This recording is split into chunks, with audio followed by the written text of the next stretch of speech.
man. Good for you guys. Amazing. Thank you, man. Awesome. Susan Swift, thank you. What do we got there? Thank you. We're gonna get. No, we got some focus. Okay, it's too crappy, so we're gonna stop that again until we get some more light. Susan Smith, thank you. Susan Swift, sorry, big ups.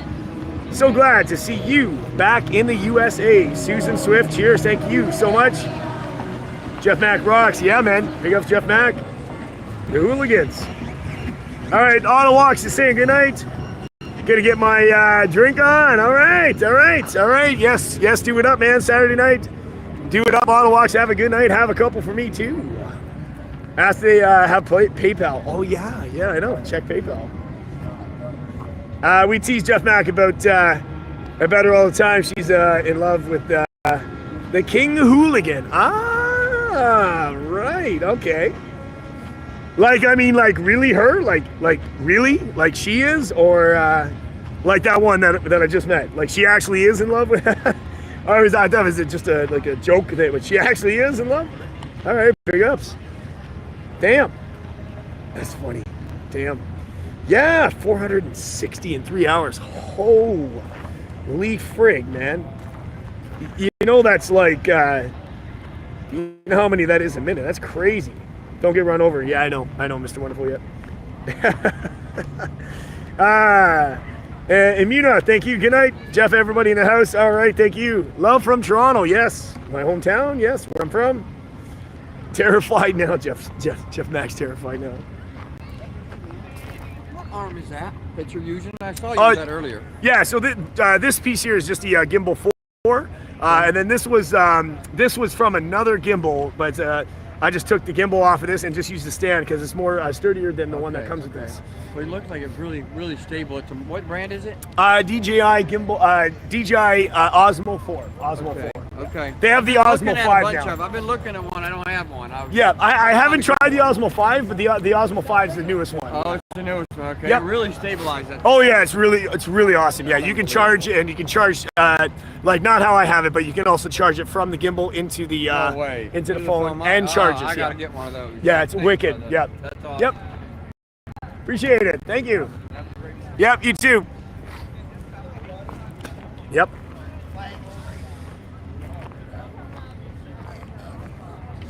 Crazy. Gemini Lee in the building.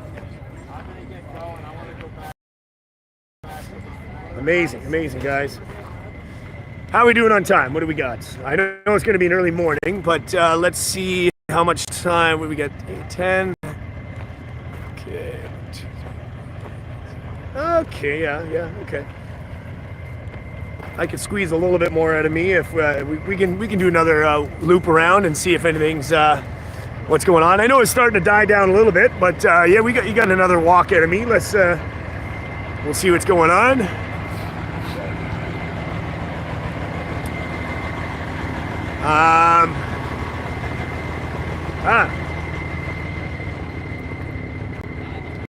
Walked out one. Right. Honk for Top Gun. On big screen, the Oculus Meta 2. Join the group. All night. Top Gun, big ups. Thank you. Yeah, absolutely, man. Check it out. Eat, damn it. I know. Yeah, Crimson Skies, no worries. I'll grab something. I'll grab something after my stream. I can grab something on the way back to the hotel. Yeah, no worries. I'll grab something after. Okay, so there's not too much going on there. They're not really honking, so we'll go back. We'll do another walk, and we'll decide what we're gonna do. We'll decide if we're gonna call it a night after we do a full walk around, and we'll see how that goes. All right. Safari Dream, big ups. Great to have someone covering the U.S. side of this. Absolutely. Thank you. Thanks for watching, of course. Appreciate you guys in the chat, 3,000 people watching. It's wonderful, man. Jeff, big day tomorrow. Please get some sleep. Yes, for sure. Denise, I absolutely will. That's all right. If the chat's telling you, then I have to. Yep. So we'll do another walk, and then we'll see what we're going to do. Teresa Stone, thanks so much for the 5 super sticker. Thank you. Not necessarily very much appreciated. I'm slowing down on showing it just because my phone is having difficulty focusing. I'll have that fixed tomorrow. I think it just needs a reset. Watching the trains go by. How's the camper running?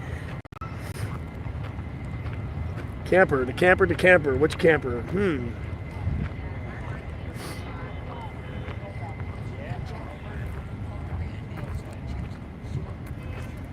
Nice. Oh, nice. Yep.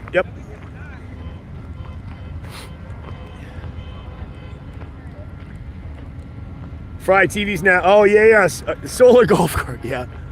Oh, man. Watching Ottawa. Yep. Safari. Thank you so much, man. Yep. Torontonian here. All right. Big ups.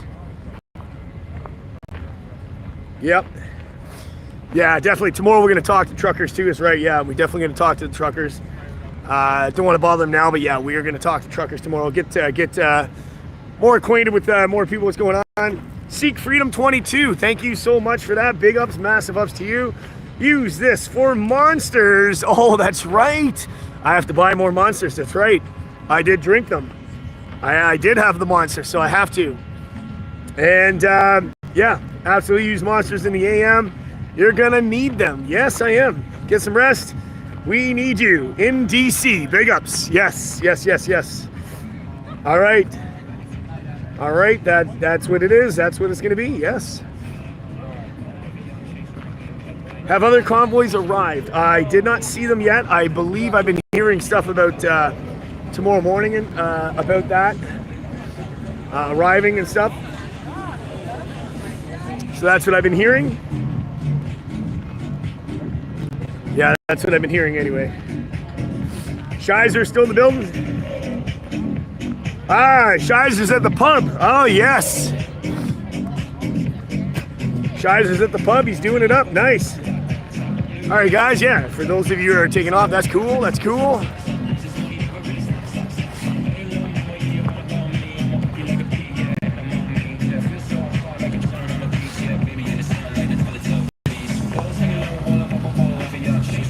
DJ's still going.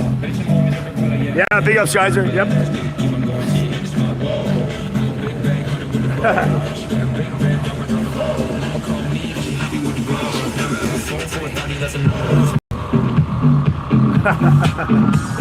yeah, exactly. Yeah, thanks, free shots. Yep, definitely hit that like button.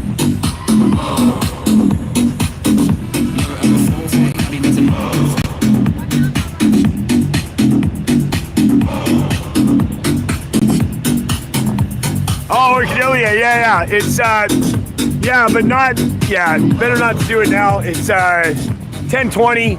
If someone's up, yeah, but yeah, we'll talk to them in the daytime when we can see them too. I'm having a problem focusing with this phone. I think I need to restart it after it messed up a couple times. That's probably why. But yeah, we'll talk. We'll do a lot of that tomorrow. We got all day tomorrow and all that stuff for that, yeah. Interview some truckers and get their thoughts and everything on it. We'll do that tomorrow for sure. Yeah, early start. Yeah, it's early still. Yeah, early start and it's early still. Yeah, it's both. It's actually both, yeah. Yeah. Oh, yeah. No, I don't believe they did. I think she's still, yeah, I don't know. Good question. Bring the, right. Yeah, I know, right? Link? Oh, man. Cowboys Marsh, how you doing? How far is your hotel? Where are you parked? I'm parked in this park here. I'm parked inside here. Hotel is about 15 minutes away. 15 minutes away, not too bad. 15-minute drive, yeah. Yeah, man, thank you, Dusty. Beaver, thank you. Yes, it's a pleasure to be here in the U.S. Do I have PayPal? Yes, I do. I have 2 email addresses for that. It kind of gets all mixed up, so yeah, I have 2 of them for that. There is a travel fund one posted on the banner on the page here. That's one of them. I'm not logged into it currently, but it does work. Or my main one is jdlfreestyle@hotmail.com. Or, oh, we missed that. Or jeff@doitallceiling.com. All of that works. There's three email addresses, but you don't have to, not necessarily, very much appreciated, but yeah, you definitely don't have to.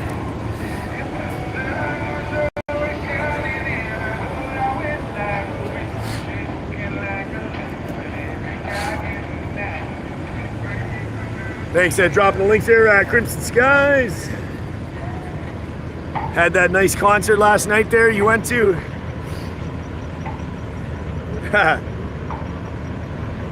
Yeah, they popped up some more fireworks there. I missed that.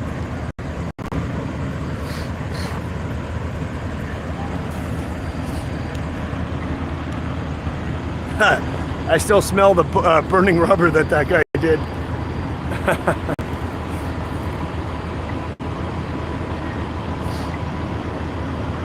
Oh, yeah, that's right, yep. It's nice to see a Canadian covering this. Y'all led the way. Thank you, Brandon Harris, thank you. Other convoys to join, yeah, Terry, yep, I've been hearing that's what they're doing. Thanks, Crimson Skies, yeah, what's up?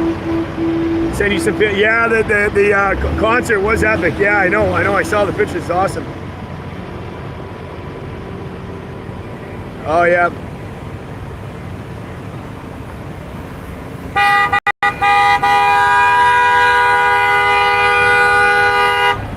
Here we go, we still get the horns going.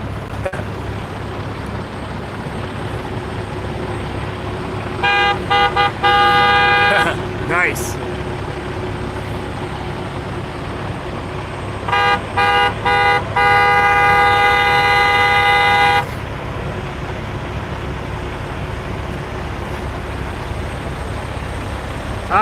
Yeah, I don't know what they're gonna plan.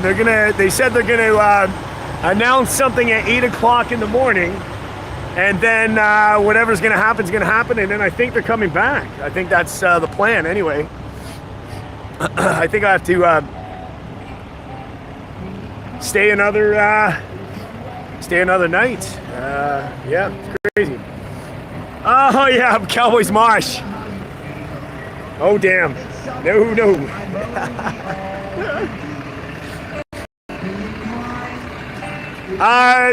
I'll probably be done sooner than later. Yeah, this is so I'm just doing a lap around, and if not too much more is happening, then I might call it a night.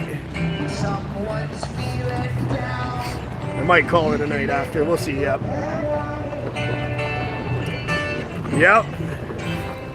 Yeah, exactly. Sea change. Yep. It's good to see the truckers here. Beer run. Why? Oh, is Mosh gonna go live? Oh, damn. Is that what's gonna happen? Yeah, thanks for that. Absolutely. Holy frig, Shizer, what are you doing there, sir? Oh, damn. Oh, and our focus works because we got some light on here. Look at this. Big ups.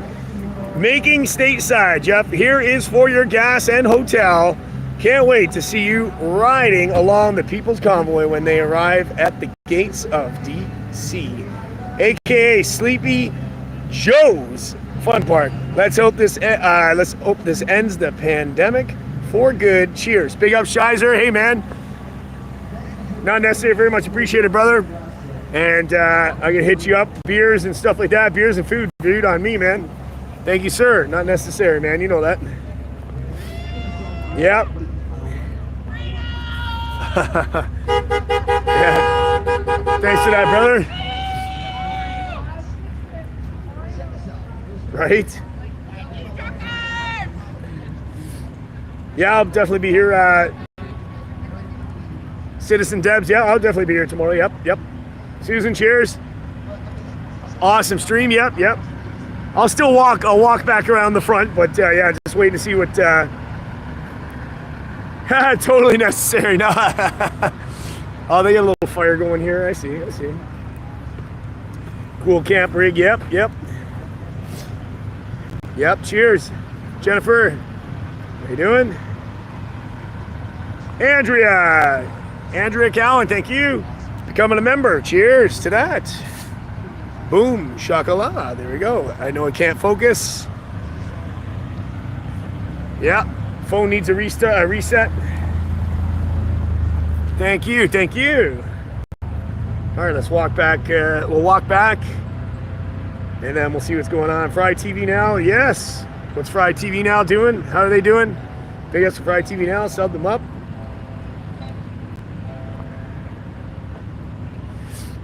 Have come, yes. That's why they're, oh yeah, that's why they're resting now. That's right, yep. Child of the King, 100%, yeah. They're getting ready.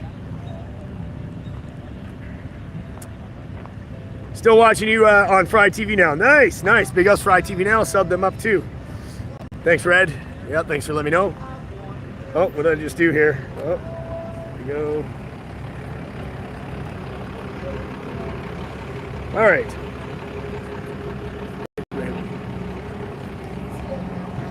Fingers slipping all over the place. Hope I didn't ban anybody. There we go. Just double checking with the help. All right, I think we're good. Yeah, that's happened before. Finger slip on my thing here. Chill Bill, how you doing? Loved watching. You in Canada. So glad you came to the U.S. Spread the love. Spread the love. We shall remain free. Fry TV Now sent us big ups. Yes, and if you don't already have Fry TV subbed up, make sure you sub them up. Cheers. Oh, you got food? Yeah? Yeah, and I was like talking to people and they're like, are you recording me? I'm like, yes, I'm a live streamer. Yeah. I'm like, we don't want you to record us. I'm like, okay, I'll walk away. Oh, yeah. Yeah, I can Have have you it. had that yet? Not I've here. never had that. No, I know I've had it many times, yeah. Yeah, I know I've had it many times, yeah. But I've never had that in my life. yeah, I've had that. Yeah. It's normal. You're sitting in a place with tons of food. Yeah. Yeah, it can happen. So I walked away. It's all good. It's all good. How come that just happened to me? First time for everything. Yeah. So you go get the crackers and I'm still eating. I'm like eating a cracker. Yeah, yeah. It's all good. Yeah. Does your chat know me? I'm Corinne. Not sure. Ask It might. them, do you guys know Corinne forever? You guys, do you guys know Corinne forever? Corinne! I get banned all the time, so I have to do Corinne Yeah? IRL today. Yeah, see what Some they say. some says yes, some says they do. You guys know me, Corinne, yes! Yeah. Yeah, Yes, yeah. to all the good people in the world. There you go. Someone said something to Jeff Mack. Freedom over. Who? Jeff Mack, yep. Is he restreaming my stream? I don't think so. I love Jeff Mack. Yeah, yeah, yeah.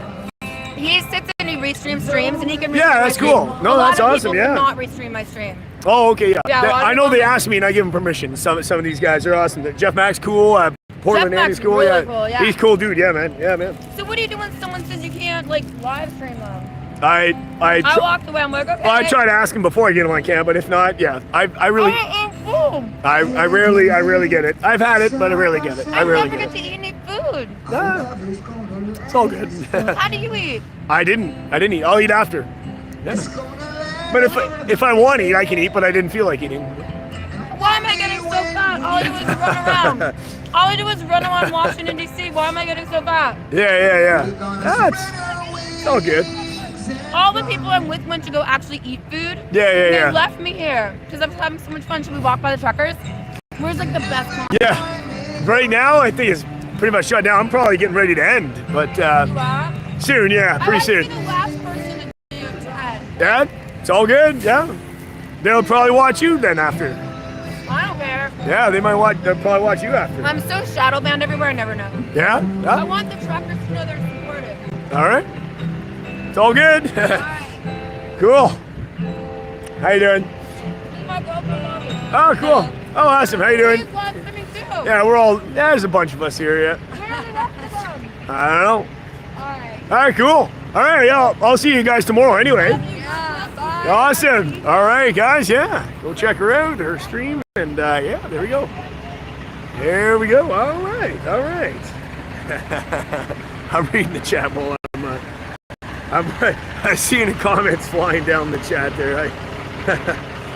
All right. guys are making me laugh with the comments, man. You're killing me here. Yeah, you're making me laugh with that stuff. Oh my God. What a situation. All right, there we go. Ah, we got horns again. I want you to buy, what? I want to buy you a beer, man. Oh, citizen, Dad, this is all good, yeah.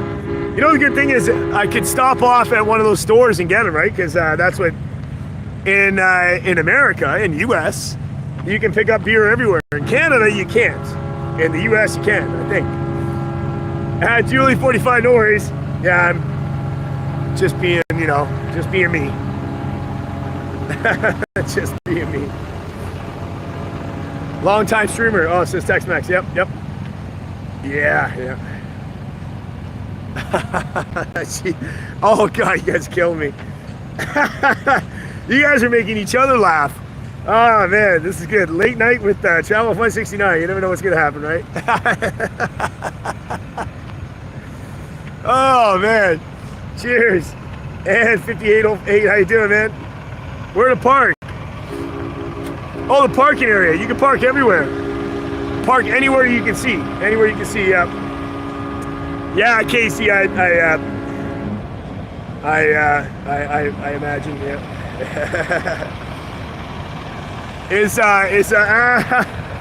I don't know, but who knows? Yeah, it's all good. I'm not worried about that stuff. Definitely not worried about that stuff. Yeah. Oh right. Yeah. Susan. Yeah.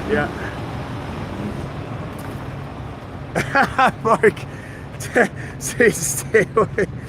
Bearded Eagle in the chat. How you doing, man? Welcome to the YouTube. Thanks for popping in here, of course. Bearded Eagle. Cheers, man. Good to see you here. This is part 3 of the streams because we had some technical issues. Of course, data can't seem to hold the stream sometimes, but it's all good. The big scratcher put a mask on green. All right. Hey, that's a super chat. I got to read it, man. Oh, shite. Oh, damn. What are you doing here, man? Ashley. Oh, damn. I'm trying to focus in on that because it's not, let me see if I can refocus that. Oh, it almost got it.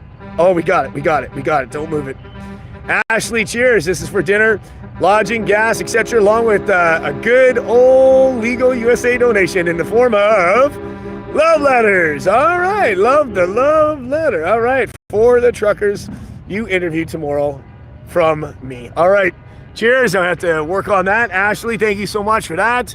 To get that prepped. Hopefully the stores open up in time. I'm sure I can figure that part out. Big ups. Ashley, thank you so much. Watchman Studios 2.0, cheers. I will do something. Yes, exactly. The only difference is I probably don't even have to hide it, but yeah, it's probably better. Keep the love letters. Yeah, I think you're right. Needs to come? Oh yes, absolutely. Crimson Skies, I do. Thanks, big ups for that, Ashley. Cheers. Yep, okay. Thank you. Thank you.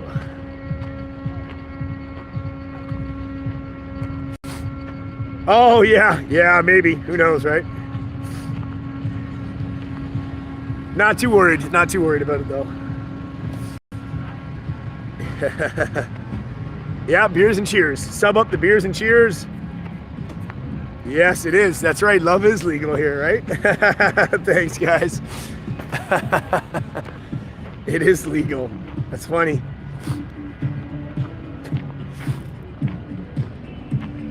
Man, I can't believe that many funnel cakes that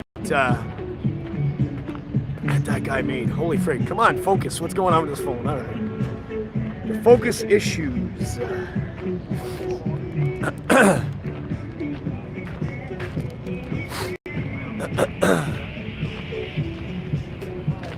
It's definitely getting quieter here, I'll tell you that. But, yep.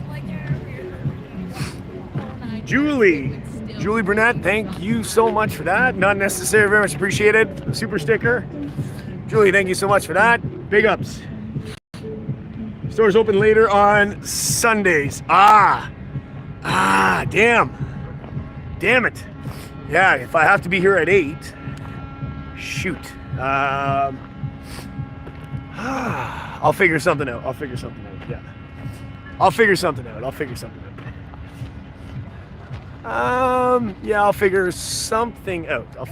out. All right, I'll figure it out. I have an idea. I'll figure it out. Thanks, Crimson Skies. Yep. Not sure what the link is, but is that Beers and Cheers? Yeah, we got that posted, I think. Beers and Cheers there. That's my backup channel. You want to make sure you subbed up to that. And I also do live streaming, weekly live streams on that too as well. Justine, how you doing? Hey Jeff, welcome to the US. Hey, next time you see Korean, offer a ride to Ottawa and drop her off at Parliament. Justine, thank you so much for that. Not necessarily very much appreciated. Cheers. Big ups. Oh man. Oh, you guys are killing me. Yeah, for the other. Okay, yeah. All right. Okay. Yep. Thanks, man. Awesome. Thanks, Crimps. Yeah. Sub up Beers and Cheers. Sub up Travel Fun. Sub up this channel. Thanks so much, guys. Yeah, it's quieting off. It's quieting off a bit. I'll, if what? Oh, yeah, I see that. Hey, how you doing? What do you know? Yeah, I was on yours this morning. Yeah, I'm still going. My moderator's on here. Yeah. Talking to him, and he's like, "Oh my God, get him away from Korea." Oh. Yeah, he need to run. You see your scroll. Yeah, I'm laughing. I was laughing. She's bad news. I bet. Yeah. She was over doing the same thing with me in that same area. Yeah. Oh yeah, I'm number. She was telling me I'm the number one YouTuber, and I've been blocked and banned. And you're not a real streamer until you're thrown in jail or something. What? Yeah. Same thing. Yeah, she's bad news. She's part of that. I mean, she's a team. Yeah, someone says she might be part of IP2, something like that. IP2 community on that. I don't know. Oh yeah. I don't know. Tom Could wants be to say hi. Yeah. Oh yeah, big ups. How you doing? There we go. There. Yeah, just doing a little walk here. Now this is crazy, isn't it? Oh yeah. This is this is energy like crazy here. I love it. It's like it's condensed into like one area. Ottawa's spread out like everywhere, right? But this is crazy. It's amazing. I love it. So you're a truck driver again? I have my truck license. I have a dump truck I have a construction company, but I'm not trucking like you guys. This is nothing compared to what I do. To haul anything or tow anything, we have to have that license anyway. Tom says I should ask for a beer. Oh, I don't know where I can find a beer. Well, there's a little magic somewhere. Now it's not the best beer. Of course, I got a bear. Cool. I had it in my pocket just in case. Receive. Yeah, look at it. There's a little magic happens. A little magic. Look at that. I got a pocket full of goodies, guys. Says asking for a beer. I'm like, yeah, of course. Yeah, that's a joke. I figured that someone was gonna ask for a beer. Yeah. Someone gave it to me to give it to someone else, and then since you asked, you got. There you go.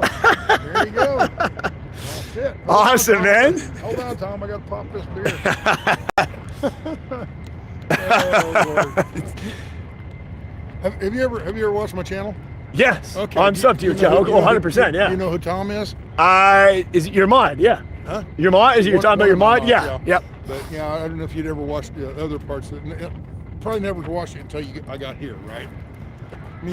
Along the way, I watched it along the way. The whole thing. A week. Yes, that's right. Yeah. Not a year. Yeah. You're right. Yeah. Okay. Pre-convoy. No. Yeah. Pre-convoy. Yeah. Yeah. Your channel popped right up. Whether it's same thing with all of our channels, pops right up in your feed. You watch one and you get recommended to all of them. Right. I'm probably subbed up to at least 6 of them. There's a few that I probably don't know, but there's at least 6 of you guys that I have. Yeah. Yeah, you know, Tom's just a friend of mine, and he's got a channel too. Oh, wicked! It's nothing like this. It's a review channel. Oh, okay, And awesome. He's got one of them boring ass channels. Oh, shit, he's on the phone. He's on the phone with me. Nice. Big ups, Tom. He's like, hey, no, man. Oh, shit. So, well, what do you? I was just getting ready to. I was doing a final walk. I think I'm probably gonna end it. Yeah. I don't know. How long you been on today? So this is the third. I my first two dropped. I didn't have any service. I got lots of service now, but 3 hours. I've probably done about you got service 7, 8 nobody's hours. doing anything. Yeah, I think they're not bleeding off the system right now, but whatever. Yeah. What Service do you have? I'm still using the one from Canada. I'm still using Rogers. I mean, it's good, but I'm gonna try to get one down here tomorrow. So we'll see. All right. I just don't know what's better. Well, if I've got AT&T and it's been working really good. yeah, they were saying other yours is people- AT&T. Yeah. Other people say that they have Verizon and it's not working. So I wonder if that's like an option that I could get. You know, not being from here. I don't know. Some of them give you ball breaking, but whatever. Westside Sports, the Sea-Doo Parks. Thanks, man. So how do you've been? How long you been tubing? About 6 years, and then live streaming maybe 2.5, 3 Really? years. I got 4 YouTube channels, so yeah. Oh, really? Okay. I got been doing YouTube for right after next month, April 1st, April Fool's Day. Oh, wow. 5 years. Wow, that's all right. Yeah. Amazing. Yeah, it's just it's blowing up because of it. So absolutely amazing. Yeah, of course. Convoy stuff. Yeah, I went from 40 on this channel. Do you ever show your face on this? All the time. Oh, you do? All the time. I don't know what he looks like. He's never seen. Oh yeah, all the time, man. Oh yeah, hell yeah, man. All the time, man. Big ups, man. Yeah, we know we here, man. You know what I'm saying, right? That's what he looks like. Yeah. Tom says he wants a date. Damn it. There we go. Tom says he wants a date. No, yeah, no. damn it. Tom's like, Sasnak. Yeah, he's very cool. Of course he's very cool, man. Big ups. Yeah, Westside Power Sports, Sea-Doo Parks, thanks so much, man. Yeah, the man's in the house. He's good, man. I was on his channel earlier today. Yeah. What do we got there? On my channel? Yeah, I was on your. Yeah, we were talking over there, right? Oh, okay. Oh, no. Yeah. Okay. It's just been Madhouse. I can't remember. Actually, when I signed off, hour and a half ago, something like that. When I signed off, I went back to the truck and calling my mods. Well, this is my other mods. Yep. And he says, yeah, right now I'm watching this. Who's this? Drop my 6 nice guy, yeah. Oh, it's kind of funny around here, you know. Yeah. The other day, I'm like, hey, boom, fireworks. Around here, he's like, boom. Oh, wait a minute. Yeah. Oh, he's got something going on here. You start looking for laser lights and stuff. But you just never know. But, yeah, guys, if you don't already have him subbed up, you know, he's no stranger. Of course, you guys make sure you do sub him up. Sasnak, S-A-S-N-A-K. Make sure you sub him up. You can't miss it. I was born in Kansas, and I just turned to Kansas and flipped it around. I lived in Texas most of my life, but I was actually born in Kansas. Oh wow! So, yeah, I had to come up with a name, and I just took Kansas and flipped it around, and that's where it comes from. Nice. So. Yeah, I didn't even think about that. That's good. That does work. What'd you say, Tom? Listen to fireworks. Sticker. Oh, do you want more is gonna come up? No sticker. Hold that. Oh shoot! How you get? Yeah. Yeah, it's under my coat here. Oh, if you got one, gotta get a sticker. Oh yeah, I didn't get one.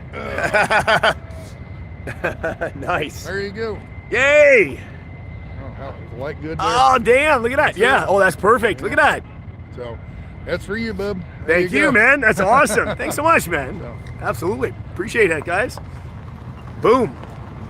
Yeah, when I line on tomorrow, I'll have to give you a shout out too, okay? Yeah, appreciate it. Yeah, You see me I guess running around, we're gonna come be. over and say hi. I think they're announcing in the morning, 8 o'clock or something like that. Whatever's going on. The war plan.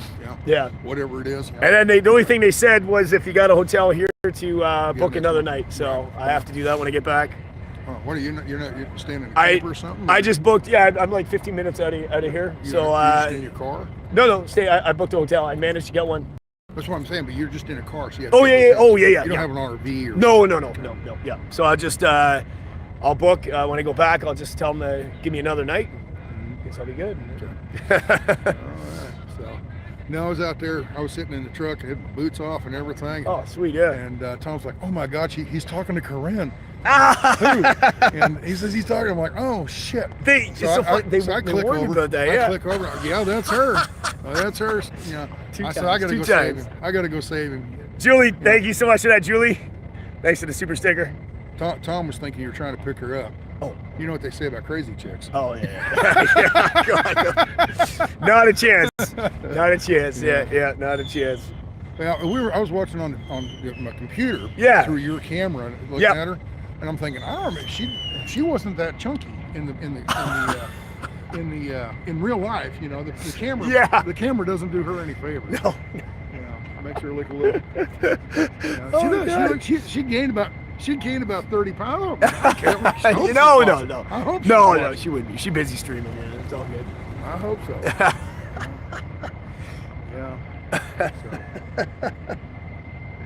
Oh shit! Chat's dying. They love it. They love it. Oh, they love it. Oh. Chat's going crazy. They love it. They absolutely love it. About chunky girls. Yeah. Yeah. Oh yeah. Truckers love fat girls. Truckers love fat girls. You betcha. More cushion and pushing. Is that what it is? Yeah. Oh god. Oh, he's just like TJ Love. He's sitting there watching yours and he's watching. Oh, I know. The chat's burning up. Big girls need love too, says TJ Love. Oh my god. Chris, the Skies cheers. It's funny as hell, man. You guys are killing me, man. Make me laugh. He's saying the same thing here, Tom. Yeah. Orchidelia. Everybody's got a good laugh. Hey, you know what? If you can't laugh, what the hell, man? We're having a good laugh. You're all terrible, says only cats.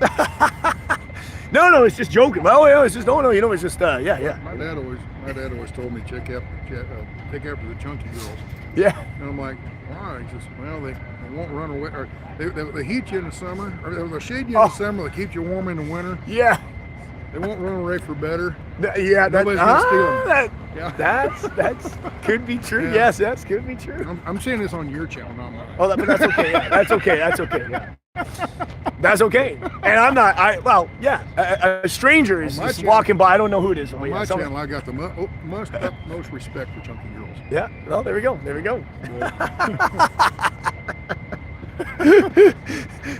See, yeah, we're just watching fireworks. See, this is so nice. Having beer, watching fireworks. Yeah. So what part of Canada are you from? In Toronto, just outside of Toronto and Pickering, in Durham region, but we call it Toronto. Back in 2018, I took a trip up to Canada, or Alaska, I mean. Yeah. And I went through Canada, went through Banff and Jasper. Oh, wow. So never been to Banff. I didn't even know. I mean, look back now, I think, duh. Yeah. Of course they would have national parks. Yeah. You know, but it's bigger than you think. It's crazy. I'd never heard of it though. Here in America, I'd never even heard of Banff and Jasper.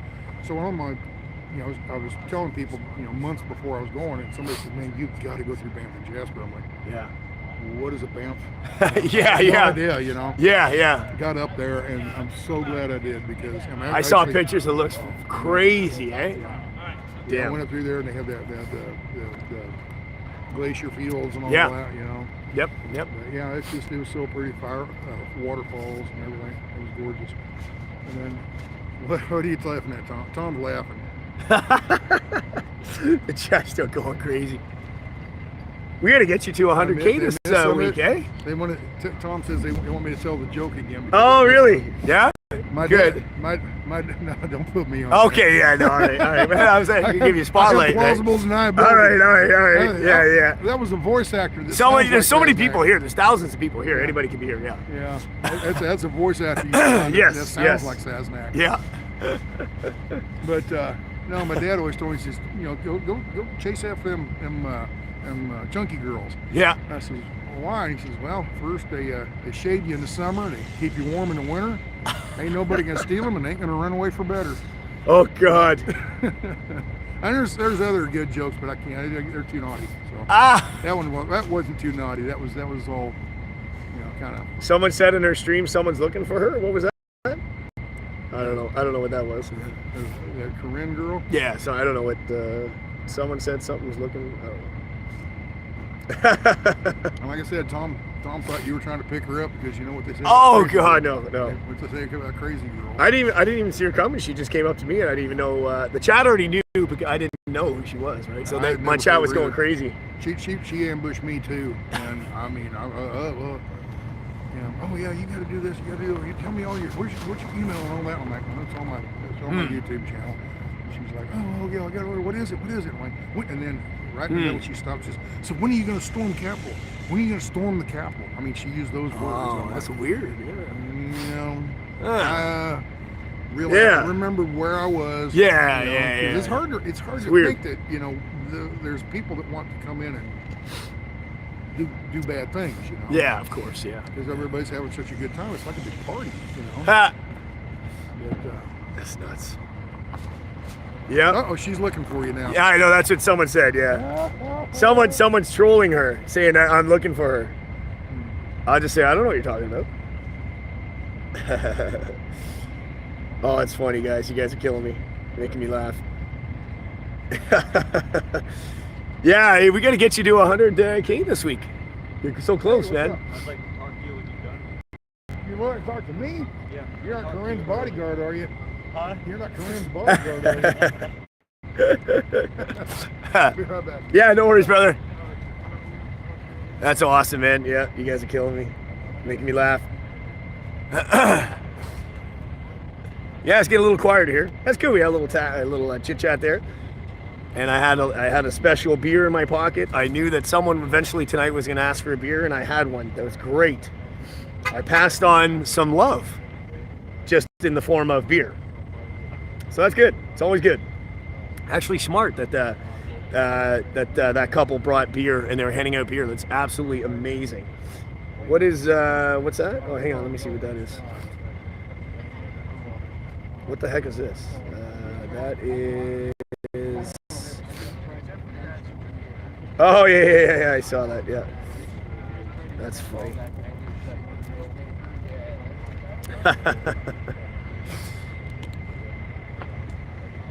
Someone, what? Oh, really? Wow. I read that, yeah, that's crazy. I'm not going to say it, but yeah, I read that, yeah. Worse than the beer, right? Worse than the beer. Yes.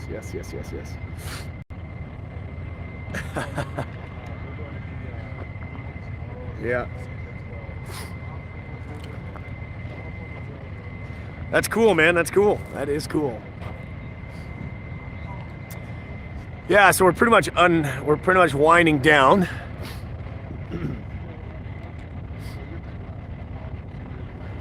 How we doing?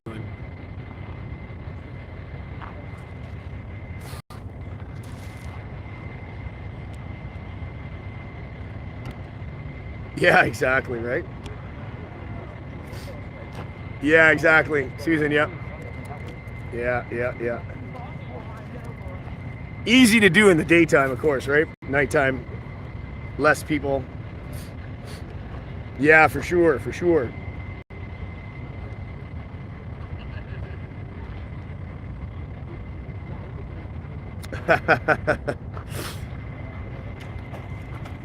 Yeah. Call it a night. Yep.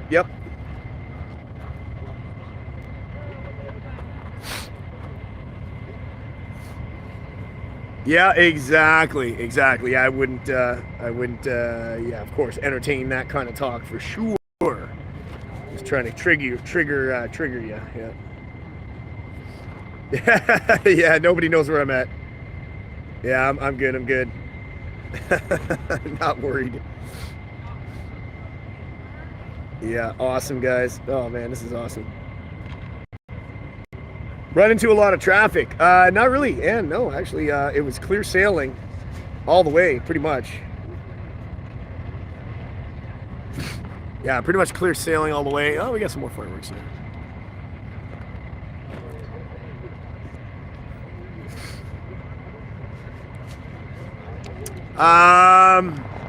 Holy shoot. Colby, Campbell, holy frig, Jeff, still tuned in from YEG, brother. Awesome to see you crossing borders and the new channel. Colby, cheers. Thank you so much for that. That's Not necessary. Very much appreciated. Massive, massive, massive, massive, massive ups to you. And big ups, man. That's thank you so much for that. Absolutely massive ups. Big ups. Thanks so much for that. Wow. Kobe, big ups, massive ups. It's getting colder out here. Holy frick. Cheers. Thank you so much, man. And thanks for checking out the new channel too as well. Thank you so much for that. Yeah, that's that is definitely a massive ups. Not necessary, of course. Very much appreciated. Oh, around here. Planning on coming out tomorrow. Oh yeah. The traffic. I wonder. It's probably going to be bigger here tomorrow, right? A couple more. I think more convoys are coming too. Gary, big ups. Thank you so much.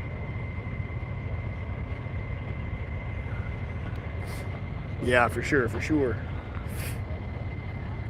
Need some sleep? Yeah, I know. Oh, you want to adopt me, John? John still wants to adopt me. Oh, damn. That's funny. Marlene, cheers. Thanks for the super sticker. Massive ups.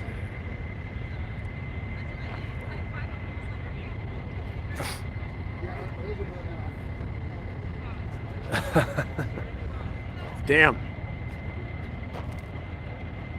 Yeah, for sure. Looking to... Well, let me see. You know, it's just for the fun of the content. I wonder what... Yeah, the passport. Yeah, of course. Arriving tonight or tomorrow morning. Oh, yes. Child of the King. Yep. Good question about that. Yep.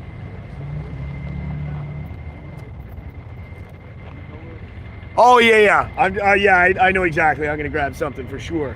Thanks for great stream, KB. I'm a Canadian live streamer. It's covered a convoy more than Fox News. All right.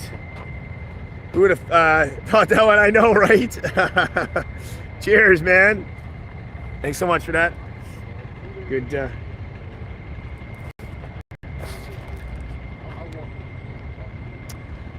know what I'll probably do?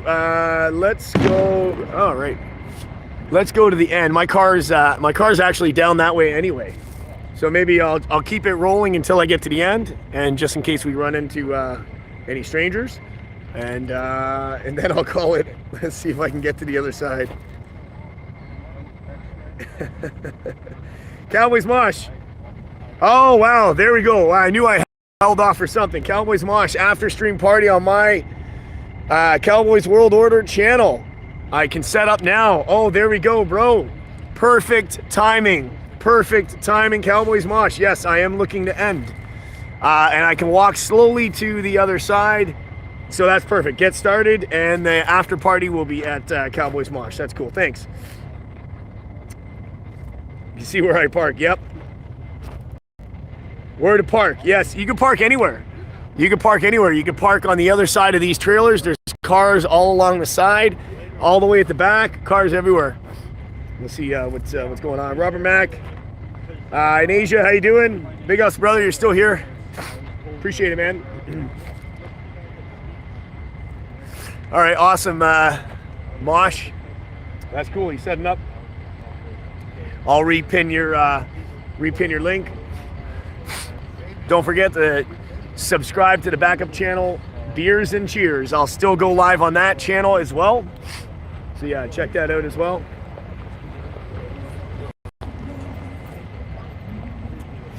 Yeah, for sure, April.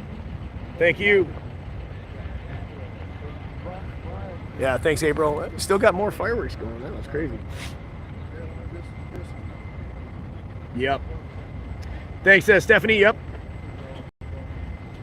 Thanks for tuning in tonight. Yeah. Had a wonderful chat with everybody. It's awesome. It's on the hunt. Thanks, Kay Adams. The back lot, yeah.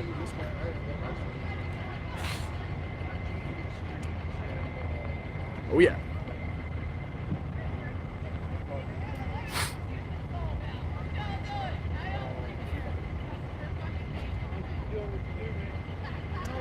Good. All right, Susan. Yeah, we'll see you. Have a blast, and I'll be looking forward to see you tomorrow. Thank you so much, Susan. Thank you. Susan, thank you.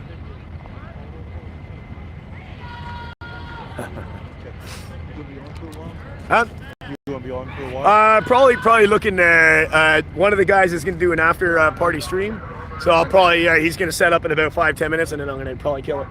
Okay. Yeah. Can I speak to you when you're done? Yeah, of course. Yeah. Okay. Yep. Awesome. Yep. Perfect. Now I need to know, how did you get the name Travel Fun? So it was a channel I went to. Like 59. Yeah, I went down to Asia. I was just filming everything. So we wanted the domain, we wanted everything. So I wanted just to register Travel Fun, but there's too many travel funds. Okay. So I was looking at numbers, and all the numbers I didn't like. I'm like 69, and I started laughing. I'm like, well, you know what?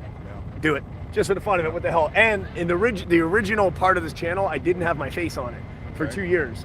And then I needed a backup channel. I didn't have a backup channel, so I'm like, damn it. So I had to make the call to either reveal myself and just use it, and that's what I did. So, whatever. Yeah. Okay. Yeah, it seemed like there's always a story. Oh yeah. Yeah. Yeah. Tom is hobo tech, and he. Yep. I don't know. He's traveling around like a hobo. Doing that van life stuff. Oh, nice. But he's very technical, so hobo tech, Awesome. Swamp Singer Mobile. Thank you so much for that. What is the lowdown down there? Is there a march on DC, or is it blocked? Good question. I just know that there's going to be an announcement tomorrow at 8 a.m. That's what I'm told. And I guess we'll stay tuned. The roads are blocked, and we have no intention of going in. Yeah. Oh yeah. That's no intentions of going in. I know that for a fact, based on the speech. Yeah. That's what they want, and it's basically like a trap. Yeah. They'd let us all come in, then they just block the roads, and then we can't leave, and we're trapped. And then have their way with you. Yeah. Of course. And then the only way we get out would be ramming them. Yeah. And then you're going to jail for that. So no yeah, matter no what doubt. you do, Freedom Live. I just saw that too. Thank you so much. We love you. Thank you, man. Thank you. We're just waiting for Mosh to set up, and he's going to drop the link, and then I'll say goodnight. All right. Well, I'm going to say goodnight now, so y'all take care. Awesome, man. We'll talk to you tomorrow. Yeah, for sure. Yeah, I'll be here tomorrow. Yeah. Sean's truck's the one right there with the red black truck on it. Okay. He does live streaming also. So you guys. Oh yeah. Are you going to send a troll army after me? Oh yeah. Or after him? Yeah, John. I went there. He's got way more I went to trolls. talk to him tonight, but he was. I think he went to sleep. I'll talk to him tomorrow. I'll talk to him tomorrow for you sure. Should catch up with him too. Yeah, he's good. He's good. Okay. Just to trade through the streams. Yeah. He does it right. Oh yeah, you waited so long to hear behind the name. That's right. Yeah. It's all over the side of his. Gordo, thank you so much. Welcome to US, man. Thank you for those bitter cold fees from Ottawa. And you have earned your place. Thank you so much for that. Gordo STI. Cheers. Thank you so much for that. So Mosh is just setting up a StreamYard stream right now. He's going to take care of the after party and momentarily. And we will, we'll say goodnight. Thank you. Yeah, no worries. August in the building. How you doing? Oh yeah.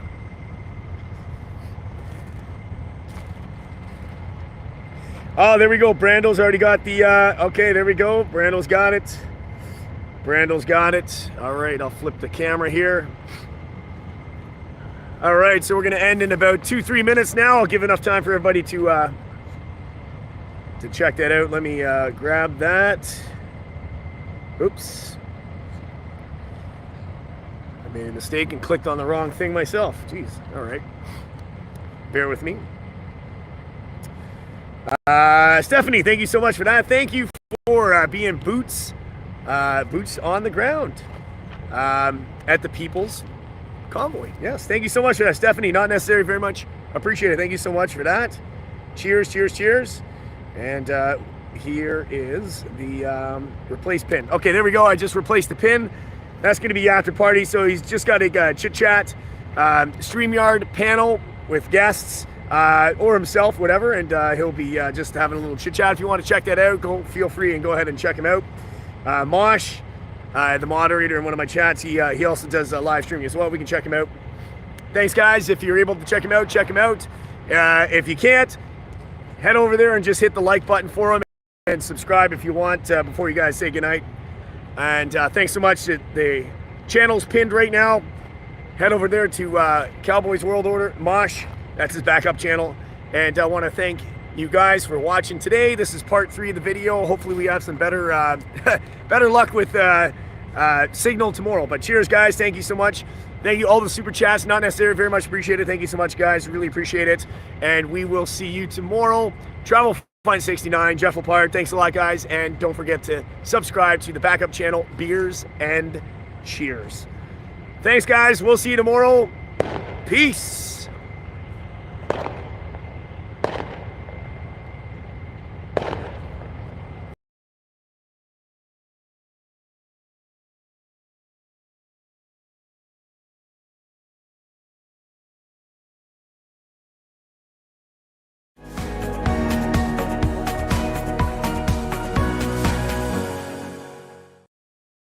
So I got done with the interview. I got to type all this stuff in to get the video going again. But we have, this is the lady that's in the thumbnail. She is so excited. Look at her. She's just giddy. And this is her friend right here. She's all having a good time. So anyway, oh, that's my stuff. Here we go. I'm holding stuff. I had her hold my stuff for me. We came from the outskirts of Chicago.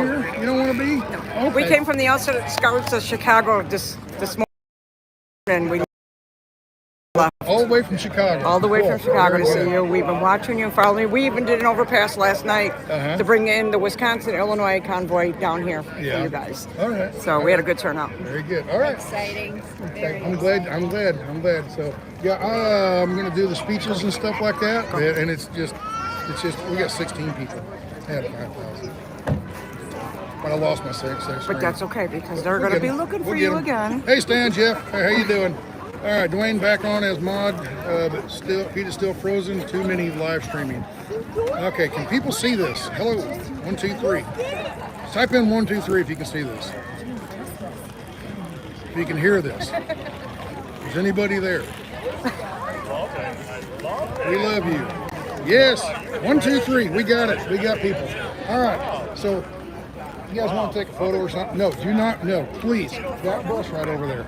Take the money to the bus if you want to donate. I donated $400 this morning. I can donate some more from there. Okay. Yes. Okay. But yeah, I really feel uncomfortable taking money from people because it looks bad. I feel We that know somebody what will get it's the wrong costing impression. you for gas and food. They're and everything. paying for the gas and everybody. I have this whole thing. I've spent about $20.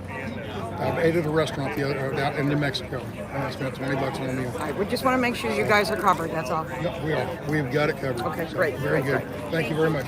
Speaking of, I have to run over to the bus. And Go get ahead. This money that this lady gave me, where we're at. This bus I right here, though? Yes, the black tour bus. The first one. Either one of them. Okay. So I have Thank to you. run this money. She threw a couple 20s, I think, in my pocket, and that's it. And I got to run over here and drop this off. That's a 20. It's a $20 bill. So I need to run over and hand this to these people because, like I said, I feel very uncomfortable taking money out here, cash and everything. So,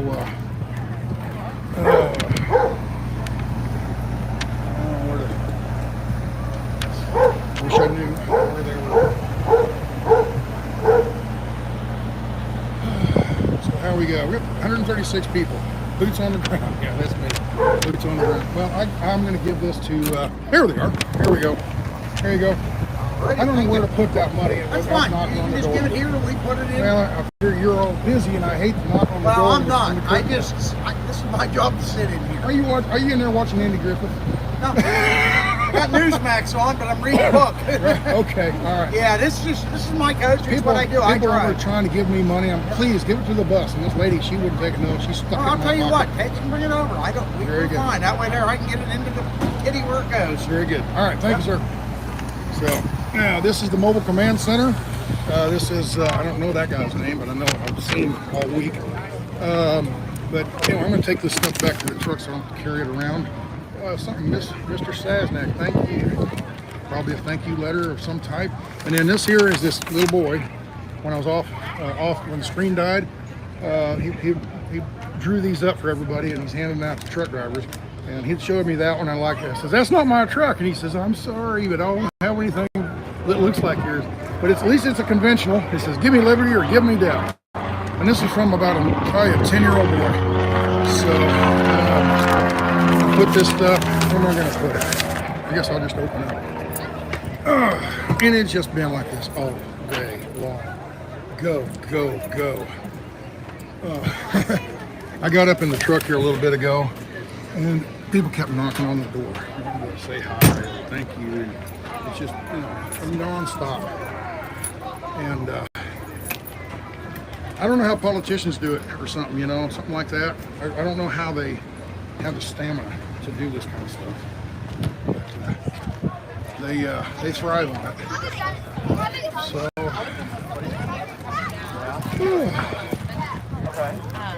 where to go? I haven't shown you before. Oh, I know where I forgot to show you earlier. The video that I had earlier. Freedom! Hang it. Imagine trying to mod your chat. Thanks, Wayne. I don't know all it's gonna be breezy here, so hopefully you can still hear me. And truck's idling really messes up my mic. But I'm gonna walk over the other side of the field or the parking lot that I didn't hit earlier. I showed you all the trucks, and I went over there and showed you all the cars, pickups, and things like that. When they came in the gate, there was people directing traffic. Trucks that way, RVs that way, cars and pickups that way.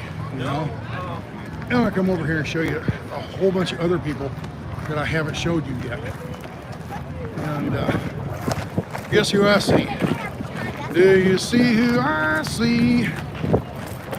Do you see who I see? What's up, my brother? How you doing? This is First Responder. Hello, everybody. We gotta join this one. All of a sudden, we're gangbanging, right?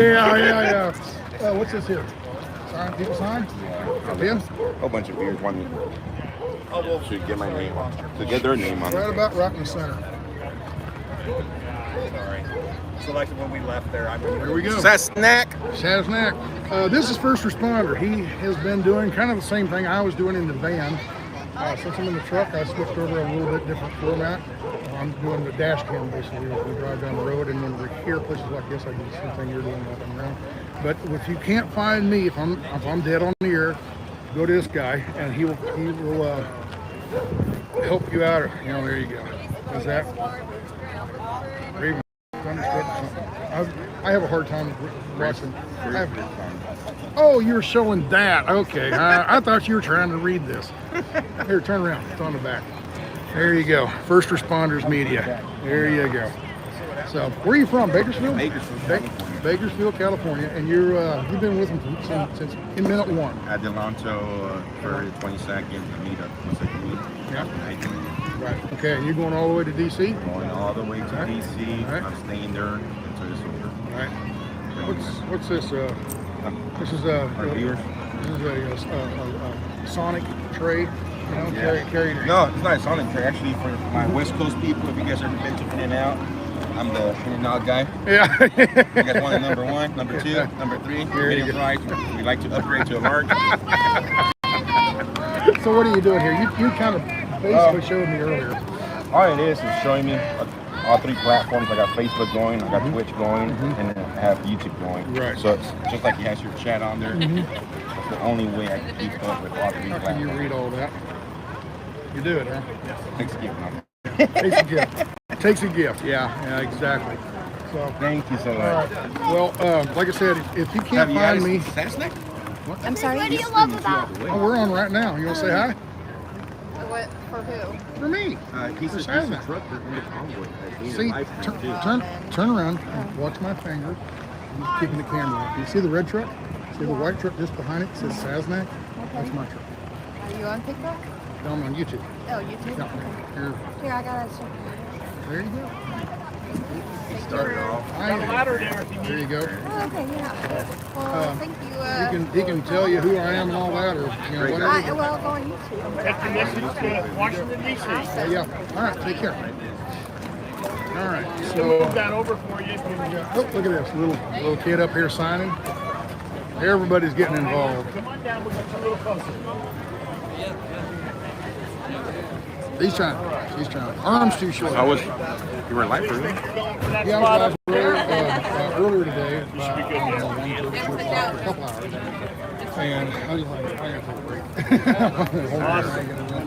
And I was Send your message. walking over show the cars. When I was walking over here now, because I forgot the RVs. So I'm heading over to the RVs and all this. And is this your camera get so? No, I'm live. I'm just up there. Okay. So, but anyway, I was heading over to the RVs and I happened to see you. So Thank you for stopping by and saying hi.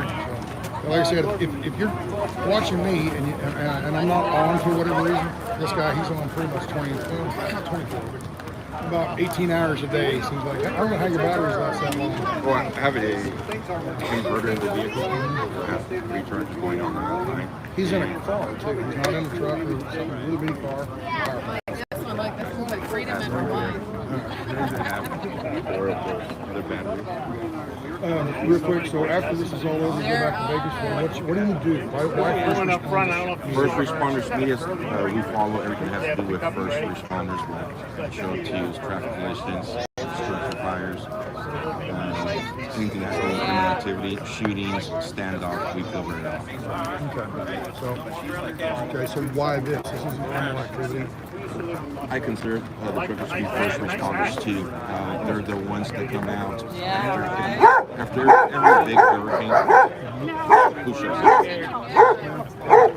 Bring water, things like that. After big disaster, who shows up? Alongside with I never thought about it that way. I always thought of firemen and stuff as first responders. Even the dictionary states a basic person that responds to emergency. I guess I never thought about it. I guess you're right. I just never dawned on me. So you guys are huge. Thank you. I'm just here to show the world an unbiased view of what's going on. I'm not here to push any political agenda. If you guys are watching, You're a reporter bringing you guys unbiased view of what's going on. You make the decision. Okay, very good. All right, well, thank you very much. Appreciate it. And I'm going to walk over here and show these people the RV. Do you know what time the speeches and stuff are starting? I heard 6. And Well, somebody called me saying they were watching you, and you told them at 6. that's what somebody told me. Nobody tells me anything. Well, I mean, even if they tell us, they change the time. Yeah. They say 6, 6:30. They say 7. It's 6. Right. Yeah. I think some of that's to throw people I mean, other I'm people complaining. off. It's just now I'm here way before, just to make sure we don't miss it. There you go. All right. Take care, bub. Dude, good to be early. All right, let's go over and check these RVs and stuff out. This is something I didn't show earlier. Turn me around here. Car coming. Wait.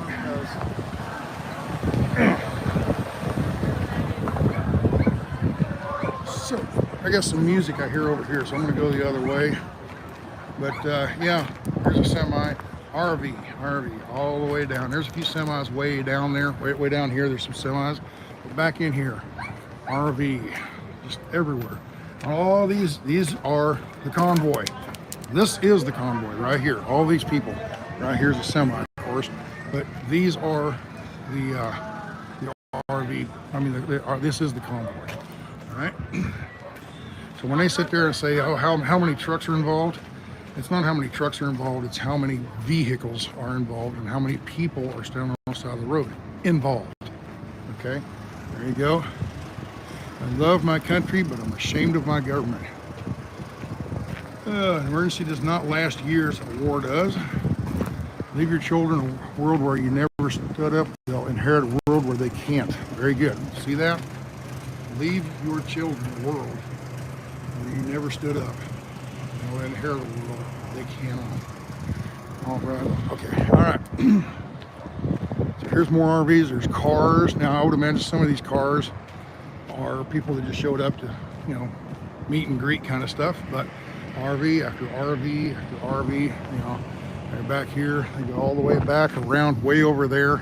I mean, there's it's not about the trucks, okay? It's about the convoy, the American citizens that are standing up, and they've had enough.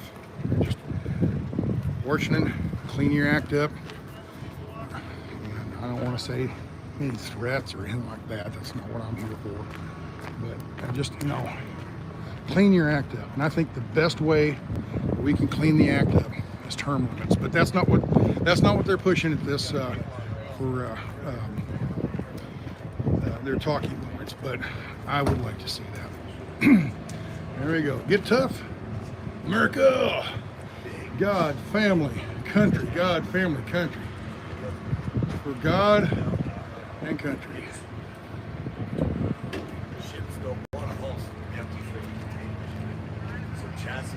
There you go.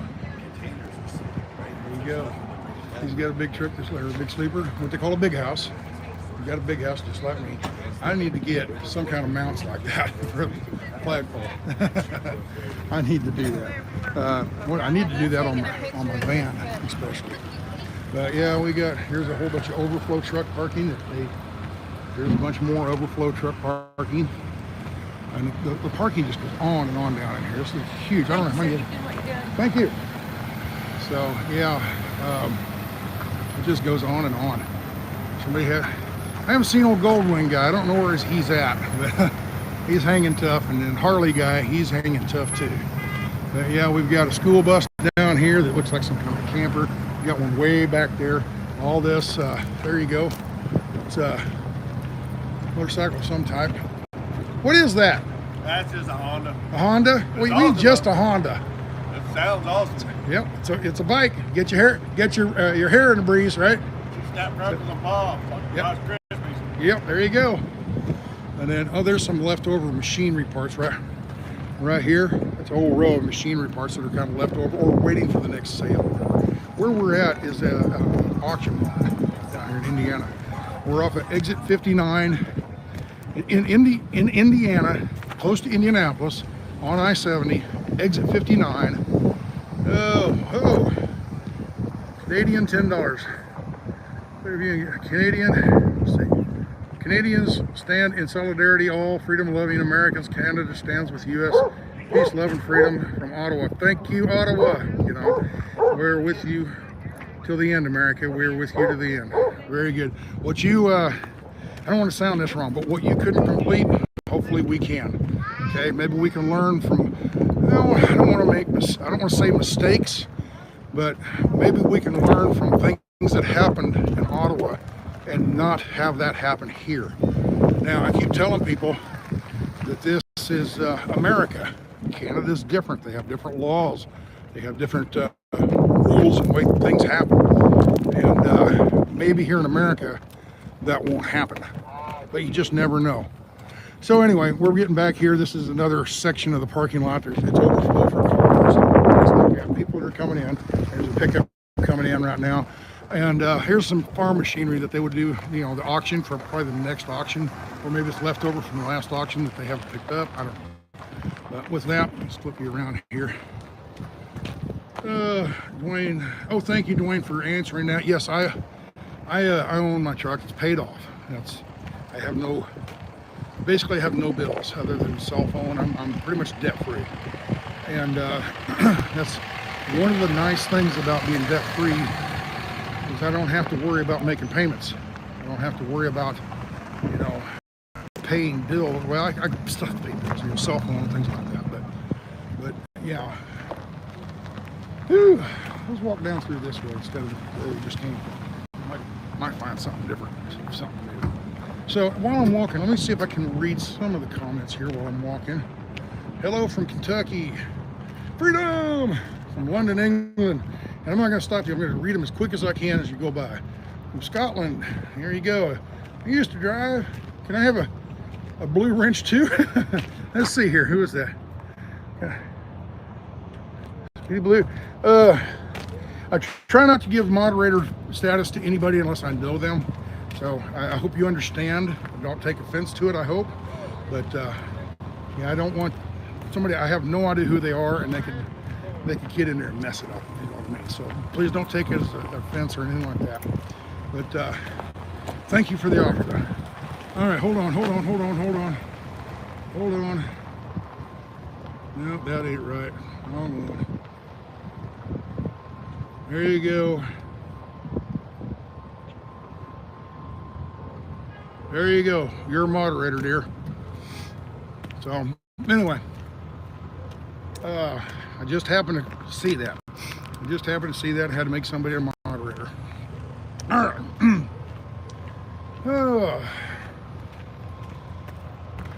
Huge parking lot there. I don't know how many acres. I was thinking 100 acres, but I didn't really want back that far. This might be about 200 acres of property here that they have for the sale area.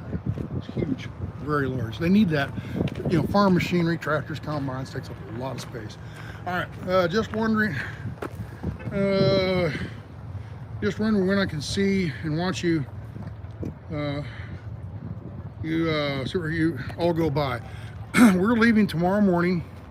There's going to be a driver's meeting around 7 o'clock. You've seen the driver's meetings. They're pretty much all the same. You know, Pledge of Allegiance, American flag, prayer, that kind of thing, national anthem prayer.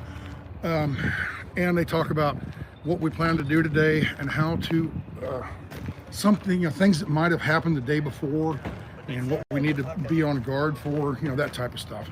It's pretty, yeah, you've seen one, you've seen them all kind of thing.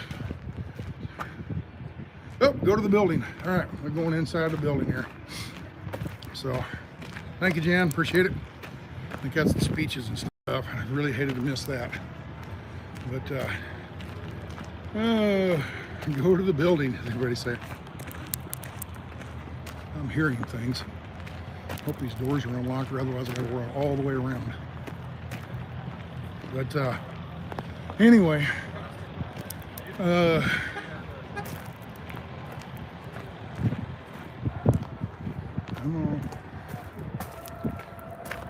I hear screaming, I hear hollering, I hear stuff.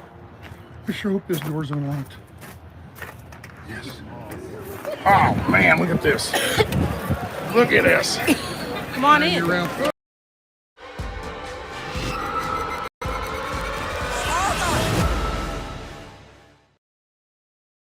No, we're pushing me through. All right. Here we go, folks. Look at this. This is the stadium of people. Somebody up there. This is the stadium of people. Here we go. Look at all of them. This is the speeches. Did I tell you the story about this flag? That flag right there. That flag was draped over a coffin. A World War II veteran died in Germany, I think in '43, I think they said. And the widow gave it to her son to give to the convoy. And she said, I would be proud to have it. And the guy driving the truck, Mike, he says, you do realize this will get tattered and torn. She says, I don't care. I want it to fly. This is too good evening. There it is.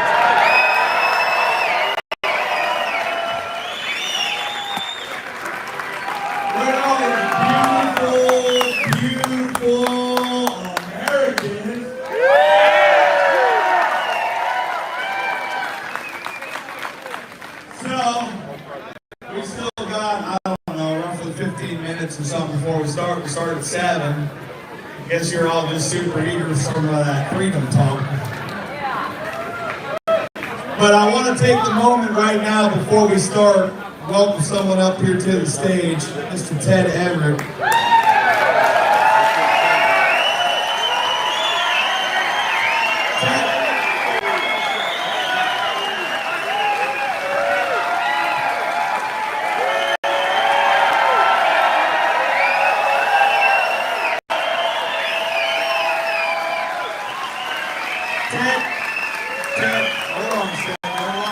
This is the guy that owns the property. This is Ted.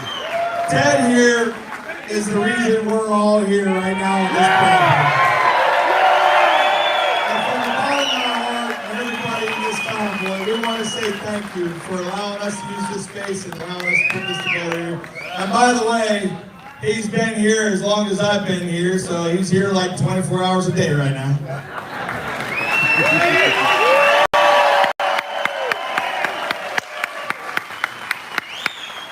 Anyways, 10, right? One more round of applause. Let's get a standing ovation for 10.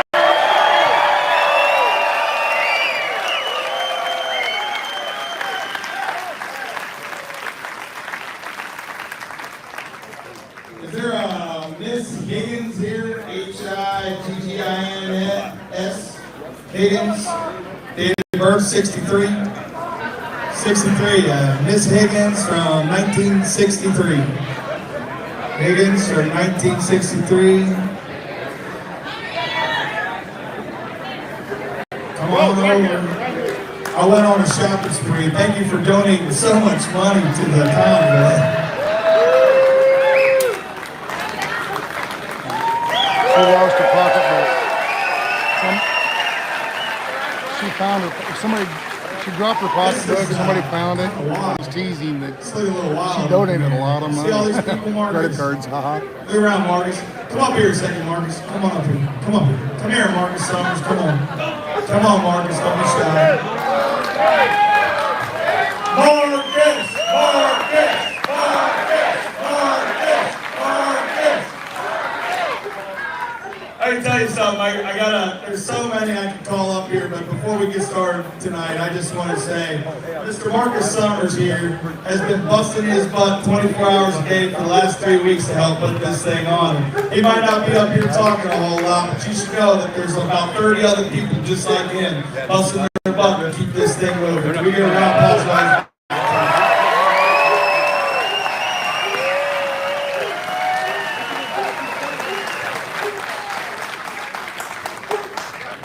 Now you're going to meet Mike Landis here in a little bit after a while. He's going to come up here and he's going to talk. If you don't know Mike Landis, he's the owner of this beautiful cab over in this step deck here.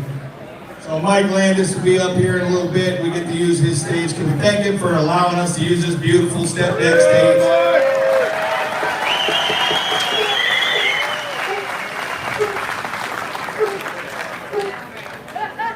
Someone else is cheering with us. Anyways, we're going to start about 7 o'clock. Just enjoy each other's company for a little bit. Thank you all for coming out. I can't wait to get started. We're going to wait for a little bit. It looks like it's going to end up being standing room only. Can you guys even hear us out there? Yeah!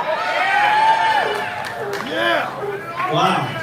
You can hear me right there? I got you, brother. I hear you. That's good. Hey, I hear you. Anyway, start about 7 o'clock. Y'all just hang out for a little bit. We'll see if we can put on some tunes and chit-chat with each other for a minute. All right, everybody say hi to Dixie. Dixie's coming through.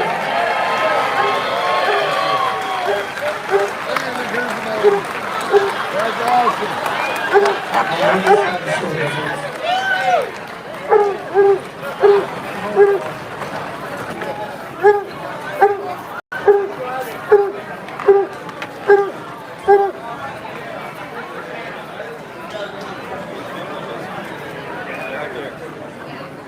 No, I didn't, Dwayne. I didn't at first, but I remember I lost my stream. I had to start over.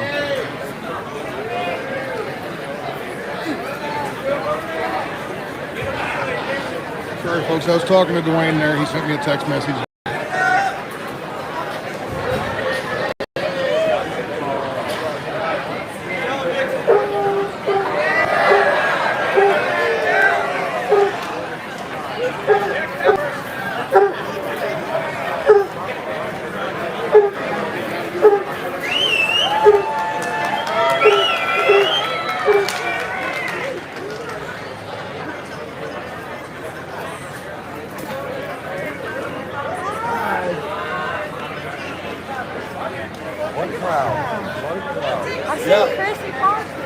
She's behind, right there, she's sitting down. Oh, I'm moving this camera so fast. I wish I could see outside.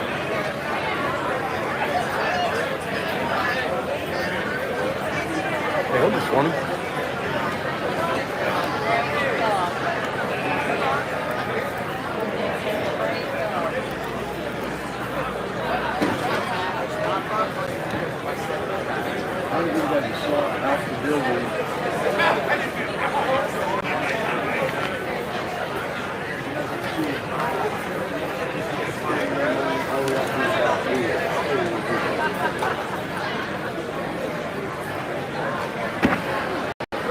Some long damn drop.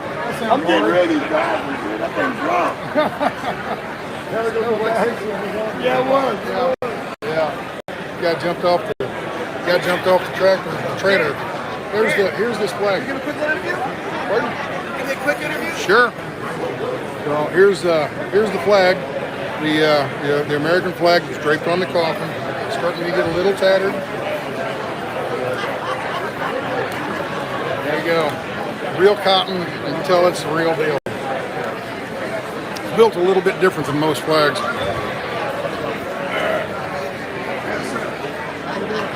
Let me turn this around. About this large crowd tonight.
Yep, absolutely.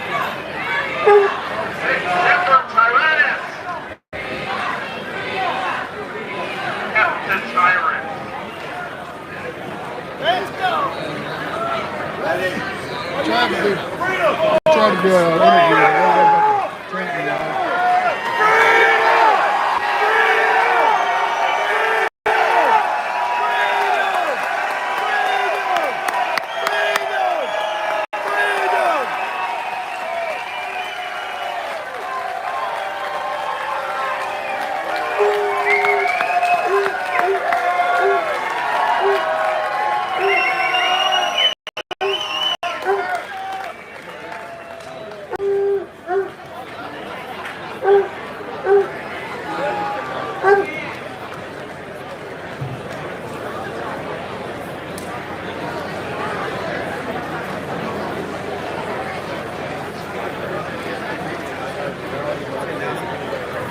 Everybody, we're opening up the garage doors on the other side. If you can't get in, there's one entrance, we're going to make some more space on the other side of the building. Did they do the flag? I don't know what that means, Stephen. Yeah, this is the flag. There's another one outside. Somebody was telling me it was another coffin flag from World War II. That flag was draped on a coffin that came back from World War II in, I think, 1943, I think it was, right? The flag, you know the story on it? No? Oh, you missed it? Okay. So, yeah, there's a big flag on the wall, too. We love the flag. So, here's him. He's getting in the way. No, you're kidding. I'm sitting down.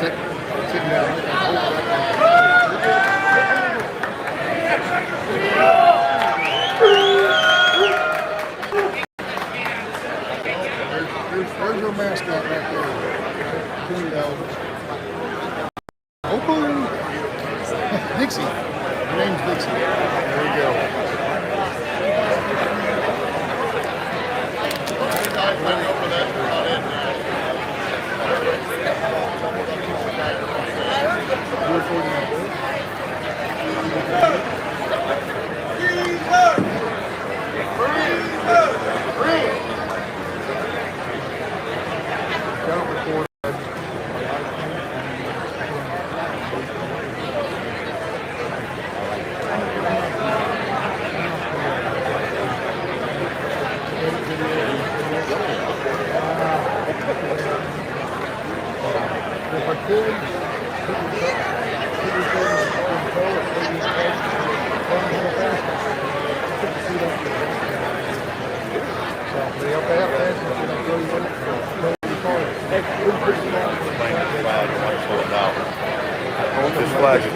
casket of a World War II. Go around a little bit. The World War II military man killed in action in World War II. Just straight to his coffin in front of America. His wife has to put it on this truck and fly it out front for her husband. It will be taken back, refolded, and put back to the States. That's how much she's done. Mike can roll away up there flying high. Get off the Convoy 6 left. Poor old fact about to go. I'm going to get a new one. Keep going. Hey, all folks. Check and talk to you a little bit. Maybe I'll try to answer a couple comments.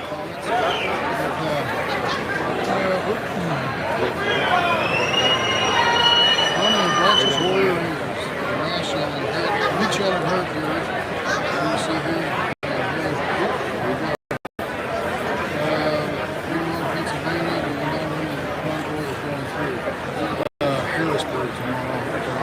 We're not going all the way to Harrisburg. I think we're going to go over to Breezeville and cut south on the 70. You know the story? It'll take 70 almost all the way to Baltimore. Awesome story. Split off and go down to DC. That's what I see on the map. We're doing a focus on the map to have that's showing the route. Okay? So on that route, we're somewhere along the line. Follow along as I'm live streaming around the road to get up to date on where we're at, mile marker, and such and such like this. Okay? Let's see. Thank you, Jeffries. Let's go with Brandon. Thank you very much. Good to see you all standing for freedom. Very good. Five fast. Let's go to Canada. I saw something in Canada. What are you guys doing? I'm sitting on flatbed trailer talking to people on YouTube. Now what we're doing is going to Washington because we're hiring what has gone on in this country for the last 3, 4, 10 years, whatever. 20 years. To me, it's been 20 years. I'm getting tired. Hey, no, because they won't let me stream in here for some reason. Not a good signal. But I am. No. I think it's the ceiling won't let me. Metal barns are hard to get out. I'm surprised I'm here.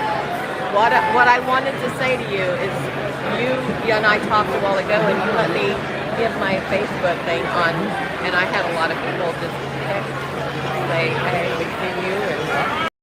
And I didn't even think to ask you what yours was so that my people can look you up. Oh.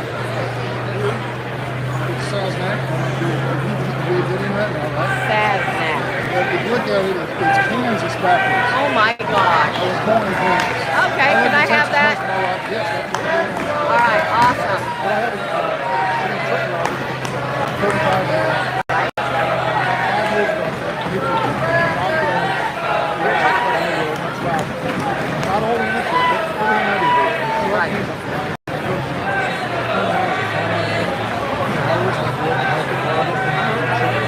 Right, yes. That's where I'm at. I took off to Arizona, I came back to my friends. Turtle. Get back, take the money out. Right. Tired of driving in the snow and sleep and all that. Right. I drive in the summer. It's easy money versus hard money. Absolutely. But that's what my channel is all about. It's going on what I do day to day. 80% of it's trucking, 15% farming, 10% right. And when I'm in the van, I try to do stories. Right. I do a reporter. You remember Charles Carroll? Yes. Yes. You ever heard of Phil Hauser in California? No. Texas Country Reporter? Yes. That kind of going around finding those stories to tell. It's kind of unique little stories. I didn't know that. How's everyone doing tonight? Thank you very much. I just wanted to give you that plug. Thank you. Tonight. That's better. Welcome to the People's Convoy. We've got great people here to talking tonight. And we'd like to start off recognizing a special individual I'm going to direct your attention over to this Jeep over here. We have World War veteran Wayne Saucerman.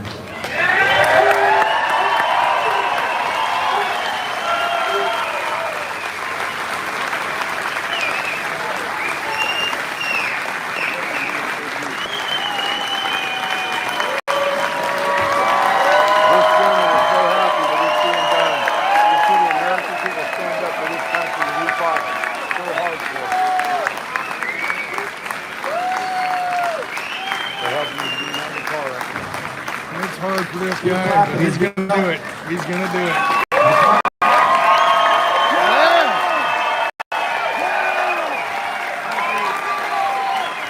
Thank you! Thank you! Thank you!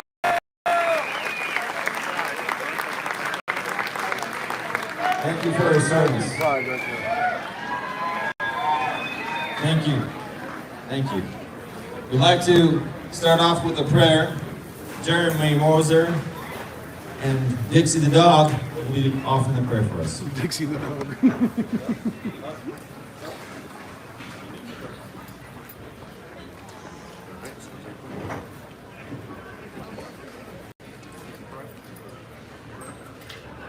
Oh, look at this. Look at this. Come on, Jeremy. First off, real quick, thank you to the Everett family for this wonderful location and to all of you in Monrovia for this wonderful reception. If we bow our heads. Father God, we thank you for this place. We thank you for this miracle of freedom going across our country right now. Father, we ask your blessing over the Everett family and over this convoy. Father God, you are in control of all things that happen. Your power goes before us. Your power strengthens us. We thank you. We praise you for everything you have done in the lives and hearts you have changed on this journey. Jesus Christ. Amen.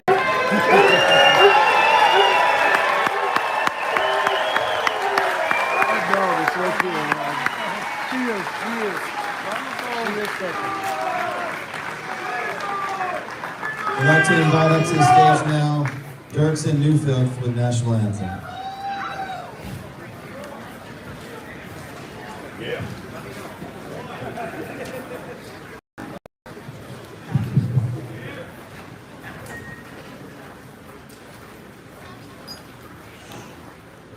Oh, say can you see by the dawn's early light what so proudly we hailed at the twilight's last gleaming, whose broad stripes and bright stars through the perilous fight o'er the ramparts we watched were so gallantly streaming, and the rockets' red glare, the bombs bursting in air,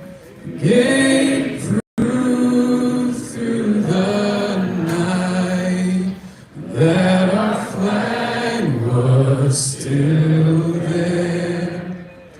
Oh, say does that star-spangled banner yet wave o'er the land of the free and the home of the brave?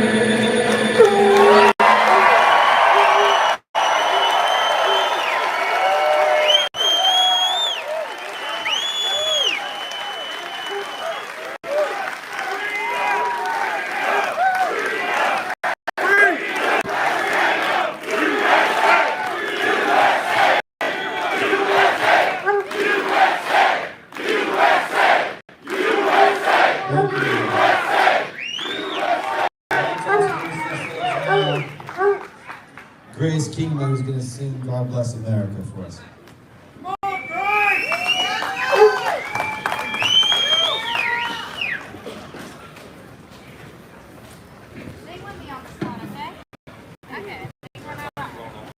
Sing with me on this one, okay?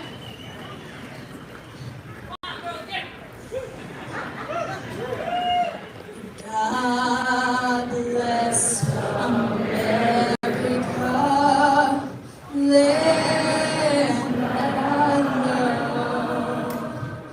Stand beside her and guide her through the night.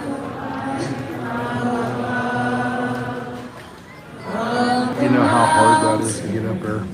To the prairies, to the oceans, wide with foam. God bless America, my home, sweet home.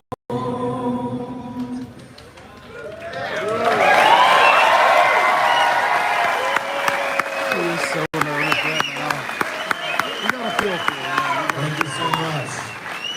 I'd like now to introduce to the stage Mike Lynn as one of the co-organizers for the People's Convoy.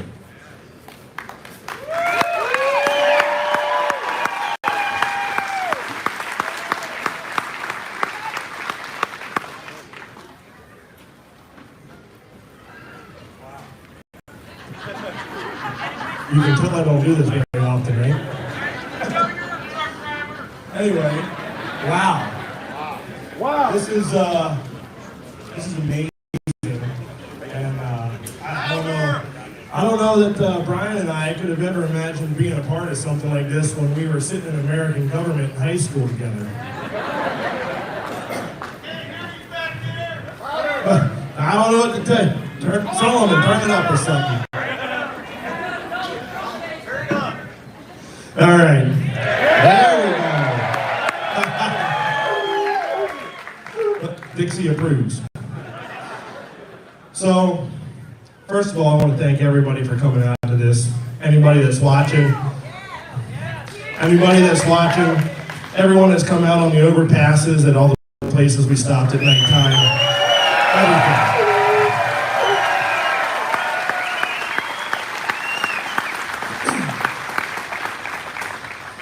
This has been a pretty incredible experience, extremely amazing, and I'm just going to start off with the story of this flag over here. I know a lot of people have heard it or seen it already, but it deserves another shot at that anyway. So we were out in Big Cabin, Oklahoma, and a fella said he needed to talk to me. Walked over to his truck, and he starts telling me about how his 78-year-old mother that lives with him sent him from Texas up there, and how his grandfather was in World War II in Germany in a tank.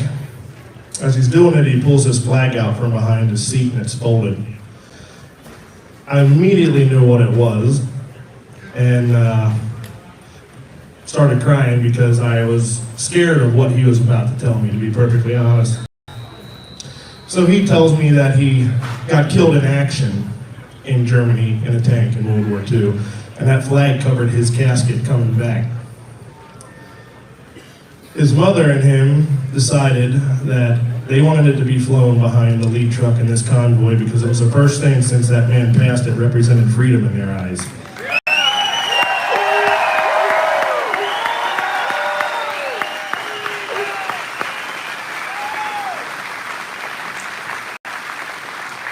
I really didn't quite know what to say to that.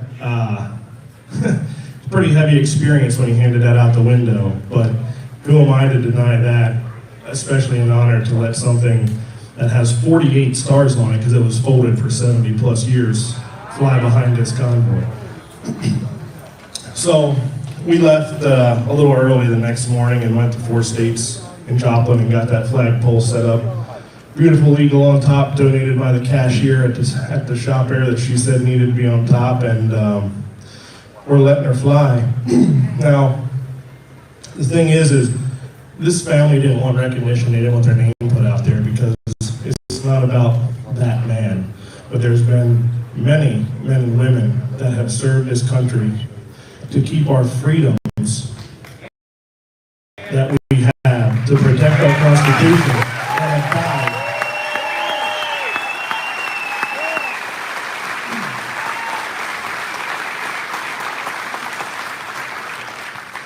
With that being said, I've seen lately, looking around on social media and stuff, there's a lot of people that still don't really seem to understand what we're doing here. That's what we're about to do. This isn't necessarily about trucking at all, okay? Us truck drivers, we're just the ones that decided to start this off, right? We're the ones, we're like the chauffeurs. We're gonna open the door for all of your voices to be heard where they need to be heard.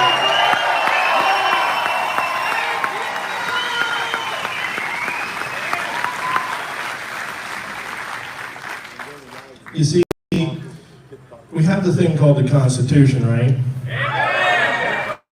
Well, if some of you may know this and some of you may not because we've talked about it, but this is where the point of this convoy for the people, right? You notice there's actually more cars and campers than there is trucks in this thing, which is awesome, by the way. The Constitution gives us our freedoms and our rights, and I'm sorry, but it's not ever evolving because morals don't change. Yes, God gives us our freedom, but the Constitution ensures that our government isn't supposed to take it away from us.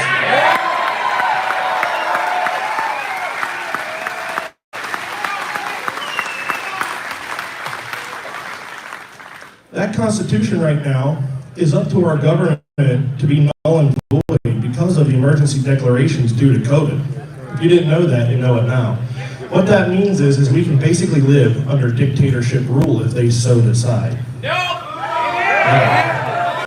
Now, the whole reason I'm telling you this is because I'm just a truck driver, right? My kids race dirt bikes, so do I. That's what I know. But there's some doctors back here, okay, that we've met through this. Very, very intelligent people. In fact, they're the same people that the government entrusted to figure out how to fix this and then told to shut up. Yeah, boo. So, after meeting them, it became abundantly clear that this isn't about anti-vaxxing, this isn't about masks, this isn't about mandates anymore at this point, because none of that should have ever been in place.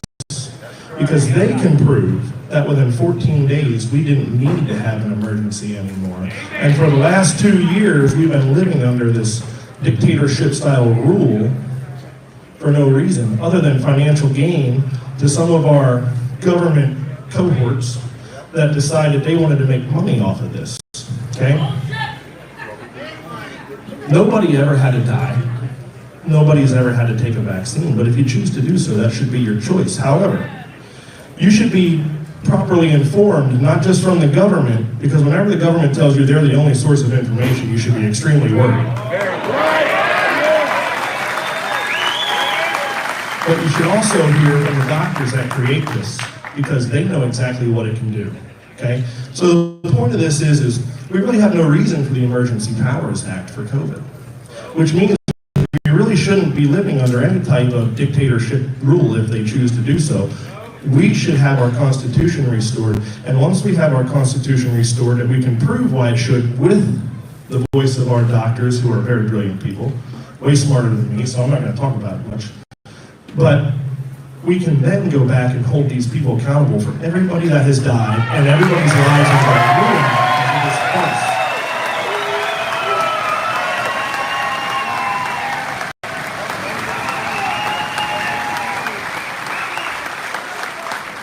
And that is the point of this convoy.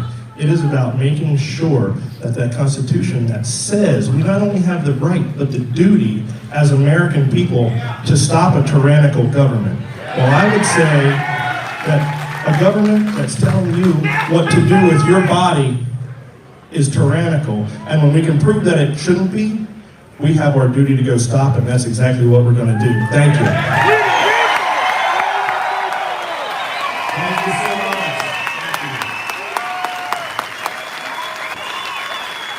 We now have for you tonight Human Rights Attorney Larry Gomez.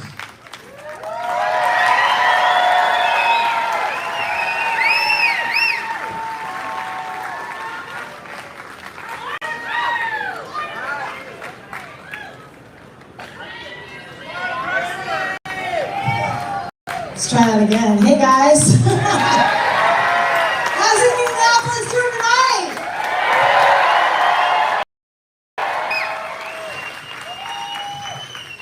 For those of you who don't know, I'm a tiny little attorney from California by the name of Lee Dundas. Just going to say a few quick words about how this whole thing got started, or at least in my book, how it got started. We were reached out to a few weeks ago by some truckers who said, you know what? We don't believe that the artificial distinctions that the government is drawing are actually real. We don't believe that the Americans actually care about vaccinated versus unvaccinated, whether you're boosted or unboosted, whether you're white or black, whether you're Republican or Democrat. We don't think any of the Americans we know actually care about what divides us or separates us from one another. We think what Americans care about are what unites us, and the fact that first and last, we are Americans! We are Americans, and that is what makes us great!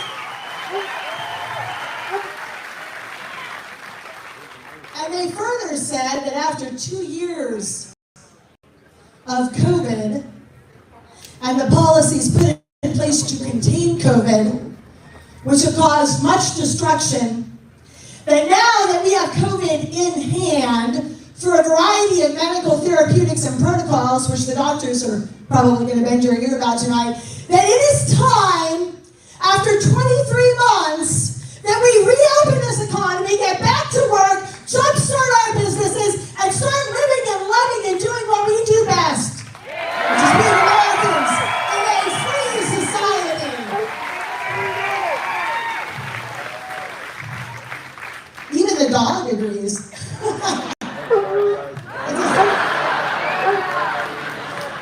And what a pretty little dog with the bow on the head. So for my part, I said, God bless you. I agree with you 1,000%. And how can I help you boys and girls get your message out? How can I serve? And that is why we are here today. For those of you who are not aware, this has been a 100% peaceful, safe, awesome, transcontinental journey. 100%. 100%.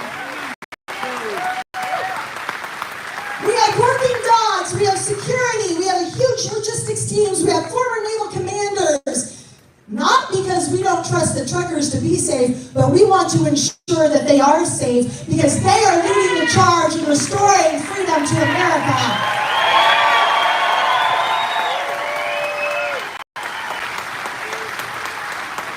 And on that note, I want to thank the security, the law enforcement officers that we have seen, the law enforcement agencies that we have seen, local, state, and federal, in every single jurisdiction from the time we left Adelanto, California, across 6 or 7 states, until right now, today, when we are standing here in Indianapolis. Thank you, one and all, because you have these boys' backs, and it won't be forgotten.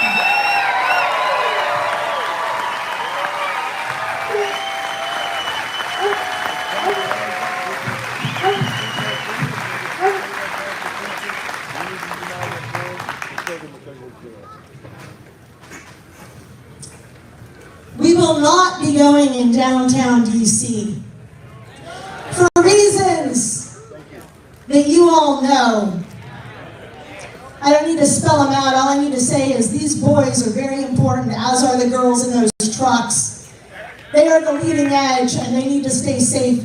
And we have seen what has gone on in the last year, and that is all we need to know about that. This convoy right now is 30 plus miles long. I stood on an overpass yesterday. It took 45 minutes for the convoy to run over 7,000 vehicles, according to Oklahoma law enforcement. Give yourselves a round of applause. This is a resounding success.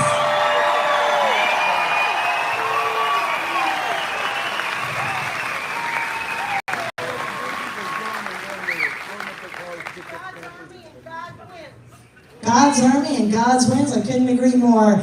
I want to thank, before I close with a little story about standing up, I want to thank the two partners who came to help the truckers launch this. You know, a lot of groups said that they were going to help. A lot of groups said they were going to help. But when push came to shove, the night before Atlanta a week ago, there were two groups that actually stepped up to the plate.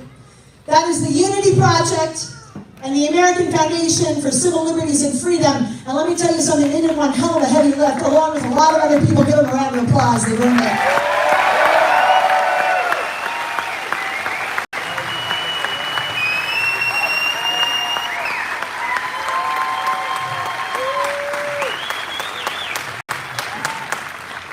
So for those of you who don't know, prior to March of 2020, when Washington Post, LA Times, and every other communist, billionaire, Chinese-owned rag decided they wanted to take me out, I was a Fortune 500 attorney who represented the biggest companies on this planet. And then for the better part of the last decade, I took a left turn from that work, and I started going against the Asian mafias that run child sex trafficking in brothels in Southeast Asia.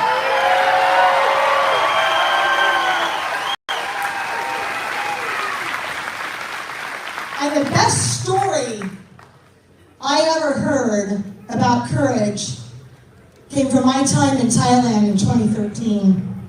I was working with a girl who was young, late teens at the time. She was my secretary. But she was also herself a product of the sex trafficking environment. And one day she walked into my office and she said, I want to tell you a story. When I was 12 or 13, my parents started fighting.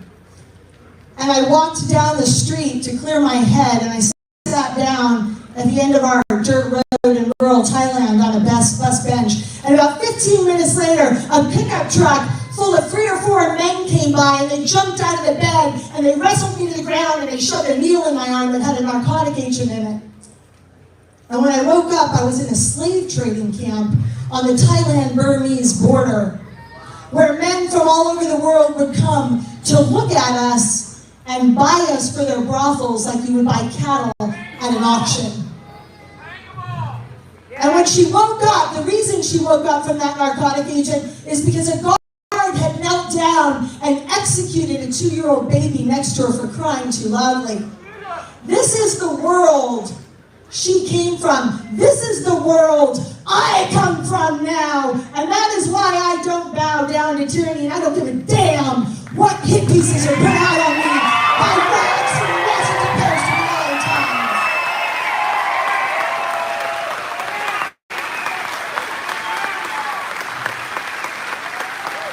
And then she proceeded. Thank you. And then she proceeded to tell me a story that I have never forgotten. I've told it once or twice from the stage, and I think it needs to be told again tonight, so here we go. She said 3 or 4 months into her time in this slave trading camp, one day the guards decided they were a little bit bored, and they were going to round up the girls and start executing them for sport in basically what was a firing line. And they went down each girl and laid guns on temples and watched each girl struggle for the gun, only to ultimately fail and be executed at point-blank range. And when she got to that part of the story, she stopped talking, and she looked at me, and I looked at her and I said, "What did you do when the guard got to you?"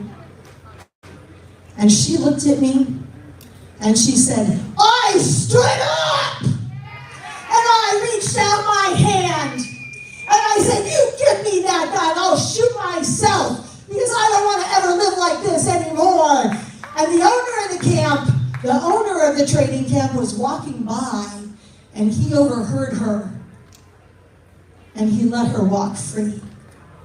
And I learned that day a lesson in courage I have never since forgotten, which is this: when you are staring at a locked and loaded double barrel full of hate and anger and tyranny that is about to do you in, you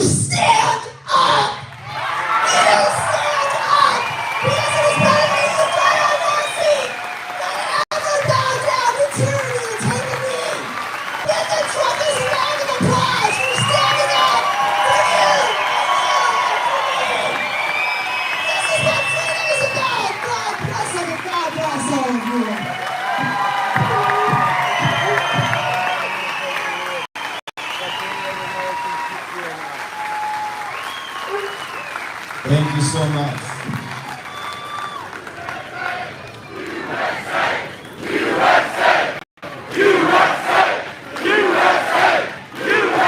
I'd like now to announce Dr. Alan Williams up to the stage.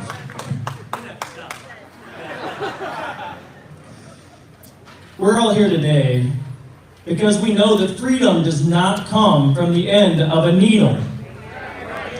That's an illusion. Simply an illusion. And tonight, we can talk about a lot of things, but I want to talk about illusion versus reality. I grew up in a 3-stoplight town in southern Illinois, and during my time growing up and going into medicine, I always believed there was no way you could ever have enough corruption at the CDC and the NIH and the FDA to actually believe that they would lead us astray. They would mislead us intentionally and do us harm. That was my illusion. How do we create illusions? Well, let me tell you a little story, and I need a little show of hands here in a moment. When you think of the all-American hearty breakfast, what are the first 2 foods that you think of? All of you thought of bacon and eggs, raise your hand, please. Okay, I'm thankful for this one. That is not a result of advertising. That is a result of a propaganda campaign. Okay? Advertisers long ago, and PR firms, public relations is literally the new translated name for propaganda when it got a bad name. That's all it is. Literally, they changed it. So they knew, the PR people knew, if we try to sell somebody a piano, we can't just say, hey, you need to buy our piano. You're going to say, no, I don't have money, no, I don't want to, no, I don't like music, or I'm going to buy a truck, for instance. But either way, go kick rocks. So they understood that didn't work very well. So what they had to do was they had to create the reality around the customer in order to get the buyer to come to them. So, because they had control over media and everything else that people consumed for their information, they said, let's go do this. They got some different celebrities, they went to the newspapers, they went to the magazines, and they said, hey, let's make this a thing. That every modern home has a proper music room. Everyone. So, everybody looks around at each other, and they think, oh, this is the thing. They find the room, honey, which room are we going to use? That room's a great music room, I think that's what we're going to do. They look over in the corner and they say, honey, I think that piano would look really nice in that corner. Don't you think? So piano sales skyrockets. Now, let's take another one for example. Let's get back to that bacon and eggs. So what happened there was a bacon company went to a master PR firm and said, can you help us sell more bacon? So they didn't go to the customers and say, buy more bacon. What they did, he goes back to his own firm. They have a doctor on staff that works for them, paid by them, as to basically do what they say. He says, doctor, now, Americans don't eat much for breakfast, maybe a roll and some coffee and maybe some tea, but that's about it. This is back in the early 1920s in that neighborhood. And so he says, well, wouldn't you agree, doctor, that Americans would be better served, their health would be better served if they ate a hearty American breakfast, maybe including something like bacon and eggs? The doctor, who's on the payroll, dutifully says, yes, I totally agree. So he says, well, off the books, not with our company, no association here, would you be willing to send a letter to 5,000 of your doctor friends and ask them if they also agree? He says dutifully, yes, I will. So they get the results back. So they say they're counting the votes, never published, of course. And surprisingly, they get 4,500 yeses and 0 nos. Now, we don't need advertising. Here's what we do. We go to the newspapers, we go to all the media, the televisions, and we say, and here's how the headlines read. 4,500 doctors urge Americans that they need to eat a more hearty breakfast to better their health. Maybe something like bacon and eggs. And hence this is born. All scientists agree, 97%, all of these things come from these propaganda campaigns, but it's an illusion, okay? Now, that guy, okay, we're talking about bacon and eggs. Again, I'm thankful for this one. What else did he do? Well, he ran the propaganda for World War I for the US government. Not exactly small potatoes. Also helped the CIA overthrow the Guatemalan government with a propaganda campaign that he created. Additionally, helped get a lot of women smoking with their Torches of Freedom propaganda campaign. Kind of a big player. So, not small potatoes. So how can they create these illusions? Well, let me tell you about his family. His great uncle, none other than Sigmund Freud. And more importantly, you say, oh, this is all in the past. We like eggs and bacon, you know? We don't need to hear about propaganda. Well, he also wrote the book called Propaganda. That seems significant, but more importantly yet, his great nephew was none other than Mark Bernays Randolph, who was the first CEO of Netflix. So when you think about these people being able to craft an illusion for all of us to believe and for the public to go with, there is easily verifiable data. We can find the evidence of all of these things throughout history if people take the time to look. One of the illusions they've created is that doctors, that we're few, that we're not very many that are behind this movement. Most every doctor agrees with these vaccines that aren't really vaccines. Most doctors agree that early treatment doesn't work. Nothing could be farther from the truth. We have thousands upon thousands of doctors behind the ones that are speaking that are behind you and are 100% in this fight. They're all there. We have everything from neurosurgeons to pediatricians to anesthesiologists to anything you name it, we're all there. And more importantly is another illusion. There's an illusion out there that the government always wins, that the government has power over us, that we the people don't have the power. Nothing could be further from the truth, and the only thing that limits us is our belief in that illusion. Yeah. Amen.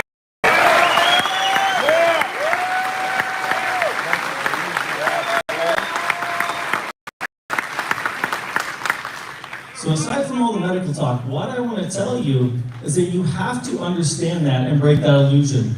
You know, the little things that we do every day, the power doesn't just exist on a stage or with a microphone. The power exists with the people.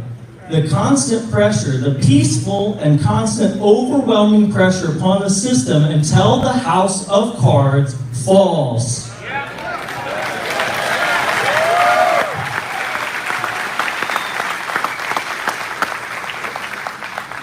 Because our freedoms, again, do not come from the end of the needle. They never have, they never will.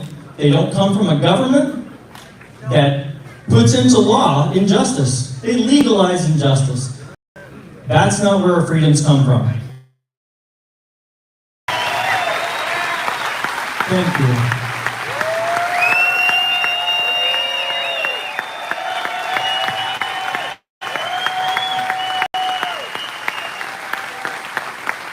Thank you so much. Next we have a speaker pilot, Josh Yoder.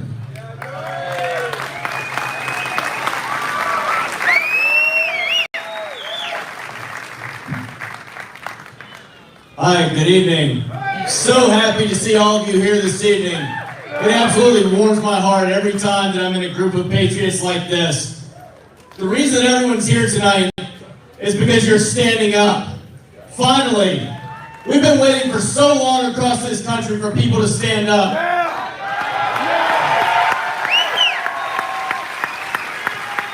For me, this journey started in August 6th, sitting in a hotel room in Chicago. United Airlines had just come out with a mandate for their employees. They said, you're going to get this jab or lose your job. At that point, there was no federal mandate. I spoke to a couple of friends and decided we had to do something about it. So we stood up and formed an organization known as U.S. Freedom Flyers.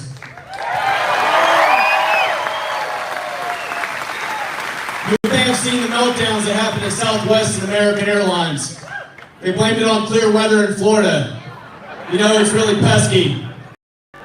But it turns out when you mistreat your employees, and you take their rights for granted, and you think you're going to bring tyranny into the workplace, into people's lives, they don't take it well.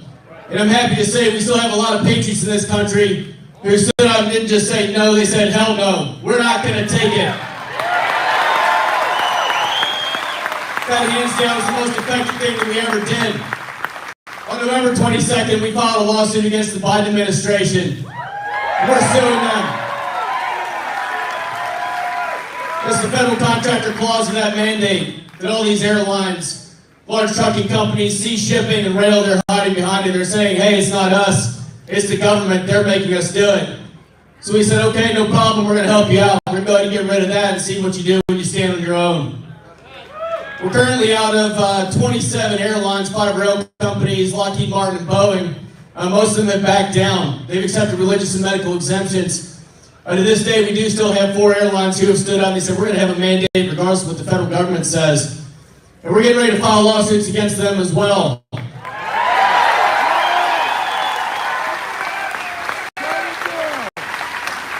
What I've learned in this trip across the country with these truckers is that the American spirit is not dead. It has been amazing. I'll be honest, I've been really concerned over the past 6 months especially. I was afraid that the American spirit was dead.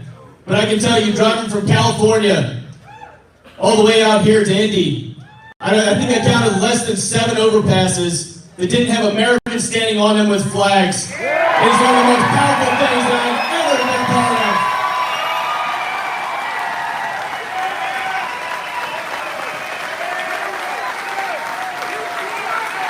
I can't even tell you how proud I am to be an American right now. The fact that you're all here, this is the people's convoy. It's about you. We are going to take this country back and take to it every citizen just like you standing with us.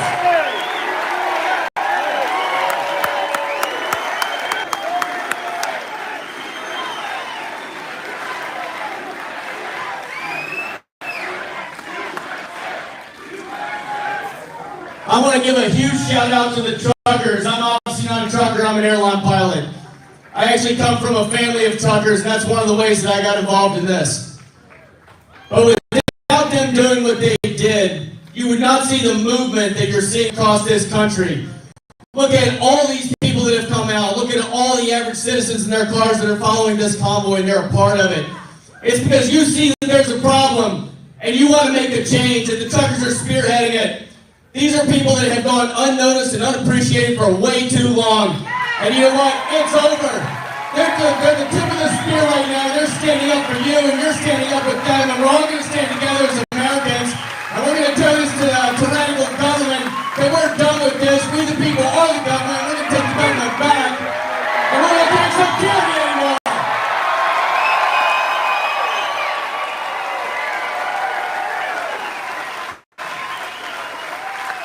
So thank you so much for coming out this evening. Thank you for everyone that's watching this, that's supporting these truckers.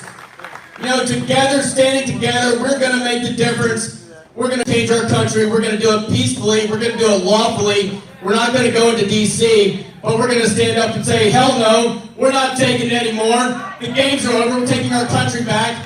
This is 1776 again. And everyone needs to understand that.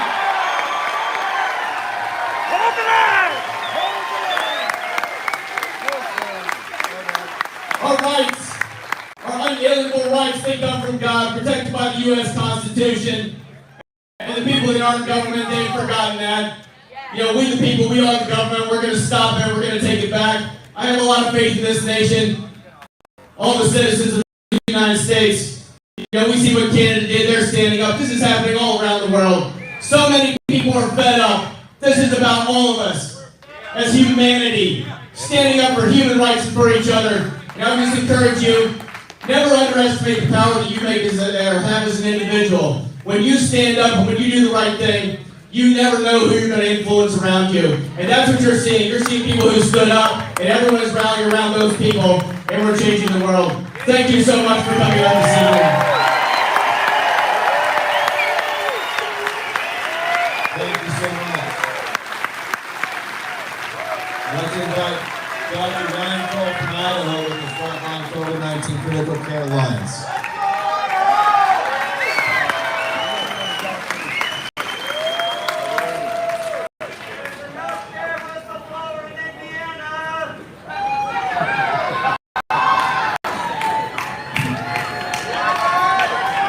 All right, I always like to start like this because this is the heart of America and I want to remember it. Here, Dixie, you too, sweet pea. Very well.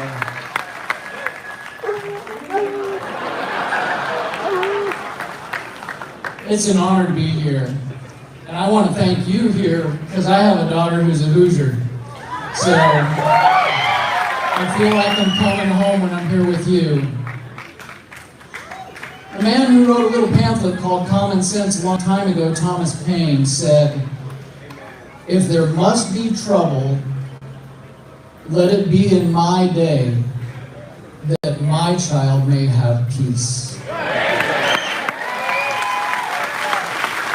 I look out on the face of courage here.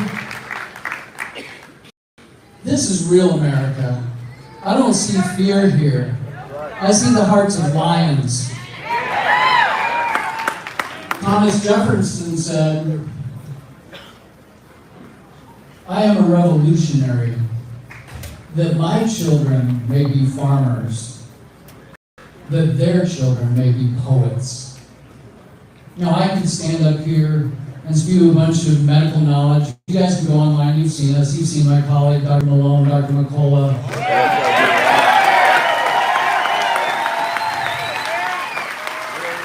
You've seen the doctors at the globalcovidsummit.org. That's 17,000 doctors. We're the ones that care about health freedom.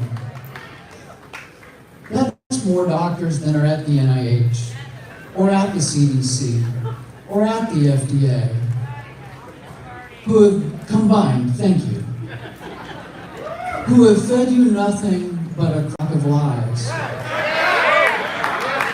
I don't get my health instructions from Anthony Fauci.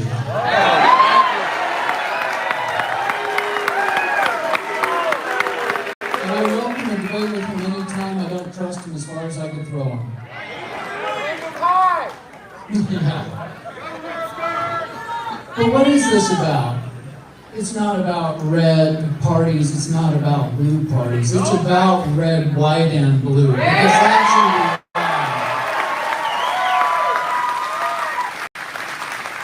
I wore the uniform with pride, and I took an oath to defend our Constitution against all enemies, foreign and domestic.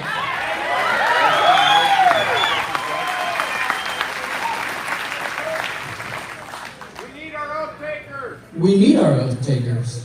And this is a room full of them. These are people that stand for freedom and believe in the Constitution and the rule of law. And we are peaceful, law-abiding citizens, but we're not laying down.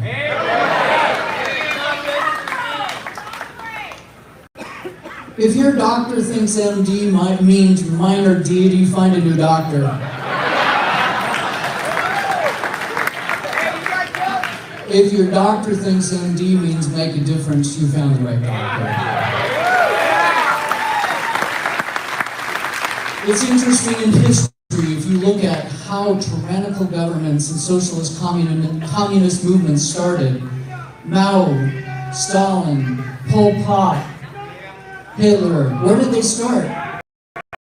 They took over the healthcare system. They took over the healthcare system. What have we seen in this last 2 years? Lies! Lies. Yes, we've seen lies. And we've seen evil attempts to tell you what to do with your mind and your body. Those are yours. It is all we own. It is sacred and it is ours.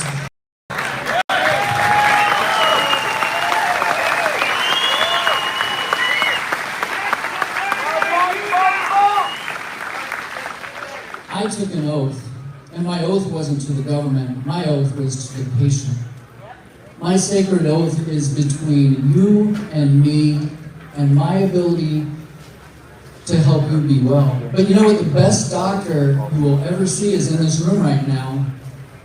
It's not me. It's you sitting in your own skin. It's up to us to take care of our own health, not a government. This is a government that has overstepped its bounds. These are healthcare agencies that have overstepped their bounds.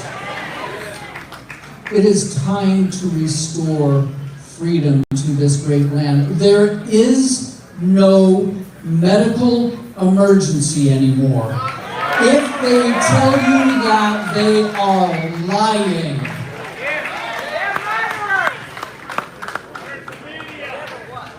Yeah, the media is lying too. Yeah, and if you don't know about the Trust the News Initiative and how they all colluded against us, yeah, look that one up too. I don't have time to explain that. I am proud to stand here today with my amazing brother truckers.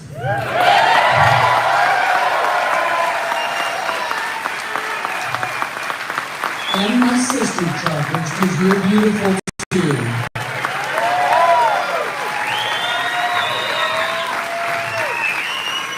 I have an old Peterbilt on my farm, and I like a little grease under my fingers.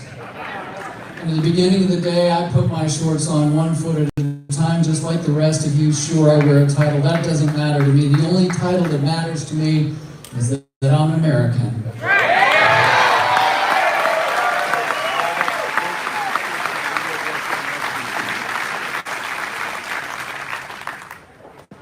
And today we're all truckers.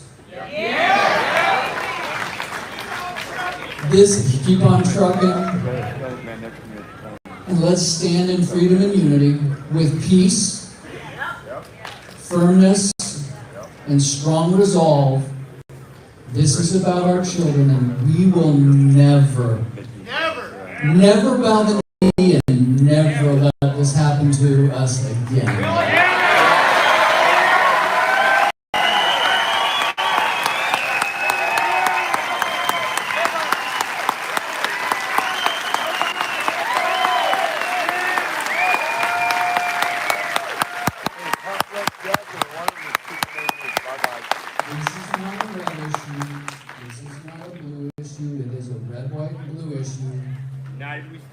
And I'm going to get my phone away. I want to finish with one thought. St. Augustine. And you may know this one, but never forget it. The truth is like a lion. You don't have to defend it. Let it loose. It will defend itself. God bless America. Thank you so much.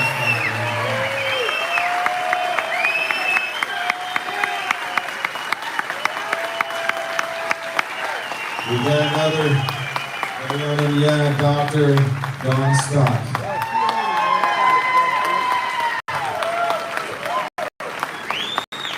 Here's a Hoosier. This is one of my brothers in freedom, Dr. Dan Stock, and I'm honored to be here with him. He represents you as a state, but he also represents medical freedom, and I think it would be an honor to hear a few words from my esteemed, humble, amazing friend, Dan.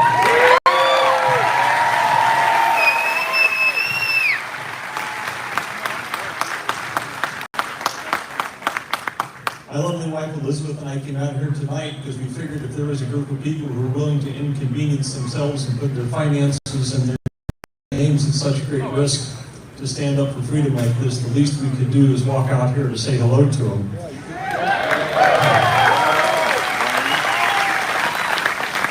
And then Ryan tells me how to come up here and speak to all you guys, which is even more flattering than I have been flattered in a great many ways. I was a little sad to hear the first speaker ever come out and say that he was going to have some doctors come up here who are a lot smarter than you are. Ladies and gentlemen, I have a bunch of letters behind my name. So does Ryan. So does Dr. Fauci.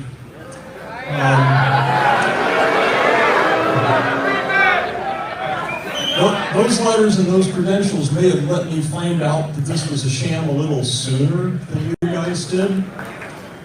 But I doubt that there's anything about your intelligence which is lesser than mine or Ryan's that you didn't figure out pretty quickly that this wasn't about a virus and this wasn't about healthcare. It was just about making sure that you were subjugated. Ladies and gentlemen, no amount of credentials can be put behind any name to make him so that he can tell you that you're dumber than he is and that you should be genuflecting to his intellect. Who's the boss in the doctor-patient relationship? Ryan said it, I'll say it. Any doctor who won't say it is a doctor that you need to be taking your power back from, ladies and gentlemen.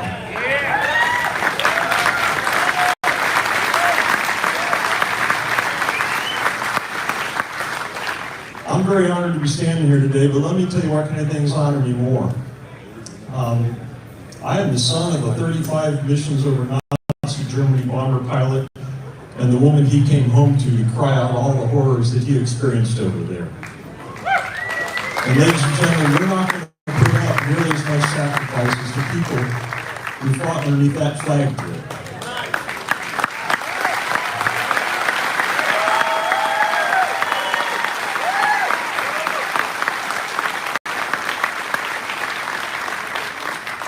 The greatest credential I'm ever going to have is the one that the people who sacrificed, like my mom and dad and the family who put this flag out here, the same thing that every one of you has the chance to earn, and that is to call yourself a United States citizen.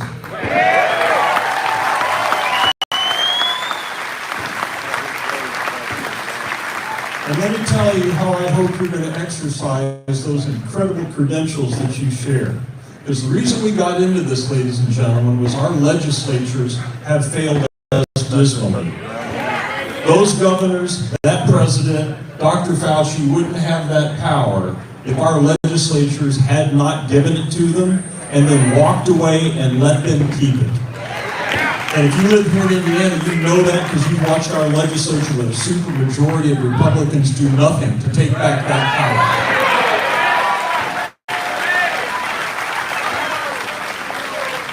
Ladies and gentlemen, you don't have to listen to the newspaper tell you who the candidates are. We know you can think for yourselves because you're a United States citizen. You can find out who the freedom warriors are who are willing to say, I don't work for the leadership in the Senate of the House of either the federal government or the state legislature. I don't work for the lobbyists. I work for the people who are in my district that I'm supposed to be representing when I go there. I didn't get elected because I was really, really smart and smart to make smart decisions for them. I got elected because all of those people had a collective intelligence and I was supposed to go there and be their voice. And if you have a candidate who has shown that he is not willing to stand up to his legislative leaders and say, you aren't what matters, then ladies and gentlemen, you have failed to do what you as a citizen were supposed to be doing. When they wrote our Constitution, the Founding Fathers gave the state legislatures the power to take power back from the federal government and to control it in your name.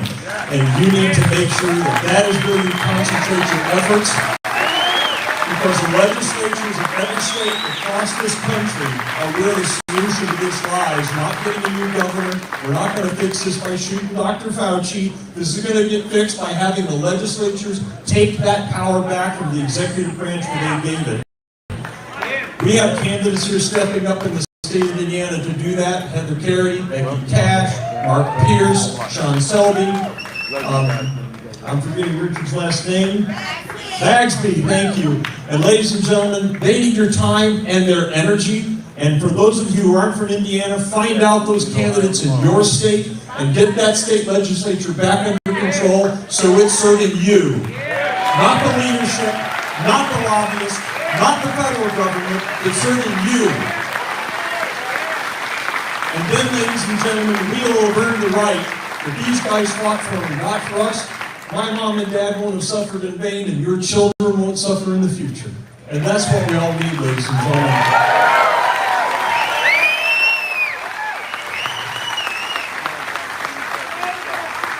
I want to thank everyone who came out here tonight just as much as I want to thank every person in this convoy who has sacrificed their time with their family, their money, and even probably putting their reputations at risk, as you know that they're all going to be written up badly in the press, all right? You're all going to get smeared too, but ladies and gentlemen, let's take all of them and show our gratitude by being involved in that legislative election and making sure that incumbency isn't what gets you a continuing ticket to represent your district. Thank you, ladies and gentlemen. Thank you so much, Dr. Minister.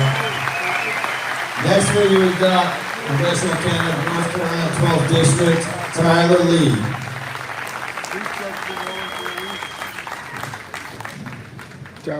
Well, good evening, everyone.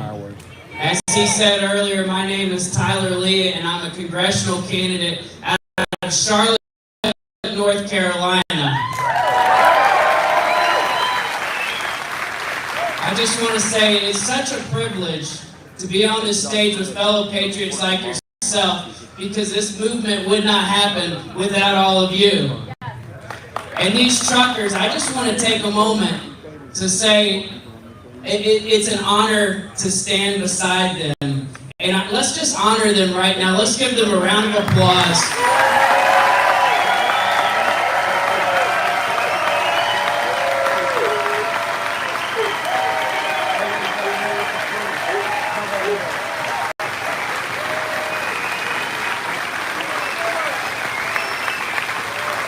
You know, these guys inspire me. This is the whole reason I'm running for United States Congress. They inspire me, they inspire you, and they certainly inspired the world. And I have to give a shout out to our brothers and sisters in Canada who lit a fire under all of us.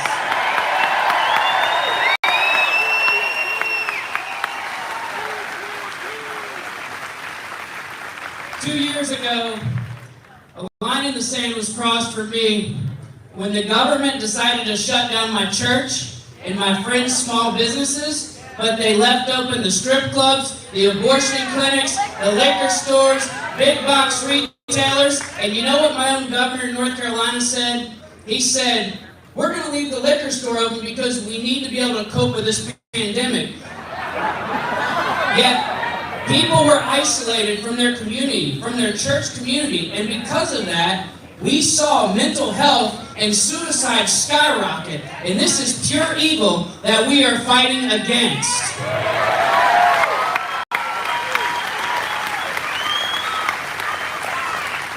Since I launched my campaign last May, I couldn't have imagined, we knew it would go downhill, but I could not have imagined how quickly it has happened. But it seems like every day, we're all fighting for the police. We're defending them, not defunding them.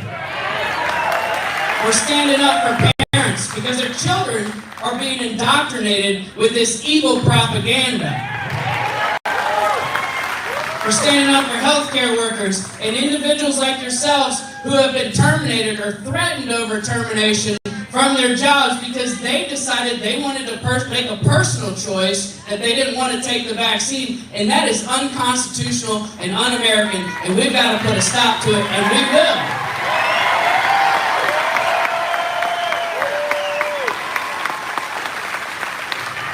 But lastly, I have to give a shout out to my truckers. You know, honestly, before 7 days ago, I didn't know much about the trucking industry. And I have to say, many of you in this room are now family to me, and I've listened to their concerns. The over-regulation, the unnecessary regulations that these independent truckers deal with. That these corrupt, career-long politicians, they legislate from their ivory tower in D.C.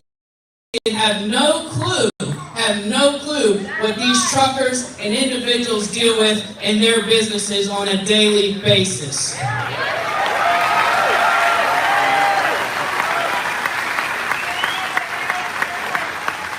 Lastly, I want to say one thing about this vaccine. My brother serves in the United States Army, but he has boldly stood up and he has denied the vaccine, and he is being discharged as we speak. And that is so un-American.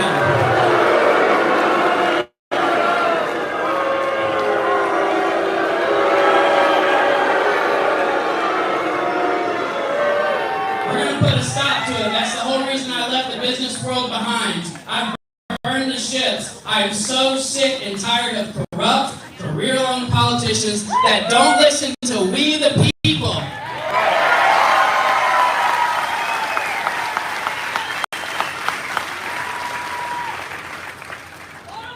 In the Bible, there's a story where Moses led the Israelites out of Egypt, and he went to Pharaoh and he said, "Let my people go."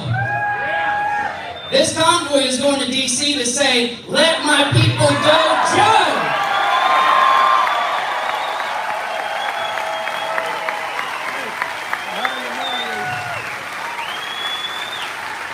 You know,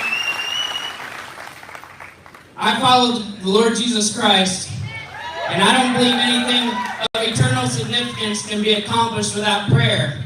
So I feel like in this moment tonight, I want all of you to get on your feet right now. There's nothing stronger than this crowd that we have right here. And I want you to grab your neighbor's hand to your left and your right, and we're going to stand in unity. We're all going to pray for our country.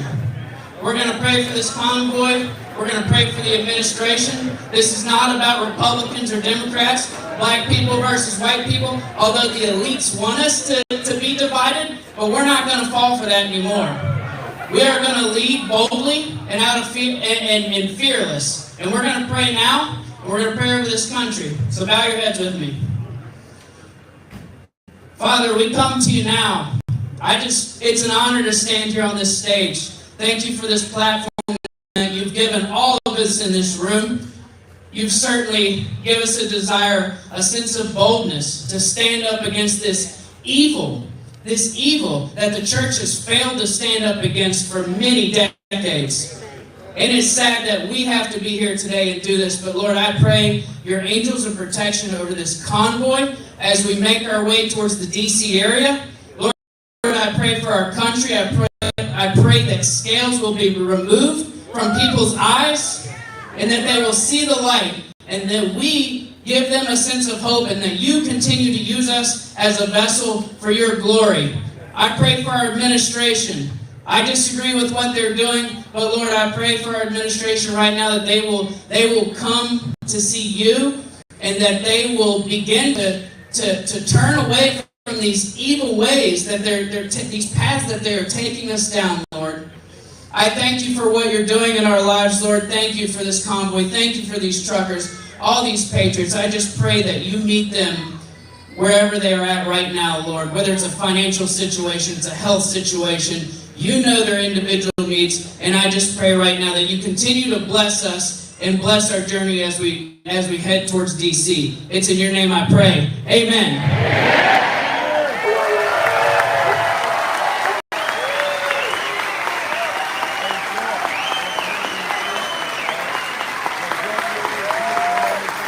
Hey, one last thing I want to slip in, and then I'm going to drop the mic here, but when I go to Congress, I'm going to stop funding Anthony Fauci's salary. We're going to get to the bottom of who's funding him and why he's still there, why he's the highest paid government employee. He needs to go, and I'm going to go expose him, but I need your help. I need you behind me because I cannot do this on myself. I'm here to represent you. I work for you.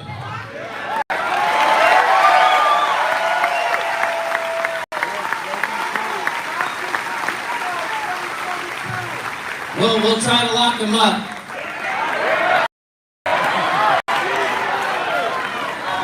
Thank you all. God bless you, and may God bless America.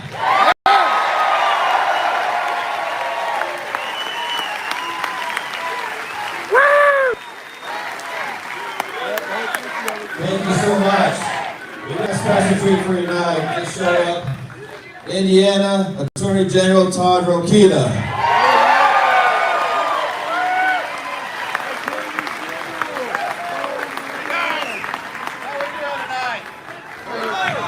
There we go. Who here is from Indiana? All right. Who here is from out of town? Out of state? Well, let me just say as maybe, I hate to misspeak, but perhaps as the highest office holder found, let me welcome you all to Indiana, the great crossroads of this country. We like truckers here. We like people who love America here. Thank you for standing up and giving us, as the last speaker said, giving us all some courage to stand up for ourselves and stand up for this great nation and all the things that it's given us. No?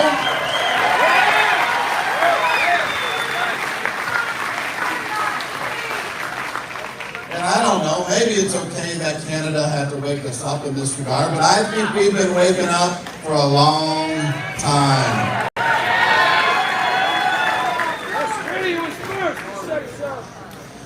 They call it American exceptionalism. It's spelled with a capital A and a capital E. It doesn't mean that we think we're better than anybody else. That's not the point. It doesn't mean, although we may be, it doesn't mean that we have a better military than everyone else. Oh, at least for now we do. Thank God for those men and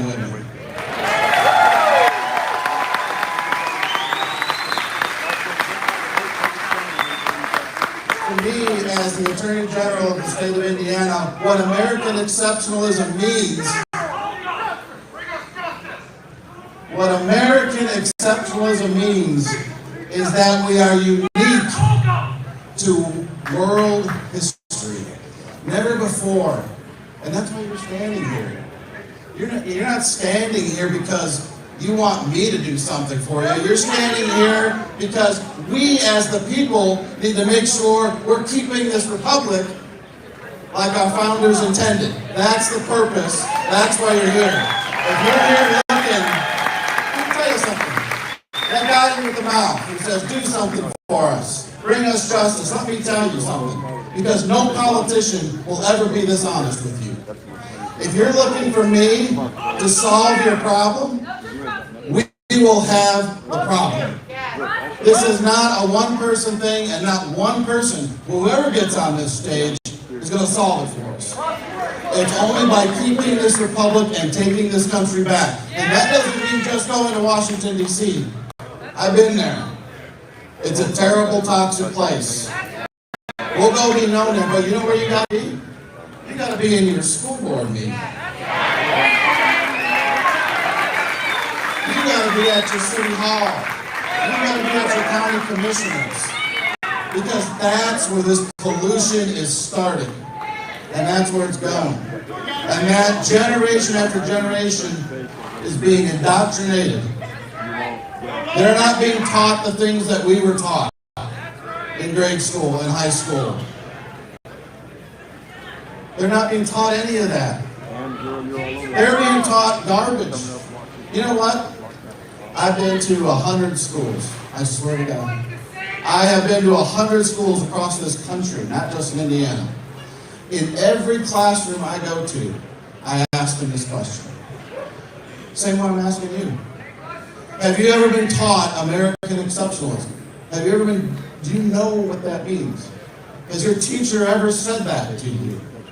95 times out of 100 the answer is no. American exceptionalism means we are unique to world history. Doesn't necessarily mean we're better, but we're unique. Why are we unique to world history? We're unique because never before have the best ideas for self-governance, i.e. liberty, come together at the same time, in the same place, but in that Constitution. It hadn't been done before, and it hasn't been done the same way since. We flipped it on its head. No longer were we going to be subjects of a king. No longer will we be ruled by a government, the king. In fact, we, the people, were on top. And the government is supposed to be subject to us. That's why you're here. And the only thing above us, we the people, is supposed to be the rule of law. The rule of law applies to each of us equally, so it's supposed to go. That is the government's not supposed to pick favorites. It shouldn't matter what color you are. It shouldn't matter your education level. That was the magic. That was the uniqueness. That was the exceptionalism. And that's why you're here. And the only thing above that is God Almighty Himself. So I don't want to take your time anymore. I appreciate letting me welcome you. I want to thank you for the time. I don't know if you're all getting paid for this. But this is a tremendous amount of time. I thank the organizers for keeping us safe. I thank our state police who brought me in and are keeping all of us safe. And I thank all the county officers. We are here for you. We are here for the police. And we are here for you. So, do this. Remember, it's our country. As Franklin said back at the founding, you have a republic if you can keep it.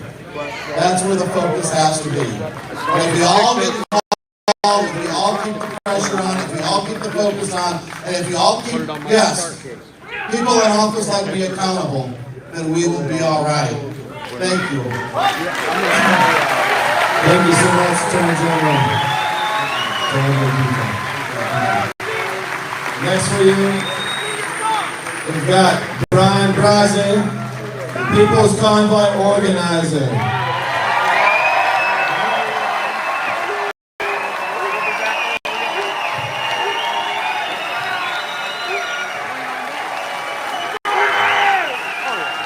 Let me first clear the air by saying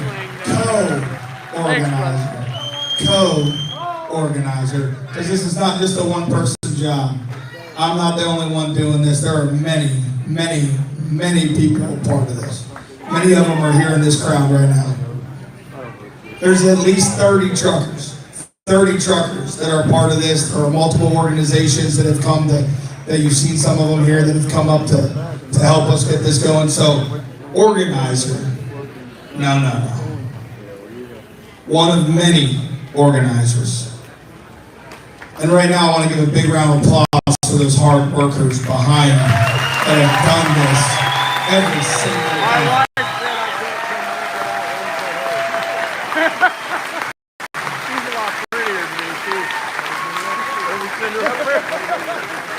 You know, I didn't really come up here with a game plan, what to talk about, what to say, and I'm nowhere near as good of a talker as some of these people that have been up here. 30 years in. But I wanna start like this. It's not a right issue, it's not a left issue. It's an American issue. It's not just an American issue, it's a global issue. It's a people's issue. It's a human being issue. It's our issue. The People's Convoy may have been started with some truckers, motivated by our brothers and sisters to the north. Thank you, Canada, we love you.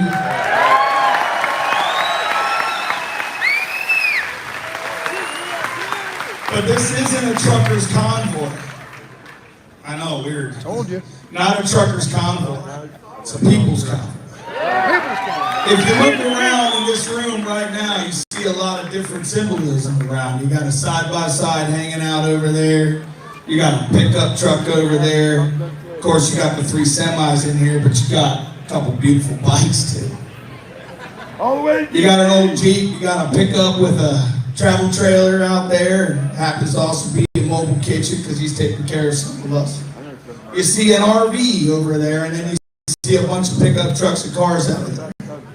See, this ain't about the truckers. This is about the people of the United States. This is a people's convoy. And I encourage every single American, I don't care if you're from the left side of the aisle, the right side of the aisle, I don't care if you're straight, gay, bi, male, female, or whatever you may be. At the end of the day, you are all Americans. I don't care when somebody comes up here or any other platform and talks about why you should vote for him, because I'm going to be honest with you. Don't. Until you do your research. Look into your candidates. Read all about them. Look into their voting record. Look into their personal life. How are they? Are they really a God-fearing man or woman? Really? Are they? Or do they just get up here and do a bunch of this? Do they really care about their husband or wife and their kids? Or do they just worry about the photo op? Don't ever vote a straight ticket. Never, never, never. Because I promise you, somebody on the right and somebody on the left is evil. You do your research. You become informed voters. The only way to save this country is for it to be ran by we, the people. It is high time that these career politicians go.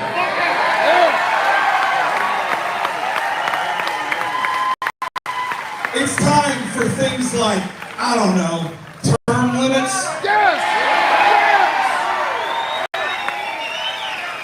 It's time that it's recognized that holding a political office is a civic duty in which you leave and go back to work afterwards. Running campaign trails and shaking hands and kissing babies and smiling for the cameras every 2 years or every 4 years or whatever it may be is not running our country. It's just, I don't know, look at me, I got a pretty smile. That crap don't work no more, and it's pretty evident by looking at everybody in this room. We have had enough!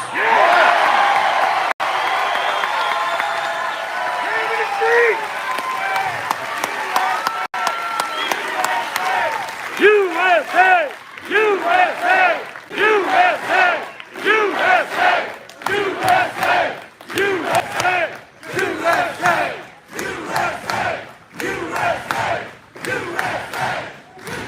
It's time, and many of you have already heard me say it, so here it comes again. It is time to remind the governments around the world, not just the United States, but around the world, that they work for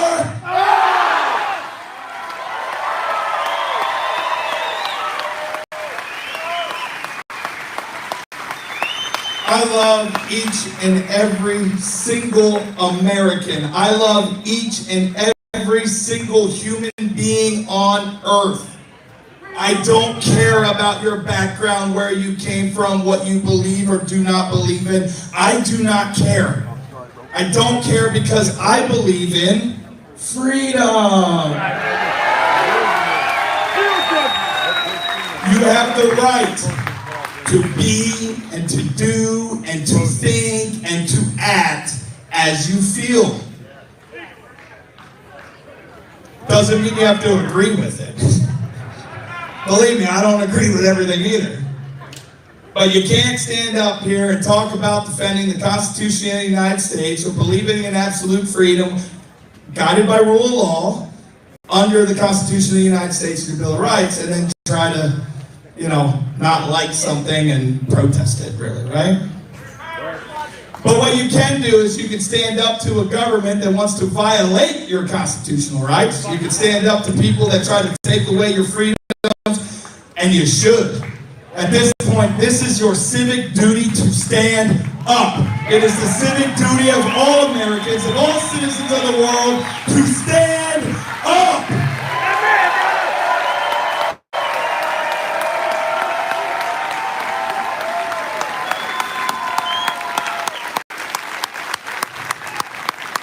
I'm going to ask my family to come up here. My family, come up here, please.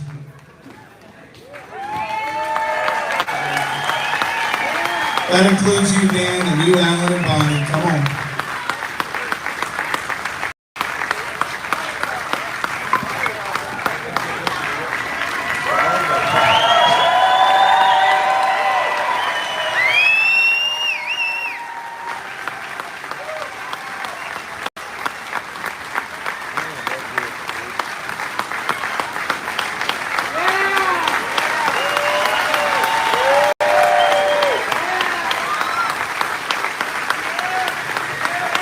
Not anybody in the world is who they are or able to do the things they do without the love and support of their family. Nothing in this world is more important than those in your life that are here from day in and day out for all the crap you put them through. These people on the stage, and there's many more, but these people on the stage are the closest thing to my heart. These are the people that keep me on the straight and narrow. These are the people that keep my moral compass exactly where it needs to be, and these are the people that remind me when I'm screwing up. Without these people right here, right now, I would not be standing on this step deck. Without these people right here, right now, I would not be the man I am today. And I just want to make sure they are recognized for everything you guys have done for me and the man that you have made me become.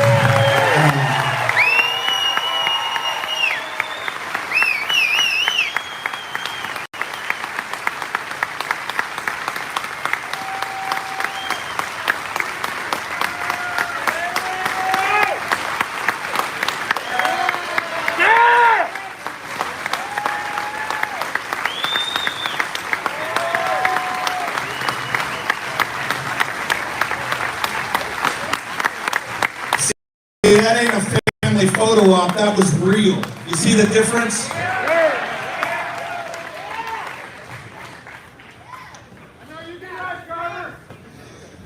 I got a little fired up there tonight because, well, I think you know why. I don't know if you guys know this because you're all in here enjoying the show. But right now they shut down the exit because there's so many people trying to get in here. It's backed up to us.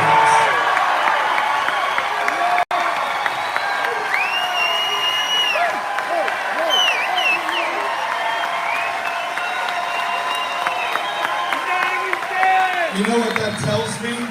You know what that tells me? There's a lot of people out there, I'd say it's a very small amount, judging by what I see going down the highway right now. But there are people out there that think we're the bad people. Yeah. We're wrong. What we're doing is evil. They want to paint us as being some far right or left or whatever crap they spew out their mouth. But we're not. We're not that at all. We're a variety of people. We come from every walk of life. In fact, I don't know if you knew this, but trucking is the most diverse industry in this country. Truckers come from every walk of life, literally. They come from, even in the American trucking, they come from every country out there, right, Jerry? Yep. Jerry left communism to come to the United States and drive truck.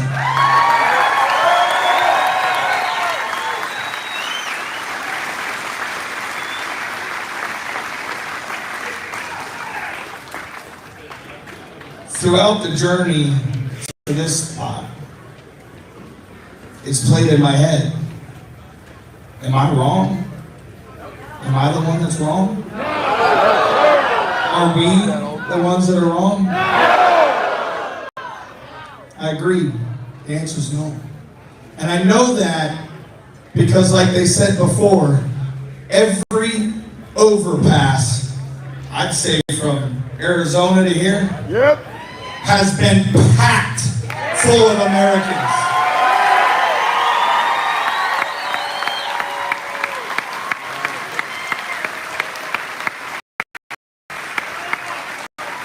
I'm not going to go much longer, so I'll end it like this. All right, I might go a little bit longer. I'll try not to. Go longer! All I'm really asking for, what my personal goal is for this convoy, is to wake the citizens around the world, not just the United States, but the citizens around the world to wake up. I want them to wake up. I want them to see what is going on around the world. I want them to feel that freedom.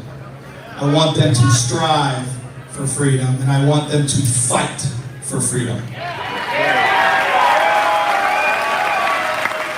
But freedom isn't free. Many soldiers know that. But not many Americans. Freedom takes sacrifice. In our situation, it's the lost incomes. It's being away from home, missing our loved ones, to drive across this country to go make a freaking statement. It's all worth it. 100%. There's a lot of cameras here and people blogging and stuff. That's all right. That's all right. But I want to use that to our advantage right now, even though people that hate our guts are watching. Oh yeah, they are. I am begging, I'm begging that every truck driver around the world,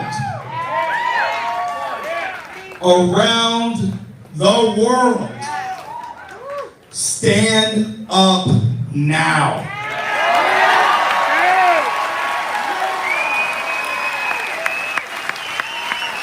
Australia, you're up.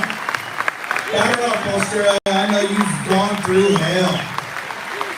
I know you've tried. I know it's been difficult, but now our brothers to the north, brothers and sisters up north have inspired us U.S. truckers to do it. Goodness, I hope we can at least inspire you to do it too.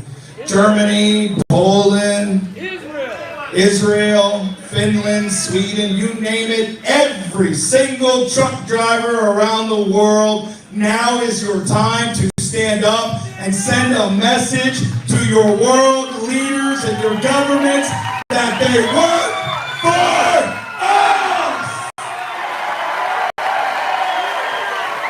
God bless you all. Thank you so much, President.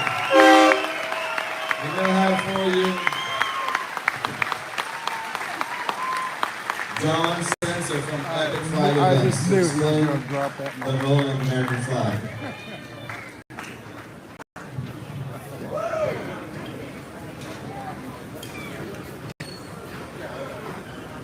The great Rush Limbaugh said, "When are we going to see pushback?" Rush, I'm looking at it.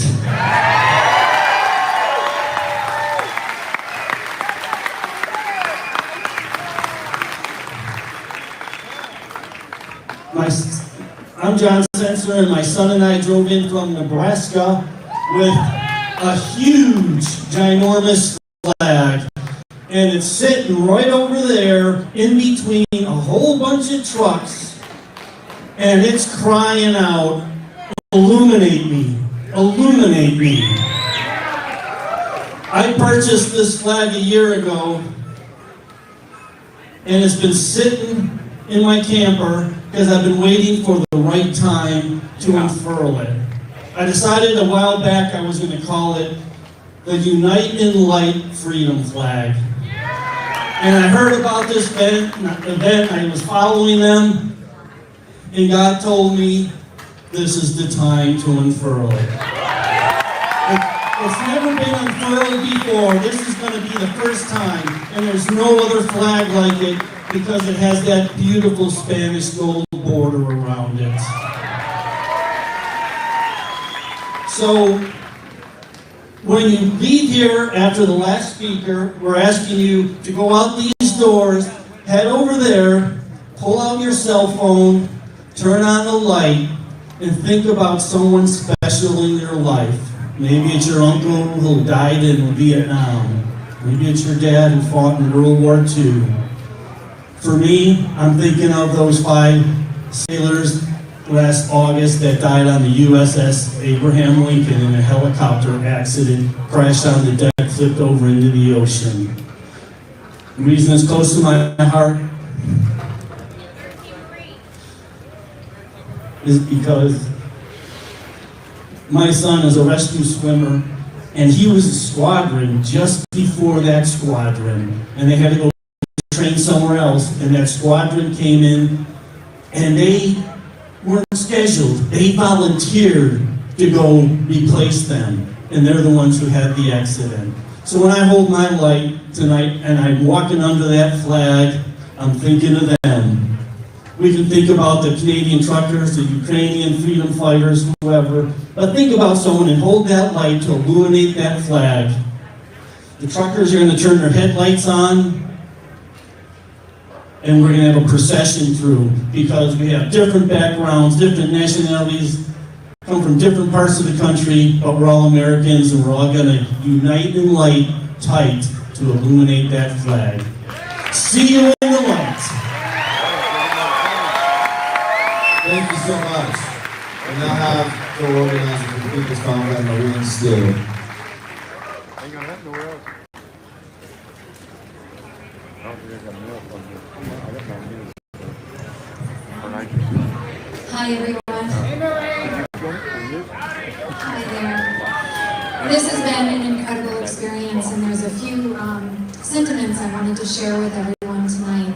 So many of you are able to go on this entire journey with us, and it's been a life-changing experience for all of us. Yep. Some of the things that I've learned that I was unaware of after 2 years of quarantine. And one of them is the fact that patriotism is alive and well in this country. Everywhere we have gone, we have received the most beautiful reception, roadsides packed, overpasses packed, and what you mostly see is just the red, white, and blue. Just flags for freedom, pride in country again, and love of fellow countryman, which has been so dead for so long. The other thing that I've learned on this journey is how generous Americans are. Everywhere we roll into, people roll out the red carpet. There's enough food for thousands of people, and no one will let us pay a dime. There's food for the truckers, there's food for anyone else that joins. This has been just the beautiful American heart on full display. It waves and flares on the outside for all to see, and it has just been incredible, and I wanted to share that. In the back of our bus, we have a Rubbermaid bin, and it's full of letters from American people. We have letters in there from nuns. We have letters in there from moms and dads and businessmen. There's hundreds and hundreds of letters. But the ones that bring tears to my eyes, and some of the big burly truckers behind me here, are the ones from the children. There's a little girl, Whitney, who emptied out her piggy bank, and there's a $10 bill, a $2 bill, and 3 $1 bills, and a piece of candy in there for the truckers. A little boy, Travis, said to the hero truckers, "Thanks for keeping me free," and he taped a cookie to the postcard.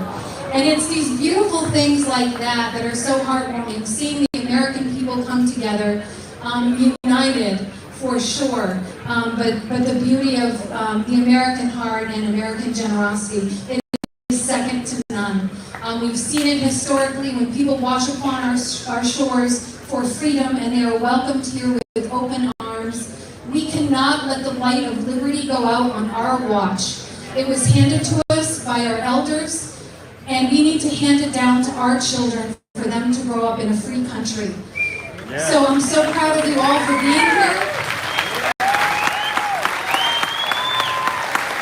Thank you all for standing up and for joining hands and unifying, because we are a united country. Do not believe it for 1 second that we are divided. We are not, and you're showing it here this evening. Everyone is. God bless America. God bless you all.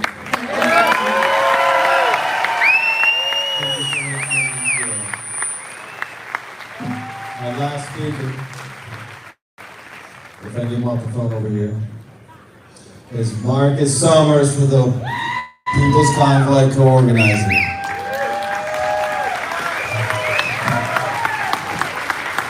Whoa! How about that? It's great to see all you guys, and if the cameras, would you just go out there and just show everybody all the way out, like way out there. That's amazing. Incredible. I would like to ask Mike Landis, Ryan Brazzi, Rebecca, Jerry, where's Alan and Bonnie? That's who I was on the phone with. They're outside. When they're coming up, while they're coming up, I just want to say, you guys, it's been awesome to see this from the windshield of the tour bus. It's been amazing. Nearly every overpass that wasn't an exit or an on-ramp was covered with people from California to Indiana. That's incredible. We had the pleasure yesterday to get ahead of the convoy and stand on the bridge on an overpass and watch the convoy pass under us. It was amazing. We got to talk hands, talk to the hands, shake hands, talk to the people. It was incredible. So I want to say here, These here, Bonnie, Alan and Bonnie, Brian, Jerry, Mike, and Rebecca, and myself are the lead organizers here of the convoy, and I'm telling you, this is just an amazing thing here. We are truckers.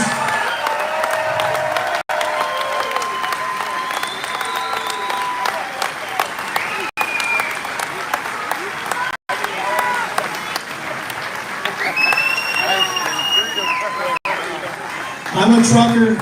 I'm actually one of the, I think I might have been the first guy that was hit, I was shot at, driving my 379 Pete on I-70 in Ohio. Some of these people were on the phone, they heard it. I was shot at, my glass was shot out of my truck. I wasn't sure what was going on, and they weren't either, but it was just crazy. That was back on June 8th, 2020. But somehow I dodged the bullet, and the hand of God kept me safe, and I'm here, and I'm thankful to be here. So, we're going to sing Amazing Grace, and we're going to sing it twice, and on the second time, I just want everybody to join in with us. Yeah, join in now.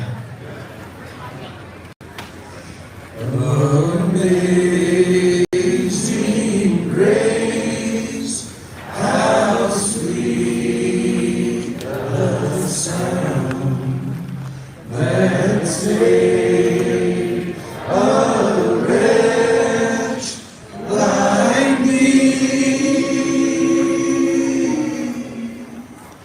I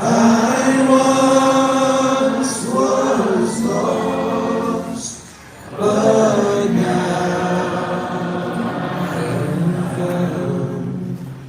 Was blind, but now I see.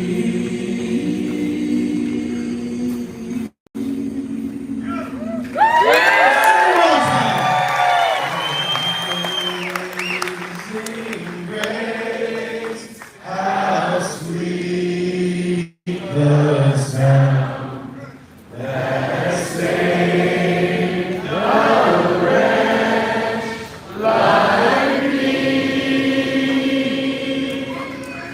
I once was lost, but now I'm found.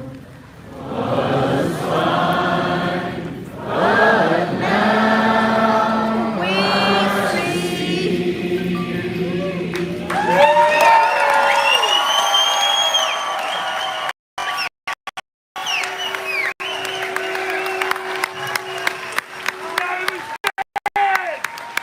If you guys would please head on around the other side of this building, we're going to open up a very large American flag right between the tracks. I love you all. Be safe. And thank you from the bottom of my heart for all the support. Hey, just really quick, I forgot to mention something earlier that's really critically important. I don't know how many of you know about Pastor Art up in Canada. Pastor Art's a guy that's been to jail quite a few times, and he's been to jail because he's been standing up for freedom. And most recently, he was supporting the truckers up in Canada. He was doing nothing more than passing out food and water and having conversations with him, and they threw him in prison. They're trying to make an example out of him. They made him a political prisoner. So Cindy Chapin, who many of you probably know, she's organizing to help get him out of prison. And she has a website, it's called freepastorart.com. I'm asking you to all go there. I believe on March 9th, they're asking for rallies in all the consulates, the Canadian consulates all around the country. There's numbers on the website that you can call. You can call the Canadian government, you can call the US government, and you can demand his release. He's a political prisoner, just like our January 6ers. So please, help us make a difference for Pastor Art, who's made a difference for many people. Thank you.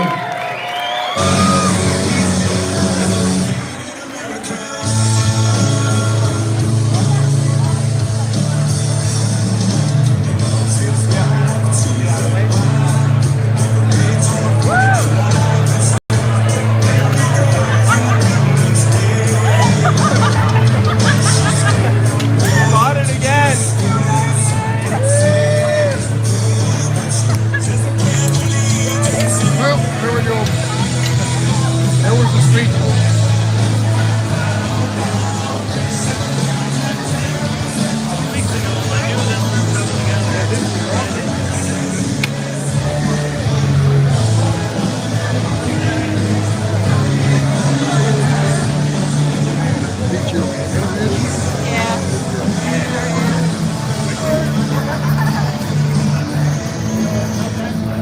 Go check that flag out. No, I didn't get his interview yet. No, I don't think he did either. Maybe today, but not last night.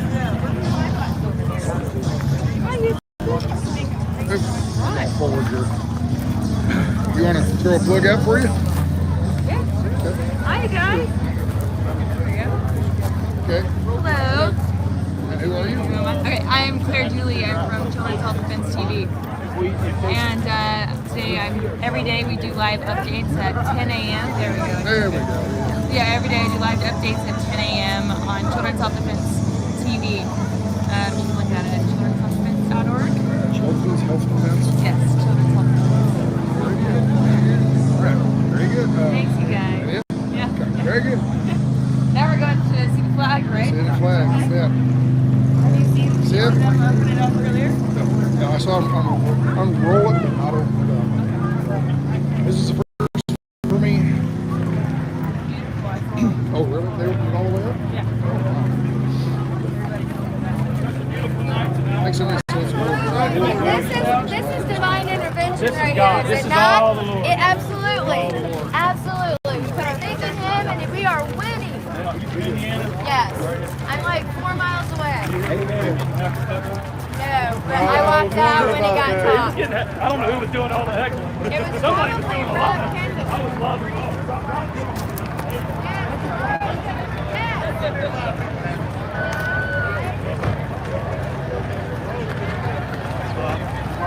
Not sure of that's our company. Yeah. X-ray. Yeah, I'm walking. Yeah, if you're talking to you two, you're going to start putting the face in people's truck.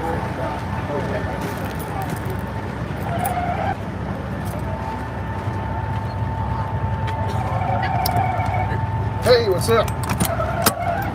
Somebody left me a package. Goodie bag. Thank you. What's that? Goodie bag. Yeah, goodie bag. I don't know what's in here. Candies and stuff. And I don't know. We'll have to look it up and see what's in it. But Yeah, no, you got all sorts of good stuff. Yeah, very good. I put my stickers. About half of them are gone. I've heard people come by, they can grab a sticker if they want one if I'm not around. So, all right, we gotta get things started up here because I need to turn the lights and stuff like that on.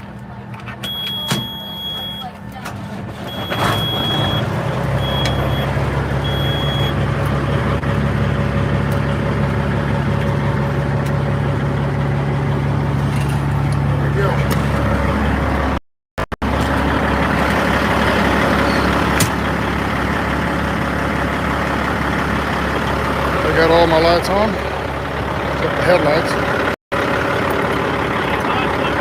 Oh, thank you.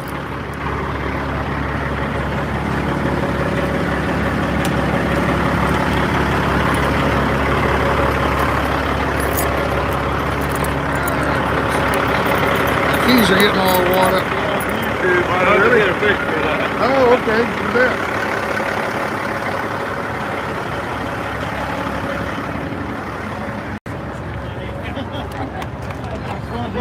My son's asking me, where are you at? He said, where are you at? He said,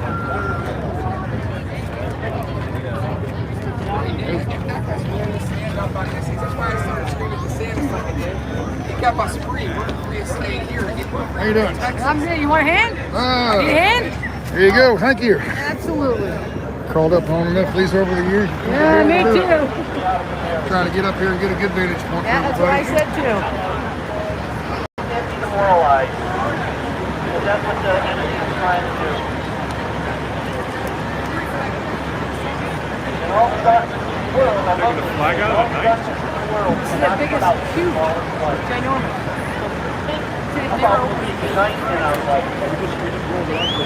Oh, you were there. Okay. Oh, you. We're not against people. We're not against young people. we're against darkness. What better way to illustrate that by uniting in light and illuminating it. All right, folks, come on up. Looks like they're still coming out. What you got in the box? Everybody else can carry your mic. Hi, YouTube. Hello. There we go. You good? Hey, Hi, Grandma. Mom. No, just a fan. Do not fall off the back of that. That's a long Yeah. way to Trust me, I've done it before. Yeah. What's your YouTube? Saznak. Oh, okay. They keep telling me about you. Yep. Haven't met you yet. Yeah, I'm right over here. In the I've seen your truck. I pass it. I keep passing your slow driver. I see you're a slow driver. I pass you all the time. Oh, yeah? Okay, folks. Black car. We're going to get started here. All right. No. Golden Renaissance Productions. Golden Renaissance Productions on YouTube. At Healing Law on TikTok. Say one more time. Golden Renaissance Productions on YouTube. Healing Law on TikTok.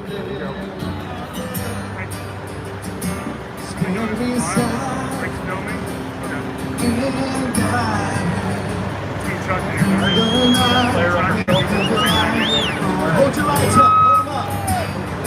From the mountains to the bay, to the ocean, where we flow. 5, 4,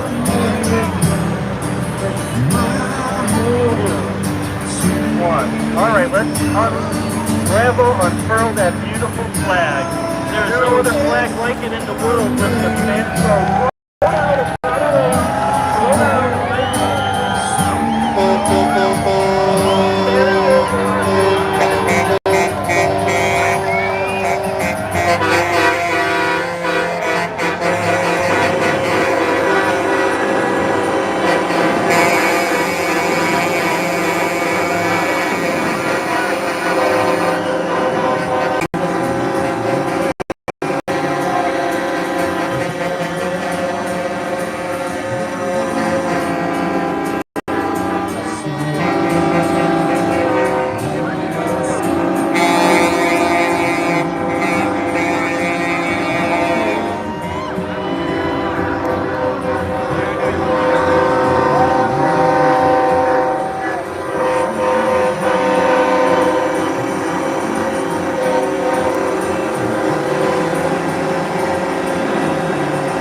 That's a beautiful photo. Welcome to Indiana.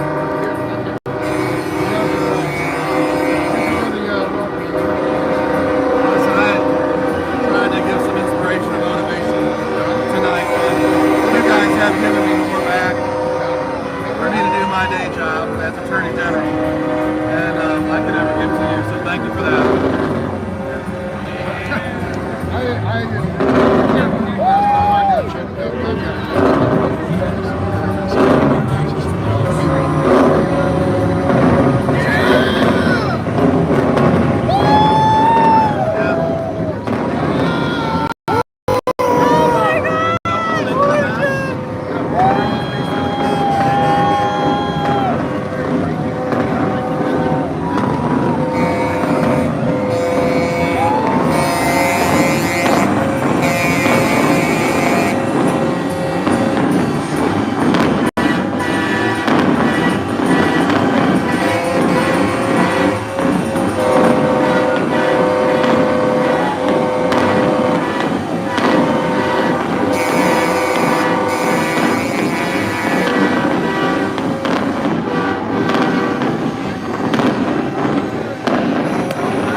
about him right up there? I know, I'm just passing him. We're kind of on a first name basis. Here we go.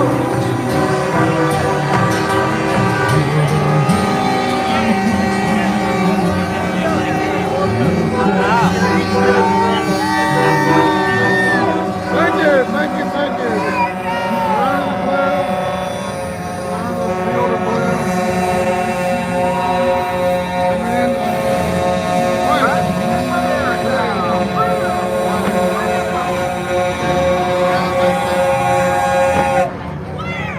Around the blue. Around the field of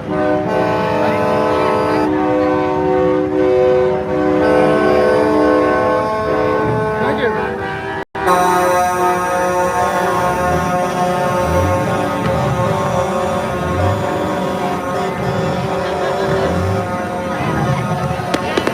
This is just a fruit street.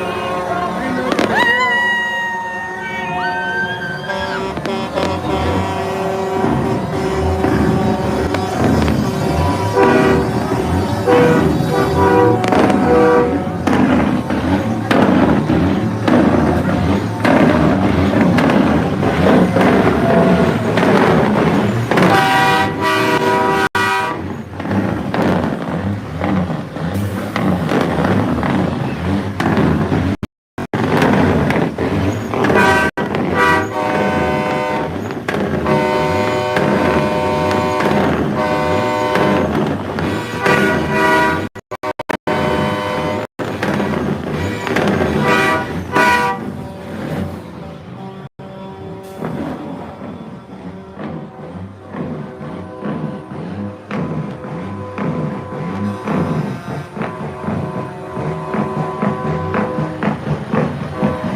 I watch you on YouTube.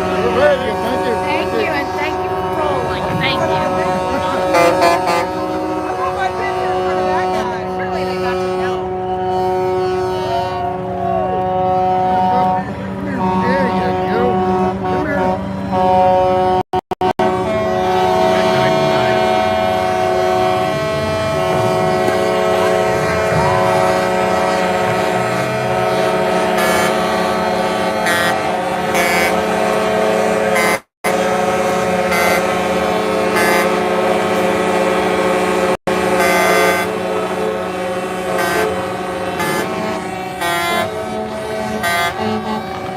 Hold this for me. Would you hold this for me for just a second?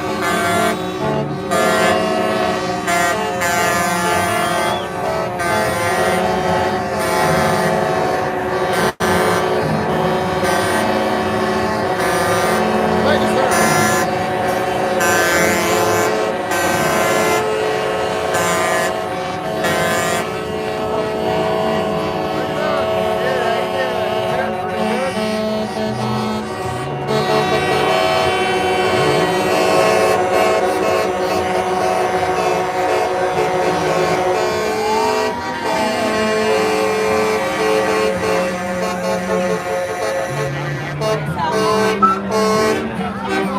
Okay, folks, we're going to wrap it up.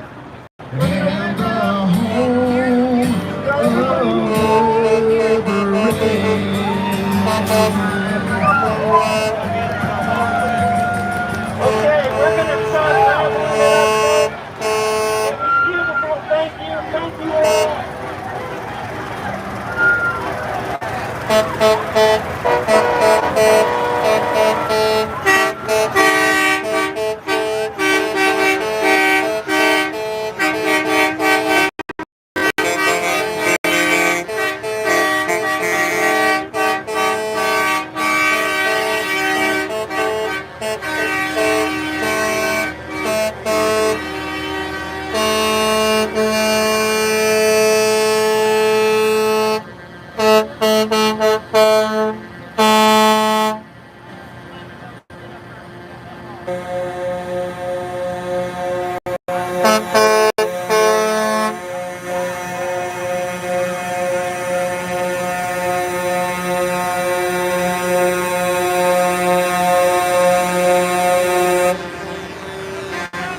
epicflags.com.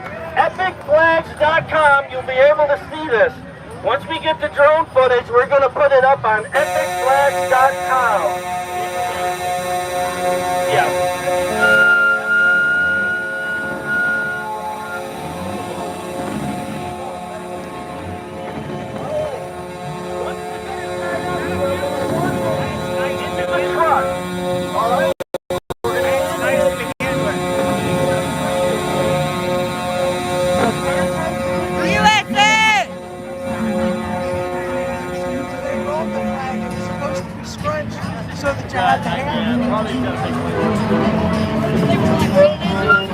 God bless. Yeah, bring the rope down. Well, they can be time wise at least a couple places and then just let them do it. It'd be easier once everybody's away. Okay. Where we're gonna show that, but where we're gonna put it? We'll get about 3. We want them to carry it into the truck. Huh? We want them to carry it into the truck. Okay. I'm sorry. I've been watching your stream, man. I've been watching your stream. Cut that. I'm glad you like it. Okay. Okay, we're tying it up. I saw your truck there. Once we get it all tied up, that white truck over there, where the great gentleman was singing, we're going to pack it into that truck. Okay? Need a key.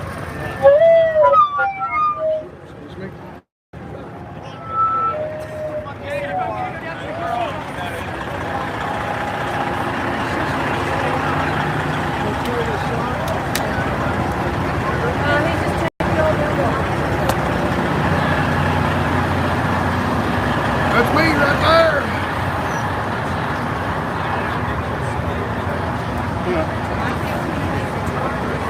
Put the monkey in the box.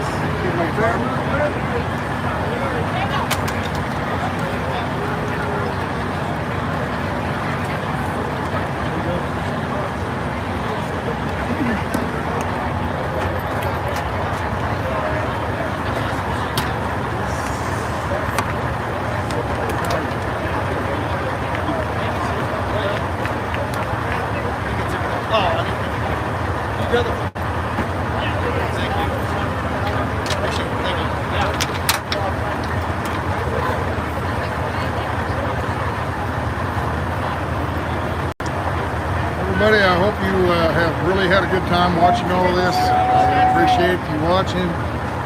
We get this flag rolled up, and I think I'm going to call it quits for the night.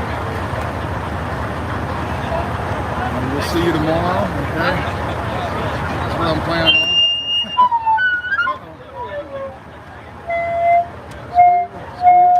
Squeal, squeal, squeal. All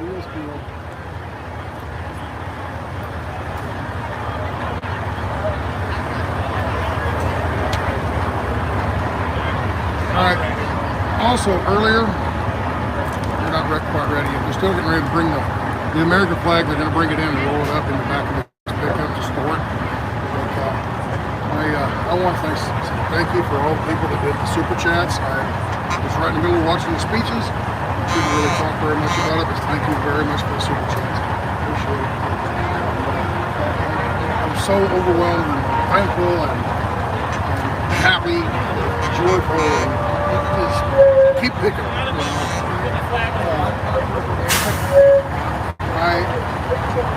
I was in Laughlin, Nevada, and I had to make a decision to go to Las Vegas, go west and go over to 95, try to go east and go over to Kingman area, catch 93 going up. If you look at the map, you'll see what I'm talking about. Laughlin to Las Vegas. You have to go east and west to get there.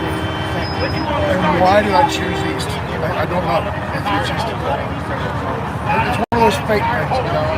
There's little points in my life where if I'd have chosen to do something slightly different, my life would have changed.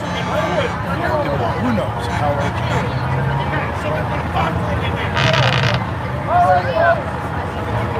But on this occasion, I just happened to go east into Arizona, turn left that way, and I drove past the rally at the American Pizza place.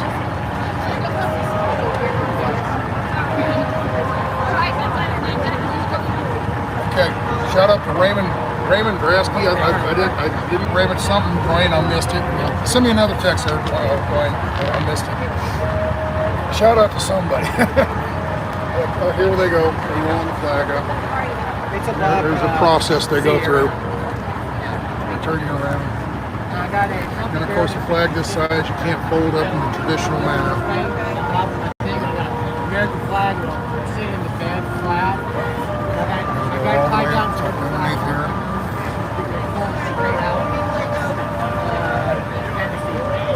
The people that help, the volunteers. Those are the people that are helping. Just average Americans. Being thankful. Right.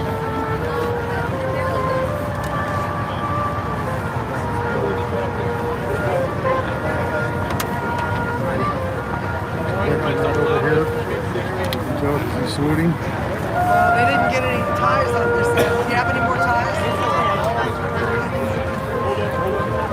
Good job, Pop. You too, man. These are just average Americans. There's my buddy right there. Is you a truck driver? Am I? No, I come from a long line of truck drivers. So. He used to be. I haul for Niemeyer. I haul milk for Niemeyer. I want to be an inventor and invent things for truck drivers. Inventor, there you go. Very good. Good. I'm glad you You're have doing good work, bro. Yeah, I'm glad you have something lined up for yourself there. You have an idea. Thank you.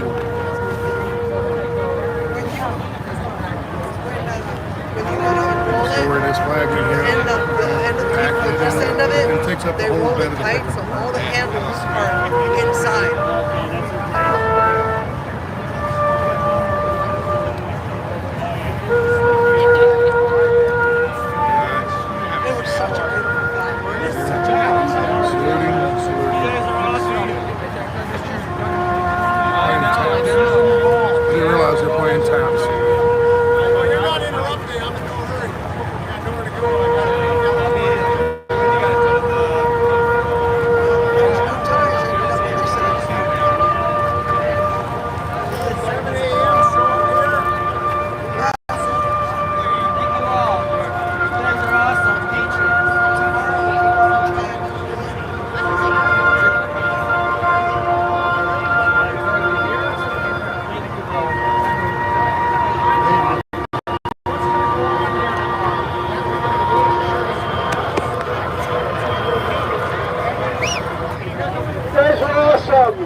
Thank you. You guys are awesome. Thank you for We're just out here. You guys are the ones great. If you guys went out here, we would. Thank you. There you go. Thank you, Patriots. Ladies and gentlemen, there is a flatbed truck right over Now here. that's a It has all kinds of food. Hello. Everybody can have your attention just a moment. Are you watching? Thank you. Oh, let me turn this around here. Are you watching? Right. Watching? Yeah. Yes. I'm in that white truck over there. Thank you for what you do. I've been riding along with you. Thank you for not only all your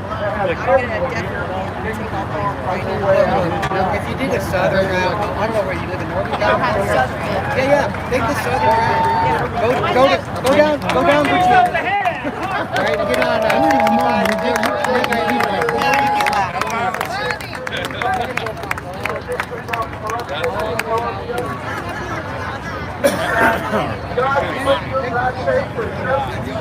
And God bless you for what you're doing. You're the most patriotic Americans this country has ever seen, and we will win our freedom back again. Amen.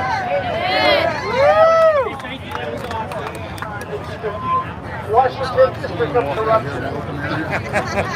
D.C. Thank you.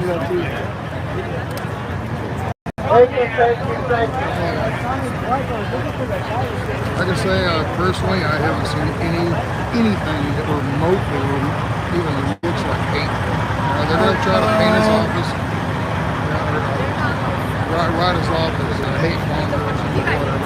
I mean, have you seen anything hateful at all? The whole time I've been doing this. If it was, I wouldn't be involved. Everybody's having a good time. Everybody's happy.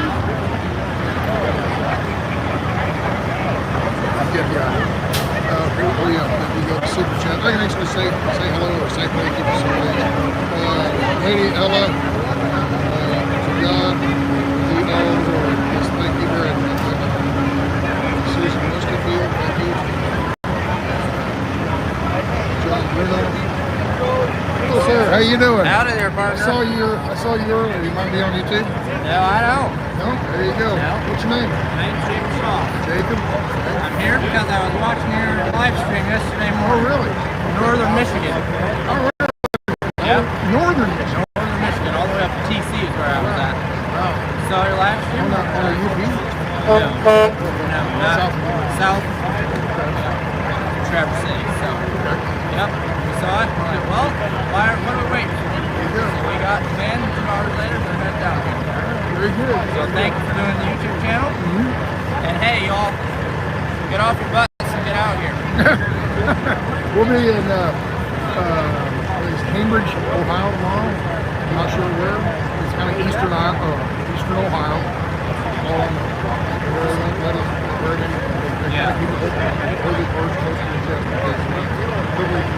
Absolutely. Pretty easy to understand. But anyway, this was right there last time. Actually worked pretty good. So, yeah, thank you for coming out. You as well. I want to give you this. Copper coin. And don't tread on me. One something liberty. I can't. My eyes aren't good. Can you read that for me? My eyes aren't good enough. Give me liberty or give me death. Okay. What's it down on the bottom? It says, don't tread on me, and then give me liberty or give me death. Oh, okay. And then on the other side, American Eagle. American Eagle. Tells that's pure copper. Oh, that's pure copper. Yep. Cool. It's a copper round there. All right. Thank you. Thank you very much. Appreciate it. The only thing I have to give you is a sticker. Well, that's good. Put it out there. There you go. Thank you much. You as well. Thanks for coming out. Keep up the good work. God bless you, sir. There he is. My name's Ben. Real America's Voice. Yes, sir. All right. Hey, man. How you doing? I was just saying, these are real people out here. Yes. Where are you from? I hope I'm real. I'm a real boy. Where are you from? Dallas. You just came out for this? You a truck driver? On the other side of that red truck, you can see that white truck with the big station. What do you make of what's happening in America and what you see going on here? I remember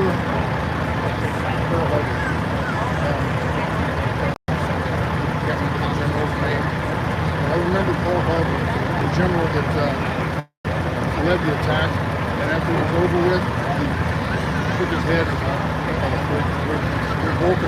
sleeping giant. I think that's what this is doing. It's waking the sleeping giant. They're finally going to act. I've been waiting for years for this. And I don't want a revolution or nothing like that. I want to do it all the right way. Basically, vote them out of office. Get people in there that will change things for the good instead of what they need for the rest of it. Pick how many years, 10 years, 2 years, 10 years, 20 years, but finally straighten this out.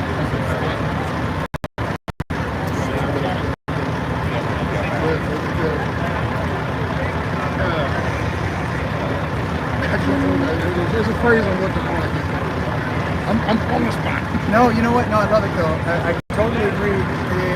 The thing I see here too is you're driving up here, I've been on the road for 24 hours the last 2 days, and getting up here, and all I see are trucks. And people don't realize, if truckers stopped driving, what would that do? How long would it take for the grocery stores to run out of food? Less than 3 days.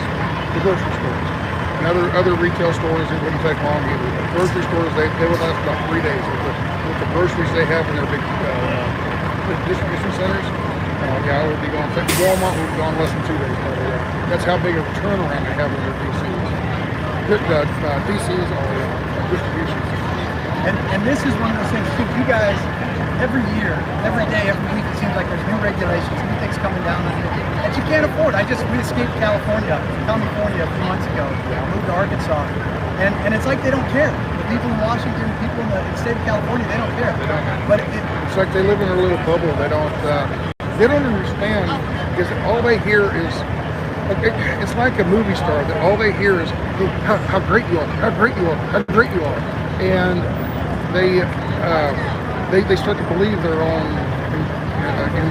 invulnerability, infallible, or whatever the word is. They start to believe their own life, and they don't realize. Movie stars. They don't realize they're really nothing compared to what you guys are doing. Well, okay. I mean, we're all. That's all. We're all children of God. We're all put our pants on the snap. But you actually do something. This is what we got to start rewarding the producers again. There's a book by Ayn Rand, Atlas Shrugged, and we're living it right now. There's the looters and producers, and it's time to reward the producers again, and let the looters. If you don't work, you don't eat. There you go. What was the one of the original cities or communities, settlements? I can't remember the name of it, but everybody is equal, and the guys that realized, hey, I just want to go out in the field today, but I still get fed, right? And eventually they said we can't do that. You got to get your butt out in the field or you don't eat. If you don't get out there and help, we're not going to feed you tonight. So they realized that was a utopian idea. It's communism, and it doesn't work. It doesn't work. Okay, because as soon as somebody realizes I don't have to work, but I still get fed, I still have a roof over my head, I still can watch cable TV or have air conditioning. Why should I go to work? God bless you. Now, pleasure to meet you, sir. You bet.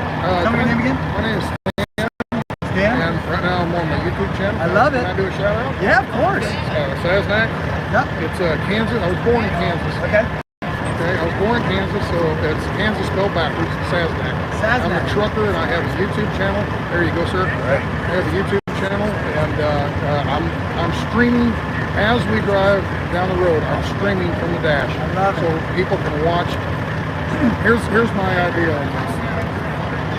A news crew will come out to a bridge, and they'll have 50 people on the bridge, and they'll do a news story and say, yeah, there's protesters out here, whatever, and they're supporting the truck drivers, and they go, it's just a small bunch, and they'll play it down and make it look like it's nothing. Okay?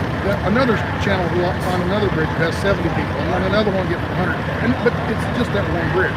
I'm showing every bridge, every stinking bridge, and the ditches, and the people park on the frontage roads, and they come walking up waving their flags, and the mainstream media will try to downplay like this is nothing, but it is something really big.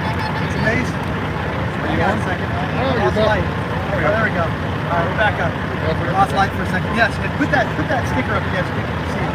Kansas spelled backwards. It's called Sasnak. I live just off of Dallas, Texas. Right there, Sasnak. I was born in Kansas. Love it. So if you want to watch a live stream while we're driving from the trucker's point of view, I'll be up and running about 8 o'clock tomorrow. All right. If I wanted to jump in with you for a while, can I do that too? Or you got someone in there? Insurance, but also I don't have a passenger seat. Oh, well, I took the seat out. This isn't like San Francisco. It's just a stool. Yeah, a one-legged stool. No, okay. Yeah, you can see 4 times as many people that way.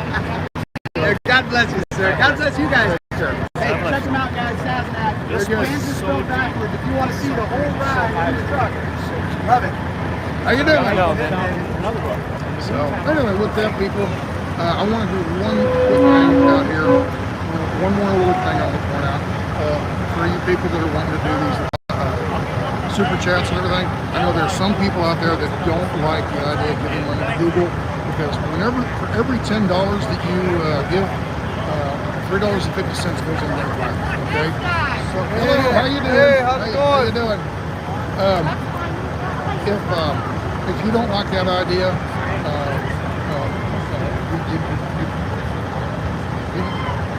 you're donating or tipping me or whatever. I don't want it. It's not. I'm not asking for it.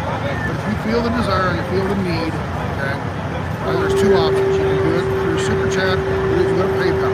Okay, my PayPal is it's in the description here on the video, bottom of this video. It's PayPal /Stan Sasnak. Okay. Anyway, you can look it up here. Dwayne, would you throw it up there real quick for me? There it is. Thank you, Dwayne. So, Dwayne, you're a trooper, man. Hang in there. Dwayne, I'm going to let you take the night off. I'm going to shut her down. I'm going to go out and mingle with the crowd, okay? Well, I hope you loved it. Take care. Ciao.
Overly dramatic music. Oh, mercy. How y'all are, people? Evening America. It's evening. I'm sitting here in the truck.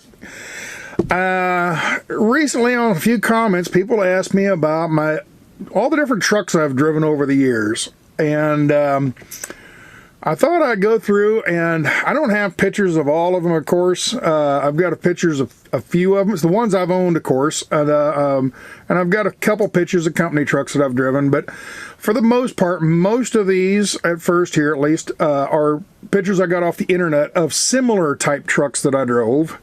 So, let's get on with it here.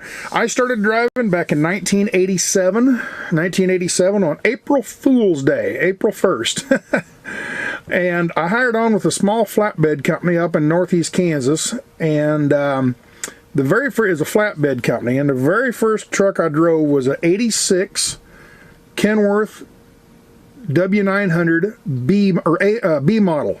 It'd be the short hood instead of the extended hood. It was the shorter hood. And it was a green color, same as this one right here. It didn't have the light green stripes on it. It was just I guess a forest green, or that British racing green. It was that color. And it was a B model Kenworth, 1986 version. And I hauled a flatbed with it, and I worked for them for about a year and a half. Well, about 6 months after I started with them, they gave me a new truck, T600 aerodynamic truck. And basically, the big difference is the hood. You know, the cab and the sleeper was all pretty much the same and everything. It wasn't this color. This is a blue one. It was more of a kind of a rosy, kind of a rose color, or it's kind of. Kenworth has a color called dark ash rose. Okay, dark ash, ASH. And it was that color there. I couldn't find one of that color, but it was this style of Kenworth. It had a 444 Cummins in it, and a 15-speed. The green one had a 400 Cummins with a 18-speed, or I mean a 15-speed, and this one here had a 444 Cummins with a 15-speed, and I worked for them for about a year and a half, and then after I left there, I moved back to Texas and went to work for a company down in Austin, Texas, driving a Marmon, and it was a blue Marmon, pretty similar to this one here. This isn't it, of course. This is one I got off the internet, but it was a very similar to this truck here. It was a Marmon. I don't remember what kind of motor. I believe it was a Cat, but I don't remember what kind of motor that one had. And I think it had probably a 10-speed in it, okay? 10-speed Spicer, if I remember right. I worked for them for about 4 months and realized I wasn't making any money. It wasn't a very good job. I made a mistake by leaving Kansas and moving to Texas and working for this company. So I started looking around for a better job. And, of course, at that time I was married, and I was trying to make my marriage work and trying to, get home pretty regular and make her happy and all that kind of stuff. And I ended up going to work for a company out of Seguin, Texas. It's down by San Antonio, and they had flatbeds also. So I'd done flatbeds with the first company, and this third company were flatbeds. That Marmon, that was a dry van trailer. So anyway, I go to work for this people down there with these flatbeds, and they put me in a Freightliner. Now, this is an aluminum hood Freightliner. They're fairly rare. Most Freightliner, most of them have fiberglass hoods. But for a while there, they made aluminum hood ones, and it was one of the last aluminum hood made. And it was an okay truck, I guess. It rode fairly rough. I mean, all these trucks back in the day, they rode fairly rough. And I worked for them for, I don't know, 8 months, something like that. And I got a better job offer with a flatbed company out of Houston. So I went over there. And yeah, I know, you're going to hear a lot of this. I job jumped quite a bit back then, trying to make my marriage work, trying to get home regularly. And, so many times these companies, they wouldn't care. They just put you to work, and you're out there working and say, hey, I'd like to be home, 2 weeks from now, I'd like to be home. And okay, yeah, we'll try to get you home. And you don't get home, and, 3 weeks, 4 weeks go by, and then you finally get home on a Tuesday or something. And they go, okay, well, you got a day off. Wait a minute, it's Tuesday and Wednesday. What are you talking about? Well, so it was hard trying to find a company that matches up with you, that works well with you and everything. So I worked for that flatbed company out of Houston for, I don't know, 6 or 8 months, I guess, something like that. And then I went to work for a company out of actually they were out of Michigan, but they had a terminal there in Dallas. And they ran from Michigan down to the border, down to Laredo, back and forth hauling auto parts. And I ran team. This is the first time I ever ran team. And the guy I ran team with, I got along great with him. He was, a good guy and all that. But it was another one of those, just trying to get a company that would get you home. And it just didn't line up very well. I lived down in Temple, Texas at the time, and trying to get, I thought, well, this company going from Michigan down to Laredo, Texas, I'd be going through Temple all the time, going down I-35. Well, yeah, I did go through Temple all the time, but you're with a team and you got to go. They want these auto parts delivered and picked up, and you just go, oh, well, you're going right through there, but we can't let you take the day off, So it didn't work very good either. So I quit that company, and I ended up going to work for a company up in Rockwall, Texas, just outside of Dallas. And this is Texas Express, and I found a home with them. I worked really, really well with them. This is the actual truck that I drove. This one right here. When I first hired on, they gave me a blue Kenworth Anteater like that second truck I drove. But This is the second truck they gave me. They had switched over to Freightliners, and this was the first brand new truck I ever drove. I mean, absolutely brand spanking new. I jumped in it and pulled the plastic off the seats, and that was this truck here. And I was so proud of this truck. And it's an old Freightliner FLD, but when it's your first new truck, it's, oh boy, you know. So anyway, with that, I worked for them for about 4.5, 5 years, something like that. And there was an issue with a dispatcher, a real good dispatcher that I got along really, really well with. Well, he got fired for a stupid reason. It had to do with paperwork that he didn't do right. And he left, got fired, and he called me up about, I don't know, a couple, 3 months later, and he says, "Hey, do you remember Paul, I can't remember his last, Schaefer, Paul Schaefer?" And I'm like, "Yeah, he's the guy with the Western Star, right?" And he goes, yeah, well, he's got about 4 of them. I'm like, "Oh, yeah, okay, I didn't know that." And he says, "Well, he's left Texas Express, and he's going to come over, and he's going to buy about 6 more trucks. He's going to have a total of about 10 trucks, and he's going to start his own company up." "Oh, really?" He goes, "How would you like to come over here and drive a brand new Western Star? And these are our customers, what we're going to be doing," and blah, blah, blah. And I knew Doyle. I really liked him and everything, trusted him, so let's go over there. So I went over and worked for them for about a year, and everything was going pretty good. And it was a Western Star, brand spanking new. It was a kind of a burgundy color, like this truck here. It was a burgundy Western Star, but this is a different model. This is a newer model. The blue one is the one like the blue one. It was just colored burgundy. So with I worked there for, I don't know, a year, I guess, something like that. And all of a sudden, they'd lost a couple customers, got underbid or something like that, and freight got really, really slow all of a sudden.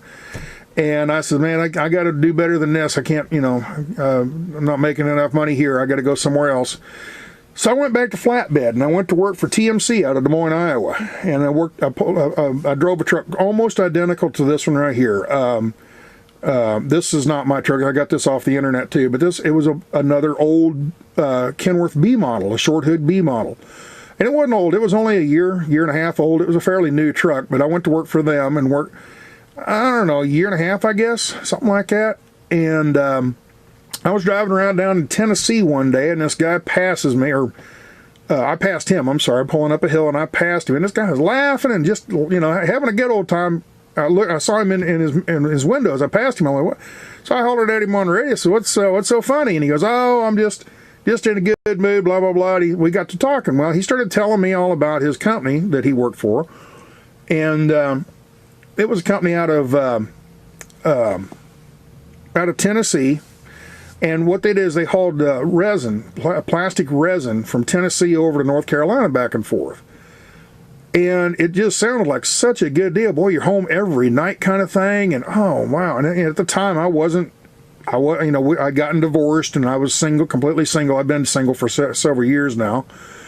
And I thought, maybe let's try it. So I decided to go over and work for them. And I hauled, like I said, from Tennessee, from Nashville area over to Asheville to Nashville.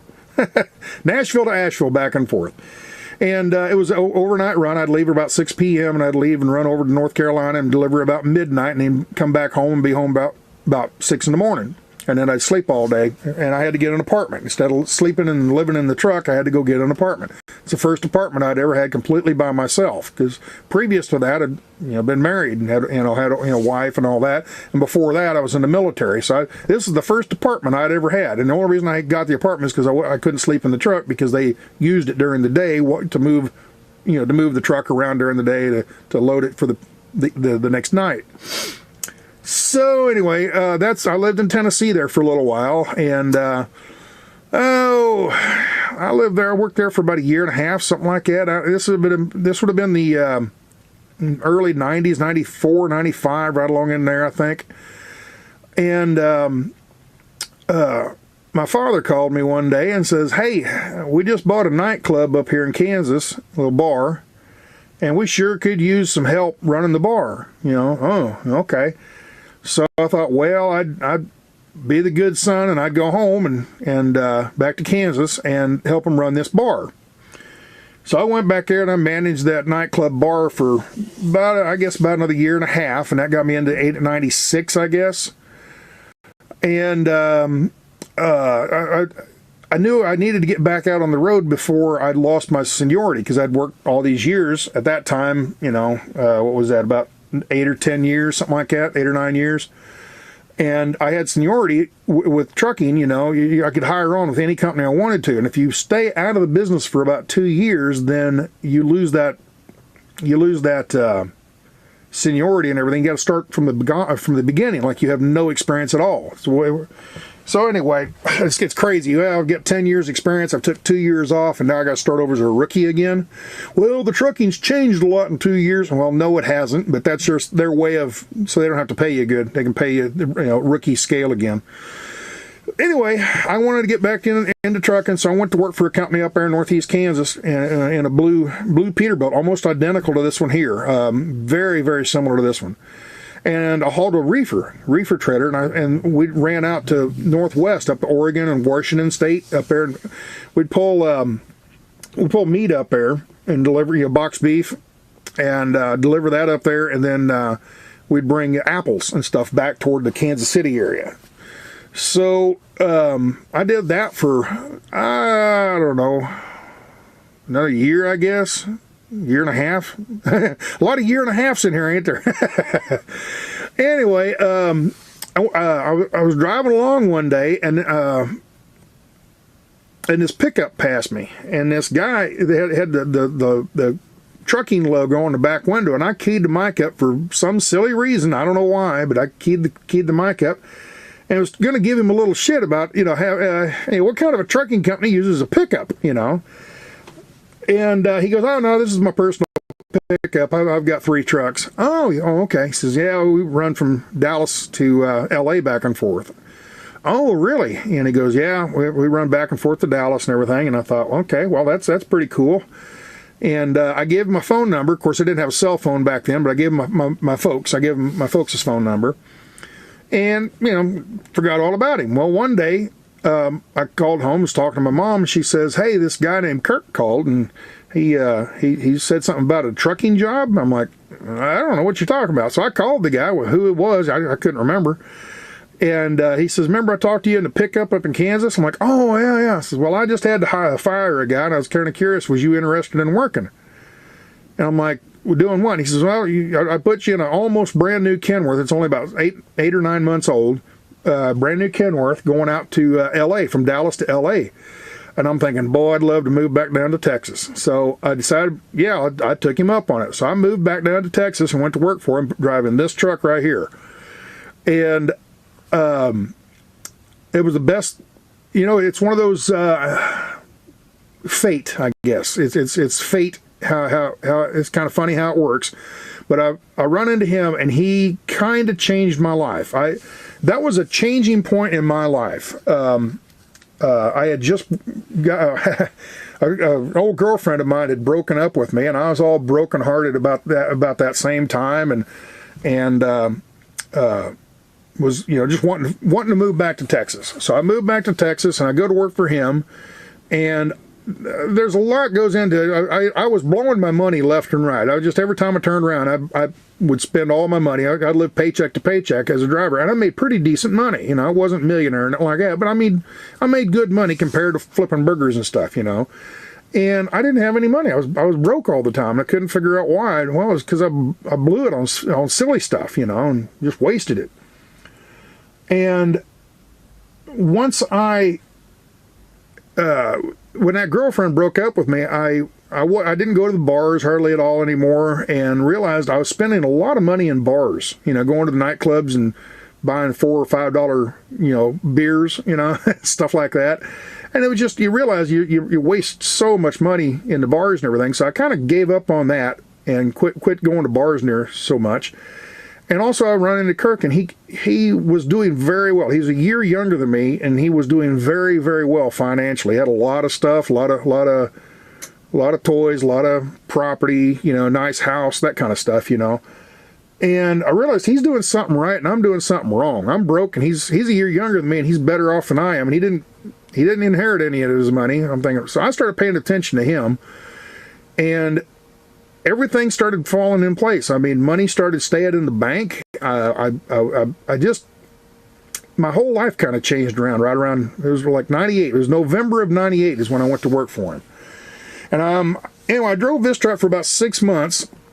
And then he come to me one day and he says, when you hired on, you said something about you'd like to buy a truck someday. And I says, well, yeah, I always wanted to buy a truck, but, just never had the opportunity and the money to do it.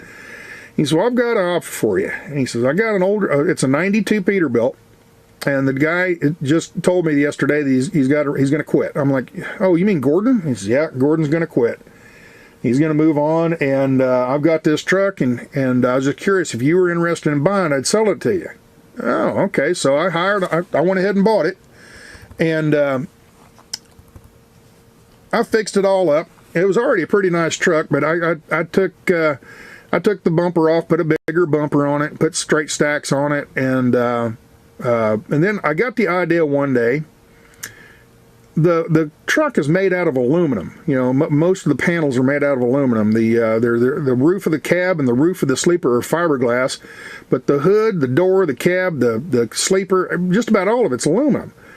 And I got the fenders were all nicked up, had a lot of rock chips and stuff right behind the headlight. And I got to thinking one day, why don't I take these fenders off and polish them out? So I took the fenders off and I sanded them all down, and then I took them over to a polish shop over there in Dallas. And this is the guy polishing the fender up for me. Then I put it back on the truck, bolted it back on. So I was one of the first people that ever polished their fenders out. I'd never seen it done before, and I thought, let's try it. So I did it, and I loved it.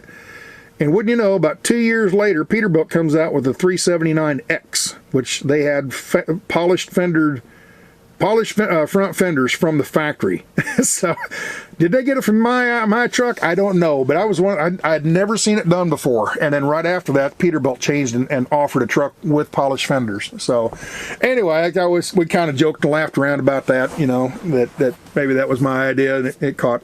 Anyway, so I had that truck, and things went. I got it paid off.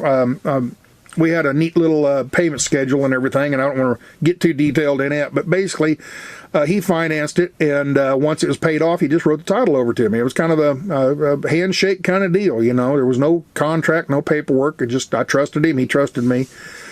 Well, I trusted him, but he had a fiance girlfriend and whatever, and she ended up kind of ruining it for everybody. She embezzled a whole bunch of money from him. She got to where she wasn't paying me and a couple of the other drivers, and we got way behind on payroll. And one day I says, the heck with this, and I got upset and I quit.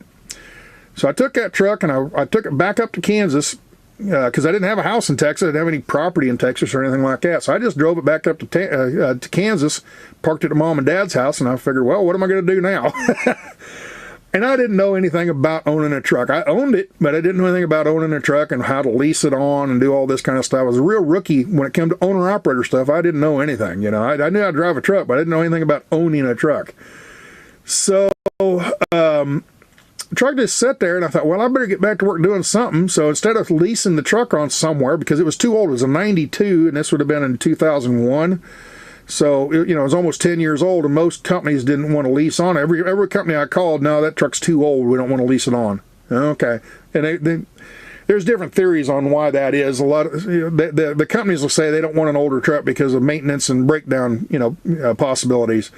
But a lot of it is they want you to have a payment. Therefore, if you have a payment, you have to work, and they can push you. And if you get to where, well, I'm only going to drive for a month and then take a month off and then drive for a month and then take a month off, they don't like that because you're not there all the time, and you're not there for their utilization.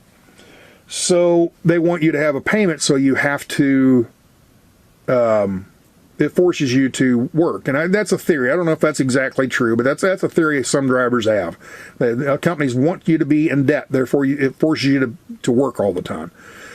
So anyway, I left the truck parked there, and I said, well, I better get to work. And I went to work for a company called U.S. Express, and became a trainer. You know, I've been driving for about 9-10 years, and I thought, well, I could teach people how to drive. So I went over and did that for about a year, and that would have been during 9/11, during 2001, during the 9/11 attacks. And I was over there driving with them, and I went over there and worked for them for about, I don't know, year and a half, I guess. Here we go with this year and a half thing again. So I went and worked for them for about a year and a half, and during that time I trained, I think, about 10 or 12 students, something like that. And out of the 10, let's say 10 students, out of 10 students, 2 of them were good. Yeah, I mean, I was amazed at the terrible quality of drivers that they got. They had this, the only female that I trained, it was a female student, and she was with me for about 3 days, and I realized she's not going to make it. She can't drive. And she didn't want to drive at night and all this, and I couldn't figure out why. And finally she says, well, I can't see at night. I'm like, what do you mean? Well, I'm night blind. Oh, well, if you're night blind, you shouldn't be a truck driver. So I told the company, I says, I don't think she's going to make it. I mean, she can't drive at night. She can't see at night. And during the day, she's not really a good driver either. And I understand she's brand new, but still, you can kind of tell right off the bat if they're going to make it or not. And I never slept, you get to where you run team and everything. I never slept behind her. I never let her drive unless I was in the passenger seat, with her, because I didn't trust her. I didn't think she was any good. They didn't agree with me, so they took her out of my truck and put her in with a female trainer, and she finished her training. I heard about 3 months later that she had laid a truck over and just about killed herself. So, companies, they don't listen to you, So I'd had enough of that company, and I got to talking with Kirk, and this girl, this fiance, she had left, and they broke up and all this. And he called me up and said, hey, she's gone, and man, I sure would like to have you back. I'm like, oh, well, okay, I suppose, And, well, I'd already sold the truck. During that time when I was at US Express, I sold my Peterbilt. Well, I don't have a truck anymore. He says, good, I want you to drive the old Kenworth again. I'm like, oh, you mean the same one? He goes, yep. So I got back in that truck and drove it for another year or so, to about 2 years, doing that California run again. And old Kirk, he just worked me to death. I mean, just work every day, nonstop. This went on, it was close to 2 years. And I said, I can't handle this. This is too much for me. So at 2005, I left and went to work for Creek Carrier. I said, I don't want to work this hard, Kirk. It's just you're wearing me to death. And just 7 days a week, nonstop, never had a day off. Just go. So anyway, I left there on good terms and everything. I left. We were still friends and all that. He understood. And I went over and went to work for Creek Carriers. And I did their lease purchase program. And I bought a Peterbilt. And this is the one I bought. And this is the way I bought it. When it was day one, it was just a plain red Peterbilt. And I bought it and put it to work. And over the year, or over the next several months or whatever, I dressed it up a little bit, and I put some chrome on it, put some straight pipes on it, put a big square bumper on it, things like this. And you dress things up. I put a nicer visor on it, what they call a drop visor. And anyway, I dressed it up a little bit, made it look good. Well, somewhere along there, I went to a truck show or something like that, and some of the big thing drivers were doing about that time was putting in wood floors, hardwood floors. Take the carpet out and put hardwood floors in.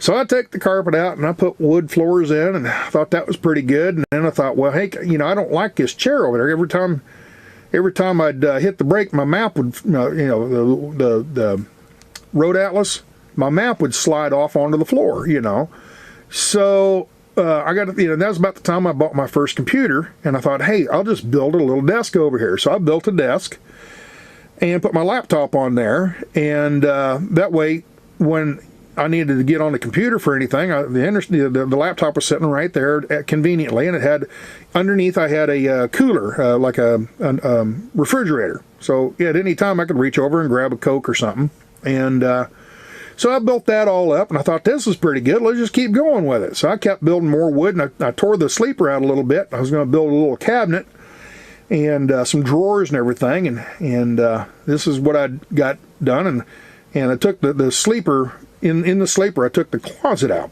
I took the closet out and built this little thing, and made a little bit more room for a bigger TV. So I put this bigger TV in there, and all this woodworking, and of course, the Xbox or PlayStation, I can't remember what it was now. I guess it was a PlayStation, I don't remember. Anyway, so I got into the video games there for a while and had that, and then I thought, well, if I've done this much woodworking, I might as well, I hated this gray interior, so let's take this gray interior out and let's put some wood in there. So I kind of disassembled the whole sleeper and rebuilt everything, got a different TV, the whole 9 yards. I mean, I just kind of went hog wild and turned the whole truck into sleeper, into wood, wood and brown vinyl, light brown vinyl.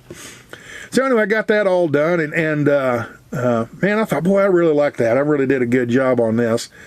Well, I still needed to do some stuff up in the cab, and I thought, well, let's build some cubby holes up there on the overhead. So I built this wooden I don't know, what do you call it? What's the word I'm looking for? The overhead underneath the stereo and everything. Anyway, I built that, give me a little bit more storage, and kind of enclosed the CB box, a box for the CB and everything like that. And I was really proud of that truck. Boy, I really, really like that truck. Now, this would have been, it was an 05, it was an 06 Peterbilt. I bought it in 05, brand new. And I had it up until 07, almost 08, I guess it was. 08. I had up until 08, and right around 08, the fuel prices went through the roof. If you guys remember back about mid 2008, the fuel prices went up to $4.50 a gallon. And I saw the writing on the wall and thought, well, I better sell it. So here's the last day before I sold the truck. I went into Kenworth and I ordered a brand new T660 Kenworth with a studio sleeper on it. Okay, which it's a little bit bigger sleeper than your standard 72-inch sleeper. It's a 86-inch sleeper, and a little bit more room, some more closet space and stuff like that.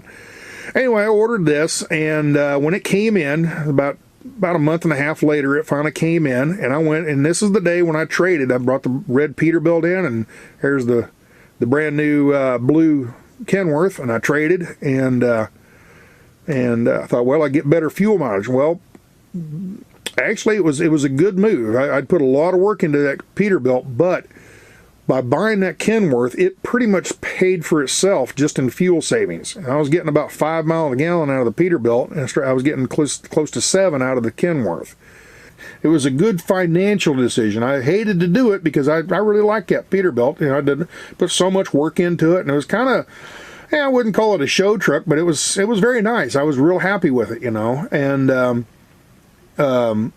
but I just, I thought, man, I've got to get with the program and buy a aerodynamic modern truck, to get better fuel mileage and all that. So I did. I bought this, and like I said, the Peterbilt got about 5 miles a gallon, and the Kenworth got about 7 miles a gallon. And by doing the calculations, it basically, I saved enough fuel, I saved enough money in fuel mileage to actually pay for the Kenworth. It paid the monthly payment on it. So I had it, and I bought it on a 4-year note. I stayed with Crete there for another, I don't know, I guess about 6 more months. And while I did that, I did a little bit of modification, but nothing drastic like I did before. I didn't, really tear it apart like I did the Peterbilt.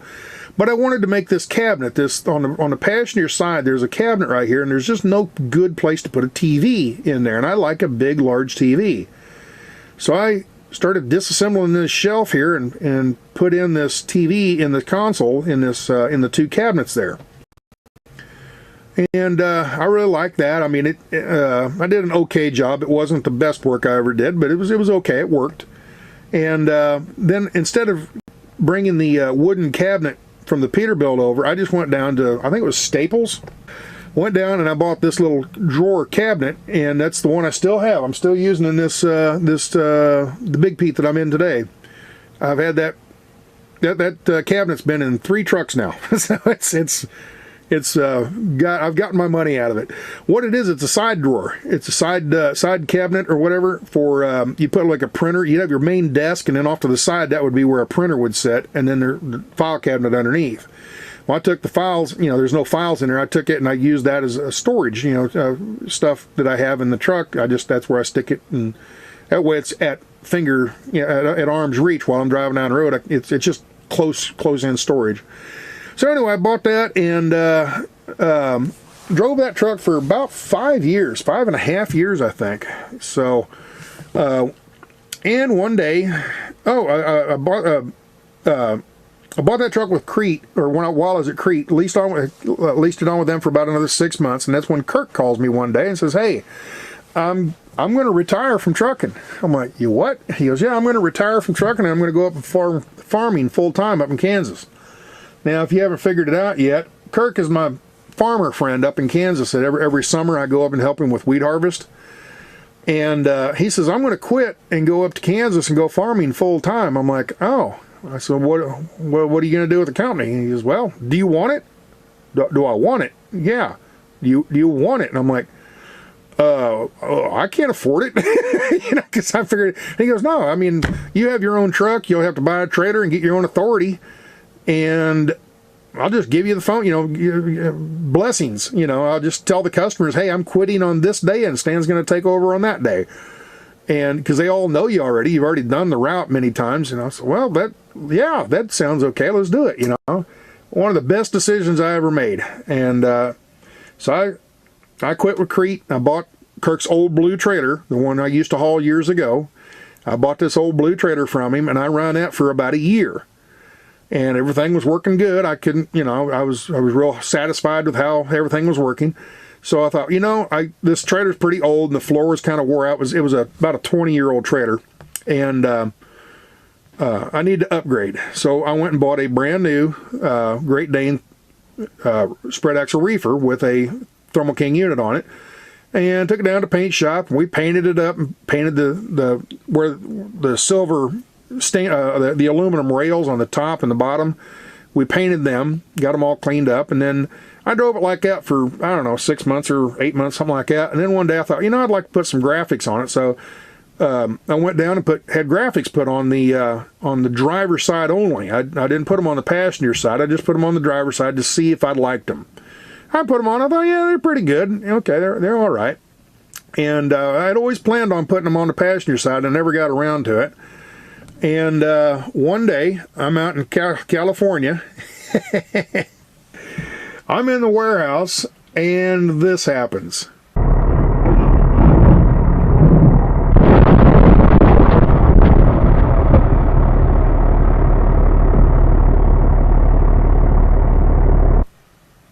Yeah. Crunch. What the heck was that? I'm standing inside at the desk waiting for my paperwork, and this guy walks in and he says, "Senors, anybody had a blue truck?" I'm like, "Yeah, I've got a blue truck." "I fall on your truck." "I fall on your truck." The guy didn't have very good English skills, so I'm thinking, fall on your truck. I mean, he's not using the right word. He probably meant hit my truck. I'm thinking, oh, great. I figured he went, when he's pulling out, he ripped the hood off the truck or something, or he backed in. When he's backing in, he backed into me or something. Well, we walked outside, and this is what I found.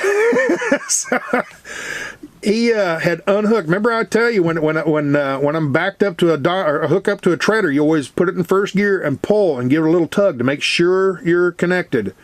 He didn't do that, and he pulled out. And as he pulled out and turned, the trailer slid off of his fifth wheel and crashed to the ground. And because the landing gear landed just wrong, it folded over, and the whole trailer fell off and crushed my truck. So did a good job too. Pretty much totaled it.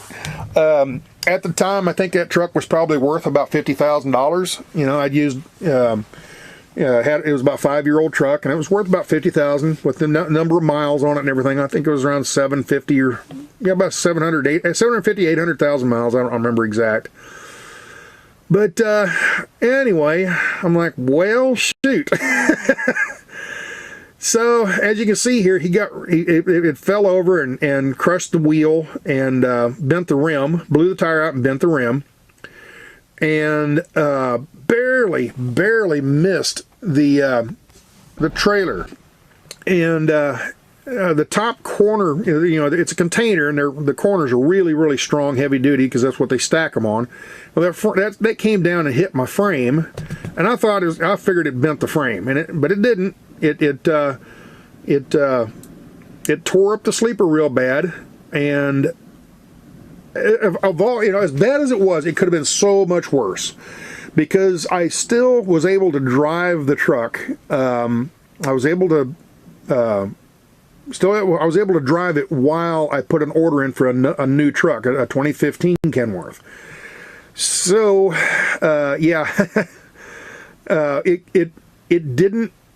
it hit the frame, but it didn't bend the frame. But that stopped it from going on down and ripping the fuel tank off. And if he would have pulled just a little farther forward instead of crushing the sleeper, he would have crushed the cab. So I mean, there was just all these different, but it went just far enough to where it missed the trailer. So my trailer was completely undamaged. So what I did is I limped all the way home. The tire that was blown out, I just took it off the rim, threw it in the back of the trailer, and I limped the truck all the way back home to the body shop and let the body shop work on it. Well, we decided what to do instead of repairing this sleeper and putting a new sleeper on and all that. Being it was a 5-year-old truck, Kirk was in the market for a farm truck. And he says, did it bend the frame? I'm like, no, didn't bend the frame or anything like that. We got real lucky on that. And he goes, well, what's damaged on it? And I sent him a ton of pictures and all that. And he says, I'll tell you what, I'll buy it as it is. Okay, so I got the insurance money, and then I sold it to Kirk, and I put that money, all that money together, and put it as a down payment on this new 2015 Kenworth. And then what Kirk did, it was at that body shop. He just said, okay, he called the body shop and says, hey, take that sleeper off and turn it into a day cab. Well, he turned it into a day cab, and he came down, picked it up, and took it to Kansas, and it's been on the farm ever since. And that's one of his main trucks that he runs during the summer. When there's nothing else, there's no other farming, during the winter. When there's nothing else to do, he puts one of his workers in that truck, and he drives grain around the county. So that truck never leaves much of, more than about 50 or 100 miles from Kirk's house up there in Kansas. So with that, and I had ordered this new Kenworth, this new W900, and I thought, this is going to be my last truck. I'm going to buy this truck. I'm going to run it until it's wore out, and I'm going to retire in this. And I said, I said that on the 09 T660 also. But anyway, I pretty much meant it with this. So I thought, well, I'm going to buy exactly what I want. So I ordered the Kenworth with the what they call the Seminole paint job, the blue with that white inlay. That white inlay is called a Seminole design, Seminole paint job. And it's an old paint job from way back in the 70s. And it's a good looking rig, I think. So I ordered it, spec'd it out exactly the way I wanted it and everything. And this was my ride until I decided to sell the company. And when I sold the company, I sold the company back in 2016 and walked away from the whole. I was burnt out on it. I'd run it for the better part of 20 years. I ran a lot with many years with Kirk as a company driver, as an owner operator, back with it as a company driver again, then as a owner operator, company owner, and did that for about 8 years. And I was just, work. I mean, just 7 days a week. It just wears you out. Just work. And you never have time to rest, And so anyway, I saw the writing on the walls too with like the logbooks, the electronic logbooks. There's no way I would be able to log all the route, the way I ran the route. There's no way I could put it on a electronic log. Not that I ran it overly illegal. It was just there were certain days, like Friday was a very, very long, busy day, and I wouldn't be able to do it with an electronic log. So I sold the truck, the trailer, the company, the whole 9 yards, the customer base, the whole everything, to a friend of mine, Mark. He runs out to California every week, and he just wanted to add on to his fleet. He has, I think, 4 trucks now, something like that. So I walked away from it and was going to retire and just walk, I had money in the bank, and I thought, well, I'm going to take early retirement. I went home, sat around there for about 2 months, got bored, and well, it's summertime. I need to run up, work for Kirk, do weed harvest. So I went up to work weed harvest with Kirk, and I got to talking with him, and I said, well, I've heard of this company in Oklahoma that hauls brand new trailers. And I think that would be an easy, fun job just for something to do, just to keep busy and, still truck where I wouldn't be sitting around home bored, And he thought it was a good idea. And of course, he had just wrecked his truck. He had laid his truck, his livestock trailer over, and he was in the market to go find a new truck. So after weed harvest, we got in my pickup and we drove all around the country looking at new truck. I went around looking at these big sleeper trucks because that's what I was looking for. And he was out looking for a Peterbilt. He ends up buying an '07 Peterbilt with a factory 70-inch sleeper. Same motor, same transmission, same, almost identical to mine. I bought an '07 with a twin turbo cat, 18-speed, almost identical to his. I bought mine first, and he bought his about a month later. Both same year, same motor, same transmission. Everything's the same. His is white. This one's burgundy. And I've got the big sleeper on mine, and I only paid $10,000 more than he paid. He paid $75 for his, and I paid $85 for mine. And after that, got to where I just enjoy this job. It's easy. I'm never pressured time-wise. It just, any pressure is stuff I put on myself. I need to hurry up and get this done so I can, be home for the weekend, or I won't be stuck in somewhere in Minnesota in the wintertime all weekend long. If I get up there and get this trailer delivered on Friday, I can get back out of there before the snowstorm hits or something like that. Those are the kind of pressures I put on myself. But other than that, customers, get it here when you get it here. It's just super, super nice, easy job. So I really, really enjoy this. And because of this job, I've been able to do the YouTube thing. When I was running California, under my own authority and everything, I worked so much. I worked 7 days a week. I didn't have time to do my own book work. I'd work all day, and then in the evening I'd sit around doing fuel reports and things like this. Just constantly busy. Now I have a little bit extra time, and I thought, well, let's do this YouTube thing. That seems like it'd be fun. So I've been doing the YouTube thing, and y'all have been, enjoying that, I hope. So that's my story, sort of. That's, from trucking. Once I started driving in '87 up until today, that's the trucks I drove, and the companies, didn't give you the exact names of every company, but you get the idea. It's a flatbed company here, or a tanker company here. But anyway, that's what I did. So I hope you enjoyed this video. Probably a little too long-winded here, but oh well. I don't know where else to go with this one, so I guess I'll just cut it off and say y'all have fun, and just keep watching the videos, and you're caught up to date. Put it that way. You're caught up to date. You know where I've been, and now you know where I'm going. Ciao.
This cold and flu season, let us help protect you, like we have for decades.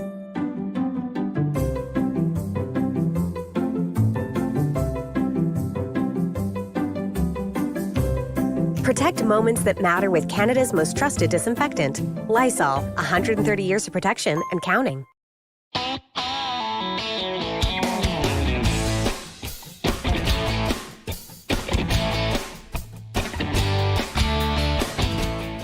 Hey everyone, Mark Story again, here to have a chat with my fellow dealers about an interesting subject. Well, I think it's interesting anyway, but today we're going to want to get you thinking about data, and especially data storage and historic data when it's time to start fresh with a new operating system in your business. Now, why bring this subject up? Well, it's a question that gets asked so many times when people are starting out with a new software platform to run their business with. They ask the question, okay, well, how much history should I keep? Should I bring 20 years across, 5 years, 12 months? How much is the right amount of data? Well, tough question to answer, but you've got to reframe it, look at it from another point of view. Data is just data. It's numbers and letters. It's really not much use as it is. You've got to think of it, okay, it's information that you can get from the data that is the important part of the puzzle. So the real question is, what information are you going to need? And more importantly, what information are you going to need on day one after you've done all your training and you've got the platform set up and you're ready to go, and we're about to open for trading on our first day with a new software system. What information do you need? Well, obviously part records. You want to be able to look up your part inventory and know what you do have in stock and what the cost is. Unit inventory is logical. Customer records, we need to know customers' address, their details, their vehicles that they own, so that at least on day one we're ready to go.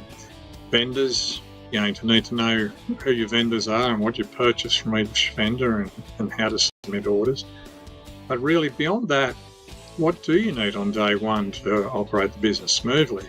And this is where everyone gets excited about the historic data, the transactional data.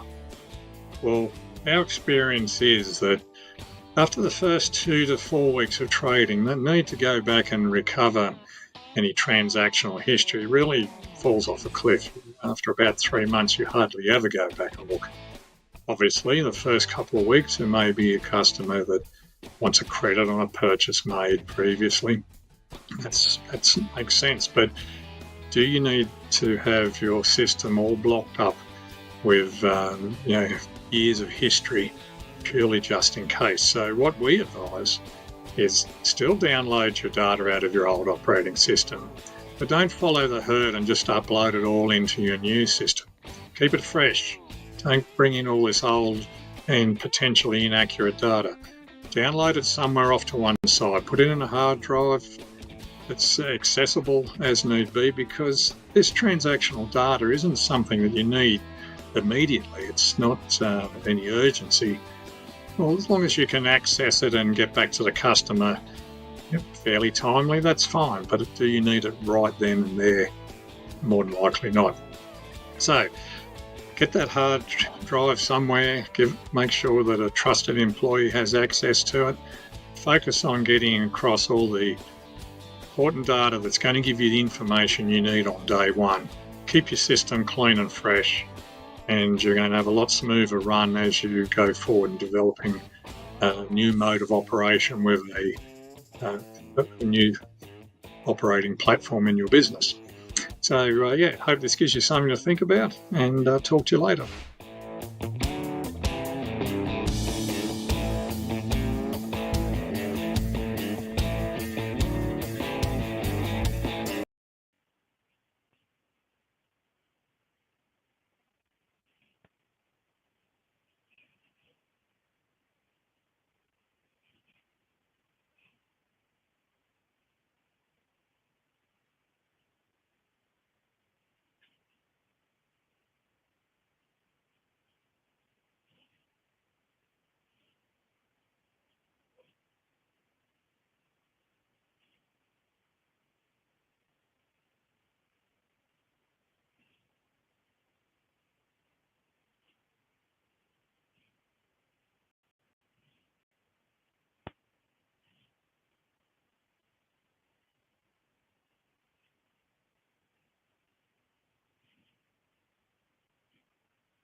Is that any better?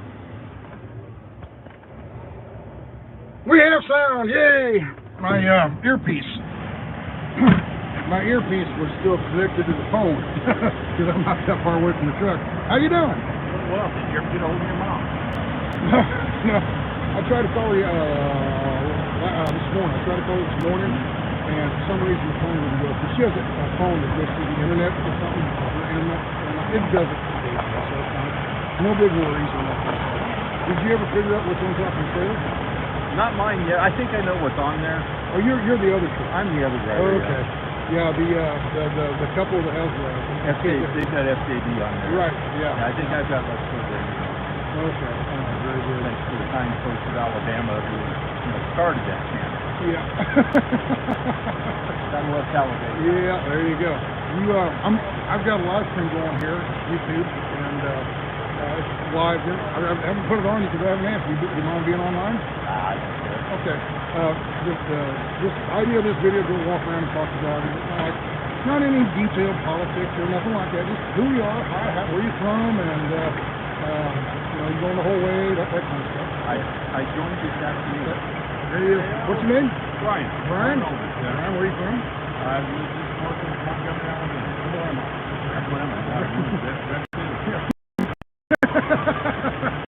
So, it's worse. I'm from California originally. Oh, really? Yeah, Okay. I don't know what to do with you guys. Oh, you're south of Mobile, you get in L.A.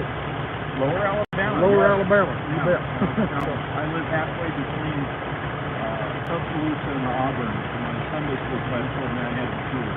Okay. And so I said, yeah, let's go Alabama and take Auburn with us. There you go. Okay. I don't follow the college stuff. I don't follow. I just started this live stream. Dwayne, yes, thank you. I will remember that. I just started this, and I need to ask them. I'm having a hard time hearing me. Like when engines are running, the background noise blares it out, and they can't hear the voices. But can you guys hear both of us fine? Let's see how they'll respond here. Just clapping hands. Brian. Barely. A little muffled. No. Yes, muffled. Okay. You want to know the name of your name again? Brian. Brian. Okay. And so anyway, I'm kind of have to talk louder, I guess. Hi. Oh, there you go, Bear. Thank you very much, Bear. Appreciate it. $5. Thank you. But so anyway, I'm trying to do these interviews and stuff like that. See, that truck over there is just loud enough to make. The funny thing is, I'm driving down the road, they can hear me fine. It's a cab noise and everything, but I don't know. It's weird. It's really, really weird how it doesn't work. But anyway, microphones are a funny thing. They pick up things that they want to pick up, not necessarily what you want them to pick up. Yeah, electronics are that way. I was telling the people the video part of the video is easy. It's the audio trying to get it right. So anyway, and I have no way of telling. If I had some kind of an earpiece or something, maybe I could hear it. But if I put an earpiece in, it becomes Bluetooth, and you hear it this, but they won't be able to hear you. And then they got plugs and dongles you can plug in and do all this stuff, but have a grand time. I just drive the truck. Yeah, exactly. I'm driving the truck and trying to do a production here too. And a nice truck it is. Yeah. You're my brother in the Lord. Yeah. Oh yeah. See, this is what he just asked me about right here. There you go. There you go. That's cool. Yeah, I was raised Catholic and everything, so there you go. I was raised atheist. I found a better way. There you go. There you go. Exactly. So I still consider myself Catholic. I'm not very good Catholic, though. But according to the Catholics, nobody's a very good Catholic. Right. Exactly.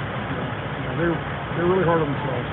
They really are. They need to be. Okay. Well, anyway, now you are a company driver? I am. He's a company driver. Remember yesterday morning we were in El Paso, and we were in Petro in Joplin, and there was a couple that had the truck, and the lady in the passenger seat, she had the red hair. Gina, you said? Pink hair. Yeah. But anyway, so she she was telling us there was something on top of the roof of the trailer, but she didn't know. Well, we got a drone shot. Somebody sent me a Facebook picture of the drone shot. And it's, what is it? FJB. FJB. And then your trailer has a similar thing. Let's go Brandon. Let's go Brandon. There you go. So what's the purpose of putting it on the roof? Just kind of a message from our boss to the helicopters and anybody else up above on the bridges. Yeah. And when you drive by, they went, hey, that truck that had this. Yeah. So just, you know. Yeah. It's just kind of fun. It's just fun. You know, and this whole thing is fun. I've had a blast. I'm really enjoying this, you know. And the amount of support out here is amazing. You got anything to eat over there? I'm not starving. Okay. You know, the food over on your other building, now they got all kinds of stuff over there. I had 2 sloppy joes and a pack of Cheetos. Man on a Hawaiian shirt. There you go. So, but anyway, anything else you want to touch on real quick? Or I'm going to kind of move you around and talk to people and everything. So. That's all I was doing. I saw your truck. Oh, yeah, okay. That's, it's got some age on it, but it's nice. It's comfortable. So do I. So, there you go. All the food's around. All right, well, I'm going to mosey around. Thank you, Brian. Thanks for talking. And which one? I put your driver's test. Oh, the door's open. Probably. Leave my door open. When I first pulled up, he has the Uncle Sam, the headless Uncle Sam. And I'm thinking, he's trying to make some kind of a statement with the headless Uncle Sam. And when he gets here, and he takes the head out and puts it on. Just, when he's driving down the road, he don't want to lose the head, you know. So, but yeah. So he's not making a political statement with that, I don't think. But sort of. Is he? A little bit. Okay, got it. So, anyway. Oh my word! What we got a step deck here with all kinds of donated food items and stuff. There's a bag of apples, just all kinds of stuff. We got gift bags with chips and Gatorade and probably a sandwich in there. We got what do you call it? What do they call those? Ramen noodles. Yeah. Pork skins. Here's a goodie bag that has all kinds of stuff. These are people in towns that come over and donate all this stuff. And it's just, you know, super nice of them. They don't have to do this. Nobody's told them to do this. We can graze our way through this. Yeah, you know. There's hot food. There's some sausage links and stuff like this. And another little goodie bag over here. You know, here's another little goodie bag of different things. Paper towels. Just all this stuff. And one of the drivers pointed out, this doesn't really help us too much. We have a lot of our food. We're kind of self-contained, a lot of it. Drivers have portable refrigerators, the coolers and stuff like that have their coffee makers and things like that, a lot of them. This is really super handy for the cars and pickups. People that are staying in hotels, they can grab one of those and take off. Oh, before I forget. Hey, how you doing? I'm live streaming right. Are you drivers? No, I will be. I'm live streaming on YouTube. You okay? I don't care. Very good. All right. I'll be Thursday. I saw you guys earlier. Yeah, you walked over by the truck. I'll be there Thursday driving. Very good. Yeah. Oh yeah, you said you were going to run in Ohio. In Ohio. Yeah. So very good. So what kind of truck are you going to be in? Just a pickup truck. Pickup. Red Okay. Dodge Ram. Red Dodge Ram. Okay. Wooden bed. There you go. It's like a little red wagon or something. Exactly. Remember those old Dodge pickups? Yes, I do. Little red wagons. Yeah. Yeah, if you had one now, it'd be worth one. Yeah. A lot. Yeah. I actually had a friend that had one. Of course, he put like 180,000 miles on it. But yeah, he had one well back when we were years ago. But so anyway, I'm just kind of walking around, introducing drivers and stuff, letting people at home see who the drivers are, and talk to them a little bit. And some drivers, some drivers are like, oh, we'll be on TV, and others they go, oh, you did right up here, right there on it, But something that people wanted me to talk about was my flag. I started out and I went up in the van, in the sleeper, and walked around inside the sleeper. Didn't even do anything on the outside, and didn't show anything of the flag experience. Now you're going to go show the flag. I want to go show the flag. All right. So take care. We'll see you in a couple days. Here's another beautiful truck, big old pretty blue. I've followed him in here. There's 2 trucks in front of me. Man, that's beautiful. Hey, there he is. How you doing? We're online, YouTube. Are you a driver? This is yours? Very good. I was you, this truck, and then a pickup, and then me when we pulled in. So where are you from? Chicago? What do you do with this truck so stretched out like this? Hey, how about we stop mentioning it? You got? And then you could be a normal day. Oh, okay. Well, the questions do get harder. Exactly. How are you doing tonight? Okay. Oh, reefer. Okay. Cheese down to Miami, and then what back? Yeah. Produce like oranges and things like that. Very good, very good. Yeah, I love it. It's beautiful. I love the color blue, and I love the stretch and everything. You got it done right. Very good. Congratulations. Anybody else want to talk online real quick? Yeah. Drivers? That guy? Why is everyone always pointing to me? Well, you look guilty. That's why. Yeah. Are you a driver? Yeah. Which one's your truck? Oh, that one, the lit up one right there, the W9. That's yours. Yeah. The black and silver one? It's orange and like cream. That one right there? The one with the lights on, yeah. I thought that was the black and silver with the stainless steel reefer. No. It's a white. It's a spread, but it's a empty wall. Okay. Okay. I just thought it was that black. You know the black and silver one, the Seminole paint. Beautiful truck. Oh, you're talking about Alan Kelly's. Is that on the inside or something? Yeah, he's the third one over there. Yeah. Oh, okay. I just assumed it was his because it's a W9. So. I'm sorry if I already asked that. So where are you from? What's your name? Robert. You mind being on? Sure. Okay. Name's Robert. Where are you from? Chicago, I guess. Originally, I just moved to Orlando, Florida a year ago. So what do you do? Something similar to him, running to Florida and back, or what? I mean, depends my mood. I either run Chicago or Minneapolis. I'm trying to get close Florida. to the mark. Yeah, sure. Yeah, so I'm either running like Minneapolis or Chicago, Florida, or I'm running California out of Chicago. So I kind of just, or East Coast. Like right now, I just came from. You know where the freight's running. Reese's kind of. I mean, I got steady fly. I got the same. Basically, I roll out of the same meat plant every week, and just I get to pick where I want to go. Oh, okay. Yeah. Very good. All right. Well, you going all the way to DC then? Seems like it. Well, the guy I was talking about, the Kenworth, I can't remember his name, but anyway, he was acting like he was going to get like maybe Ohio or something like that, and he might get called for dispatch, and he might bail off, but he says it's looking more and more like he's going to go the whole way. They haven't called him yet. Oh, gotcha. The guy in the black silver and black Kenworth. I don't know about that. I'm pretty sure. Well, then maybe it's this is a couple days ago. Oh, okay. This morning he was like, maybe. Yeah, I'm pretty sure he's doing it. He's one of the higher up in the hierarchy. I'm just probably like you, just be on. You're not as organized about it. Okay. Most definitely not. Okay. I can barely organize myself, putting my boots on in the morning. There he is. How are you doing? I told you. You mind being online or on? Sure, I'm good, bro. All right. Remember, I was on the road. If you don't know how to open that beer, you're not supposed to drink that beer. Remember? What did I do with it? Hold on. I don't want to do it on somebody's truck. I lost it. You remember I was driving down the road and I said, "Here's that guy on that CB, that big booming CB. This is him. This is him. He's the pickup on the very lead of this thing." So, he's got it. Yeah, thank you. So, yeah, he's the one driving the pickup at the very lead of this thing. He's got the big booming mic, and he's the one that chatters so damn much and talks so damn much. Got you. Keep everybody safe, man. Yeah, he's a lot of questions, a lot of people, asking a lot of things. Man. Right, exactly. You gotta do what I gotta do to keep everybody safe. Yeah. So, I was on the news match.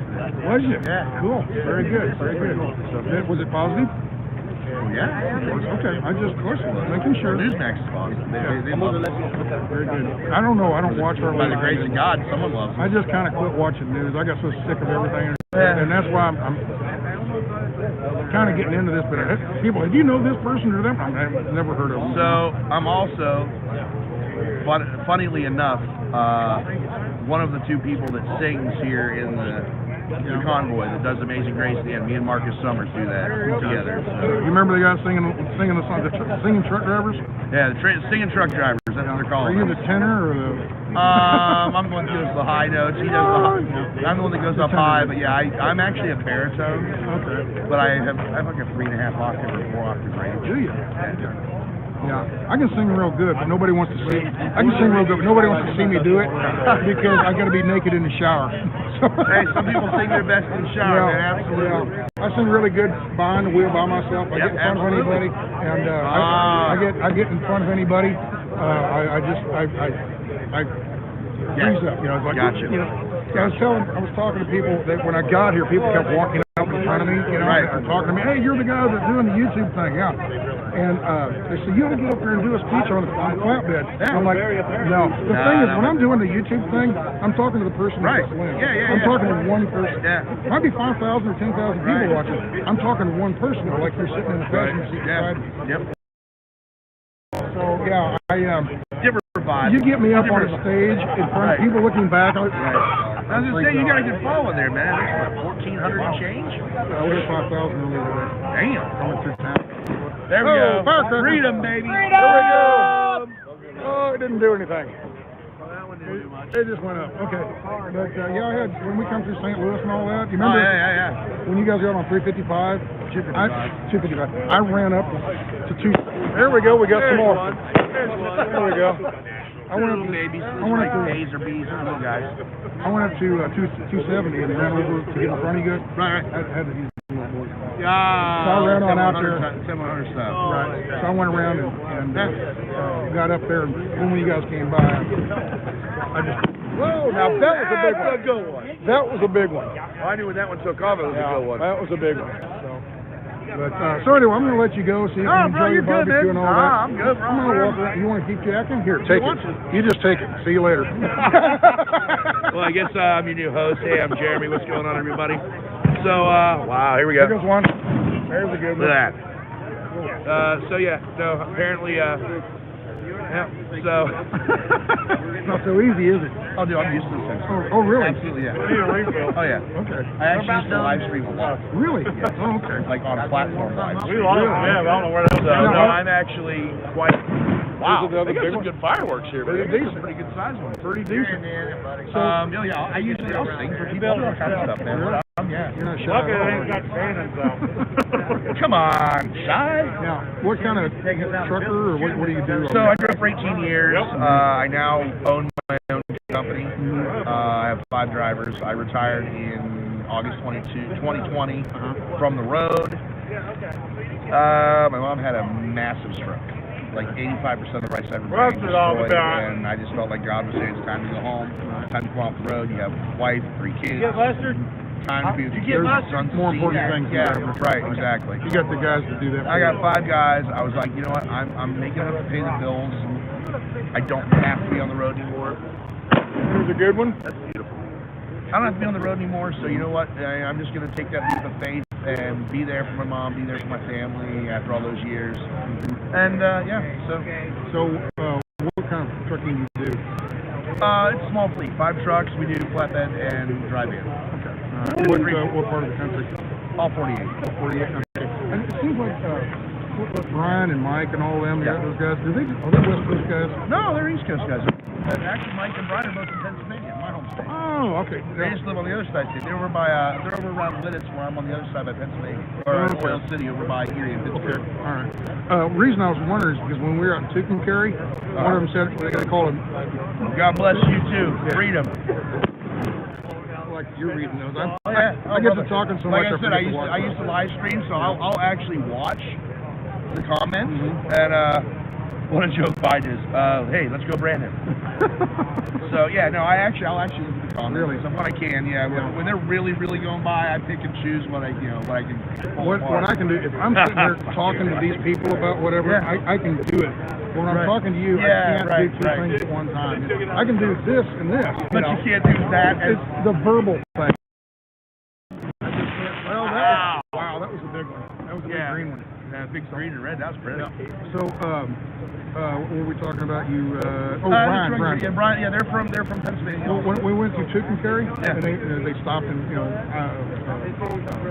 had all the cars stop in Tucumcari. Yep, open the pipelines. I agree. Yeah, they should never shut them down. Yeah, exactly.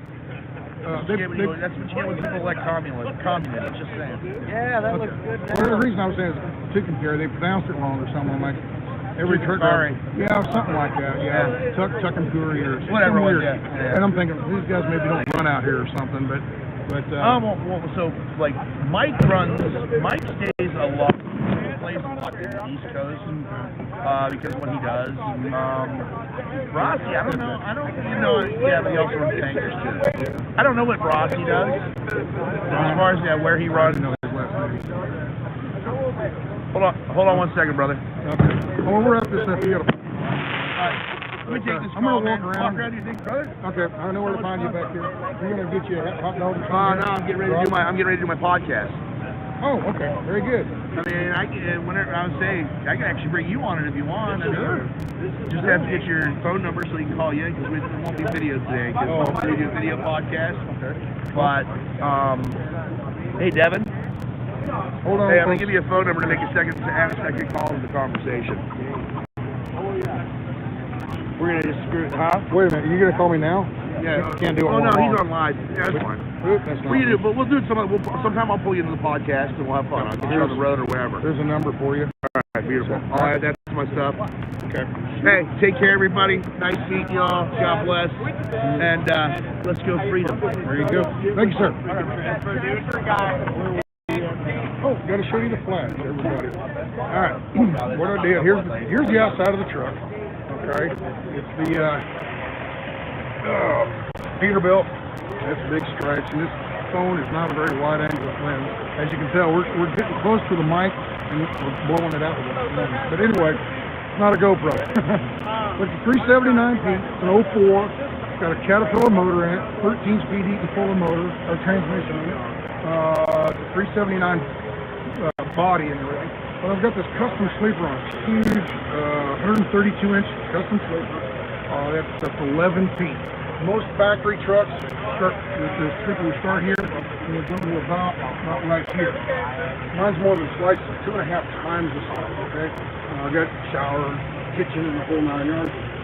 But and I've got the logo on the side, the Sasnac logo. Then I got the flags. This is how I mounted them. I'll grab it there.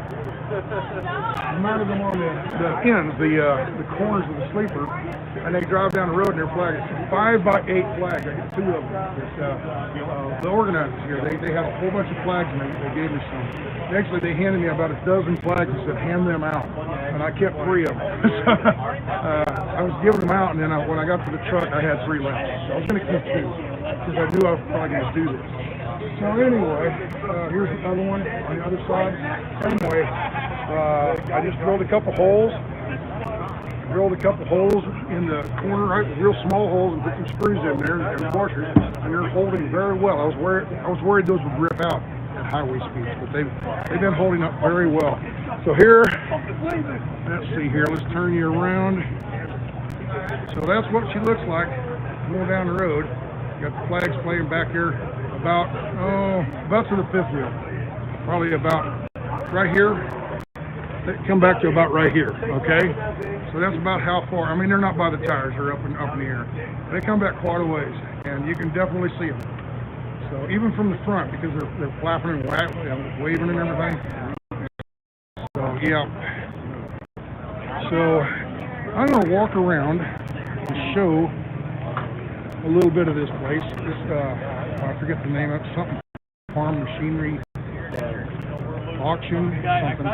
And this is a nice place. I mean, it's, think of a Ritchie Brothers auction or something like that. That's kind of the type of place this is. They have farm machinery, they'll bring it in here and they'll auction it off. So they need huge parking lots for all the machinery. You can see all the trucks. You see all the trucks are all parked over here. There's the 2 tour buses. They're mobile command centers, and they're nice. They're Prevos, of course. All right, we're coming to this first building here. Actually, the gate. This way's north. And there's the gate. You come in, and they got a fire truck here, a ladder truck, and they got a big flag up there. Ted Everett Farm Equipment. Okay. So over on the building over here, right there, Ted Everett Farm Equipment, and yeah, it's just like I said, it's an auction house, and it's set up for big events like this, you know, their own events, of course, but it's set up for large groups of people and a lot of big machinery. So it's a perfect place to pull this stuff off. So we come inside this building. It's like two buildings together here, basically, two rooms. That's a beautiful Peterbilt. Very nice, very nice. Love that color, I guess, caramel color, something like that. Here's Brian, one of the big guys. He's the guy that you see on stage. And tomorrow is going to get to hang out, kind of. there's Mr. Brian. Just relax, rest, no, not until at night. 7 o'clock tomorrow night. The rally in here. There's a rally that's being held in here. Rally in here. Okay. Yeah. 7 p.m. 7 p.m. it starts. Yep. Other than that, there is nothing. Just Okay. hang out. Relax. Rest. I need some sleep. Exactly. Everybody needs it. So just rest, relax. You got to do laundry and stuff. Yeah, exactly. we all do. Hi, people. Hello, this is Brian. Look at those numbers. 18. You're a We have- freaking celebrity, dude. Down the highway, I can't 5,000. believe I'm in the company of such a celebrity. How you Can I doing? get your autograph, sir? I'll get you a sticker. You want a sticker? I'm just kidding. Stick that right there. Oh, no, you really have a sticker. I have Holy stickers, shit, yeah. you really have a sticker. Yeah, it's Kansas spelled backwards. I had to come up with something for a video, for the name. So I was born in Kansas. No, it's cool. I like There you it. go. I like it. Check it out. It's got a sticker. Yep. So, just I don't want to take a lot of your time because I know you're super busy. You have a long I'm day. with my girls. You're with your I'm girls? with my family right now. Oh, where? Right there. Oh, there Those we are my girls. Very good, very good. Yep. All right. So, That Banner is my son. which one is? The Banner, Dominate Life. He passed away September 22nd of this year. Okay. And so they're seeing their brother on the banner. Oh, okay, very good. I'm gonna go over with them. All right, very good. No, I understand totally. Have a good one. Take care. Here's the guy. This is the guy. This is the guy that has the black Kenworth that I fell in love with. Yeah, that is a beautiful truck. Thank you, sir. I thought you parked over. I thought you were parked over there and the lights on. right behind the building But there. I thought you were parked beside G. Oh, that. And I went over the live stream. I went over to take a picture of your truck, thinking it was yours. It was somebody else's. That was my But in buddy the dark, you can't Robert see. Budzicks, yeah. Yeah, but all the lights. I just Kenworth with all the lights. I just assumed it was yours. I didn't even. He goes, no, that's mine over there. It's There's orange. a lot of beautiful trucks here. There are. This one here is beautiful. Look at this. What a cabin right there. Peterbilt. Yeah, Mike's. Yeah. I like that 359 out there too. That flatbed. The guy with the blue design. Yeah. Same color almost. 359. It's more of a almost like a primer color. Yeah, but it's paint, but it's a primer color. Yeah. There's some really nice looking rigs out here. Yeah. But so, what do you got planned for tomorrow? Tomorrow's day off. Tomorrow's the day off. You sleep in? I'm gonna sleep in. For sure. There you go. Very good. Yeah. So okay, well I won't keep you too God long. bless I just wanted to walk around and show everybody the whole area and everything. So all right, these are some of the people that are here, and let's see, 2,000 people. There we go. We'll just walk on by here. I want to show you the cab over. How you doing? So I want to show you Mike. This is his truck, Peterbilt. I don't know what year. It's late 80s, I think, something like that. Maybe a 92, somewhere in that range. I can't remember what he told me. But that's it. And he's the very lead truck. He's the one leading out. And you heard the story last night when they were doing the speeches and stuff. And Mike got out here and started talking about everything. And this flag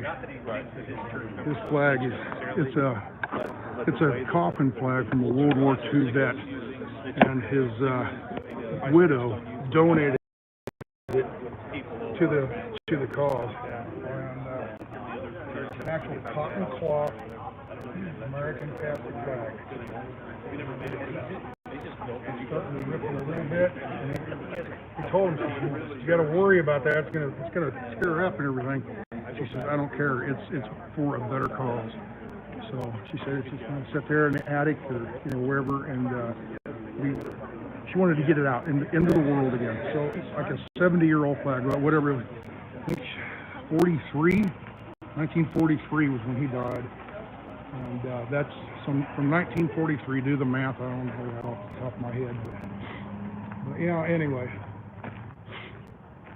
caramel flag, or caramel looking Peterbilt. It's really pretty machinery. And hey, I'll trade you cameras.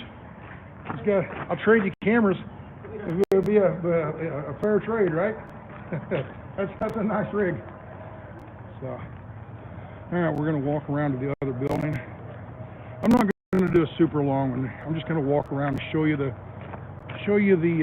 premises and everything, and where we're at. If you didn't catch it on the other feed, where we're at is I-70, exit 59, close to Indianapolis, exit 59. You get off the exit, there's a TA truck stop. You turn south, go about a mile south, and you'll see this big American flag hanging from the hook and ladder truck, the fire truck. And that's where this place is at. Actually, things are really calming down. People, hey, there he is. This guy came by. How you doing? All the way from Decatur, Illinois. Decatur, Illinois. He stopped by. And you got your sticker and all that? For the people. There you go. Yes, sir. So, for the people. I love you, brother. upside down. I love you. There you go. I love it. So, all right, very good. I'm giving everybody a tour of the place. You bet. So, hi guys. How you doing? Activity inspector, are they still speaking? No, it's pretty much over with.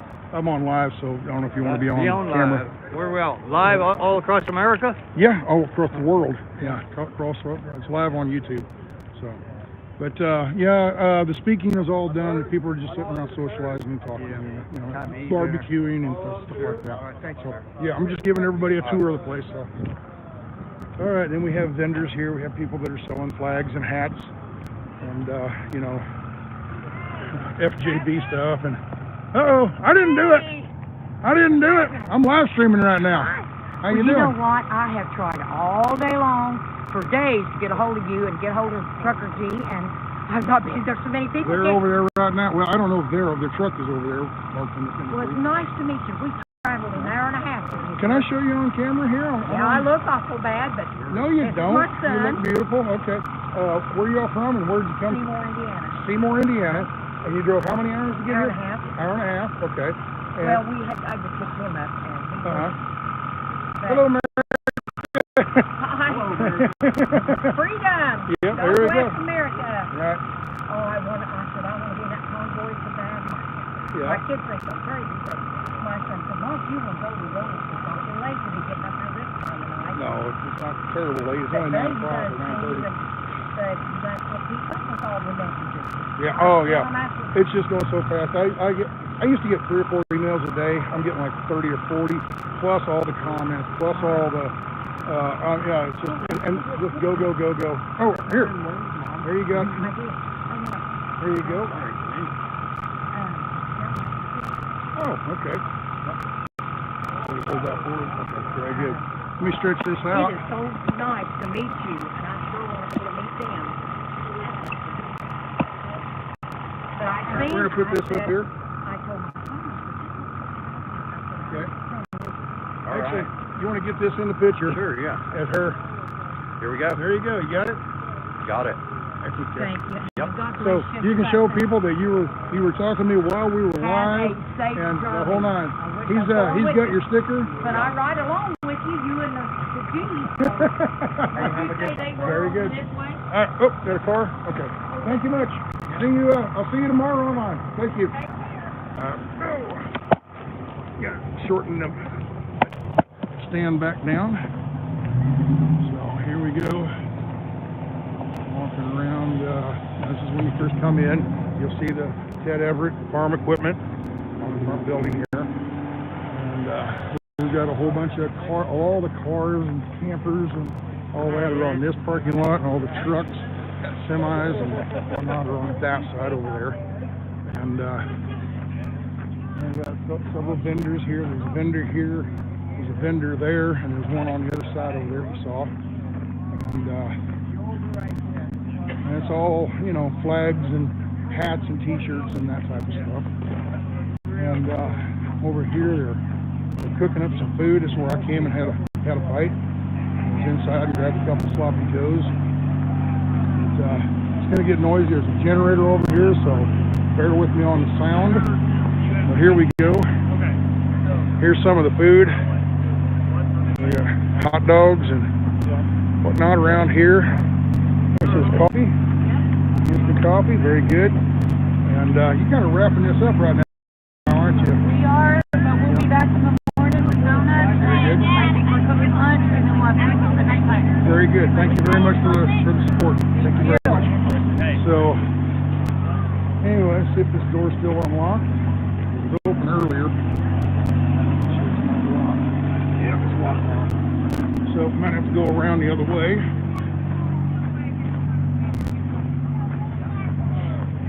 Yeah, it's getting kind of, a little bit later, people are kind of shutting down for the evening. We'll go in this other building. It's another very similar building.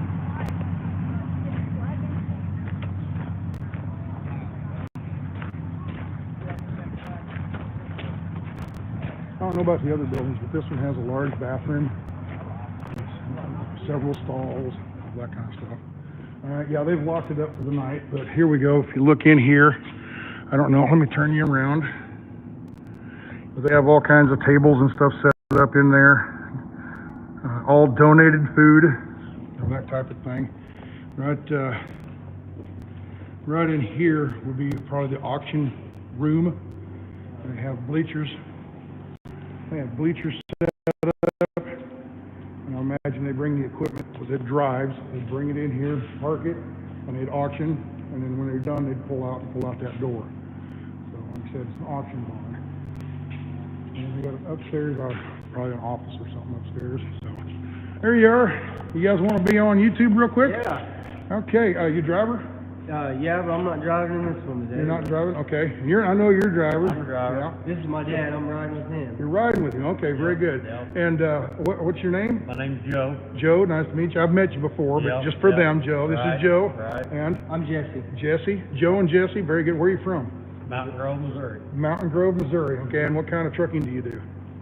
Mainly just regional. I just run pretty much Midwest. I haul a lot of farm machinery, different types of machinery, do a lot of oversized So you run tanker? No. Oversized flatbed. Oversized flatbed stuff, like farm machinery and things like that? I've hauled probably 50 loads of machinery out of this auction house. Right. So when they told us we were coming here, I knew exactly where I was going. Right, okay, very good. Okay. You drive too, you said? Yeah. So what do you drive? I used to drive. I haven't driven in a while. I kind of retired off the road so I could spend time with the family. And okay. I was going to say you're way too young to retire. But Well, he takes care of the farm and stuff while I'm going out on the road. We got a cattle operation, and I take care of it. And now actually I own a logging operation also. Okay, right. In Missouri, that would be like hardwoods, like oak and stuff, right?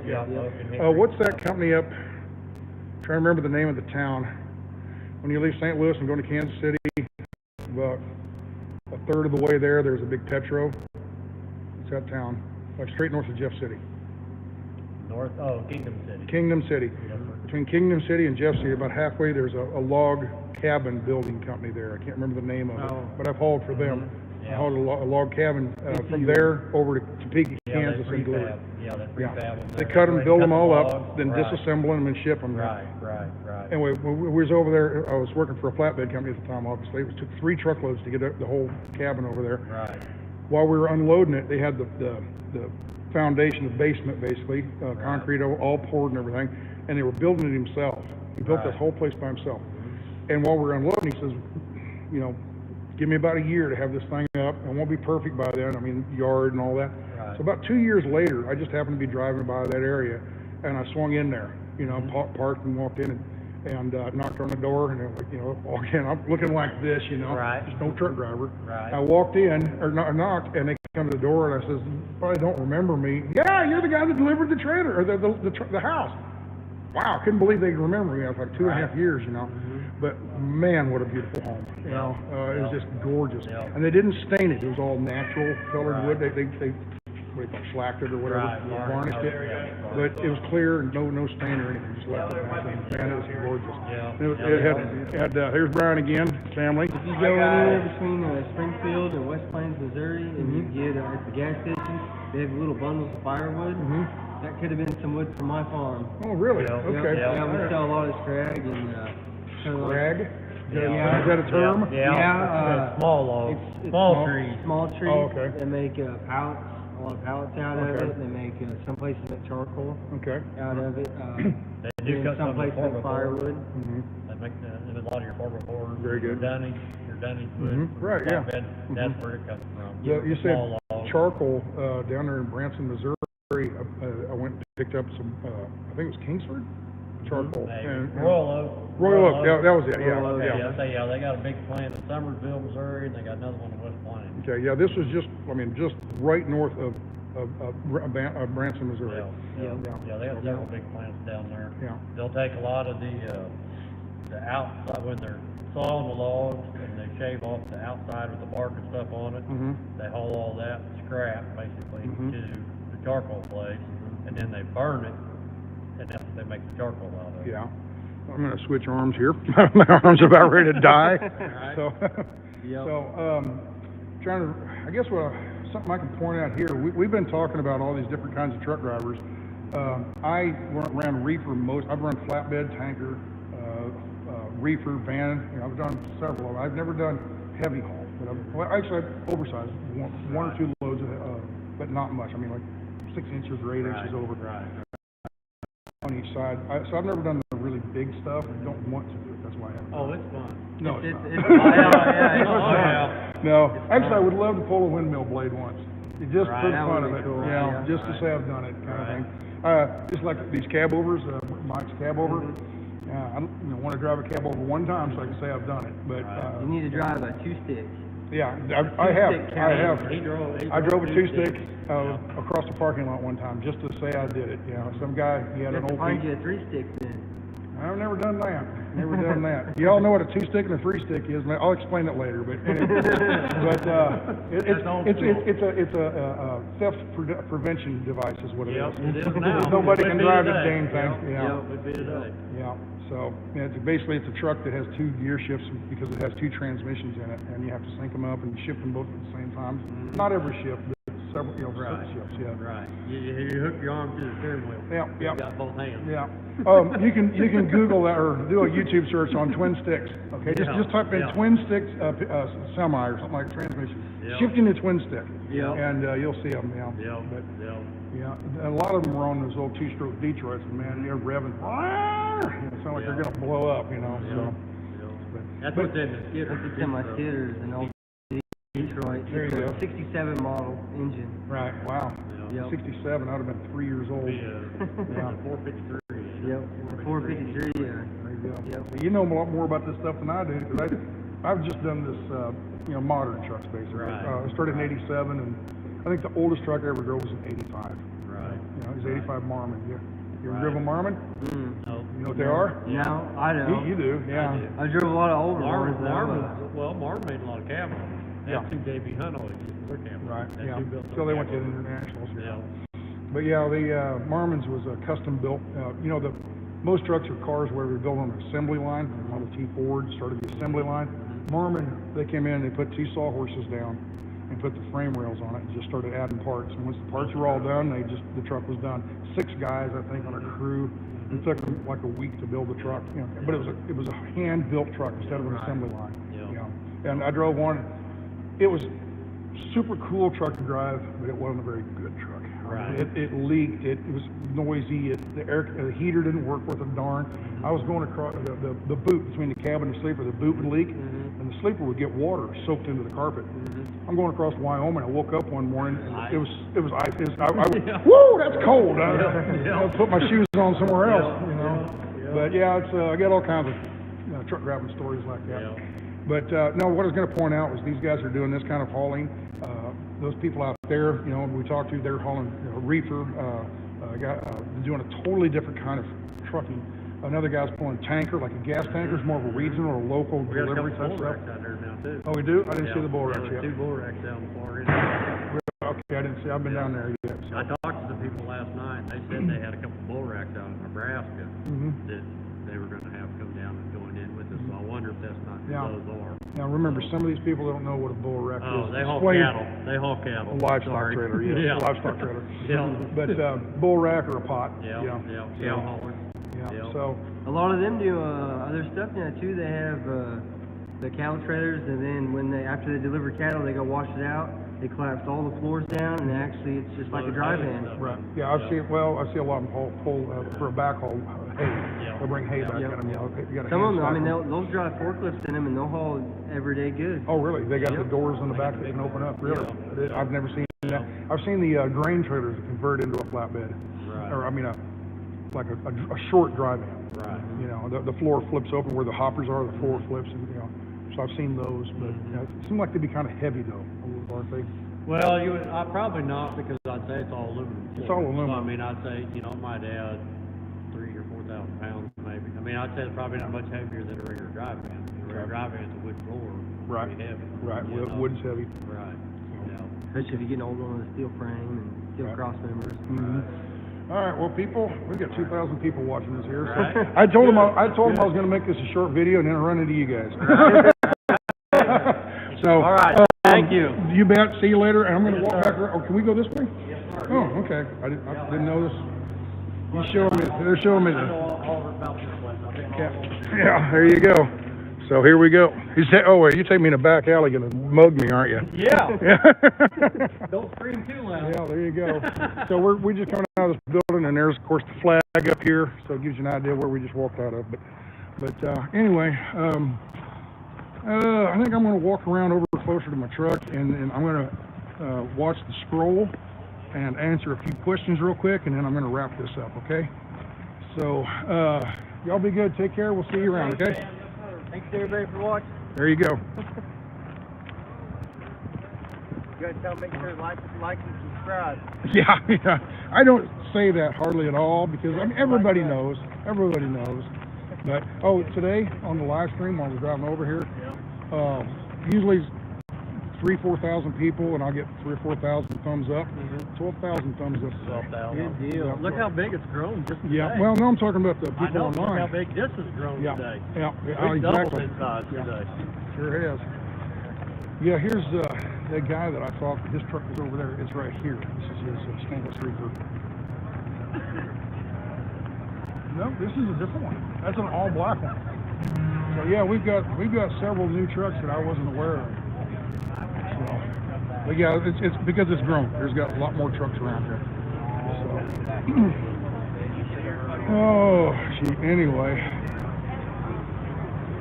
it's been a long day, folks. You know, I thought trucking was tough, but this convoying is actually a little bit more taxing than I can remember or was expecting it was. Because it's just go, hurry, you know. Can't take time off. Can't even take time off. Don't even have the time to stop and go to the restroom or something. So anyway, I'm over here by my truck again. Here we go. All right. I'm going to set you guys down on the fender. I'm going to answer a few questions for about 10 minutes. And then I'm done for the night. How's that sound? All right.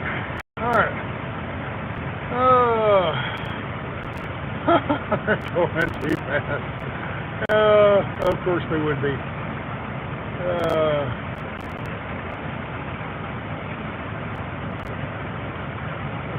I really like this guy. Okay, I saw that one. Thank you. Thank you for showing us up, for we the people, and God bless you. You're welcome very much. I'm happy. I'm glad I'm doing this.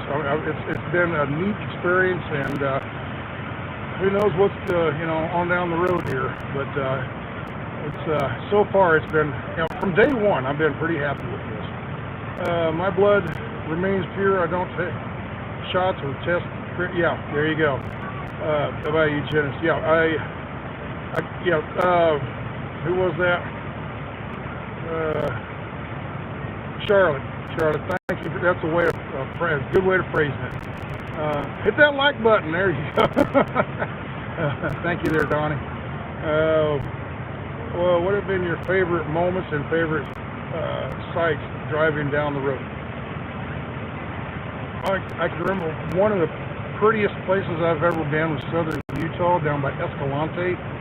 Not right in Escalante, but close to it. I was driving, it was fall, and all the dirt and everything, the ground and everything is really dark red, kind of like Oklahoma red clay.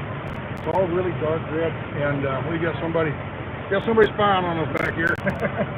But really dark red, or like bright red clay, and green evergreens, and then the golden aspen trees. And you're looking across the valley, and it's just this beautiful quilt patchwork. So it's just, Utah stuns me every time I go out there. It's just beautiful, beautiful state. So, okay, let's see. What made you want to join the convoy to D.C.? When I first started, I was out there in my van taking my little winter vacation, and I was actually heading up to Las Vegas to go to the race next weekend. Here this next Sunday. There's going to be a race, a NASCAR race in Phoenix, or Las Vegas. So I was going up there. Oh, thank you there, whoever it was. Balls to the wall, $5. Thank you. Did you get your medical scripture, or metal sculpture? Did you get the metal sculpture? I don't know what that means. Balls to the walls. I don't know what that means. Unless you're talking about the hood ornament, the cross, maybe. I don't know. But so anyway, I was going to go out there to Vegas and watch the race with some friends of mine. Tipsy Marlin, I don't know if you guys have heard of them yet. Tipsy Marlin, KT, thank you, $5, appreciate it. So I was going to go up there to Vegas and play with them, you know, with the NASCAR race. And I just happened to be driving by where this place was. I was on my way over to Kingman and go up 93 and go across the Hoover Dam and all that. And I'm driving by, and I see all these people with flags and everything. I'm like, And I was actually talking to a friend of mine, Gunner. We're driving down the road, and I saw that. I'm like, what's going on over there? And about a quarter mile down the road, there's about 20 or 30 more people, and just a little farther, another 20 or 30 people.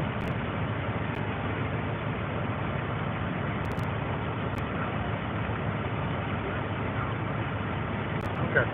So, anyway, I turned around and asked somebody, I said, what's going on? And they said, the trucker convoy's going through there. So I'm thinking, hey, there's a YouTube video. I could go back there and interview a couple people about the trucker convoy and let them go.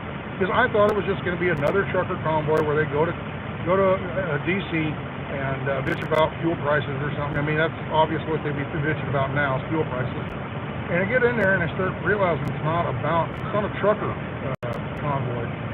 Sure, there's trucks in it, but it's not the trucks. The trucks are showy, they see it. But it was more of a political statement, I guess. So anyway, I just got to watching it, looking at it, and okay, thank you, Gabriel. Thank you very much. 25, thank you. If you had a comment there. Oh, thank you, Gabriel. I appreciate that. So anyway, sitting there talking with him, and then the trucks pulled in, and there's like about 30 trucks pulled in, and then camper after camper after car after pickup after camper after van. All these people started pulling in, and I'm like, what are all the? I asked somebody, what are all these cars doing pulling? That's the convoy. What do you mean? And somebody explained it to me, just pointed it out.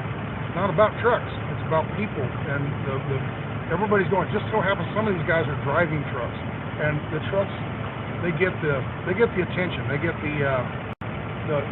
people notice the trucks and the air horns and all that kind of stuff.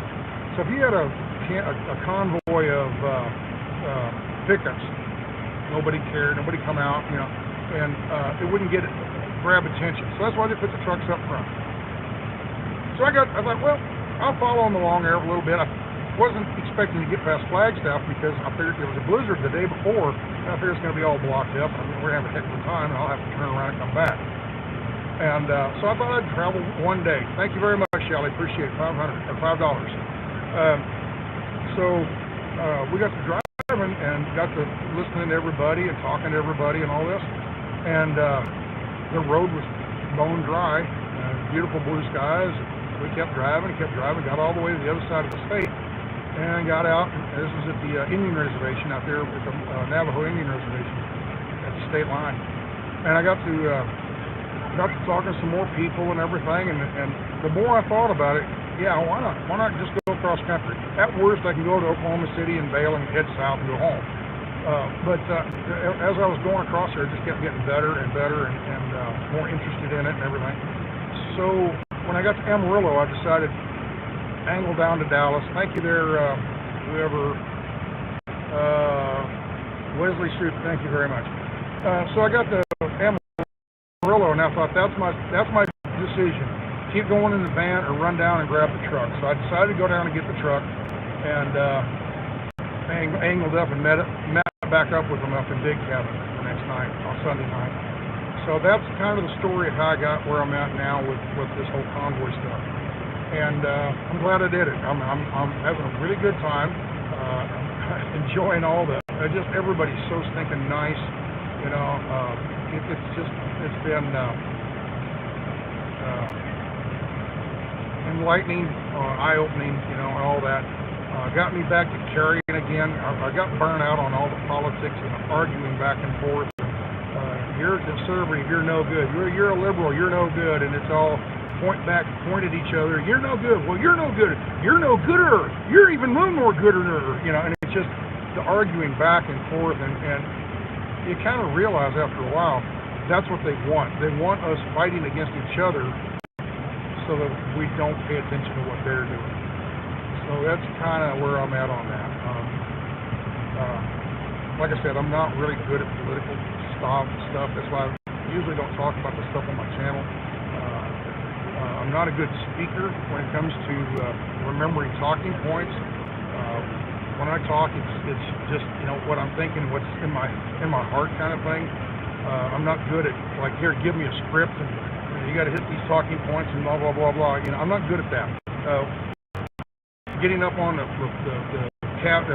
flatbed and giving a speech, I would freeze up. Because right now, it's weird, because I know 2,200 people are watching this, right? And earlier today, 5,000 people were watching. Tomorrow, maybe 5,000 more. So I know that there's people out there, but when I'm talking to the camera, it's like I think of it as talking to one person. And it's easy for me to talk to one person. Like you're sitting in the passenger seat and we're just driving down the road chit-chatting, you know. So that's why I can do that in front of so many people online, because in my mind, I'm talking to one person.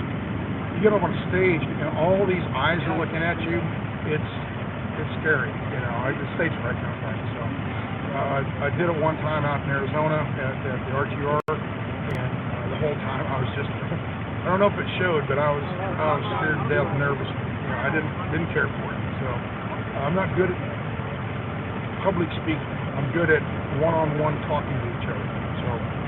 So anyway, that's kind of where I was at on that. So with that, I think I'm going to wrap it up. Thank you much. It's been right at 1 hour. Kind of give you an idea of where we're at. Here's let's walk out here again and show you the trucks.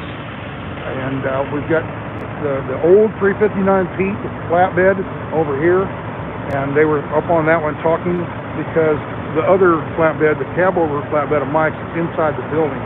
So this is an outdoor stage, and that's going to be an indoor stage. But yeah, we've got trucks all lined up here at an angle up to a certain point, and then they run flat. This one here comes from an angle and then turns and goes flat. So we got a big open area right there. I imagine they're going to pull campers and stuff tomorrow and line everything up, get it all looking right. And we're going to line out an American flag in, like, I think LED lanterns or something, shine the light upward, and we'll put a drone or a helicopter or something way up in the sky looking down at it, and it'll be an illuminated American flag. So, and the only reason I know that is when I got here, I walked out and asked the guy, what are y'all doing? And he showed me a scheme, a schematic of how they want things laid out. So, he said they did it up in Sturgis a year ago or something like that last year, or whatever, and it worked out really well. So, yeah, here's one of the guys I've been following, driving down the highway. It's a beautiful, kind of a teal green, I guess. Teal green 379X. I think it's an X. Pride and Class, there we go. It's a 378. It's a 378 Pride and Class. That's one of the new fancy Peterbilts. And I good looking rig. I don't know what that is. There's so many lights on it, I can't tell what it is. But we got a heavy haul Kenworth. It's a T680. We got a Volvo, a Peterbilt, an older Kenworth. That's an old Aerodyne 1 Kenworth, an old FLD Freightliner, a new International Lone Star, Peterbilt 379, Kenworth 360, a 380 again. That's a smaller 380. It's got the big radiator that's silk tilt hood, or slant hood. This is a W9. Okay, there's a Volvo, a Freightliner, a Kenworth, a Peterbilt, on down the line, you know. Freightliner, Kenworth T660, that's like the one I sold to Perk years ago. Okay, it's old International cab over. That blue truck, right? That blue truck, I can't see, right there. That blue truck, he was right behind me almost the whole way today. And the reason I know it is because he's got a blue bumper. Either painted blue or anodized blue or something like that. Behind we got a couple Freightliners. We got this big Peterbilt with a step deck. Yeah, step deck. Campers all along back here. And we've got a Peterbilt. I can't remember.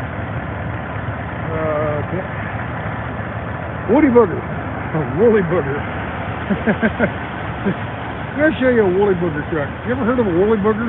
You know what a Woolly Booger is. Oh, we got some live chats, or super chats. I'm sorry. I'm sitting here talking so much, I'm not really paying that much attention, so if I missed them, I'm so sorry. But Woolly Booger is a type of caterpillar that makes up like a moth and something.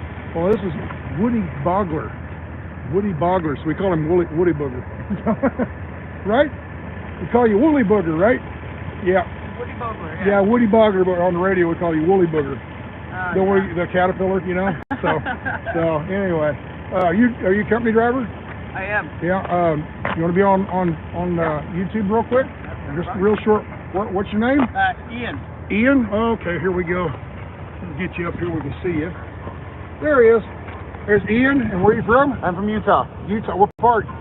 Ogden. Ogden, very good. Okay, I go out there and pick up trailers all the time in Ogden, or Plainfield, Utah. Okay. Yeah. So right up there. So you going the whole way? I'm not. I actually was able to catch them over here. I was standing on the overpass waiting for them to go by, and then I jumped in with them. And right at the last minute. Okay, very good. Here I am. So what are you going to do? Just ride a little bit tomorrow, or are you going to go off on your own way tomorrow? I have to head back west probably. Oh, you're heading west. Okay, so you're just here for the night. I'm here for the night. Very good. All right. Well, thank you very much. Appreciate it. Thank you, and I wish you would turn around and go the other way. Drop the trailer. Don't worry about it. It'll be here when you get back. I wish I could go all the way. I'll probably get fired. Are you a driver as well? Yes, sir. Yeah. Hey, we're about to do a live show over here on the Beers and Bros show, and if you wish to do, like y'all hop on. Oh, okay. Give me about. We're going to do some kind of show or something. I don't know what it is. And we're going to make a show over there. If you want to come over there, jump into it. Okay, what is it, like a talk show or something? Or what? Yeah, well, it's a veterans deal where we hop out and we're doing spots and we're going to show you some stuff about the convoy and what we're doing and why we're going. Okay, well, I think I can hang around with that. I'm live streaming YouTube, but welcome. I'm checking out right there. I'm checking right there where my laptop is on the end of the track. Okay, very good. I'll be there shortly. All right. When you start and how long?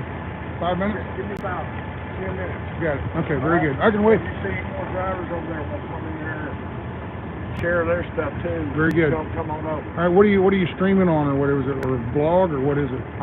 What platform? What is it? Foxhole. Foxhole? See, we got kicked off of YouTube. Oh, really? We're truthers. You're what? Truthers. Oh, okay. All right. You know, when the whole Biden deal happened and everything else, we all got kicked off of YouTube. Oh, really? Yeah. Speaking your mind? Yeah. Speaking your mind, the truth. The truth. There you go.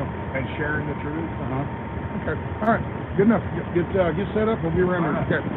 So, People's Convoy. If you put a plaque out here, and sign your names and stuff. There you go. We've got a rack set up over here so it carries flag. Here's the pink truck. Freightliner, but here's the pink truck with the breast cancer awareness. It doesn't show up very well at night. Pink, bright pink. Here's a Peterbilt. already went to bed. Oh, the curtains up there. The curtains are all up. They're back to bed already too. Probably in there watching TV or something. So, yeah. So anyway.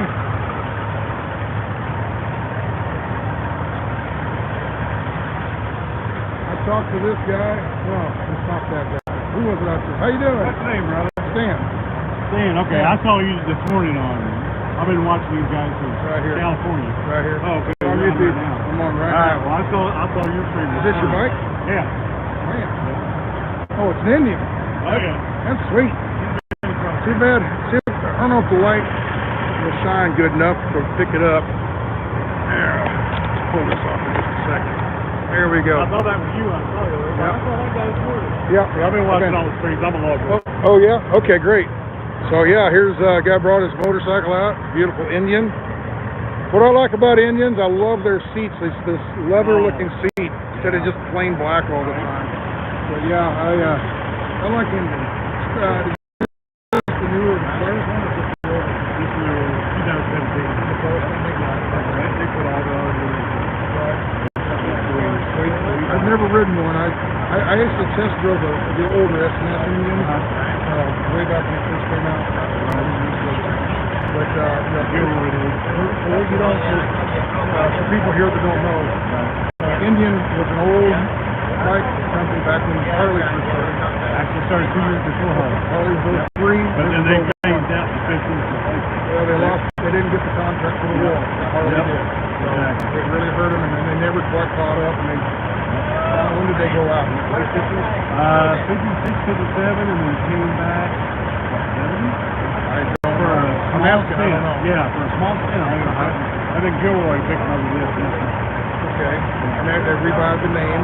Okay. They revived the name until about 2012, maybe in the third part. Okay, well, how long was that? 5 or 6 years? Yeah. And then after they were decent bikes, but they were tough.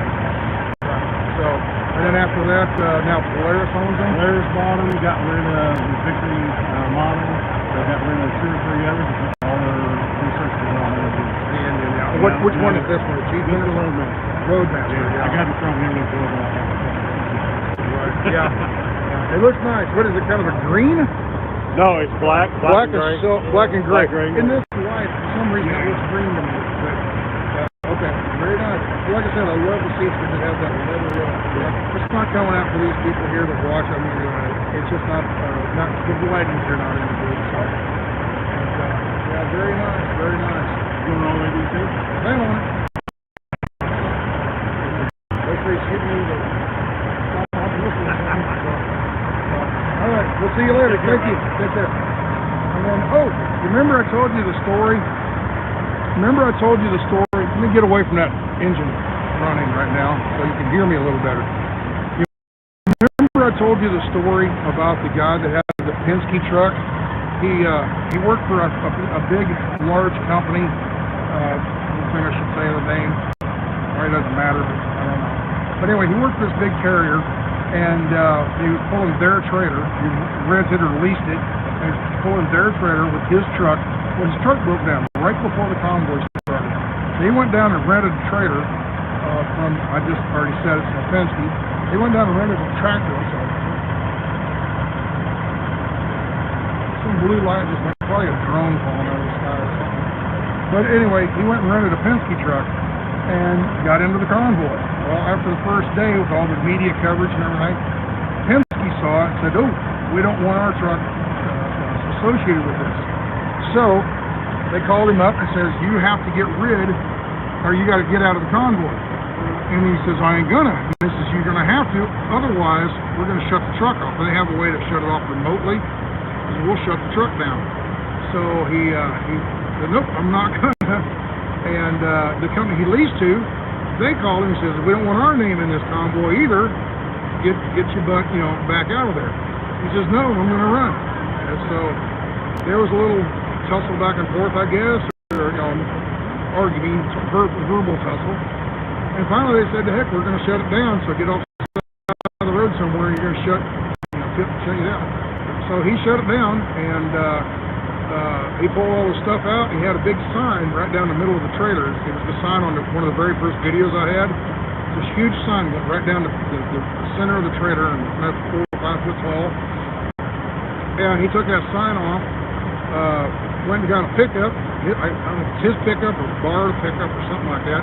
He got a gooseneck, put that sign on the gooseneck, and there he is right there.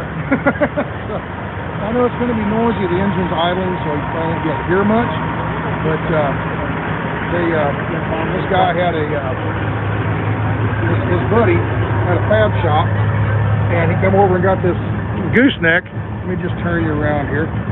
He got this gooseneck, and they put the sign up here. Let's go, Brandon. Texas flag, American flag, People's Convoy 2020. And over here, we the people, mandate freedom. I'm keeping you out of it. Mandate freedom, and a little logo. Freedom! Freedom! There you go. Is this yours? No. Oh, wait a minute. You know who I am. Oh, yeah, okay. I got a light in my eye. Come on, driver. Get with that. Hey, I'm not a driver. I'm a freight relocation specialist. All right. Yes. So anyway, they got the sign put on this gooseneck. He's got his flatbed pickup, and they're heading to DC anyway. So, and turn the camera around. Sorry. So they're heading to DC anyway. So just one of the inside stories of what's going on around here. So, and then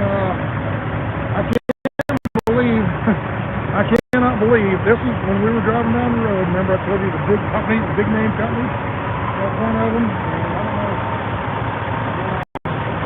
Anyway, that's one of them. There's a night truck out here too. He must have went on. But yeah, anyway, I'm really surprised he's in here. Maybe they're not saying anything to him or whatever, but most of those big carriers don't want to be associated with this for some reason. And it's, I don't know, liability reasons or something.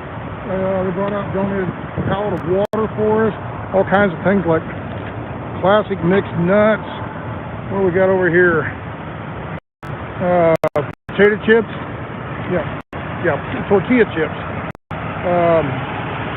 Pita crackers. You got the idea. It's just people show up and donate this stuff. Like I said, when we first started the last week this evening, went by that flatbed. Barbecue smells good. Smell barbecue. Upland, let's go upland. But anyway, so yeah, it's just tons of stuff. Just everybody's bringing stuff out, helping out, or standing on. I'm on my own thunder now. It's my show. So yeah, it's amazing all what people are doing for this thing. It's when they say grassroots, I understand totally. It's not just a name on the news anymore. It means something. It's not just what it's called a click phrase or a cliche phrase or something. I understand it a lot better now that I'm actually in it. I've never done one of these political or whatever you want to call this. I've never done one of these rally type things before. So it's been a neat ride so far. So we'll see what happens. But I am about pooped for the night, so I'm going to say goodnight. I'm going to go through the super chats real quick. Try to get as many as Bud Lindley, Lenardi. Bub Lenardi, thank you for $50. Thank you for what you're doing. Very proud of you guys in Prescott Valley, Arizona. Very good, thank you. All right, the next one, $20. Old One Ice. Saw your truck on Fox News. Oh, really? Wow. All right, cool. Or somebody, if they've seen that on Fox News, send it to an email. In front of my videos, I've got my email address. Not these live streams, but all my regular videos. My email address is sasnakvideo@yahoo.com. Okay? So if somebody saw a picture of that, send it to me. Somebody already sent one to me. One of my friends, they saw it somewhere, took a picture of it. A friend of theirs saw it, took a picture of it. Send it to them and then send it to me. But anyway, I'd love to see that. That would be cool. All right, thank you all. Appreciate it. What do we got now? We got another $20 from John Jones. Thank you very much. No question, Greg. And then a $50 from Susan Arroyo. Be safe and thank you. We love our freedom. Thank you very much. You know, I love you people. I love you. I know there's some other live streams. I mean, super chats. So Sorry I missed them. I was busy talking to people. That's one of my bad things. I can't do. I can do this mechanical things. I can do double duty. But when it comes to verbal type stuff, I have a really hard time concentrating on what this person's saying and then looking at that. So forgive me. Okay, I'm doing the best I can with what I got. So love y'all. Peace out. God loves you.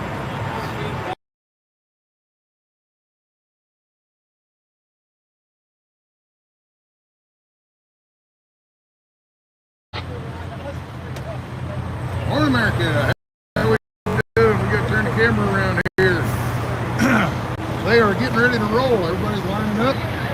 All these trucks that are right up in this area are, there's the lead pickup, GMC pickup. Behind him, the cab over. The organizer guys, all those guys are.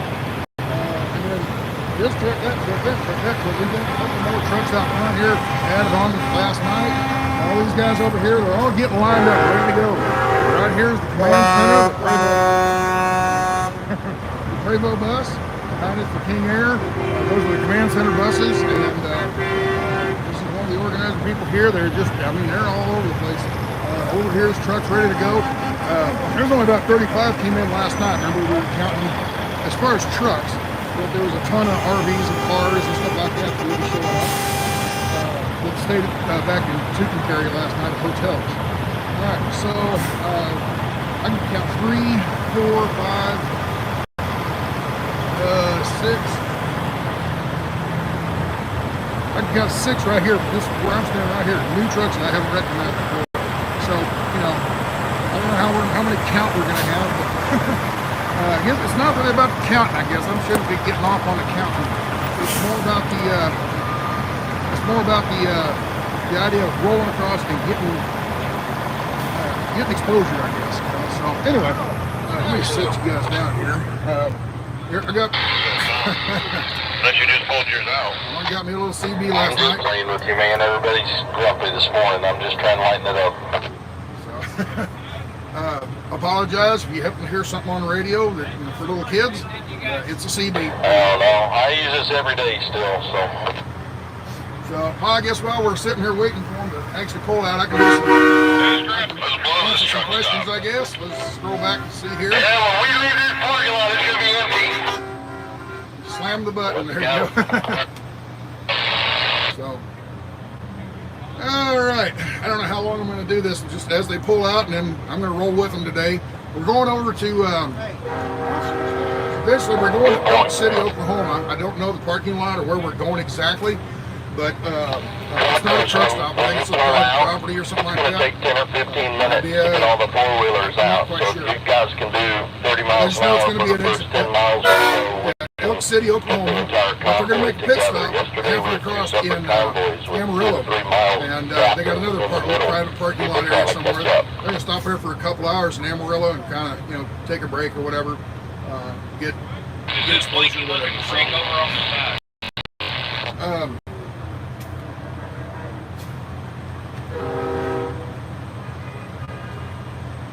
I think that guy on the motorcycle ought to be the leader, man. He's a man out here in this cold. Goddamn right, that is right. I've got the motorcycle guy. I'm gonna go talk to him real quick. Let's see what he's got to say.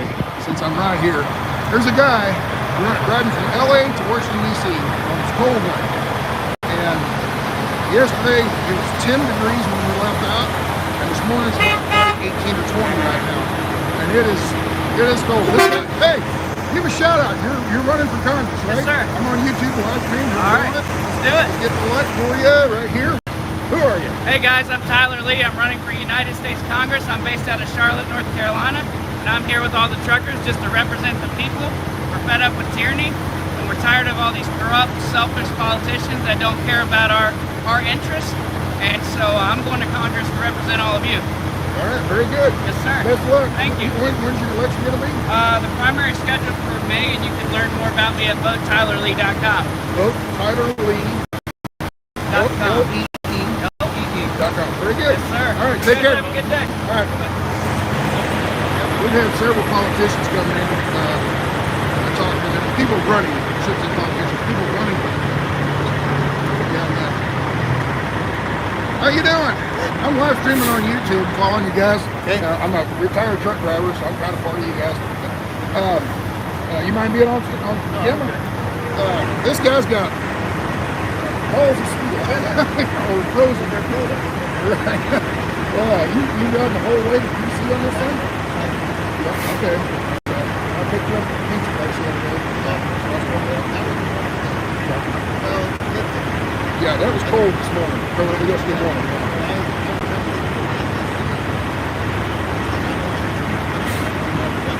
Oh, you dropped it? Oh gosh. Yeah. Look at this. Hold your Mountain Dew up here. That's how cold it is. It's slushy. Mountain Dew's freezing. Right. Right. Electric handlebars and all that. Right. Very good. So.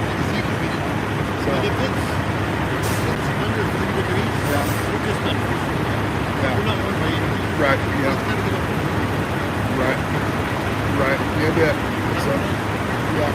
I was driving down the road past you guys earlier, and I was watching. I'm like, oh my God, that guy, he's gonna be tough.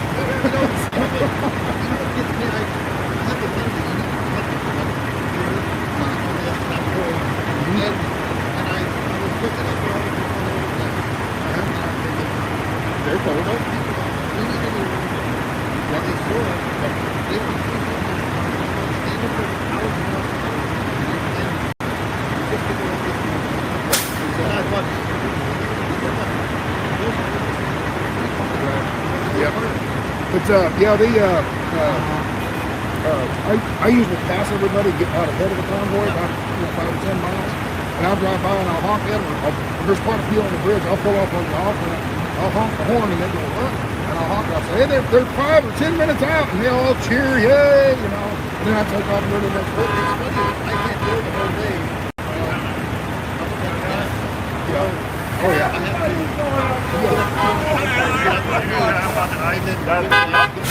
Right. What kind of range do you have on the tank? 180 miles, yeah.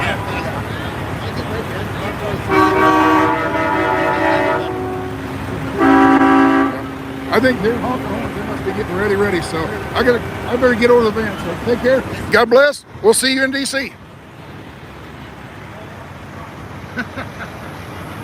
Good-hearted man. I can just tell, just the way you can tell about people, you know. And when you first walk up to somebody, you can tell whether they're good or bad. I mean, just it's a human intuition. Most of them are pretty damn nice people out there. So let me get over here. They're supposed to blow their horns. It's kind of a sign to get ready.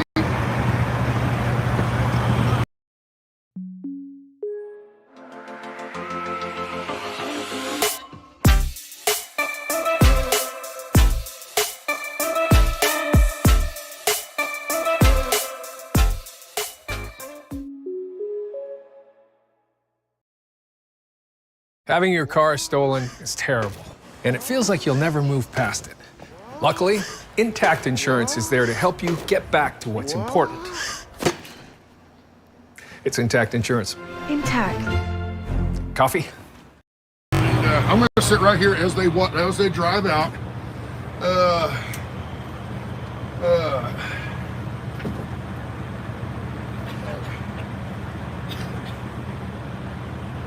Yeah, I love some of the comments, you guys. Oh, did you all like that video yesterday, the Convoy video? That thing, I haven't checked this morning, but it was like 48,000 views last night. And I'm like, oh, I can't monetize it because the music I put in it was copyrighted music. And it's always that way, you know. You make a video that has copyrighted music and it's the one that takes off. So, oh well, it is what it is. But anyway, thank you very much for the people last night that donated gas money for me. I appreciate it. I'm very, very thankful. It helps. It goes a long way. Went in and had dinner last night. The last lady that donated $20, I said I'm going to use that $20 to pay for dinner. So thank you for dinner, whoever. I can't remember her name, but thank you very much. Appreciate it. Let's see. They're running so fast. Let's see. Trucker Yeah, Trucker G and Mrs. G are here. I'm going to try to figure out who that is and go talk to them. But yeah, I've heard that they're here. I don't know who they are or anything like that. So I don't watch their. I don't watch trucking channels. I live it. I don't watch it.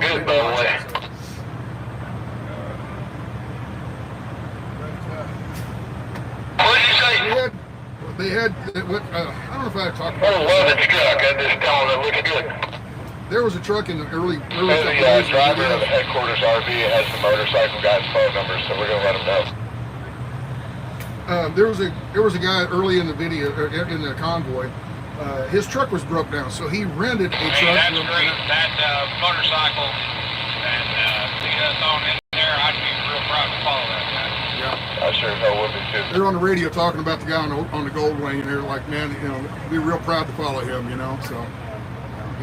So anyway, his truck broke down. He's leased to a large company. I won't say the name. He's leased to a really large company, and he pulls their trailer. But I mean, he pulls the same trailer all the time. But they actually own the trailer. He, I guess, leases it or rents it, and it's got their name on the trailer. And then he has his truck broke down right before they started, so he went and got a rental truck from one of the rental companies. I won't say the name of that one. You guys can figure it out. It's not that hard. Anyway, the rental company called him and called his company and said, we don't want our truck in the convoy. And if you don't bring it back, you know, the guy's like, well, I rented it and it's mine to use as I want. And he says, no, if you don't bring it back, if you don't bring it back, we're going to remotely shut it off. I don't know if it really came to that, but he's not in the convoy anymore. And it's sad, these big companies, you know, they don't want to be associated with us. I don't think they would. There's two people talking. That's what happens when two people talk on a CD at the same time. They just muffle each other. Everybody's talking over everybody. Yeah, there you go. So, but yeah, it's just sad that these bigger companies won't join in, you know. Talk again. But like I was saying before, the blue Kenworth with a silver drive van. Okay, I'll start looking for Trucker G. There's a blue Kenworth with a silver drive van. As they pull out of here, I'll watch and see if I can't figure out which one it is. I'm really is not it sure why. Somebody could shed light on it. I would Trucker G, is that a W900? Yeah, they're driving out. Thank you, Big G. Thank you. Same damn price as normal sleeper truck. Yeah, I put her handy. This one was built. You put a TikTok saying he got fired. Trucker was the guy. There you go. There you go. Thank you, Blue Fox. Last I heard, they went turn in and get another truck to pull his side. Sort of. Let me get away from the CD for a second. There's sort of. Right across the street over here, there's he was pulling the flatbed that had the huge banner on the side, on it, you know, down the center. Yeah, they kind of replaced it. They've got a green Dodge pickup over here, a green Dodge pickup with a gooseneck. And it's not the same exact banner, but it's similar, okay? And what they did is they got a huge banner and then just spray painted on it. You know, we the people, and we will not be vaccinated, and you know, that kind of stuff. That's kind of why I'm involved with this. Is I don't like the vaccine and the mandates of, you know, people losing their jobs. You know, here the military. If you're going to be in the military, let's say you've been in the military for 15 years, and you're going for your retirement, and they say, oh, you got to be vaccinated. Well, wait a minute. I don't want somebody jabbing something into my arm, you know. Now, I understand, in the Army, when you went in, they vaccinated the hell out of you. That's different. That's like smallpox and flu and stuff. This vaccine, hey, let's try and get this vaccine. Oh, by the way, you can get sick anyway. So why get it? It doesn't do any good, you know. But anyway, I'll get off on the tangent there. I shouldn't, but you know, you're 15 years in the military, and they say you got to get a jab, or you know, we'll kick you out. Well, okay, you just served your country for 15 years, and now they're going to kick you out. Thanks a lot. The nurses, there's a lot of nurses that don't want to take the jab, you know, and you know they were on the front lines 2 years ago when everything was, you know, really bad with the COVID stuff, and. All I know is I want some of the lights off that green Dodge over there with all the flags.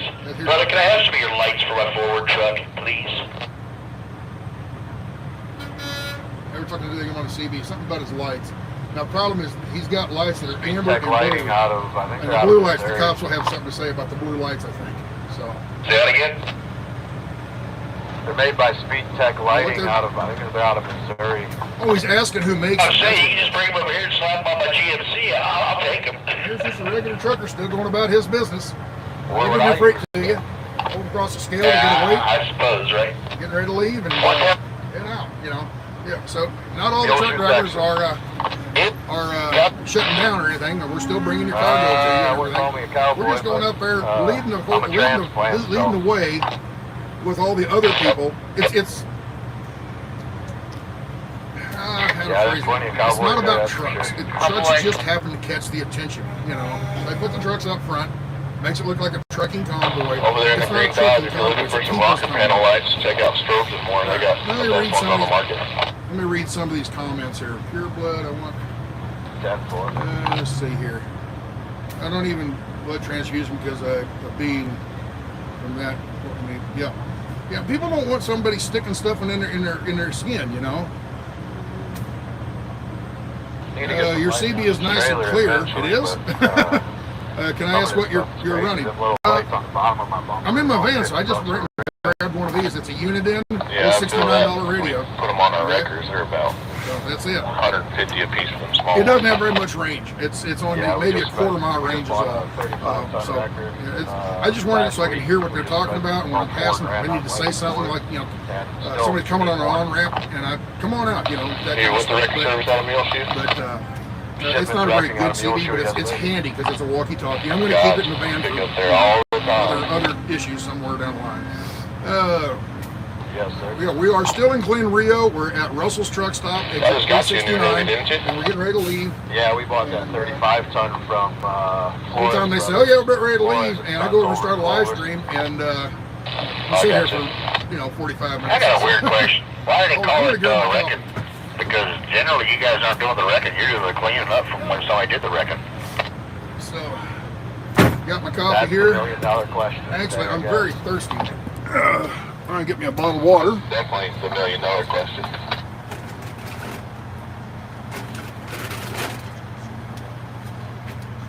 So we're still waiting on 2 brand new trucks. The trucks are done.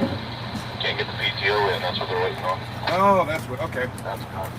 I mean, just the supply shortage period on parts is ridiculous. I run a small shop, mechanic shop in Muleshoe. I mean, we're waiting 3 weeks, Well, 4 hey, weeks, people, 6 look at weeks this. sometimes. I'm just Look at this. There's a pretty truck. And a pretty lady too, but look at that truck. That is a beauty. I'll turn you around here so I can keep you all in front. Get the things you want easier with free shipping, free returns, and our price match guarantee at the Bay. Yeah, look at this. Man. Look at that. Beautiful. Beautiful.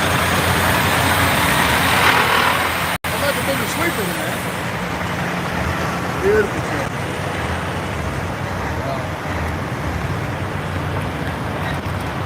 Here's from Canada, Quebec. Very cool. I still like this one here the best. That W900 with the stainless steel reaper. That's my prettiest truck here, I think. So there's a couple wreckers up here. I don't know if they're going to run the whole way, or if they're just going to run over Amarillo or something. There's some beautiful wreckers over here, and they're all painted up. They were the thumbnail on this video. Diesel shop myself and all parts are a problem. The hell of it is, you quote a job today. Let me read some comments and try to concentrate on the comments. Keep getting distracted. Waiting for you in Maryland. Can't wait to get here. Honk honk. Our prayers are with you all. Thank you. Where are the flags? I got a flag on the back of my van. Let's go Travis. Something I'm not aware of yet. What's Travis? Let's go Travis. Any idea what let's go Travis means? Let's go Penske, let's go Brenton, let's go everybody. Well, there was let's go Brandon. Somebody on the left said let's go Travis. I don't know who that is. What's that about? I just know you. Don't know. Are we almost ready to roll, or what are we doing? We are almost ready to roll, and just be patient for a few more minutes. We need to support our brothers and sisters Yeah, we in got Canada. this one fellow who wants to join up, going to Amarillo, and he's running out of time. killing each other. Yep. From what I understand, the Canadian truck thing is completely done with. I'm not sure. I don't know that for sure, but somebody told me now. I think. I don't know. I'm not watching any news. I didn't even know that Russia invaded Ukraine. I didn't even know anything. Just people telling me. I haven't watched any news for about a month, so I'm kind of in the dark. Veneta, Oklahoma tomorrow. I don't know. We're going to be leaving the Elk City area. We're going to get to Elk City tonight, and then tomorrow night we're going up, I think, Big Cabin, Oklahoma, up in the northeast corner tomorrow night. But I don't know what. Big Cabin truck stop. I don't know. They're keeping all that kind of close to the chest because they don't want people to show up that we don't want showing up. Or even Elk City, because you can stay there tonight. Travis Trudeau, possibly. I don't know. Travis equals Trudeau. Great family.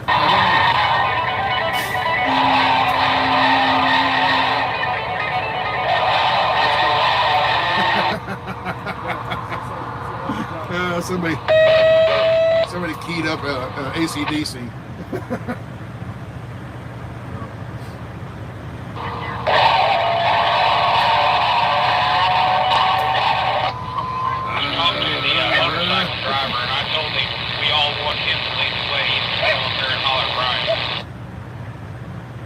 Okay, Russia. Okay, let me back up here. Russia is now. The feed is going so fast I can't.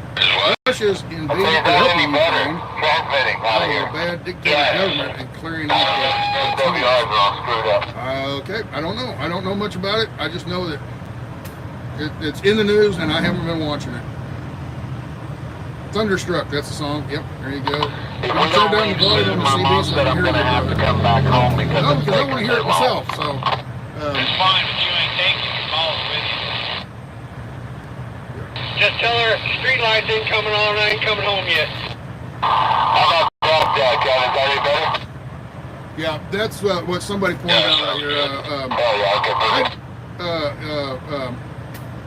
Hike sewing or hip to sewing, yeah. You got a little bit of a static squill behind you. Doggone, it keeps moving on me. Ukraine is a distraction from the convoy. Yeah, somebody was sitting there joking around about that. Well, maybe not so much of a joke, but they were talking about, hey. Yeah, we got the four-wheelers lining up behind trucks over here. They need to make sure they're stay behind all the four-wheelers. Yeah. So, somebody was joking around about that the other day. There he is.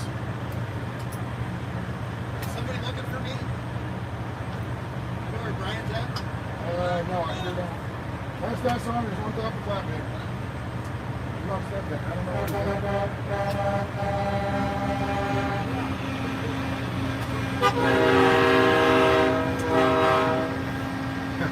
The drivers are getting impatient. They're blowing their horns. So. Well, fuck, that's the goddamn train horn up there. Hey. That was awesome. Watch your mouth, bud.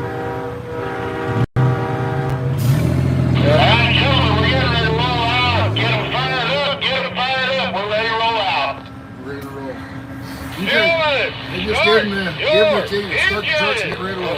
We're getting ready. Everybody get ready. Boogity, boogity. Boogity, boogity. Hey, we're coming right behind you today. Sorry about that. Who's this? Sorry about that. Who's that? Okay, Trucker G, pulls out. We'll pull out behind you. Who said they were right behind Wolf today? Brian, the Kenworth. Tradition over in Black Kenworth. Yeah, I'll jump behind you there, Nelson's. Where them horns? You don't like the CB kind of stuff. Here we go. We're going to be chattering.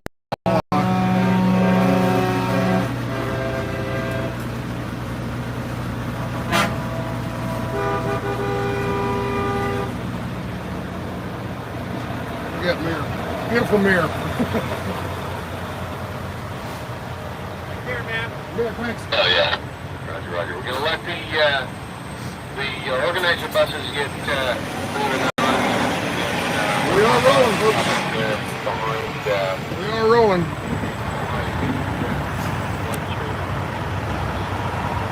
This old boy here. This old boy. He is horn happy.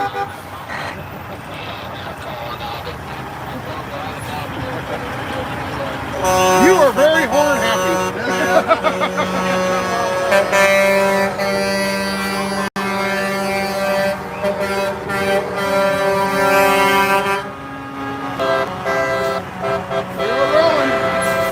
We are rolling.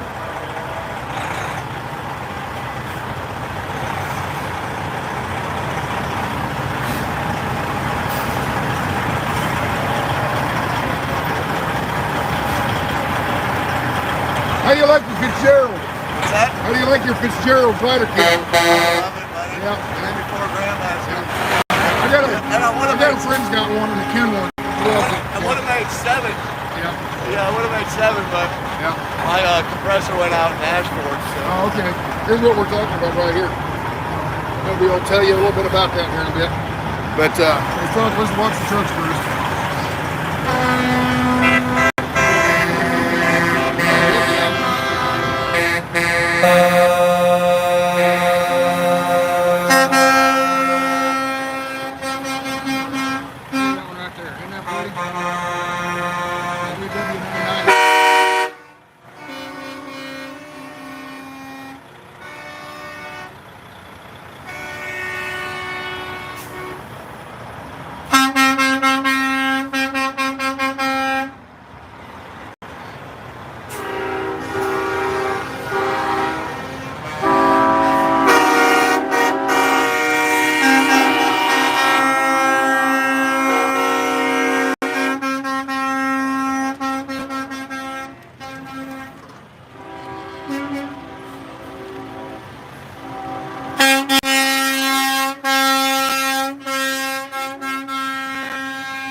This truck, that is a that's a 359 feet extended hood. That is a train horn.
Is that Trucker G right there, somebody? Gotta watch the time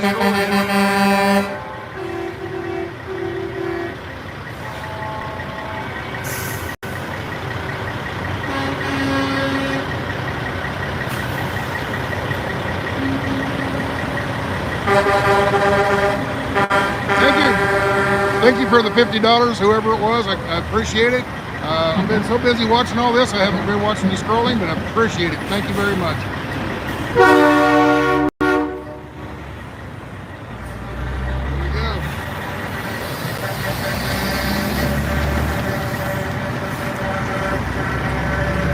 Oh,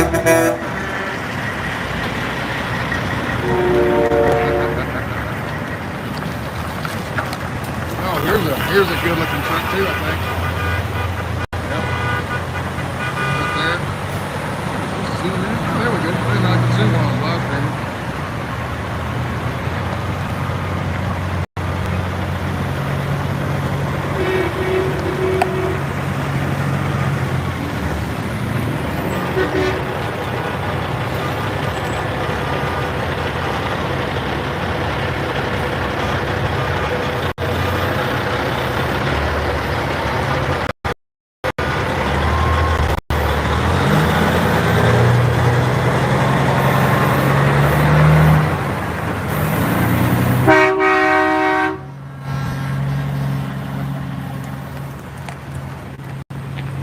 Oh, we're having too much. And so we still got all those trucks over there to go too. Yeah, I mean, and then tons of RVs, pickups, cars, and everything. So, coming along right here. One of the new Freightliners.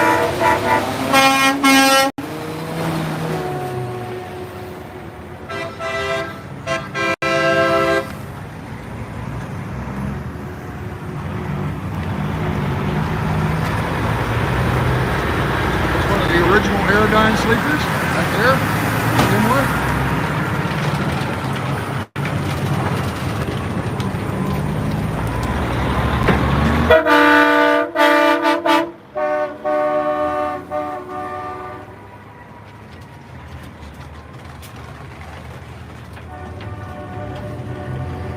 There you go.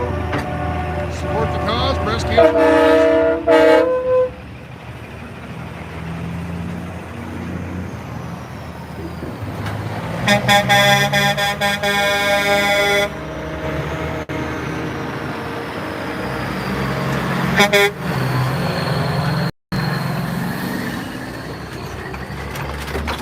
Alright, that's the last of the trucks in the parking lot. Now we got all the ones over here. There we go. There's the motorcycle man.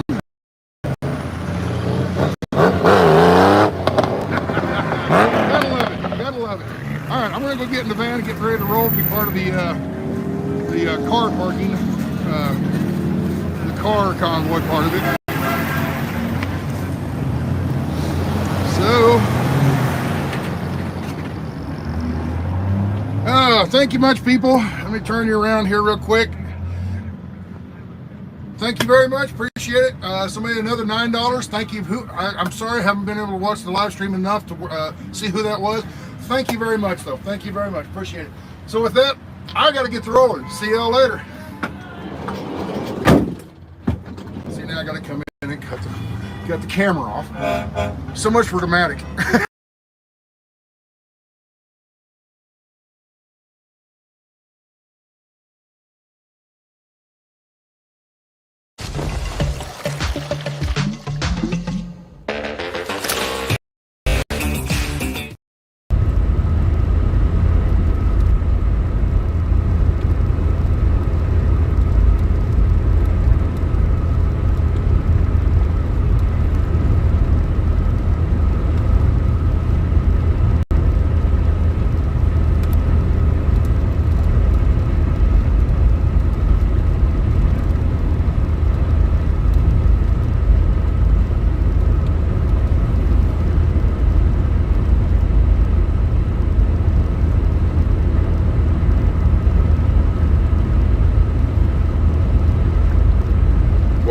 Welcome back.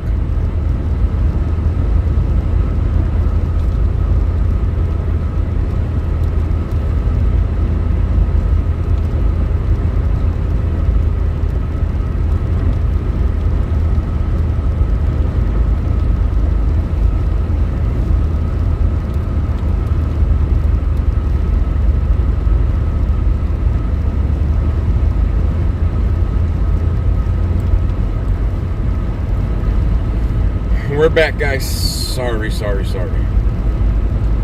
My control.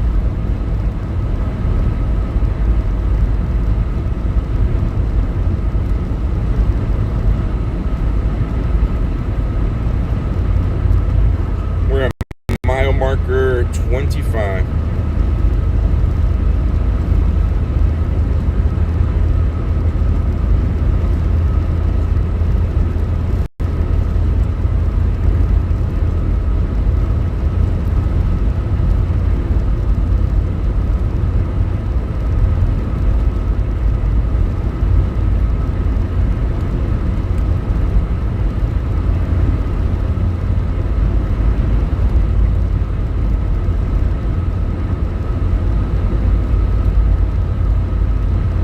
Will the convoy travel through? I gotta see what parts, if they're gonna go through Kansas or not.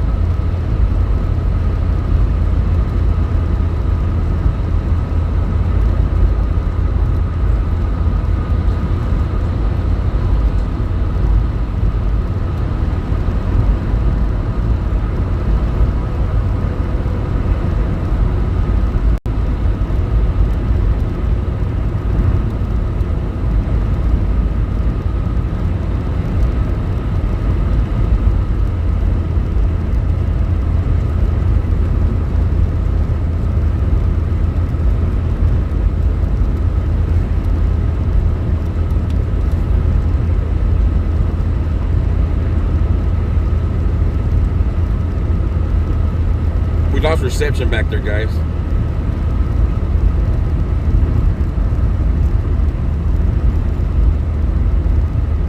Thank you, Carla. We are in Texas.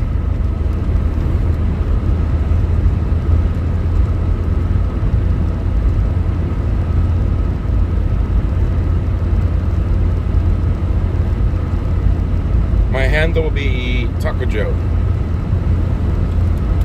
Breaker 19, Taco Joe. Mic check. Mic check.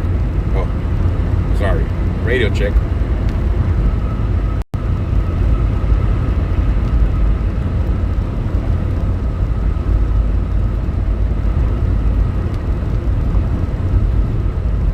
Thank you, Heavy Monkey. Much appreciated. And welcome back, everybody. We just lost everybody a little while ago. I know some of you are having a hard time to find us again.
Oklahoma's waiting. Awesome.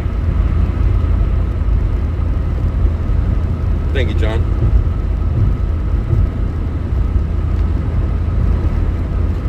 Good morning from Canada. Good morning to you. From Texas.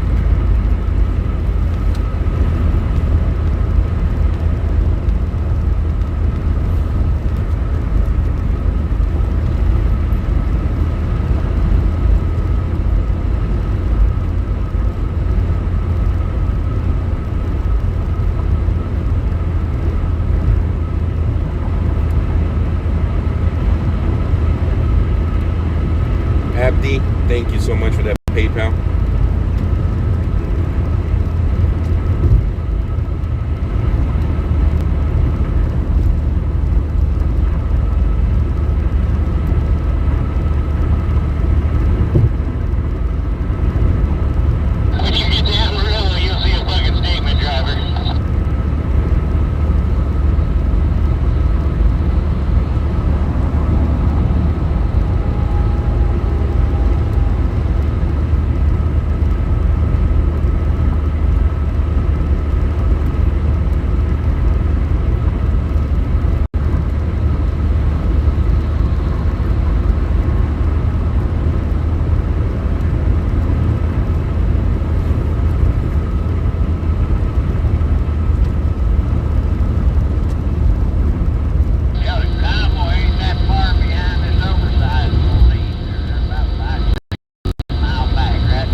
Vega. See if there's a lot of people waiting there.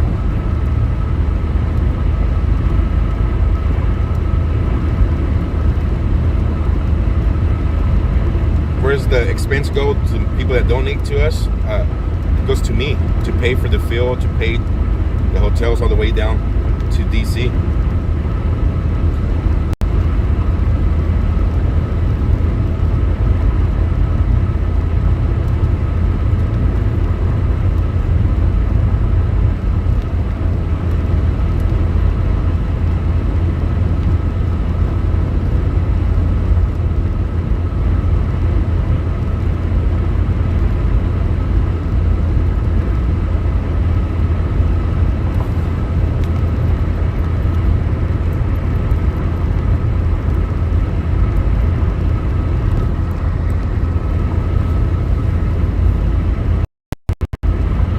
Thanks, Babs. South Cal 42, what's up, brother?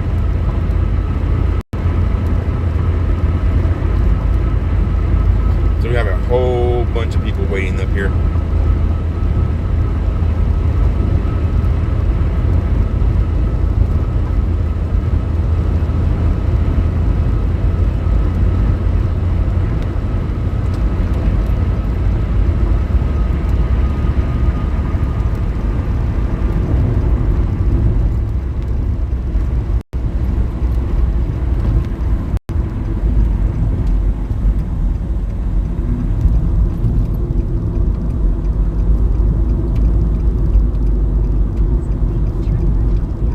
East ramp. Turn left onto the I-40 East ramp.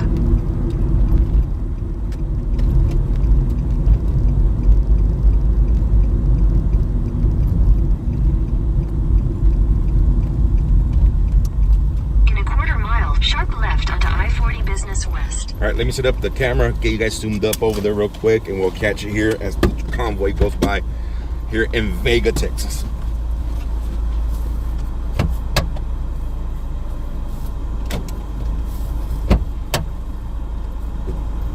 Oh, yeah, barrel top of the bridge. Convoy's about 6-7 miles back.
So this is the overpass here on exit 35 in Vega, Texas.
So for those of you joining right now, we are here at exit 35 in Vega, Texas, waiting for the convoy to go by. You have a big support of vehicles, pedestrians standing on top of that bridge, waiting for the convoy to come by. Convoy's about 4 miles back now, 3 miles back maybe. They will be coming through here shortly. We will catch the footage as they go by.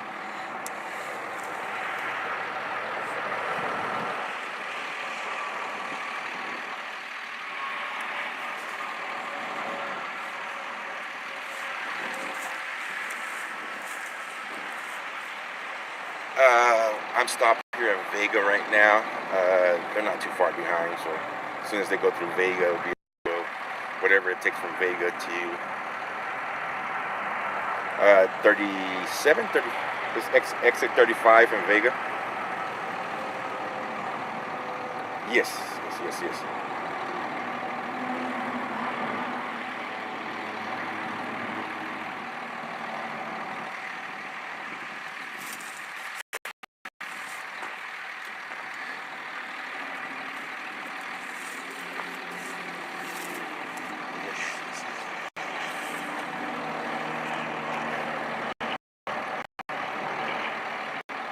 Yep.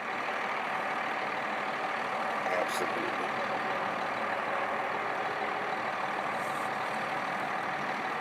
Okay, well, if you wait there, I'll catch you right there.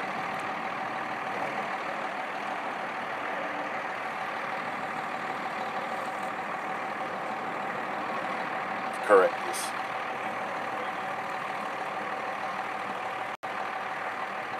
Yes.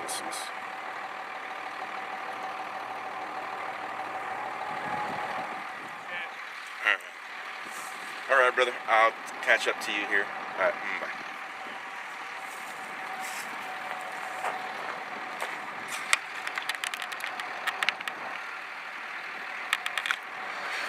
All right, guys. For those of you just joining right now, we are off exit 35 here in Texas. One of the first exits in Vega, Texas. We're waiting for the convoy to come by. This is a support that's waiting for them here at this overpass.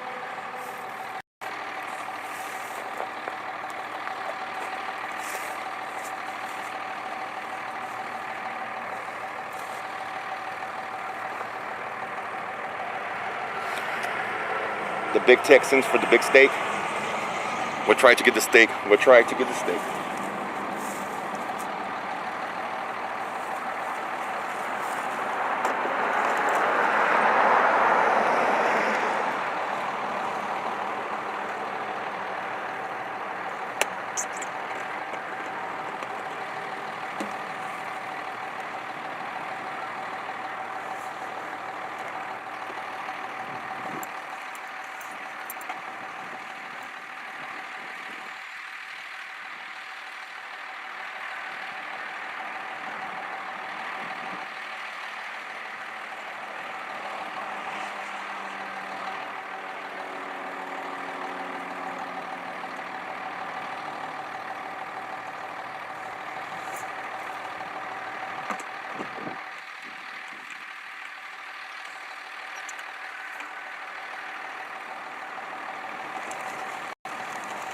Get a Whataburger. I have a Whataburger waiting for me in Oklahoma. One of our regular viewers. Oklahoma.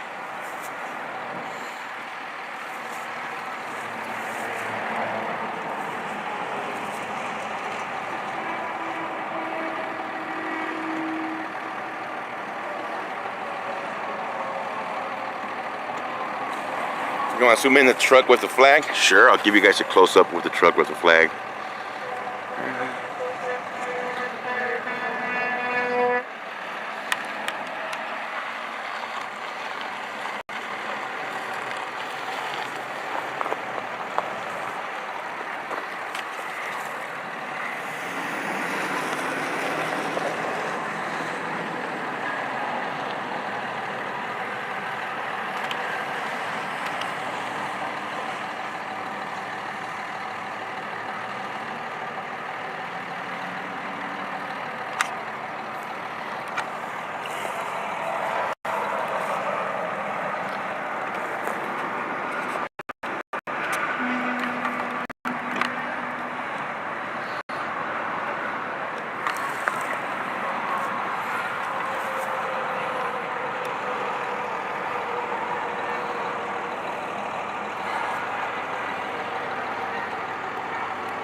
are at exit 35 here in the city of Vega in Texas right now.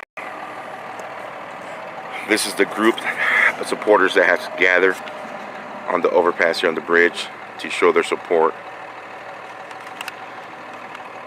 to the truckers that will be coming by here in a couple of minutes. Oops.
It's cold, but not as bad as the first couple of nights, first couple of days.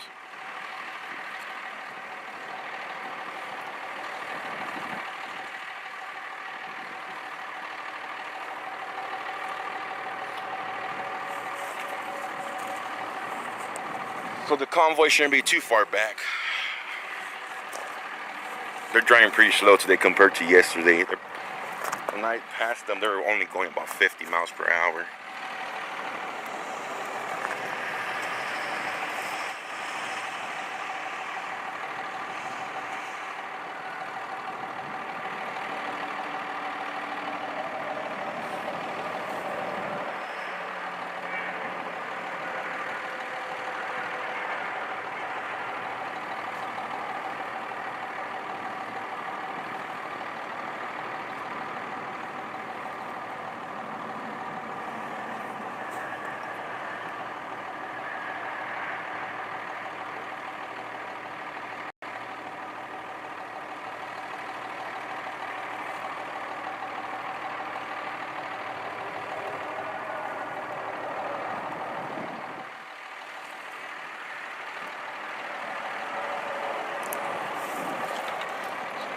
Start panning out, coming down to the highway.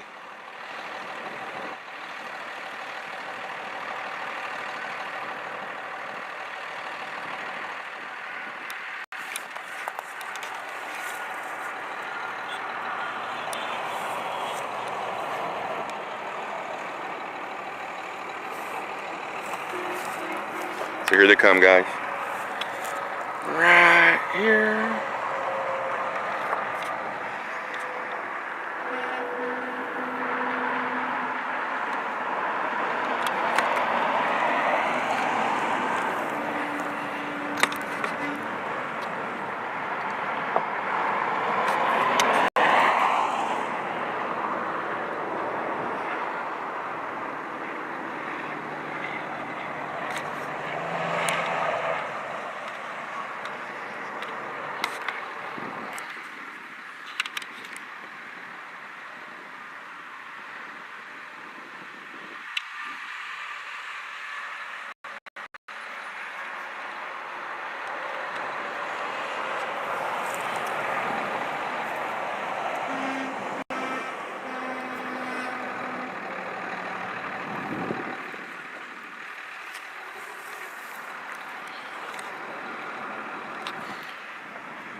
Here they come.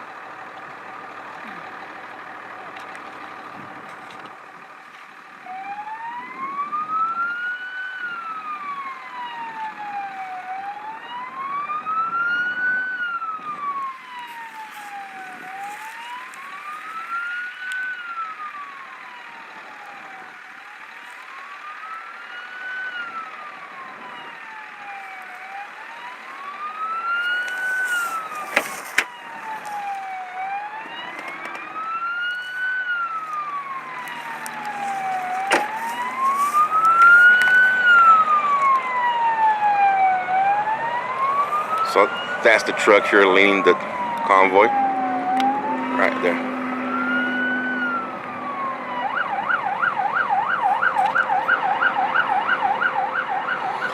Every truck behind this pickup truck here is part of the convoy.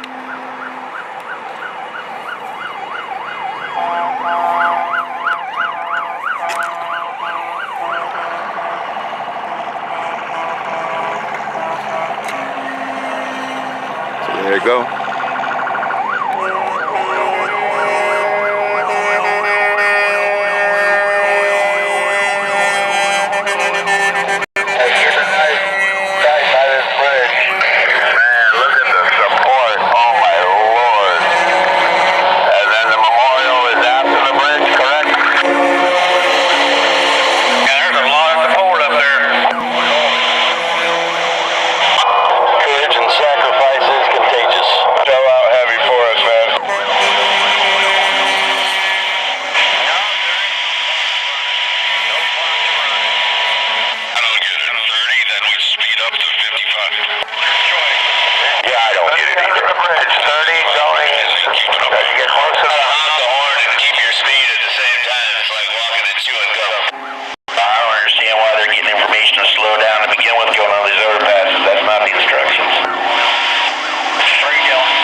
Alright guys, let's break down from here and catch up to Amarillo.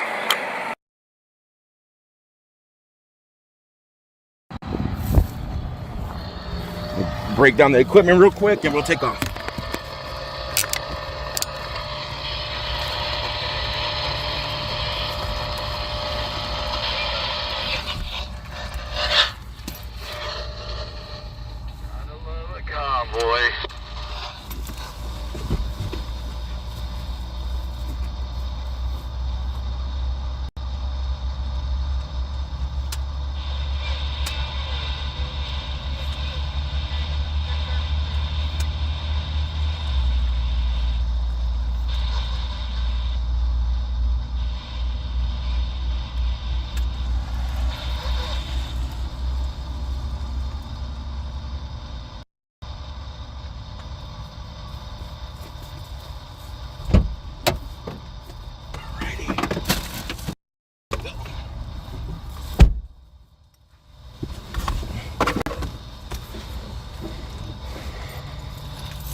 You guys love the check. It's awesome to hear. What?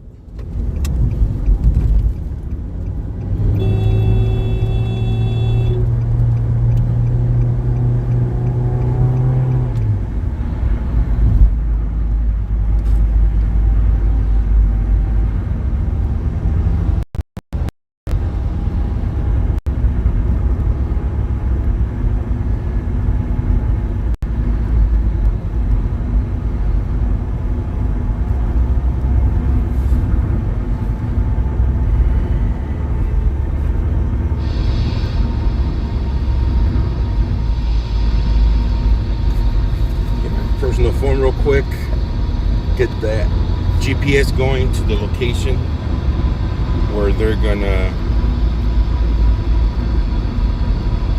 stop at.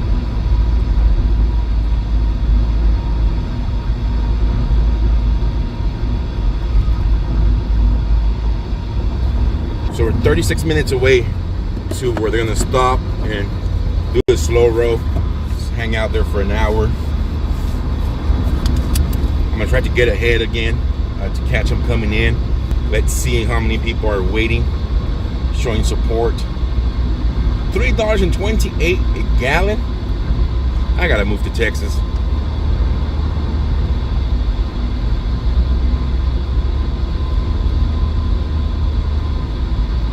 That's $1 cheaper than what I pumped the day I left from Bakersfield, California.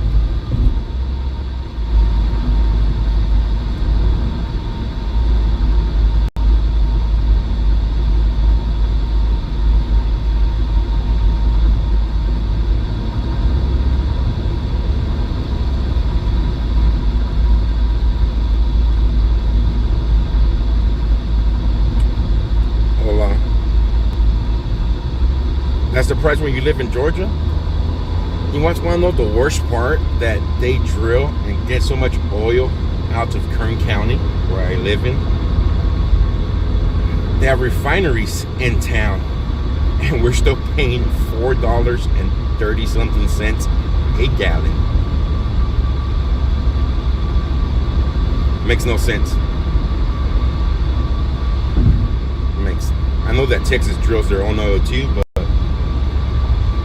we drill.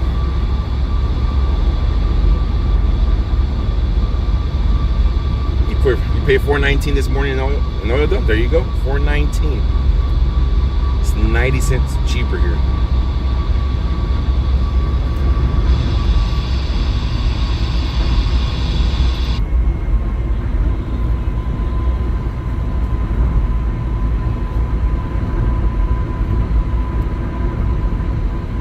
Do not know. Well, I know one of it. Our state tax is like ridiculous on fuel. Our state is the highest taxes we pay for fuel. It's like 57 cents or 59 cents per gallon just on state taxes. That's one thing. And then whatever other taxes they add, slap us with.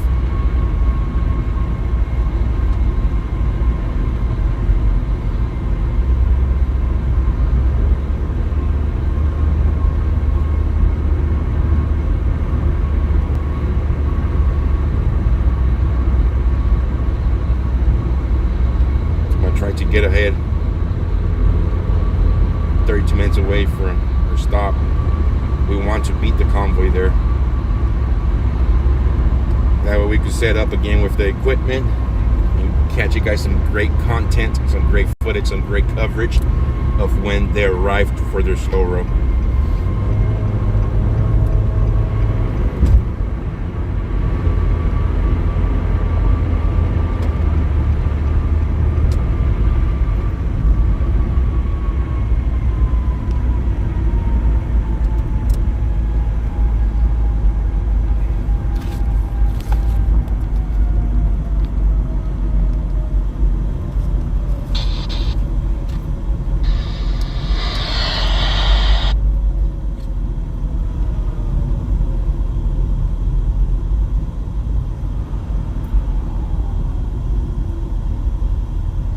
How's the black bean so far? Black bean's been running great.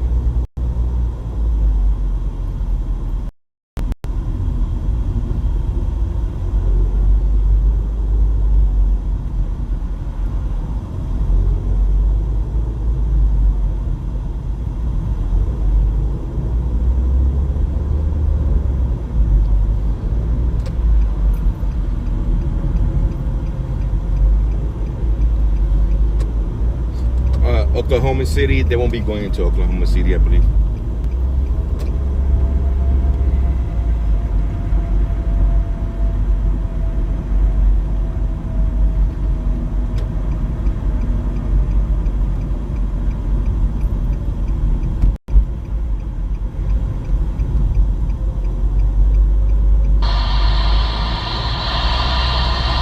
Yes, we are. We're putting the new transmission in the vehicle to the test. No, I'm not sleeping in the vehicle last night. I drove back 35 miles.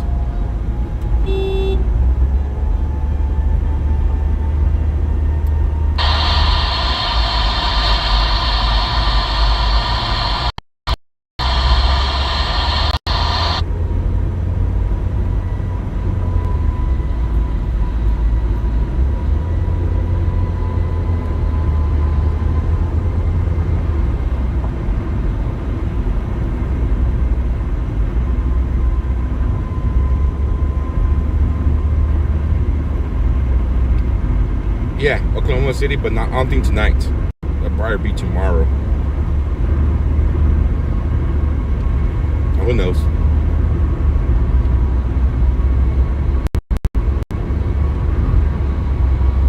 Yeah, the convoy's growing. Absolutely.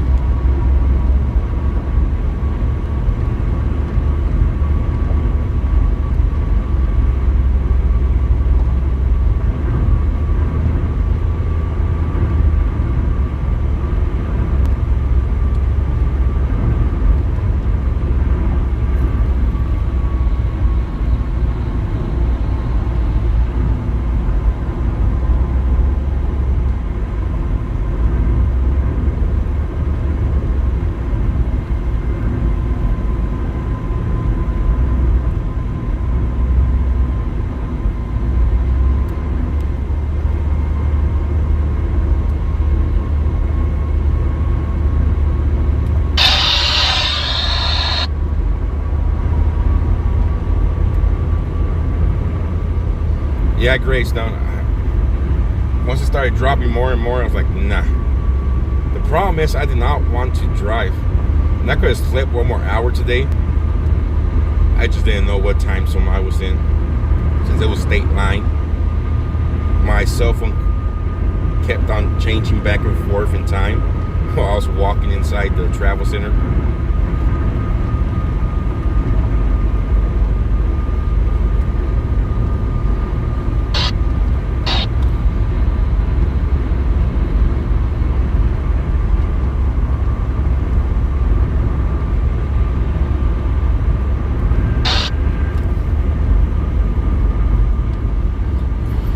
Good morning, Scratching in Indiana.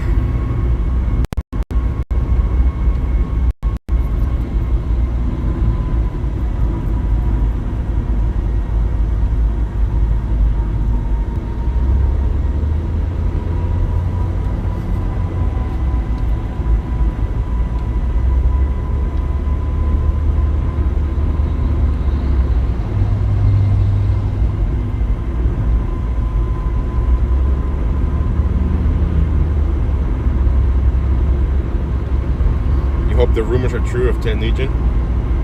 We'll see right now. No, did not get my Whataburger yet.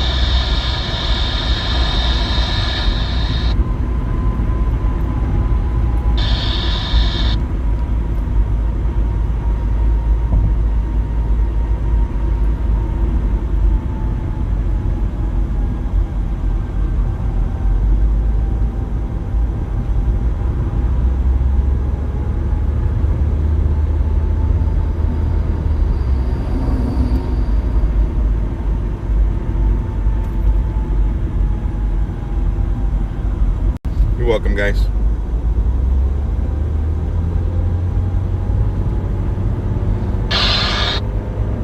So right now we are on mile marker 44. ETA to the location, the warehouse we're going to stop at right now is 30 minutes away, 30 miles away.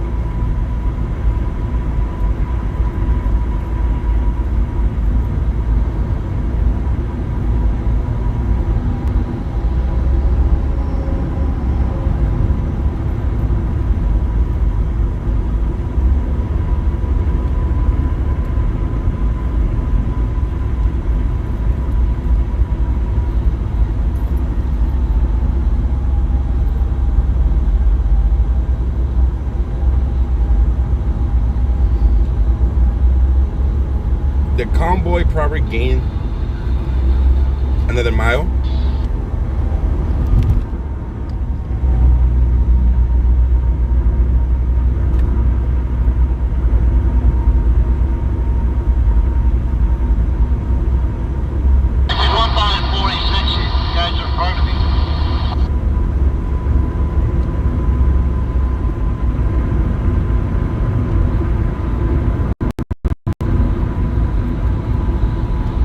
I'm just out for 45 back here.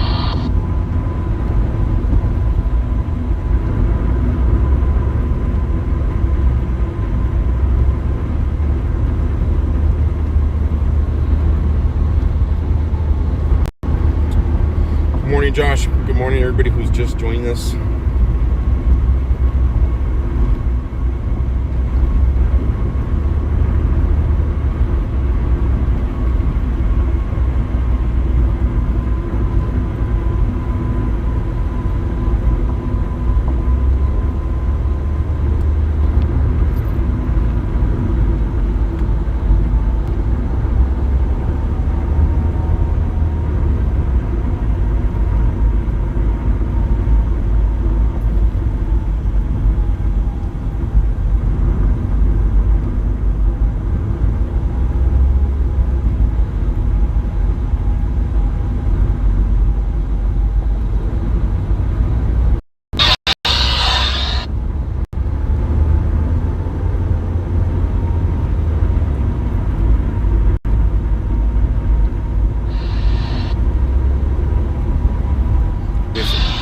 That was a beautiful large flag.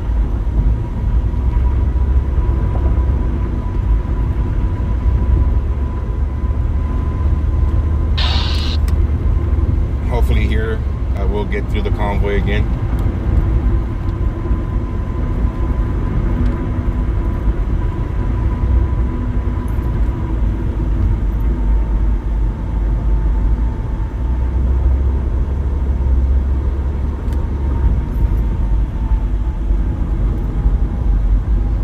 The trucks that left, the Penske trucks, I guess they were under contract, and something about the company not wanting the trucks in here in the convoy, they had to return the rentals back to the company. But I heard the drivers are getting different trucks and rejoining the convoy later on this afternoon in Elk City.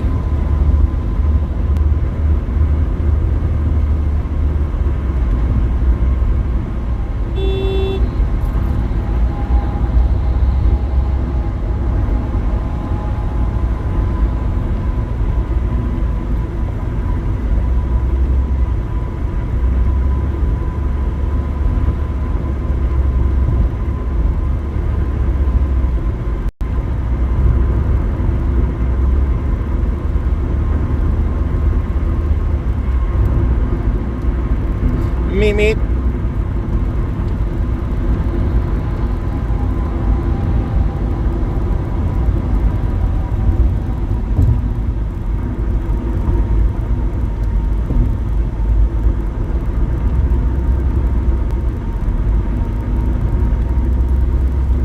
It's pretty cool, man. We even got the bear in the air checking us out. Air One's up. That's how we call our police helicopter. But their local police helicopters up.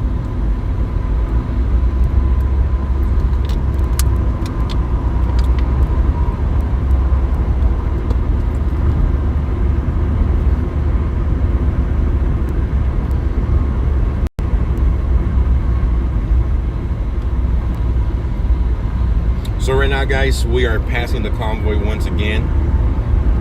We're gonna get ahead of it again, set up at the location they're coming in, and we'll give you guys footage, coverage, raw, uncut footage of the convoy coming in for their stop, their slow row. How many in the convoy? 6 trucks. Not counting all the RVs, the buses, and all the vehicles. Over 300 vehicles, I believe. 200, 300 vehicles now.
Seven miles to Bushland and 20 miles to Amarillo. Look at all this cattle. Whole bunch of future states there.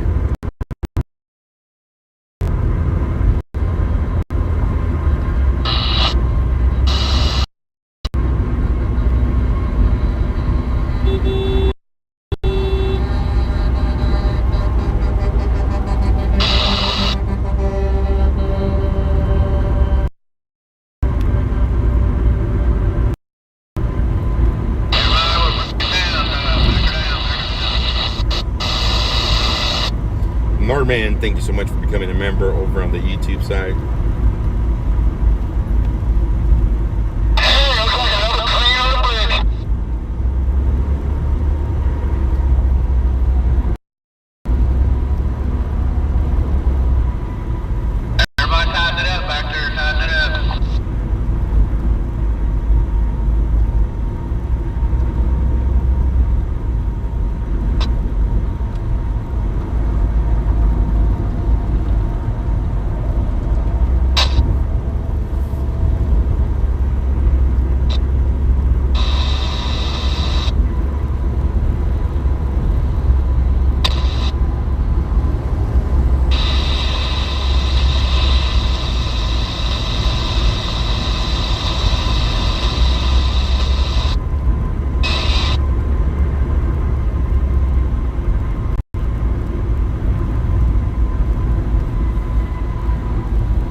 I guess one of the flags had cuss words, and they're asking them to take the flag down because there's kids involved.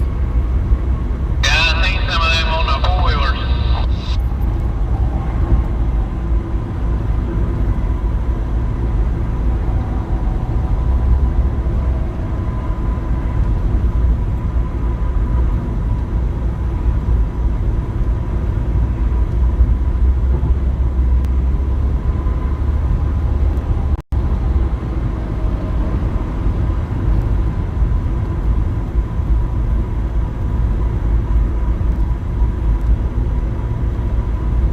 Beep, beep. And the roll horn.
Norman, thank you so much for that super chat.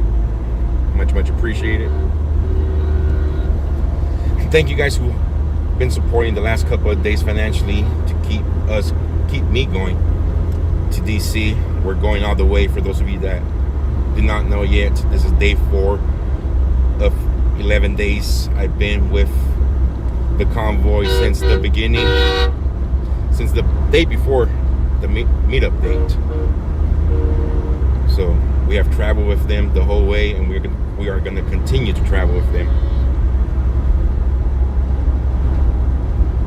Your donations are going to pay for the fuel, for our food, and for the hotel stays all the way there and all the way back to Bakersfield, California, where I'm from. Head east on I-40 East.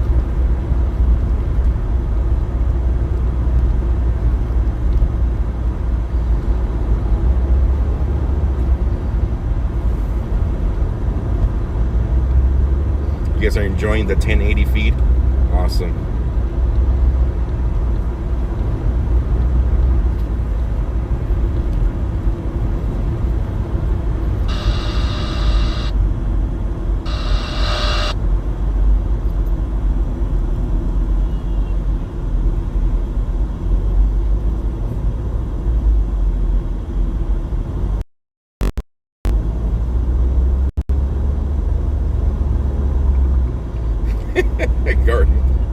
No, I don't. It sounds like the road runner from Looney Tunes Watch. Meet me.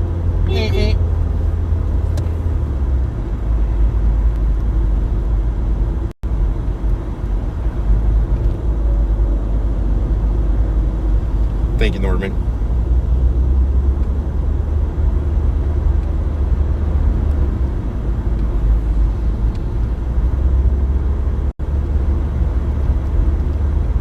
So right now we're passing the convoy once again, trying to get to the front of it and take off. No, look at that, look at that. Look at that. Look at this, guys. Wow. Some planes out there receiving the truckers here in Texas. Wow, that's awesome. They just gave them the welcome to Texas here.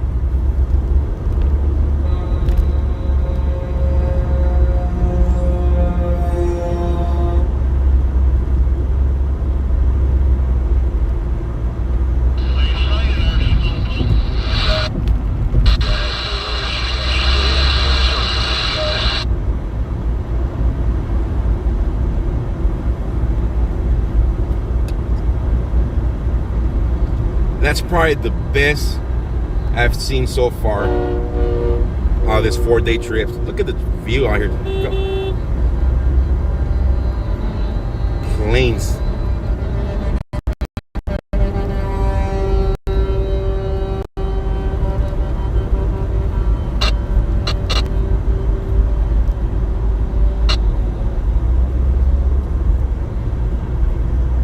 Texas is showing up. I'll tell you something. Arizona took me by surprise.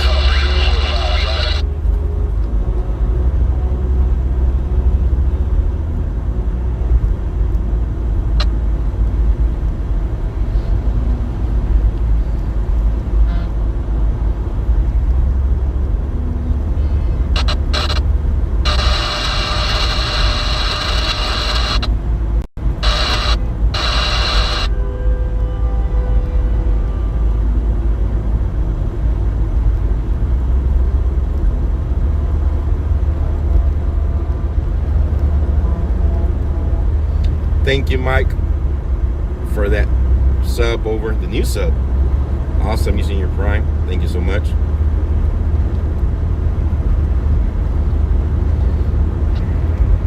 All right, so we're passing the Convoy now.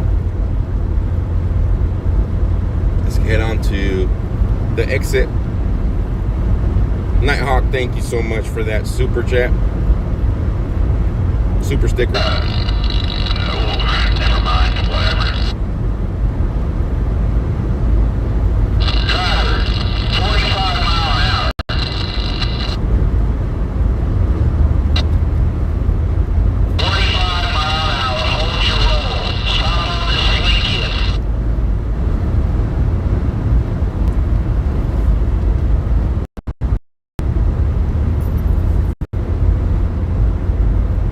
Somebody's in trouble back there. 45.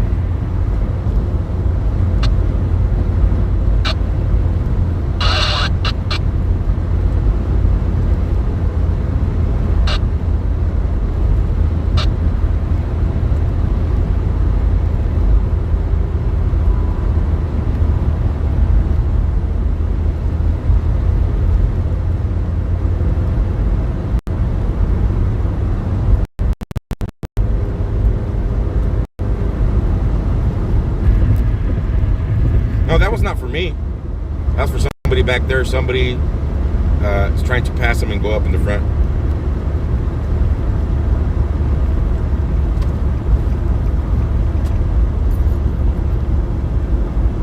Look at this here.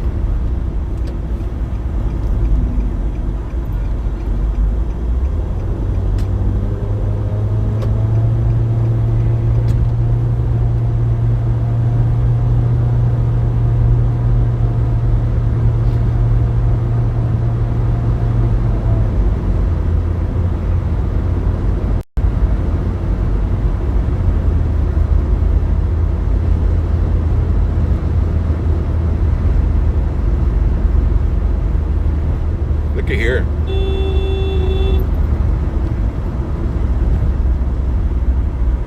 Look at all these people here.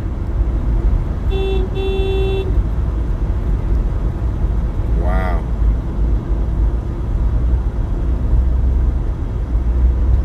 This is not even the location where they're stopping at.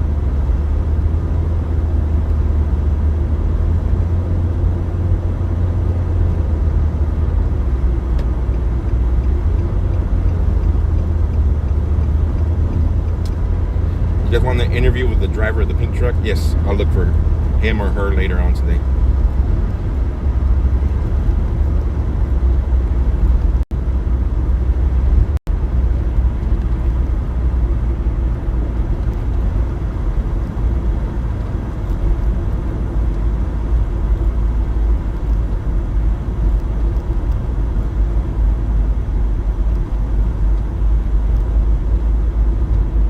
The overpass here.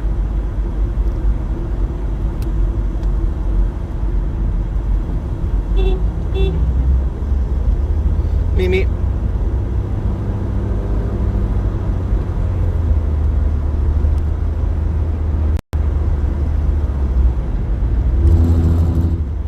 We're in Interstate 40 right now in construction.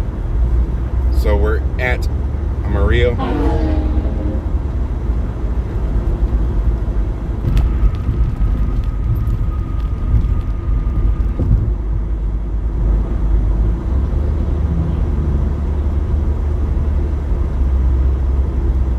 Arthur 33, thank you so much for that super chat.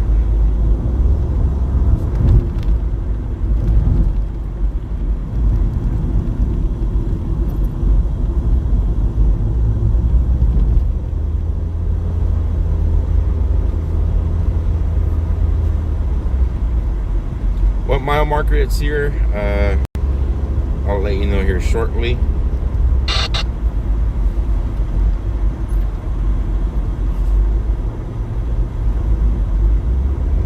My horn is like the road runner. Meet me.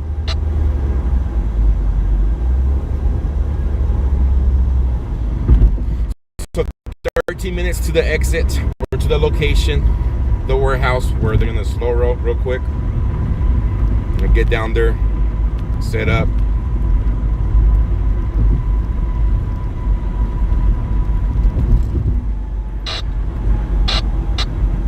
We passed Bushland already. This is Amarillo.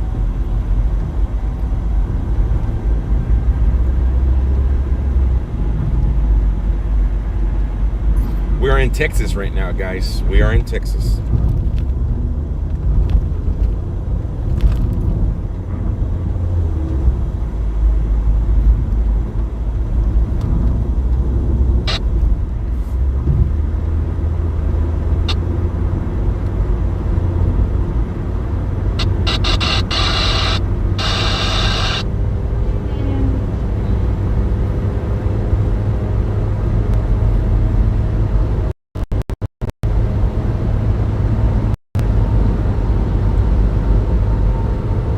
Armadillo.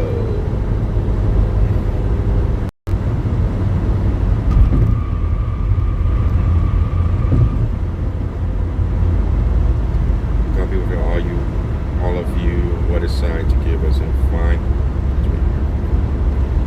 Shalom to you too. Thank you so much, Ronnie.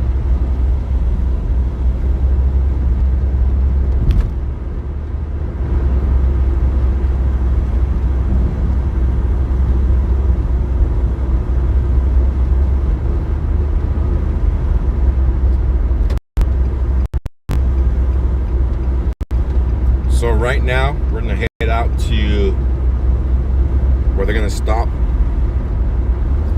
The fire department's out here supporting on the side too. Wow.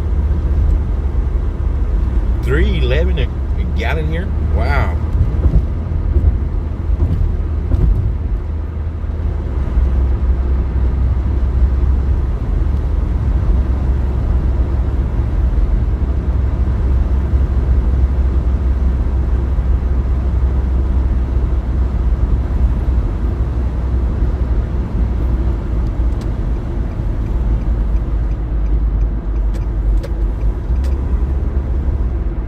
Look at this here, to the right side.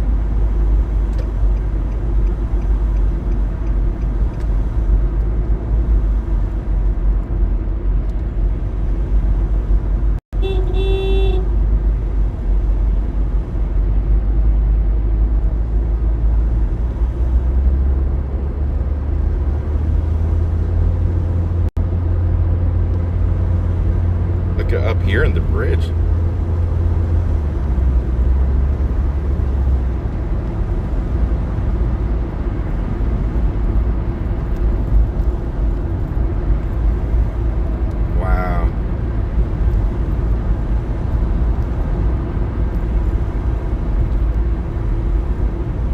Biggest support I've seen so far of all the states, hands down. Texas has it so far. Look at this, from bridge to bridge. Wow.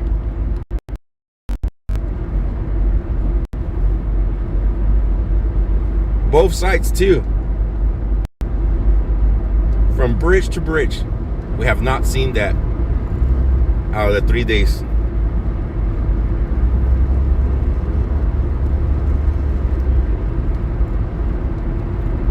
Look at this, all the way down.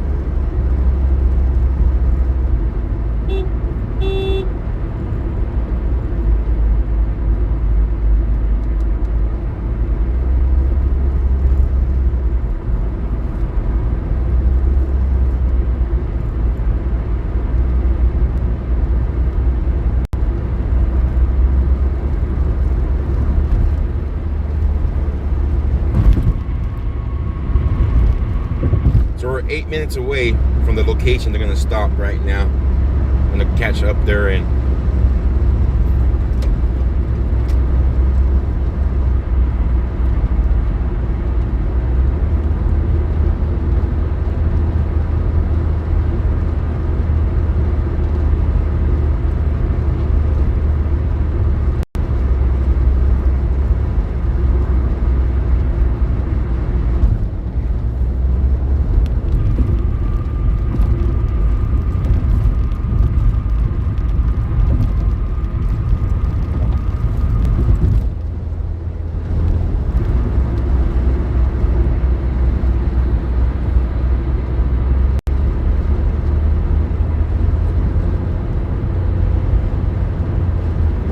thank you so much for that super chat.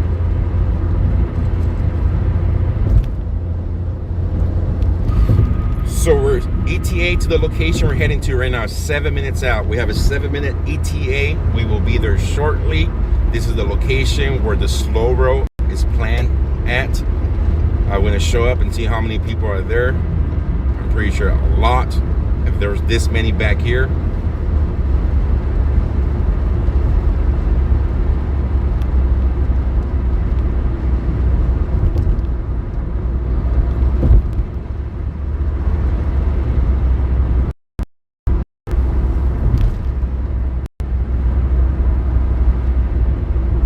All these vehicles are waiting for the convoy to roll through.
Updated ETA of 5 minutes. We will be there in 5 minutes.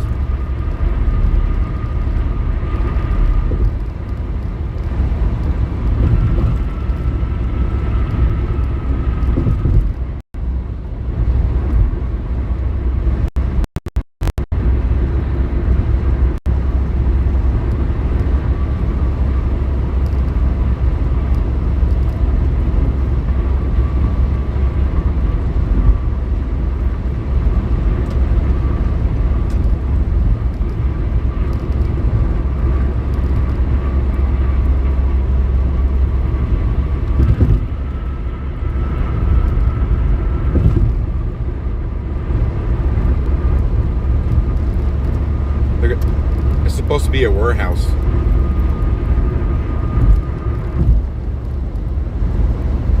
Where's the convoy? Right behind me. We're gonna get there, set up, and catch them coming in.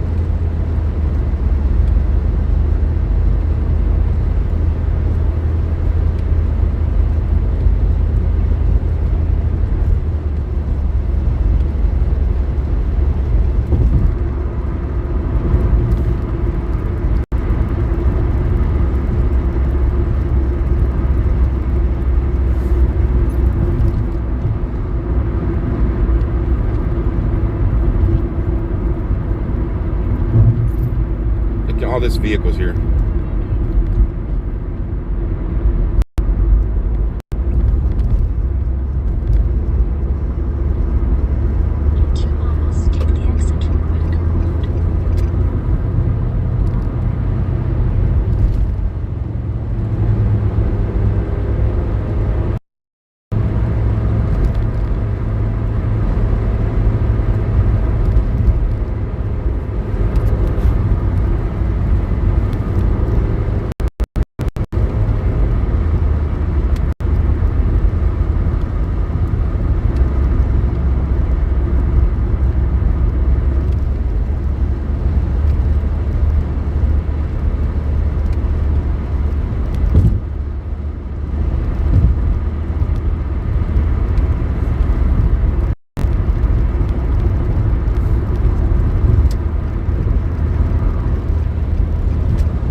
assuming this is the warehouse here.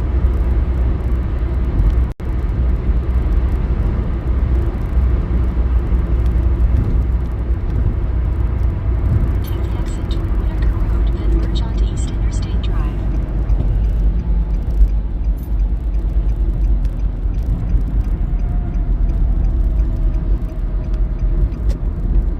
Right. Let's go underneath here.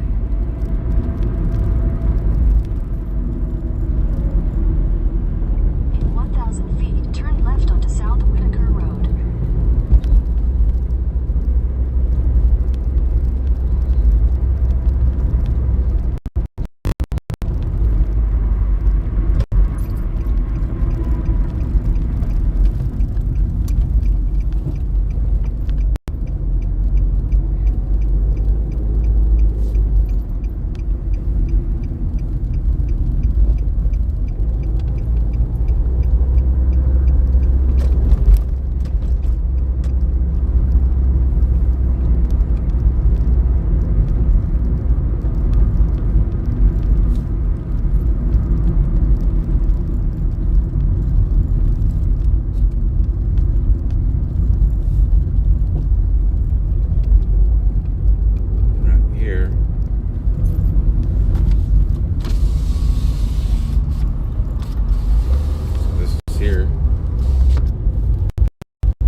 Give a shout out to, or say hello to 5-year-old Bree. Hello, 5-year-old Bree. Hopefully you are enjoying the stream. We are in, let's see, 1 second guys, I'm trying to figure this out real quick. Okay. There's trucks waiting for them here. Okay, so I'm assuming all these trucks are gonna join the convoy. So let's set up here. Get down, talk to some people, and we'll go from there.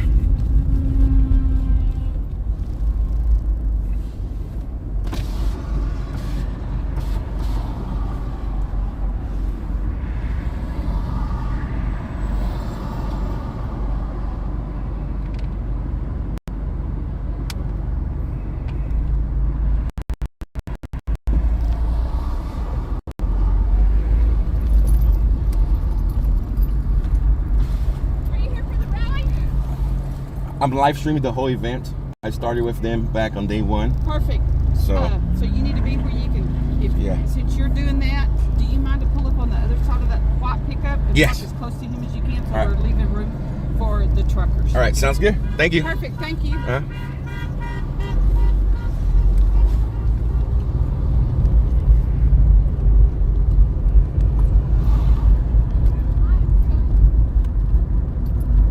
All right, guys, so here's the rally for the truckers. They have beeps.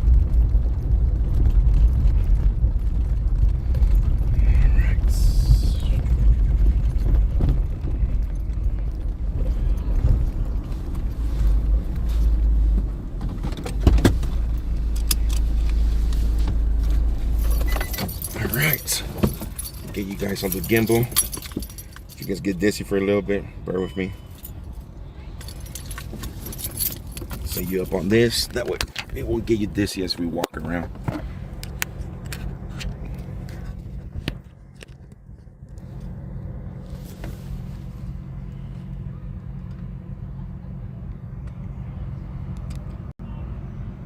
There we go.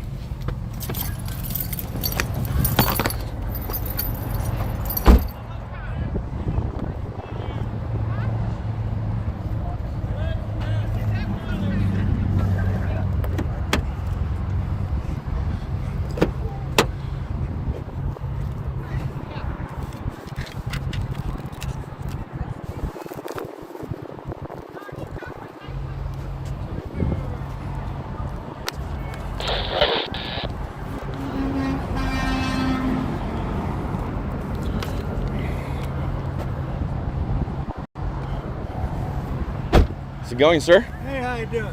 Pretty good. How long have you been waiting for them to show up? Yeah, who's supposed to be coming through? The truckers? Oh, the truckers. The convoy. Okay. My buddy called me and I couldn't understand him too much. So Yeah, he said it's about 1,100 truckers or something like that coming. not 1,100 truckers. There are about 50 or 60 Oh, coming. okay. 40 something, I think is the count. Okay. Did not know if they picked up any more on the way. Got a read on this radio? He's working their driver. They're going to be pulling the truckers in now to the other side of the field over this way. So if y'all want to go down that way, Awesome, we can awesome. open that up for more parking in this area. Okay. Thank you for being here and what you're doing. You guys are live on YouTube, Facebook, and Twitch. So, here you go, guys. The truckers are coming in. There they come in right now. We'll catch you guys here.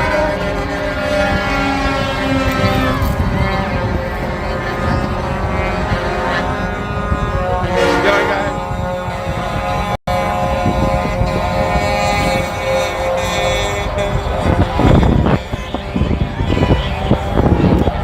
Look at this. So they're running to the side right now.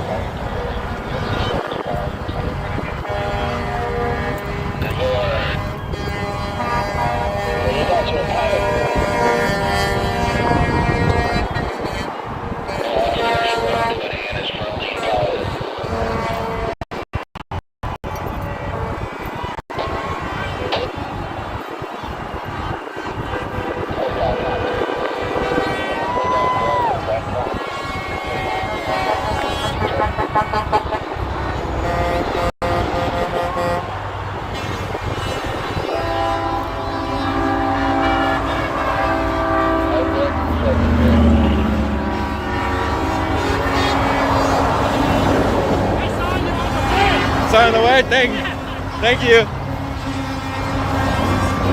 So we got a whole bunch of people here who have been waiting for probably hours. Hello. How long have you guys been waiting for them to show up? I was down in Avondale about 9 a.m. 9 a.m. Are you guys local or you guys drove in? We're Local. local. How's it going, guys? How long have you guys been waiting? How long have you been waiting for the truckers to come in? 30, 40 minutes. 30, 40 minutes. Are you guys local? Having the ball. Are you guys local or you guys drove in? Local. From where? Dumas. Yes.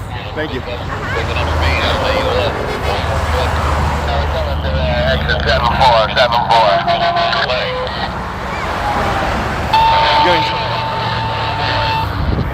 How long have you girls been waiting? How long have you been waiting for the truckers to show up? I'm the one that organized the event. So I've been out in the streets since 8 o'clock this morning. 8 a.m. Yes. Awesome. Are you excited for them? Yes. Through the roof. Dude.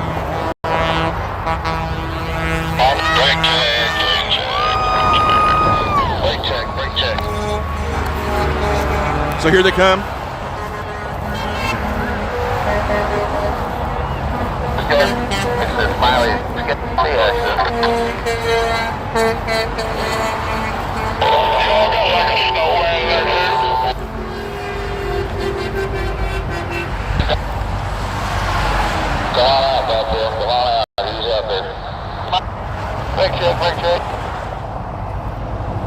So here they come.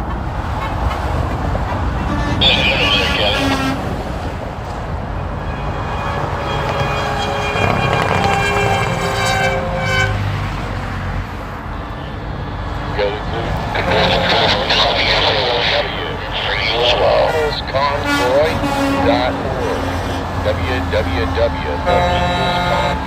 www.convoy.org. I didn't vote for that ignorant son of a bitch. He said stupid shit. Look at all these people out here, man. We must be all a bunch of dumb people. Just one smart one and all a bunch of dumb people. I'm proud to be a dumbass today, brother. That's right, man. I'll be a dumbass every day. Yeah, we're gonna be like a 5 mile convoy, man.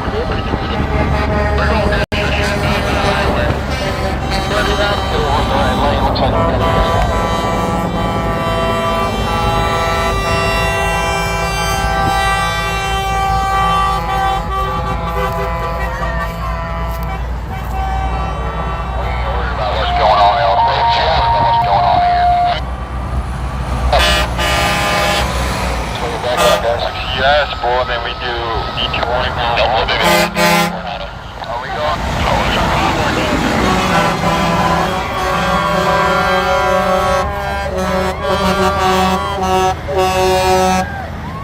So for those of you just joining right now, we are in Texas. This is day 4 of the convoy, the People's Convoy. We are here in Texas. A big group of people have gathered together here this morning. Big group of people have gathered this morning to welcome the truckers.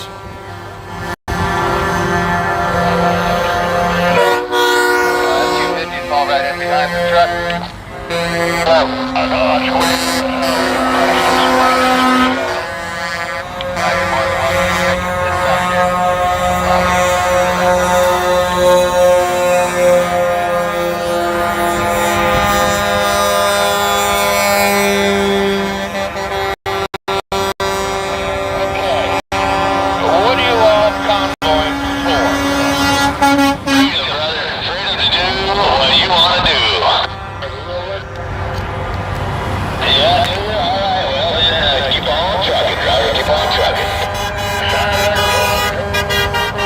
We have the confetti, the glitter going on, so we just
That's classic. We're going that there.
Head on up to New York, make my delivery. I'm glad it was you guys. I'll be back. It's a lot more. It looks like they picked up more trucks in the way here.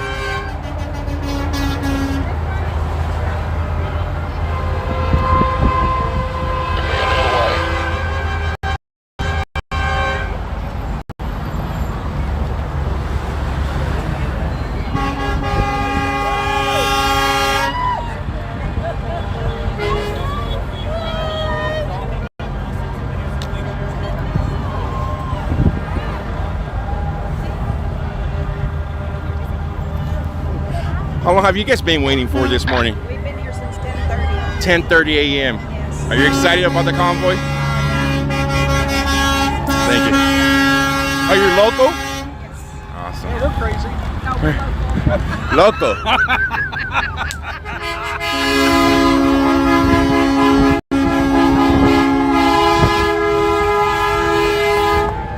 He says I'm local. That's a good one.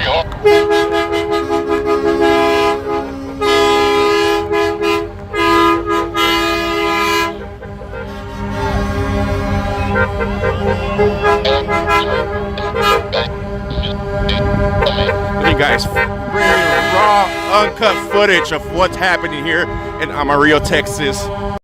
Many more. It appears that many more truckers have joined this convoy since this morning when they left Glen Rio, New Mexico.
Yes, an awesome riding partner there. What? Awesome riding partner. Oh, thank you. Thank you. Did you see his bear? Yeah.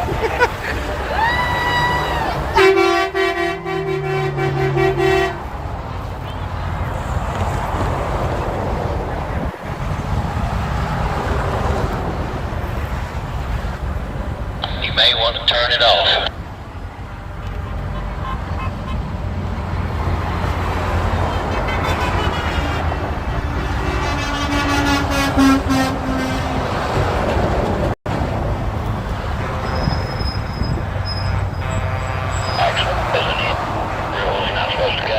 That is actually a fact. Correct. Alright, let's go, Brandon.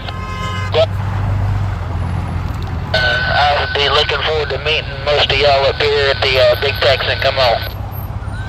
Well, they ain't got time to stop our 72-ounce steak. You probably don't have enough.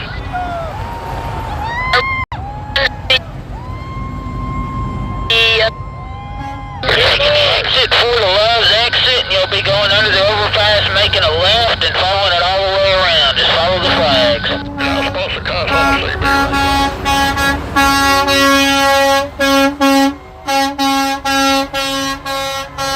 If you want to come up into where we're at here, and then you can just talk to us.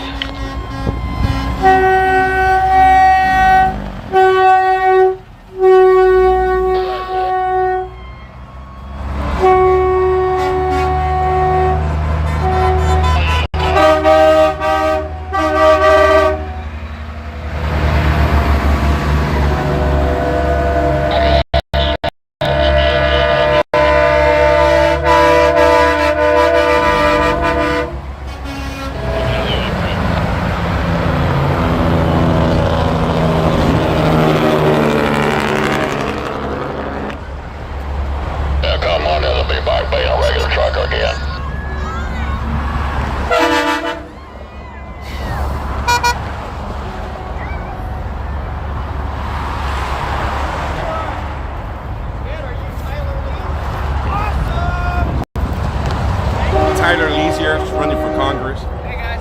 Hey, what's up? Okay. How's it going? Thanks for coming out. Welcome. He's Congress, I believe, not running for Congress. Vote Tyler Lee. I didn't hear him say.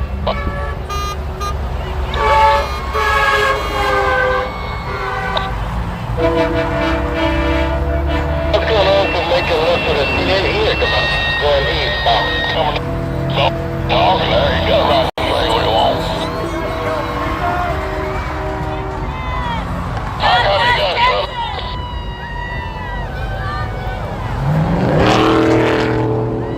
You got right. Hey, well, man, like everybody out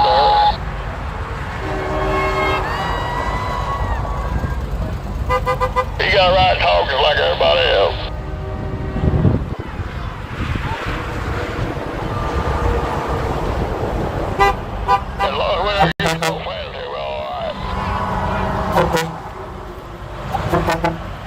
Look at this truck back here.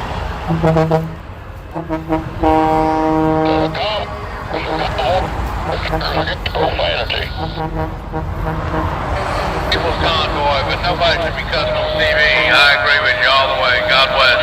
Right over hours being kind to other truck drivers. Yep. Look at this truck here.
convoy. Get rid of the mandates on the vaccines and all that bullshit. Another vaccine. Yeah, freedom.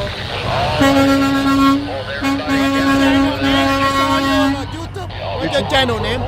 First Responders Media. Oh yeah, I saw you live. Awesome, awesome. Yeah. You're all the way to DC, right? All the way to DC, yeah. Yeah, I've been watching your channel.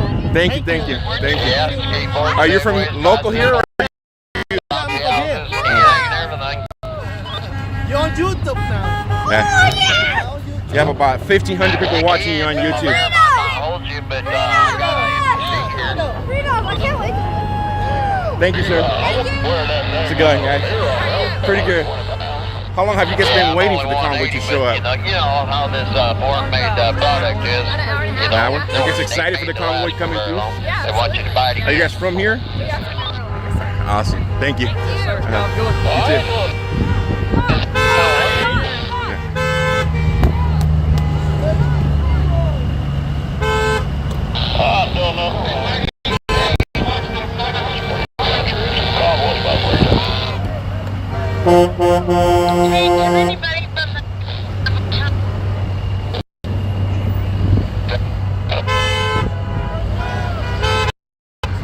Pretty good. How about yourself?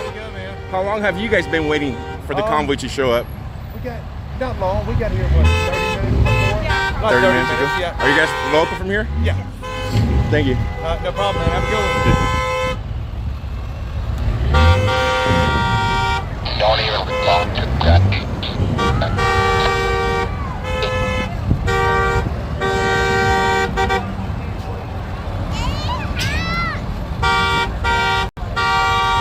Young guys, how long have you guys been waiting?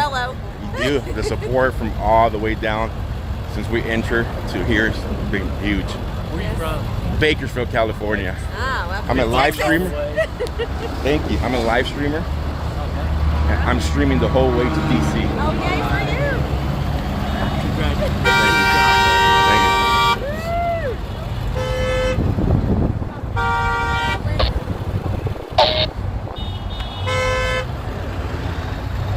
Yeah, between your drives and your sleepers there, driver. What I call the go.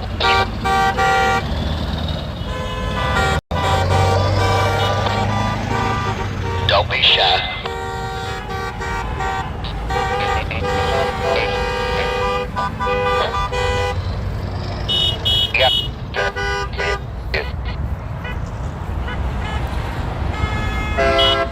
As cold as it is out there, I'm pretty sure they won't. It'll be Myrtle the turtle. Yeah, it's cold up there up at the peak.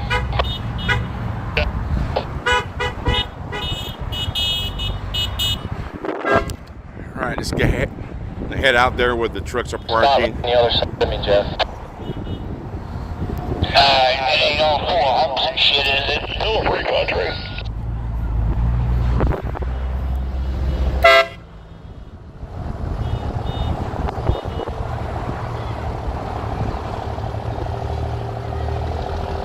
Somebody said I saw like a cross between the So all the truckers are parking over down there. Appears that they're going to be walking towards us here, so we'll walk back where all the people are gathered.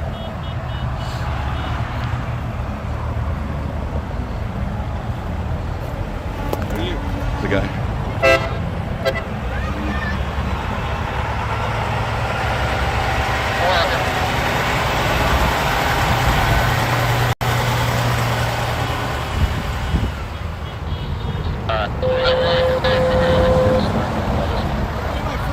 How's it going? Pretty good. We'll keep on going because All right, take care, man. All right. See you back. All right. Guys, dirt lots back on the north side, 7374.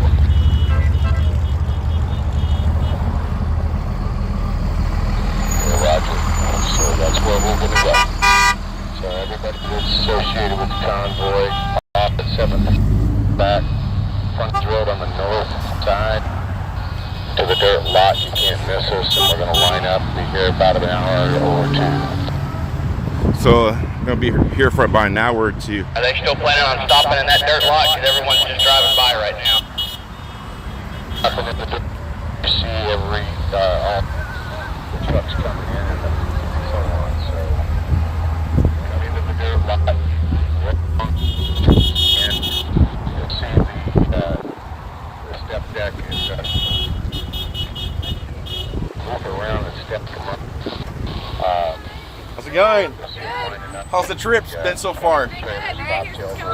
Since California, me too. We'll see you all the way up to DC. All right, ladies, be safe. How's it going? This is some of our faithful viewers who watch me back at home. How long have you been watching First Responders Media? 3 to 4 months. Awesome, awesome, awesome. Got a chance to meet them yesterday at the diner. Awesome people.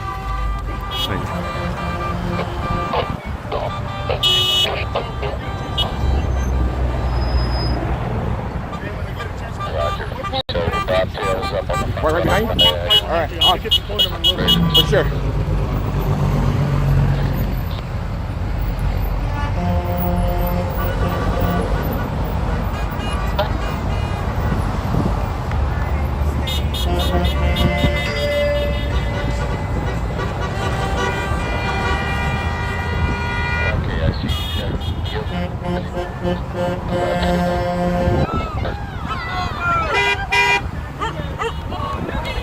Look at the fur, baby.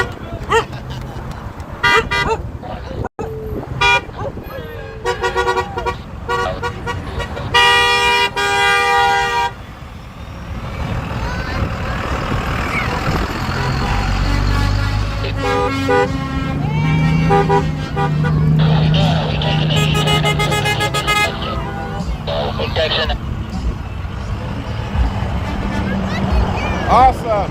I'll get over there right now.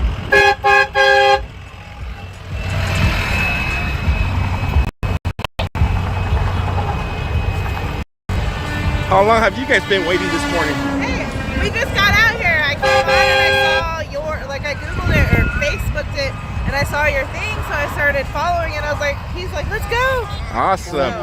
So you're watching the stream, and that what made you guys come out? Yes. Awesome. And the fact that you've been following them for 3 days, and that Texas is the biggest support that you guys have seen.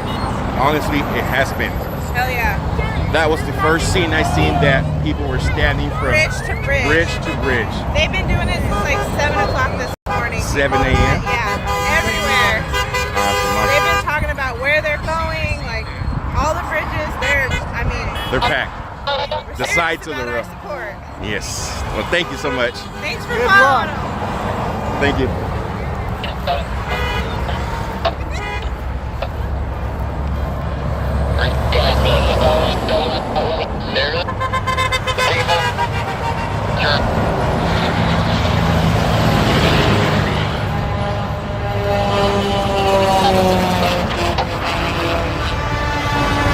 How was the trip out here?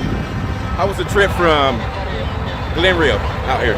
Pretty awesome. Pretty awesome. How long have you been following the convoy? I got with them last night. I came down from Seattle. Came down from Seattle. How long did it take to get here? I left the same time they did. Wow. I caught them at the New Mexico border. Are you planning to go all the way to DC? I don't think so. How far are you going? I might turn around today. Today. Awesome. Thank you. I just wanted to see it. All right.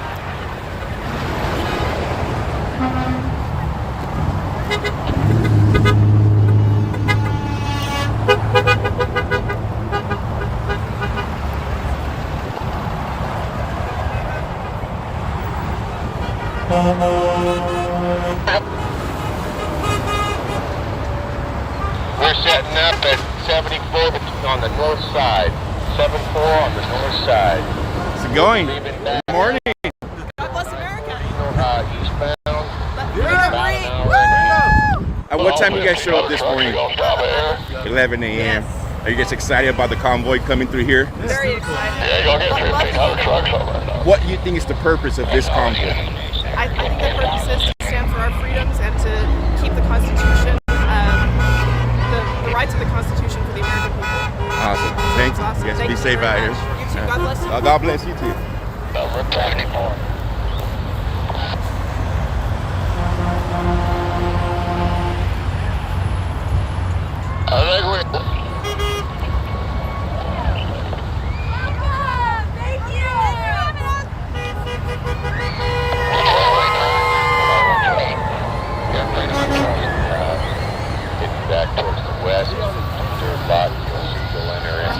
convoy grew from this morning. We have all the RVs, and then we're going to have the cars.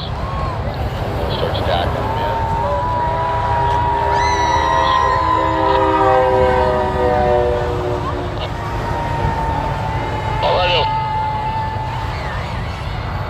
We're just making sure Yeah, her license plate. give us some patience. We'll be in, we'll be out. And all of those discontent. God love you. That's what we're doing this for.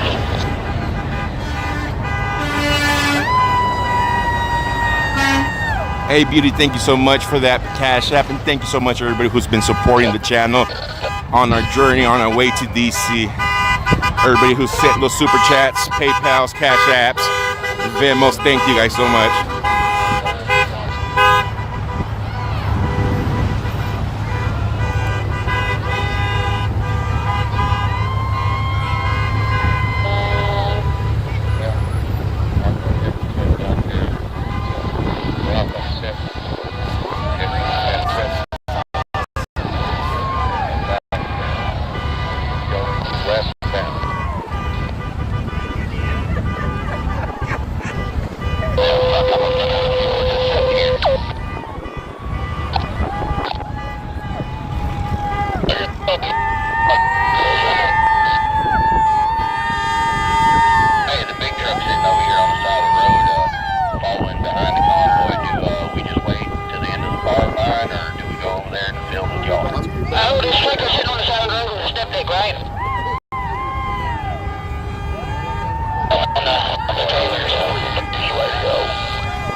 Rowdy, if you're watching on Facebook, awesome, brother.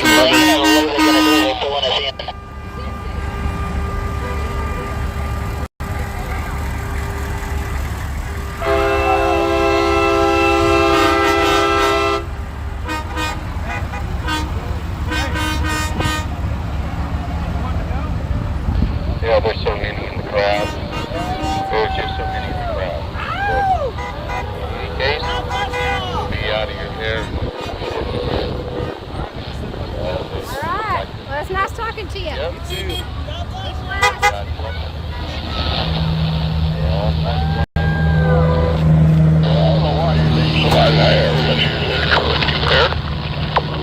Like that. Hey.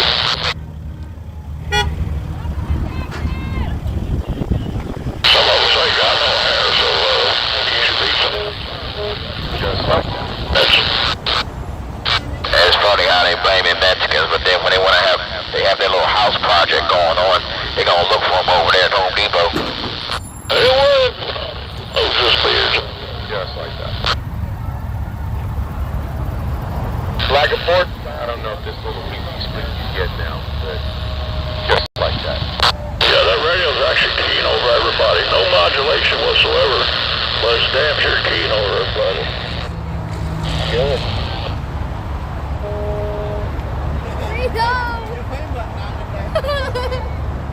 But overall, that radio out there sound really good right there. I like that radio.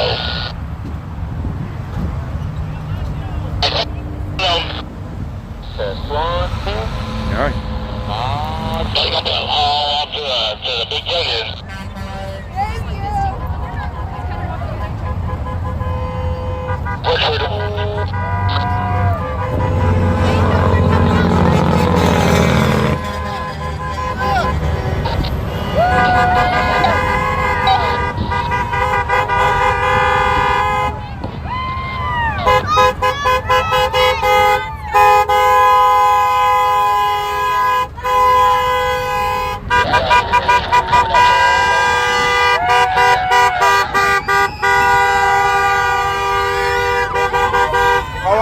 been following? Well, we came from Idaho down to California. We started this thing, and we're seeing it through to the end. All the way to DC? All the way to DC. And if you guys want to follow us, are you on the convoy? I'm live streaming the whole way. So are we. All right, awesome. Awesome. Oh, we'll see you on the road then. All right, awesome. Okay.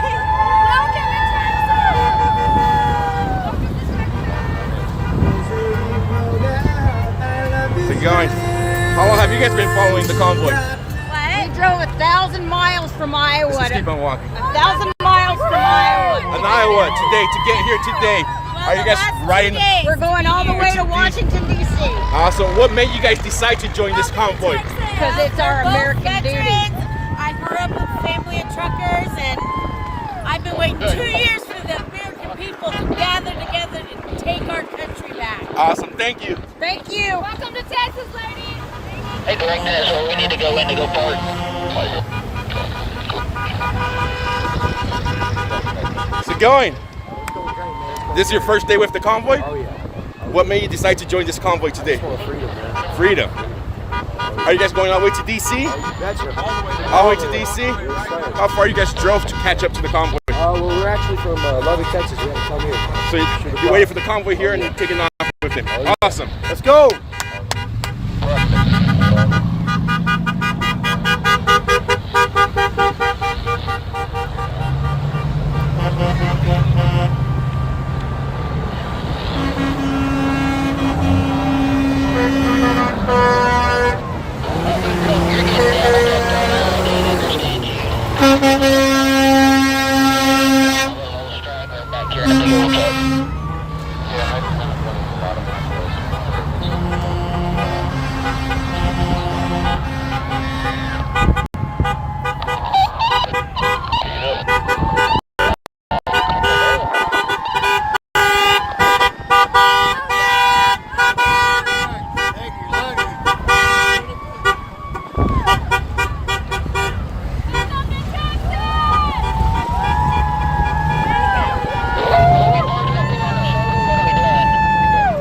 Guys, how long have you guys been with the convoy? Across the road. Across the road?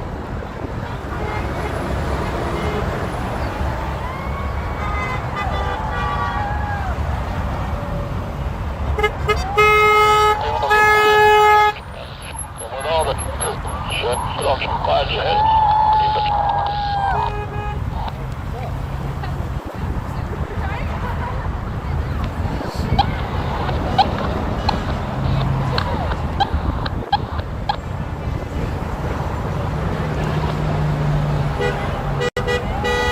How big you guys think the convoy is now? They gain a lot of people here in Texas. How's it going? How long have you been with the convoy? We just came today to meet friends. Meet friends. So we started out about 50 miles west of here. Uh-huh. Alright, so we parking. I'm still trying to figure out where we parking because I'm trying to How get far are you north going now. east? I'm not sure. We haven't decided yet. We're waiting for some more people. And then What's we'll going to figure make it your out. final decision? Probably this evening. This evening? Yeah. All right, thank you. Thanks for being here. All right. Are we parking down here on the shoulder?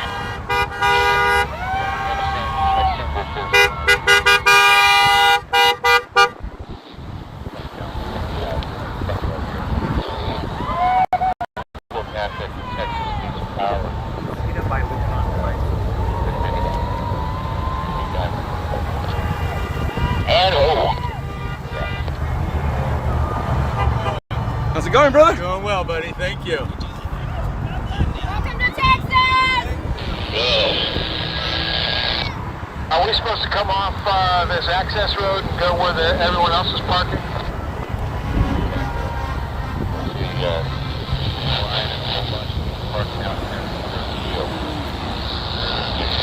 Hey, Cargo, you got yours on?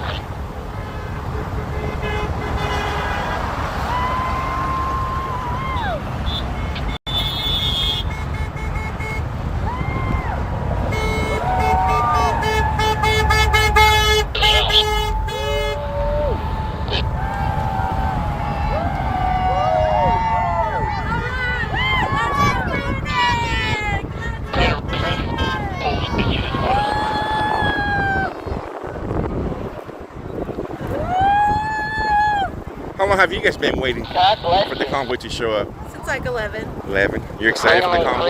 You're paying the price right now. Interesting to see. Yeah. What do you think is the purpose of this convoy? What's the purpose of Yes. it? To show that we stand together for freedom. Yeah. Awesome. Yeah. What do you think the purpose of it is? I'm just with media. I'm staying neutral on this whole situation. Okay. I'm trying to bring the viewers an unbiased view of what's happening out here. Well, I'd appreciate that.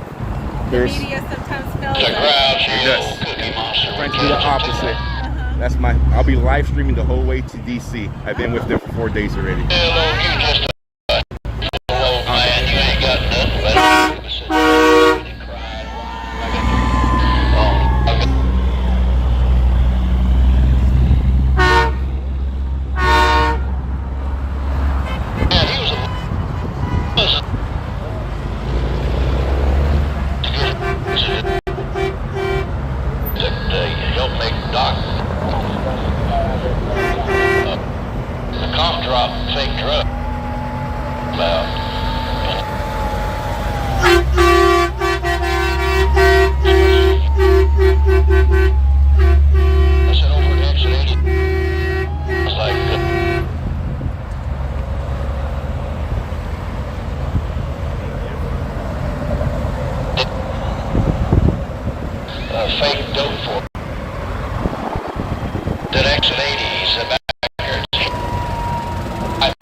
Freedom, baby, freedom! How long have you guys been with the convoy? Oh, we just get with them right now. Right now. How far are you going with them? We come in from Shamrock, Texas, and we're gonna take them back out of Texas. Awesome. Love y'all. Thanks for the support.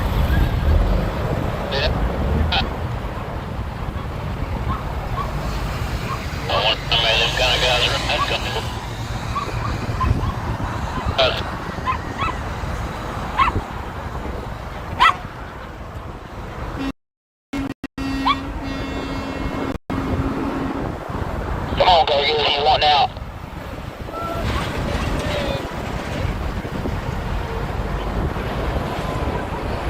That guy right there.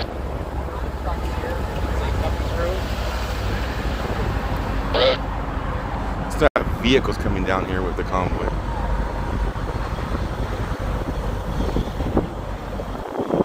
Checking up on that stuff. We know why you. It's the only way you can make a living.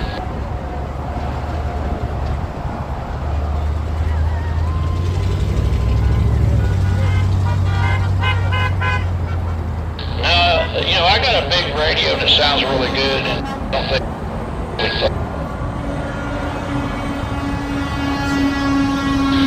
you're the guy that made all that fake drugs and shit for fucking dog, and then you had your buddies there in that trailer.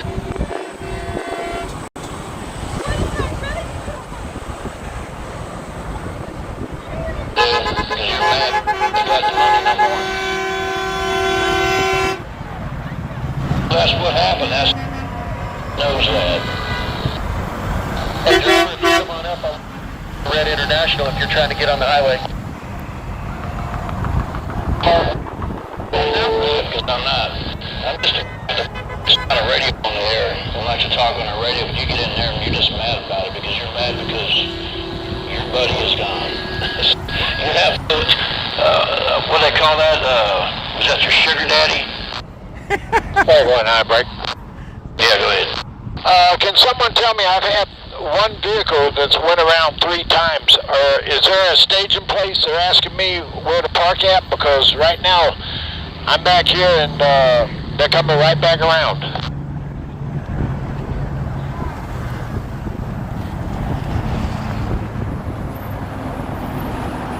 4, I'm back here with Flatbed in that white pilot car. See, that guy out there makes truck drivers look bad. That guy makes truck.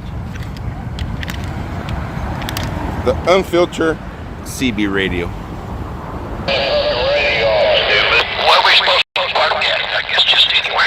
I've been trying to figure that out for the past hour. Hell, nobody's fucking saying nothing. They're too busy stepping on each other. Just swing around, they'll. And oh, hey Chad, he's got us bobtails coming over here, brother. 10-4.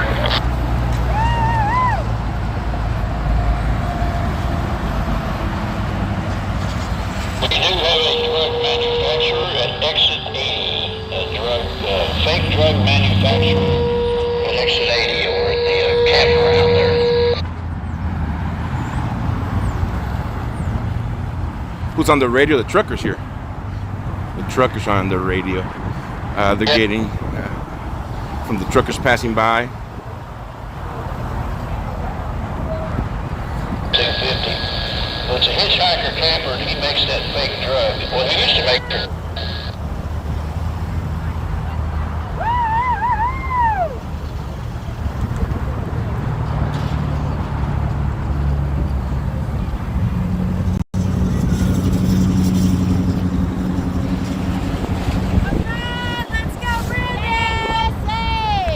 Going, guys. How long have you guys been with the convoy? Not long. We're from Amarillo. How far are you going with them? We don't know that either. You know that? Are you going to drive up to Oklahoma today? Probably not. Probably not. Probably not. All right. But we're egging them on. All right.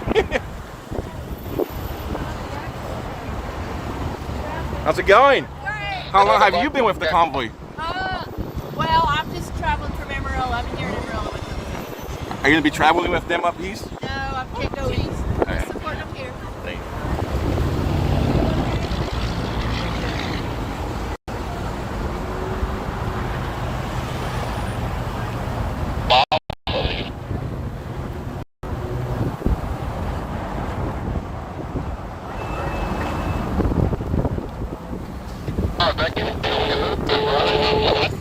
Drugs in my life, period. I had to take.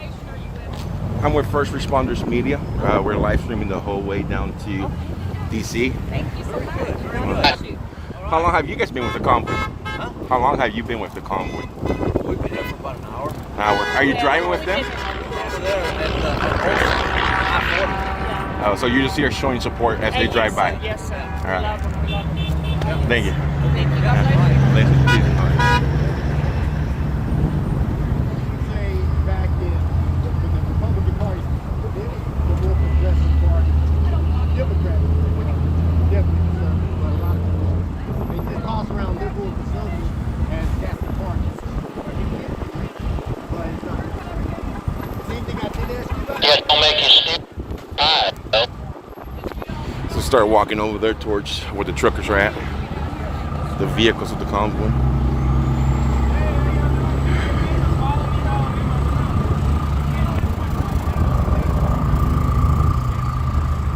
Little butterfly, you got a copy? Little butterfly, you got a copy?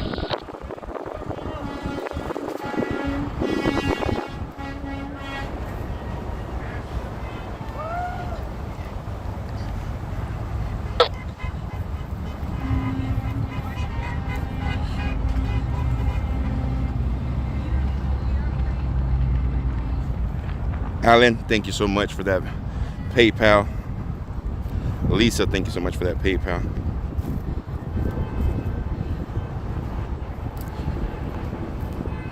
Laurie, thank you so much for the PayPal. I mean Venmo.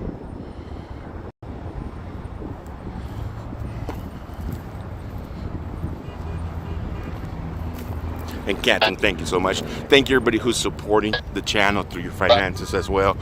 Those finances will be used to pay for the fuel, the hotel stays, the food, all the way to DC and the way back home. We're going from the West Coast to the East Coast, bringing you guys live, raw, uncut footage of the People's Convoy.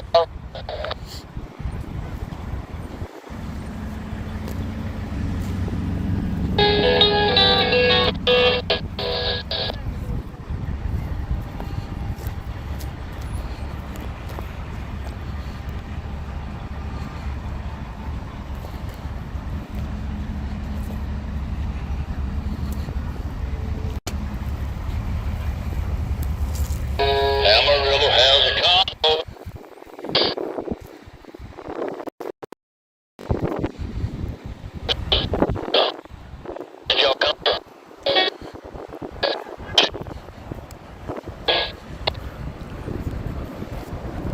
I came from Corpus. I'm in. It's the truck away. You can't do it. I'm doing it right.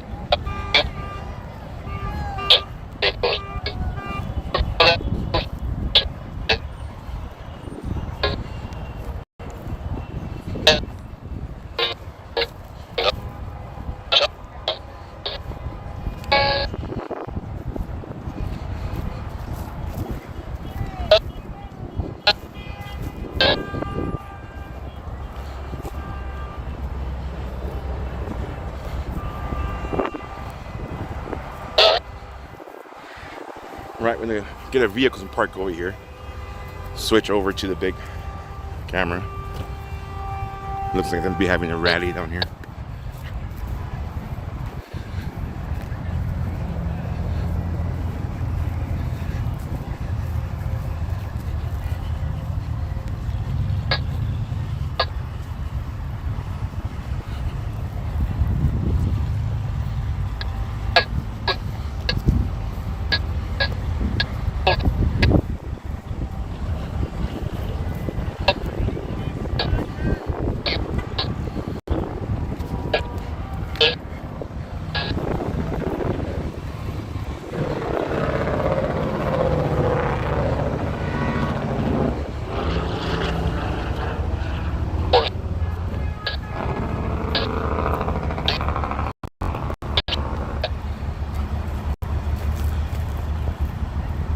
So right now I'm gonna go get the vehicle, drive it over this way, switch equipments out, and get ready for that rally they're having, or some speakers maybe.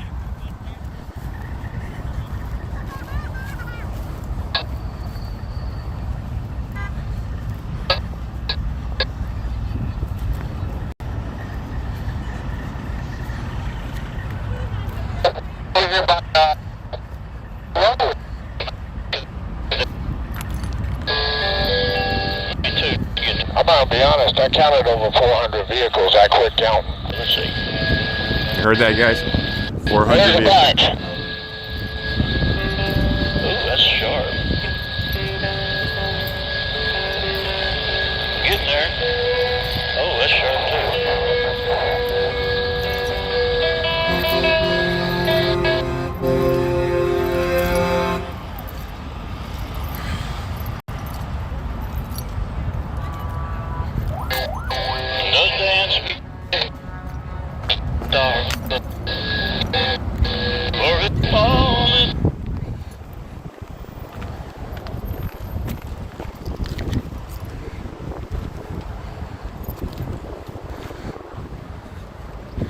The black bean in Texas.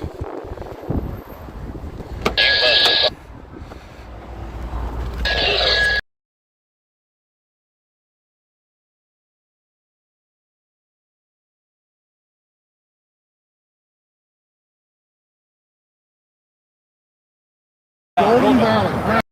We're in Golden Valley, Arizona. I was over in Laughlin this morning and was just driving around and stumbled across this. It is a truckers freedom rally, and there are tons of people here. And they say in about 2 or 3 hours there's supposed to be about 1,000 trucks running here. They're having multiple convoys from the west coast to the east coast. One of them's going to go across I-10, and the other one's coming up across I-40. They're going to be coming across from Las Vegas, going into Kingman, but they're going to take the detour and come over here to Great American Pizza themselves here in Kingman. And this guy, I talked to the owner of the place, and he has donated his time and his pizzas and all this kind of stuff to this freedom rally, or freedom convoy. And I asked him if it'd be okay to live stream it. He said, "You bet. The more publicity, the better." So let's see who we got here. Please stay. Okay, we got Boxcar. Hi, how you doing? And hello from Michigan, Greg. And please. Sorry about that, sir. No, I'm on me. So let's see here. Hey man, hey Connecticut, and my old lady cooking show. How you doing, girl? So yeah, I was just driving by. I was going to come this. Actually, when I left Lake Havasu or in Laughlin, I was getting ready to go over in Nevada and up into Vegas. And I thought, I don't know why, I just decided to come this way. And I just stumbled across this. So this is super cool. But we got to go over here. I thought he was live streaming. No, of course I was. You're just videoing? I'm on me right now. I'm videoing. I'm going to put it up on Rumble. How many followers do you have? 57,000. Good job. Good job. What is your handle? Saznak. Saznak? How do you spell that? Kansas. Spell it backwards. Kansas spelled backwards. Kansas spelled backwards. I'm a 35-year veteran of trucking. Right on. I retire in the winter in the desert to get away from the snow. So I'm trying to get all right on. I want to get some swag here. I can feel it.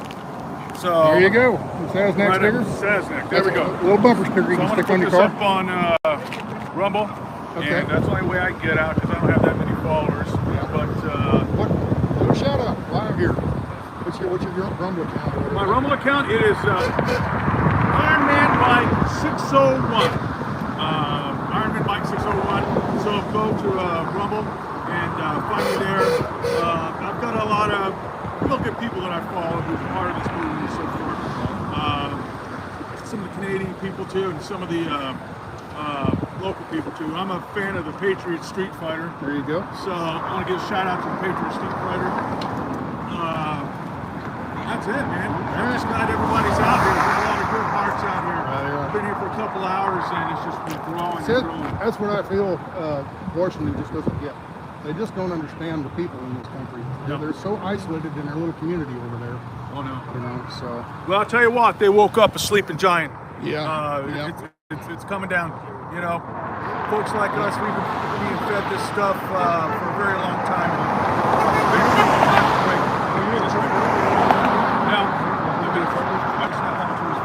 Oh, very good. So I'm out of Henderson, Nevada. So you fix the trucks. Yeah, you sell the tools. Yeah, I sell the tools to fix truck. I used to fix a truck, but I don't have a back. But yeah, been driving for 35 years and I've seen so many trucker convoys. We're going to get together and go to do something. Nothing happens. I'm so crossing my fingers because of what's happening. I'm really hoping this one takes hold.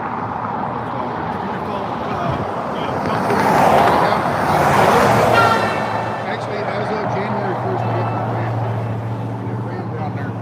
And I retired, like I said, I take the board.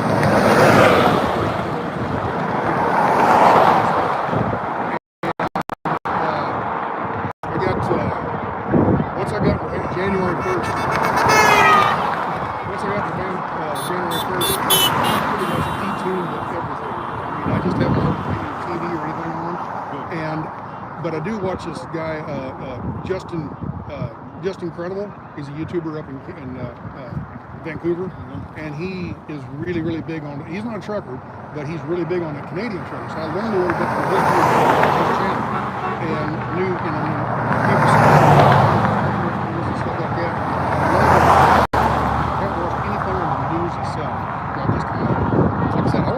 Unplugged from just, the rat race and I've done that years ago, man.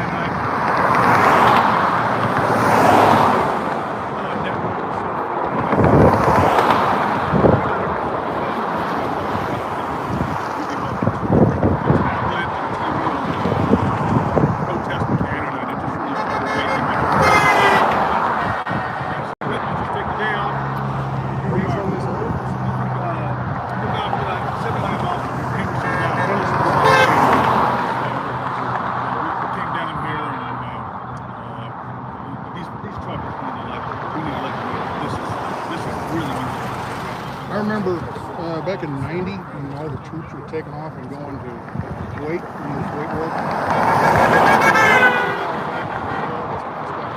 I just happened to be driving along with the Convoy, the military convoy.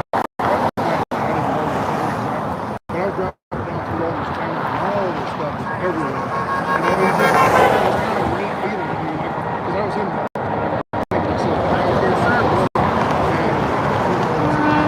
truck motor. All these people honking their horns. I wish they quit doing that. But now I can just, driving down the road, I can just feel how the troops would have been feeling going down the road, seeing all the support going off the war and everything. So in a way, this is kind of like I wouldn't call it war, but you're going off to, I don't know how to phrase it. Kind of lost the words right You know now. what? It is it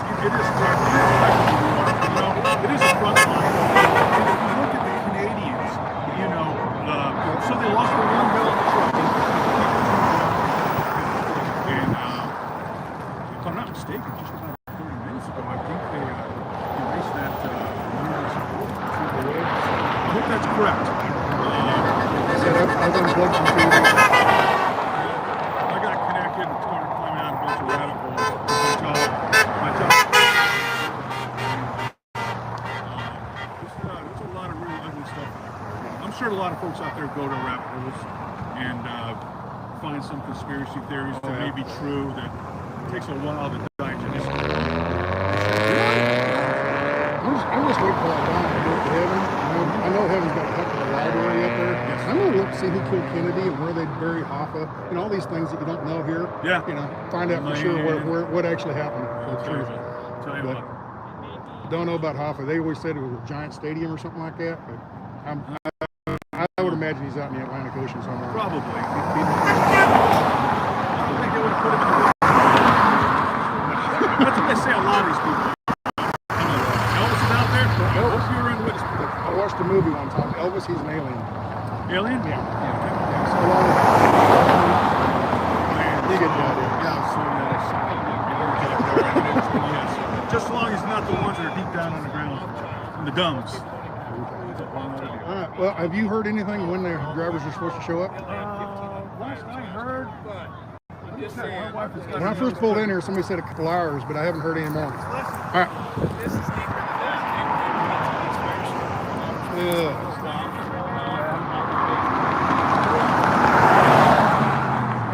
You're right about that.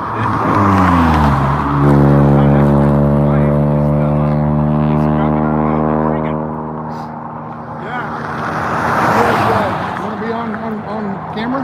I don't care. Okay. I'm trying to interview you guys here. I'm trying to get over here so I can see traffic so I don't get run over. So who are you guys? Patriots. You care to be on camera? I don't care, but we're patriots. Okay, you're deplorable too? Yes, I've been talking to him. roughly 100 miles out. About 100 miles out, but they've slowed down. They're down to 35 miles an hour. So. Yeah, so they're going to be a little late. I've never heard of a trucker being late for free pizza. That don't add up. Probably not one, there's but got to be a conspiracy here. probably not one, but 1,500. Yeah. Oh Lord. So you guys live locally around here, close by, or? Yeah, I live 5 miles from here. You live close by too? Henderson, okay. yeah. All right.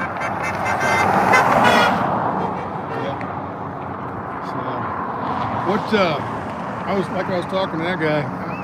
I've been kind of, I parked my truck in December. Get my van in the winter, come out here. Drive 9 months out of the year, 3 months out of the year. And just tired of snow and ice in Michigan and places like that. Wyoming, highways are closed. I went up and heard 84 was closed up in Oregon, big wreck up there, So I've done enough of that. I have to work around there. It's fun. So, yeah, I'm going to drive for the fun during the summer instead of but anyway, come January 1st, I'm kind of unplugged from everything. I really don't. Other than they call this a freedom tour. Here comes one right now. Is he pulling in? I unplugged from the 10 years ago. Yeah, this guy's pulling in. He's from Parker, Arizona. Parker, Arizona.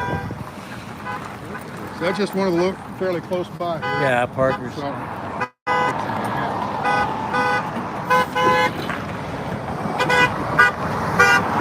this is called the Trucker Freedom Convoy. And so what are their demands or whatever? Ask him. To get rid of the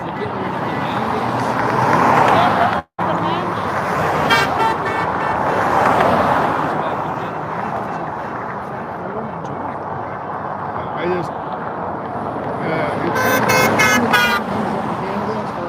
Canadian, what they're asking for. This is more, is this American thing, or is this more of an American supporting the Canadian cause? Or do you know? It's American thing?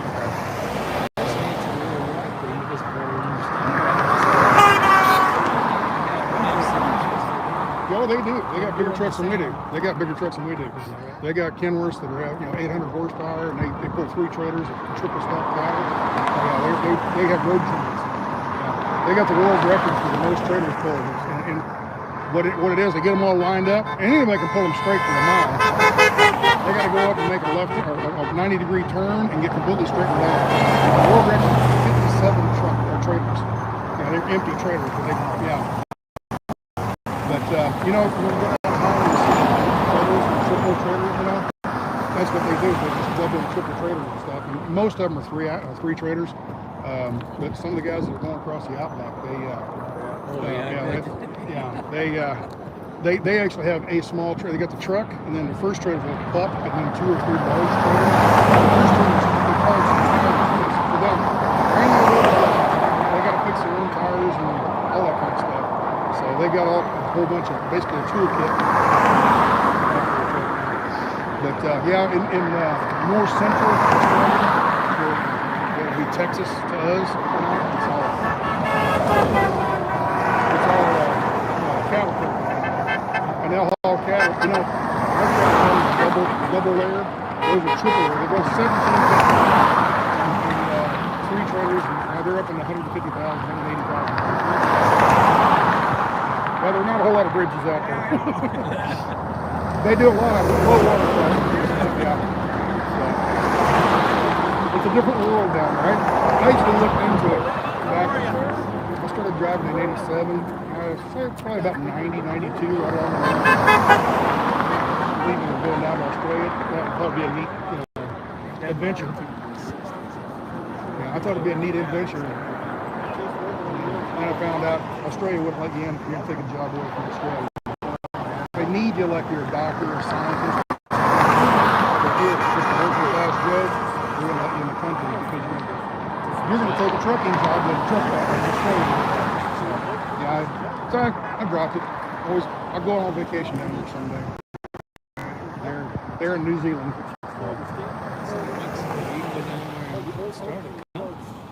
You can't go to work down there. You can't go to work for Home Depot down there. Why is that? Because you're taking a job from Mexico. Oh, yeah, okay. Oh, you mean us, okay. It's a cute little horn. Yeah. Sounds like a motorcycle. Oh, no, my Harley's... Well, I'm going to go read these comments here for a little bit. These people are live commenting on everything. And so I'm going to go back and read some of these comments. All right. And, I don't know, you know how YouTube works? Here we go. How you doing? Motor home with an air horn. But yeah, I just log on my channel, start watching it, and my viewers all start watching it and everything, and I only got 104 right now. We'll get up to 5. But yeah, and they'll make comments. Also, like right here, I actually know this guy. My old lady's good for shit. If you want a recipe for any kind of meal, go to her channel, and she's got 55,000 videos of cooking. She knows how to cook it. But right here, see, she made a comment here. That's the song. There it is. Yeah. There it was. Old lady cooking show. Cowboy. But like here, I've heard Washington already putting up more barricades around the block. What's up, y'all? It's just it's terrible. Yeah. It's amazing how the media twists things around for you. I mean, it shouldn't be that way. They should be unbiased.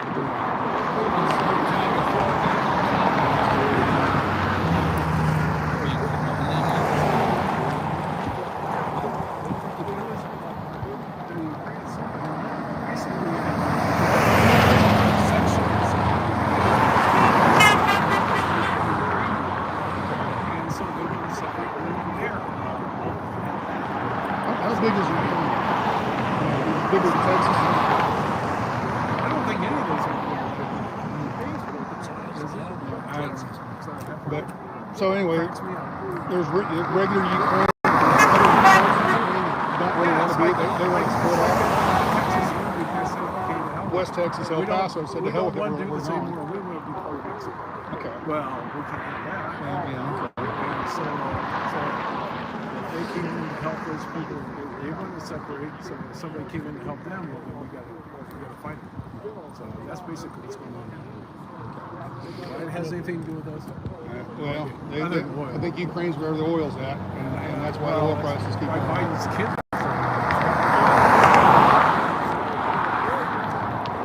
Hey, we got some patriotic dogs here. And what are your names? Freedom Twins. The Freedom Twins. We got Ivy and Aspen. Ivy and Aspen. Now, how do you tell the difference between? Pink is Ivy, Aspen is blue. Oh, blue. Oh, the eyes you mean, or what? No, they're collars. Oh, the collars. Oh, okay. All right. And this one has eyeliner and lipstick. What? I can't look. Is it male, female, or something, or both? Both females. Both females. Oh, okay. Very good. What breed? Doggo Argentina. Oh, what? Doggo Argentina. Do you mind being? I'm live streaming worldwide right now, so. Yeah, they're doggo. If you're wanted in any countries or any states. Not today. But they're what? What kind of breed? Doggo Argentinos. They're the Argentine Mastiffs. Oh, okay. They came into origin in 1928. There's 12 different breeds bred in. Are they bred for like a fighting dog? Big game. Okay. Like water, deer and stuff? the big cats, the Argentine, and the wild water boars. Okay, all right. They're like what? Rugs. Like rugs with tails, huh? They're only 6 months old. They're Oh, they're puppies. Oh. I get find out what taller than that probably. The females get 77 to 88 pounds, and the males get up to 105. Look, their leg. Anything you want to talk about online about this?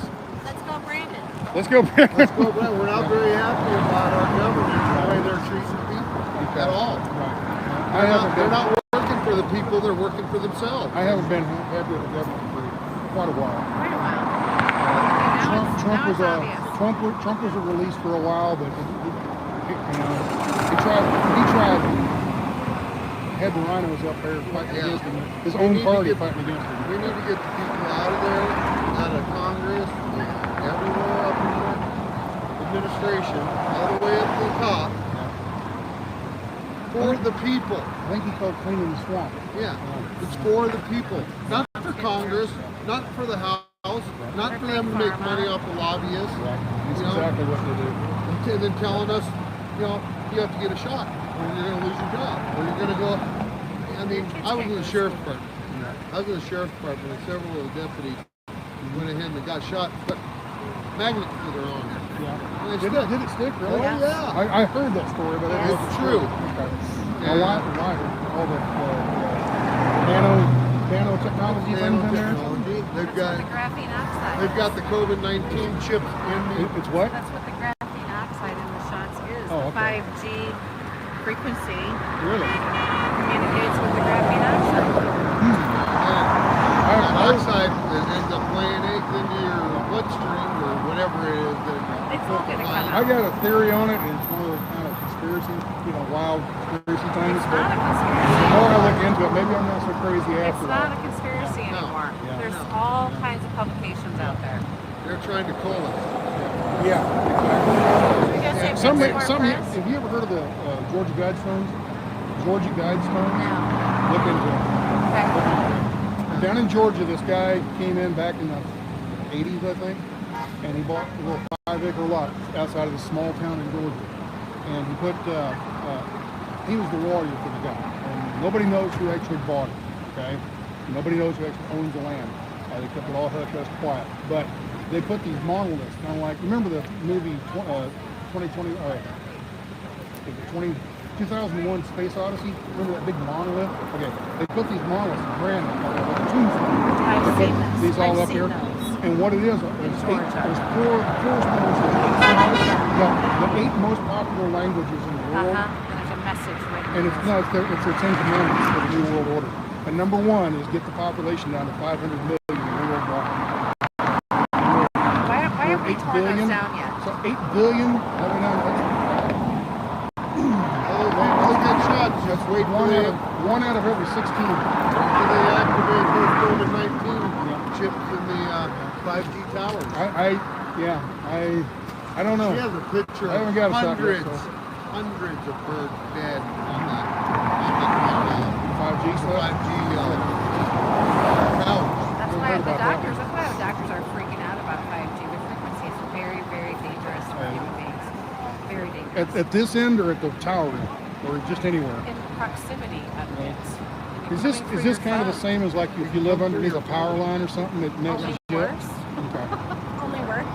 Yeah. Only works. This is planned. Yeah. By Bill Gates and his friends. All right, we're gonna go make some more friends. We want to stand against their government, but we're gonna go ahead and call the national. What happened to our Constitution? Where that's why they keep trying to change it. That's why Obama was doing all that. Right. Yeah. He was one of the worst ones. Yeah. Well, Biden, I don't think he's worse. I think he's just inept.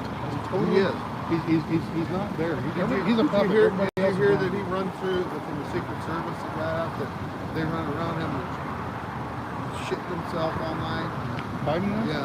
He's having dementia. Deals at night. And you can see it falling. Just anytime he gives a speech, if he's not reading the prompter, he goes off and starts la. Yeah, he is. So you have a blessed day. And he's running our Yeah, unbelievable. Yeah. Well, somebody. That's Soros. Well, true. Yeah, yeah. Poor choice of words there. Oh, mercy. Yeah. So we're standing right at the entrance to this place. There's, like I said, American pizza and such. And is Stan joining the convoy? No. My truck is at home in the shop. And parked until April. Captain Jack, let's see here. There's a bunch of cars with flags. Yeah, the truck haven't showed up yet. There's actually a few trucks around back, and they got here early. But the convoy is supposed to show up in a couple of hours or something like that. So what I might do is, how you doing? Good.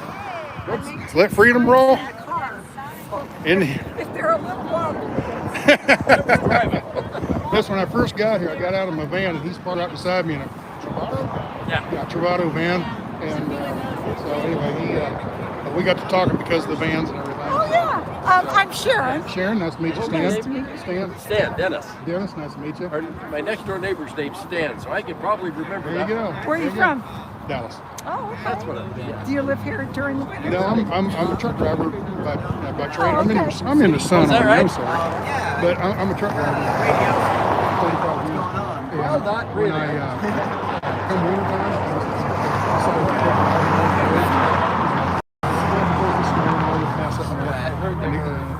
and some of these new drivers, I just I don't want to be around them in the snow and the ice. But yeah, well, that's the new kids out of school. And, some of them are okay, and some of them are questionable. But anyway, I just didn't want to do that anymore.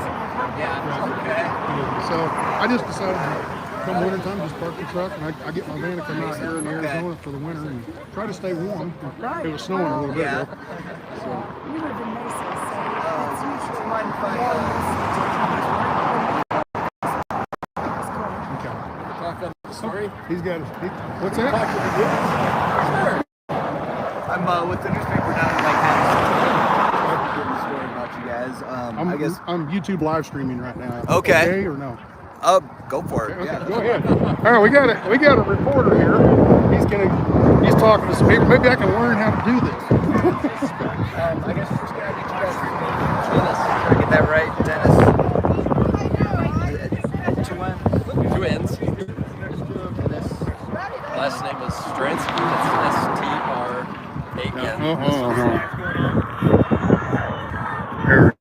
They're doing personal information, so they're not looking.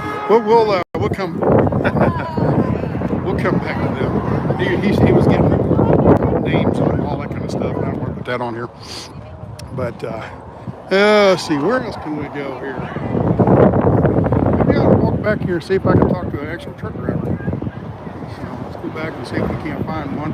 There's a Cascadia back here, and then there's a couple trucks around back. And see what they got to say about it. But while I'm walking, let me read some of these comments and everything. Let's see. Who the fuck Stan was a Trumpican? I am a conservative. That however you want. I'm conservative. I'm not liberal. And even some of the conservative presidents haven't been conservative enough for me. Trump was okay. I had my doubts when he first got into office, but he did pretty good. I was happy with most of the stuff he did. One of the biggest things I wished he'd have done was finish the wall, but he had his own party fighting against him. We had Rhino Republicans fighting against him. He had a hard time getting things done. So, let's see here. Driver's over here, but 20 was.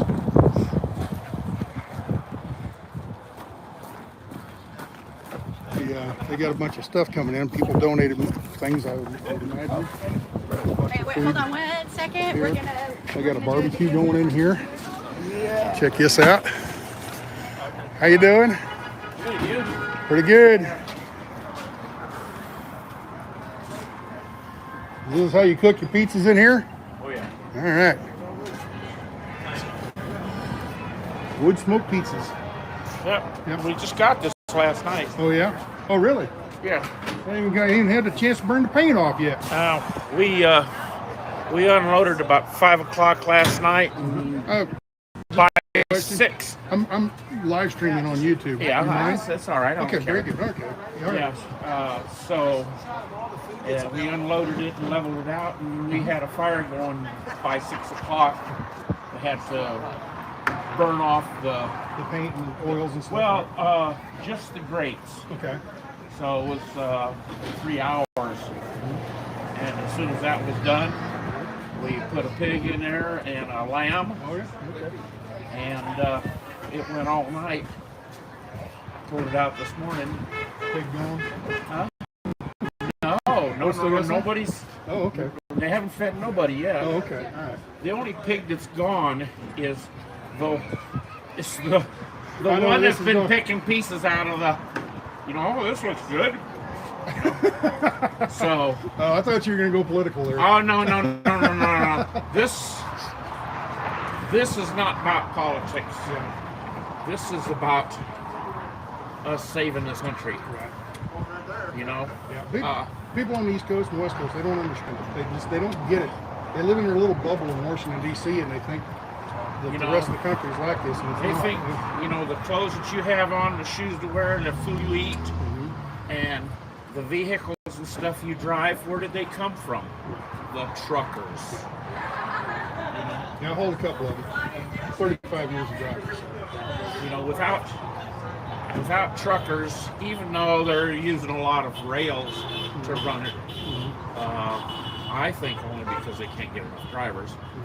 But I started in '87, and there was a driver shortage back then. I don't think it's a driver shortage. I think it's a too many truck. There's too many trucks in the country for the amount of freight and the amount of drivers and everything. You think that's the percentage? You get rid of about 10% of the trucks, and you probably wouldn't have a driver shortage. But another thing, it's not the drivers are. It's not so much there's a shortage of drivers. It's a problem of drivers aren't happy at this company and they quit and they go to work for another company. So that company has to constantly hire, and I know companies have a 200 or 300% turnover rate. So you got 1,000 drivers, they're hiring 2,000 or 3,000 drivers a year. So they say it's a driver shortage. No, it's a driver being content and happy with his job. That's the problem. I think that's not only a trucking problem, but that's a problem with a lot of businesses. They have the turnover because they don't give the quality of I'm not going to say life. They, you know, let's see what, you know, benefits and I ride on getting benefits. Right. And just a living wage kind of Yeah. thing, right? Yeah. You know, and things like that. So, I mean, if you're working for $12 an hour and you got people over here 2 blocks down giving $15 an hour, plus they're sending you to school and they give you benefits, where are you going to go? You know? And they don't have a turnover rate. You know? So, yeah, there's I don't know, there's good companies and bad companies, and usually the good companies stay in business and the bad ones usually you know, fall apart and go away. Yeah. But sometimes, yes. I want to give you one of these. Oh. That's my YouTube. That's what we're on right now, is YouTube.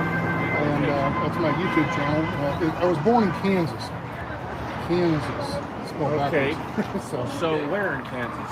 In Topeka. I was born in Topeka, and I lived in a little small town just outside of Topeka. And I don't talk about where that was. It's a big secret. My 2 sisters were born in Fort Leavenworth. Oh, okay. All right. Yeah. My dad was stationed in Fort Leavenworth. Okay.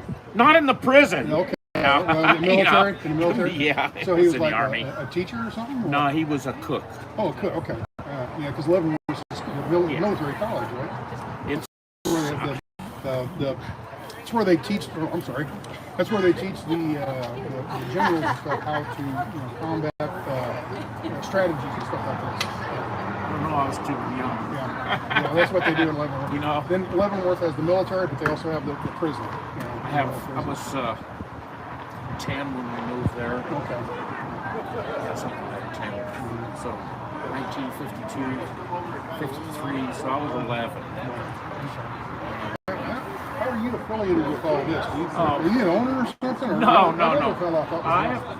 Is that him right there? Yes. Yeah, I got a news right here and everything. He, when he was putting this place together, I come down here to see what was going on. You know, I'm kind of snoopy at different things like that. Right. And so he told me what they were doing, and him and his father-in-law built the whole inside of that and everything.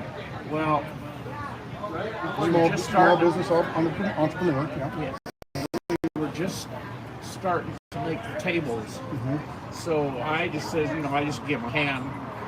Retired, and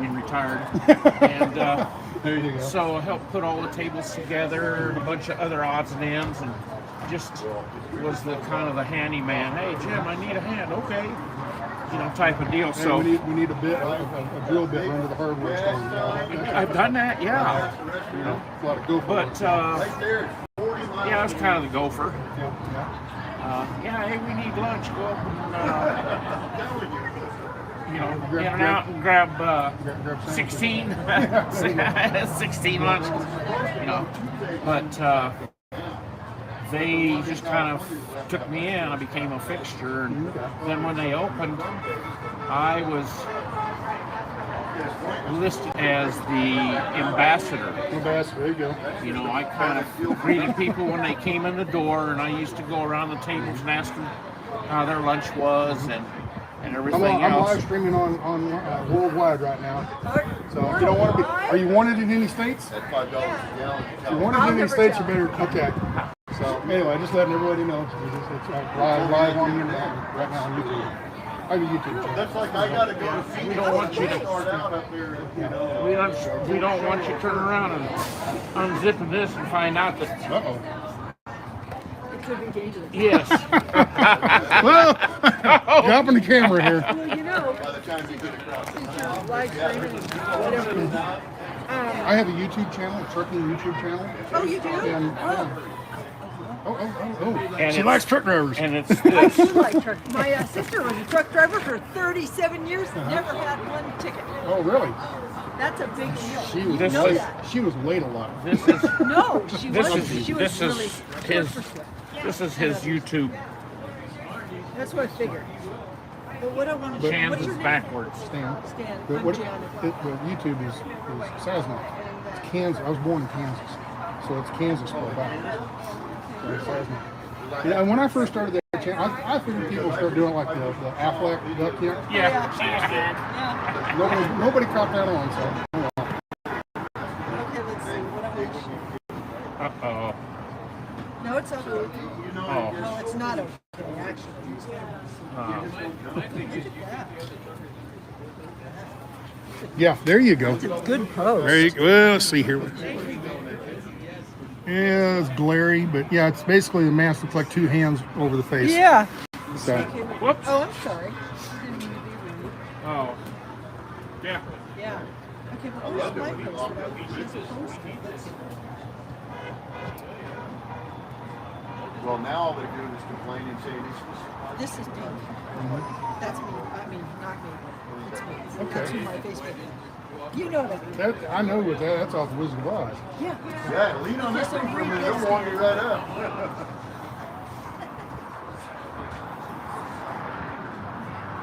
How about that Whoa! shit? That's a All right. bunch of shit. Now, bearing, if it's true, all right, I won't put this on because his name and everything. Oh, anyway, okay. Convoy update. About 200 miles as of right now. Or about 200 miles out as of right now. The petrol station on the east side of Kingman has announced they will refuse service and fuel to anybody involved with the convoy. Isn't that good for business? And I haven't bought fuel at Petro in quite a while. That right?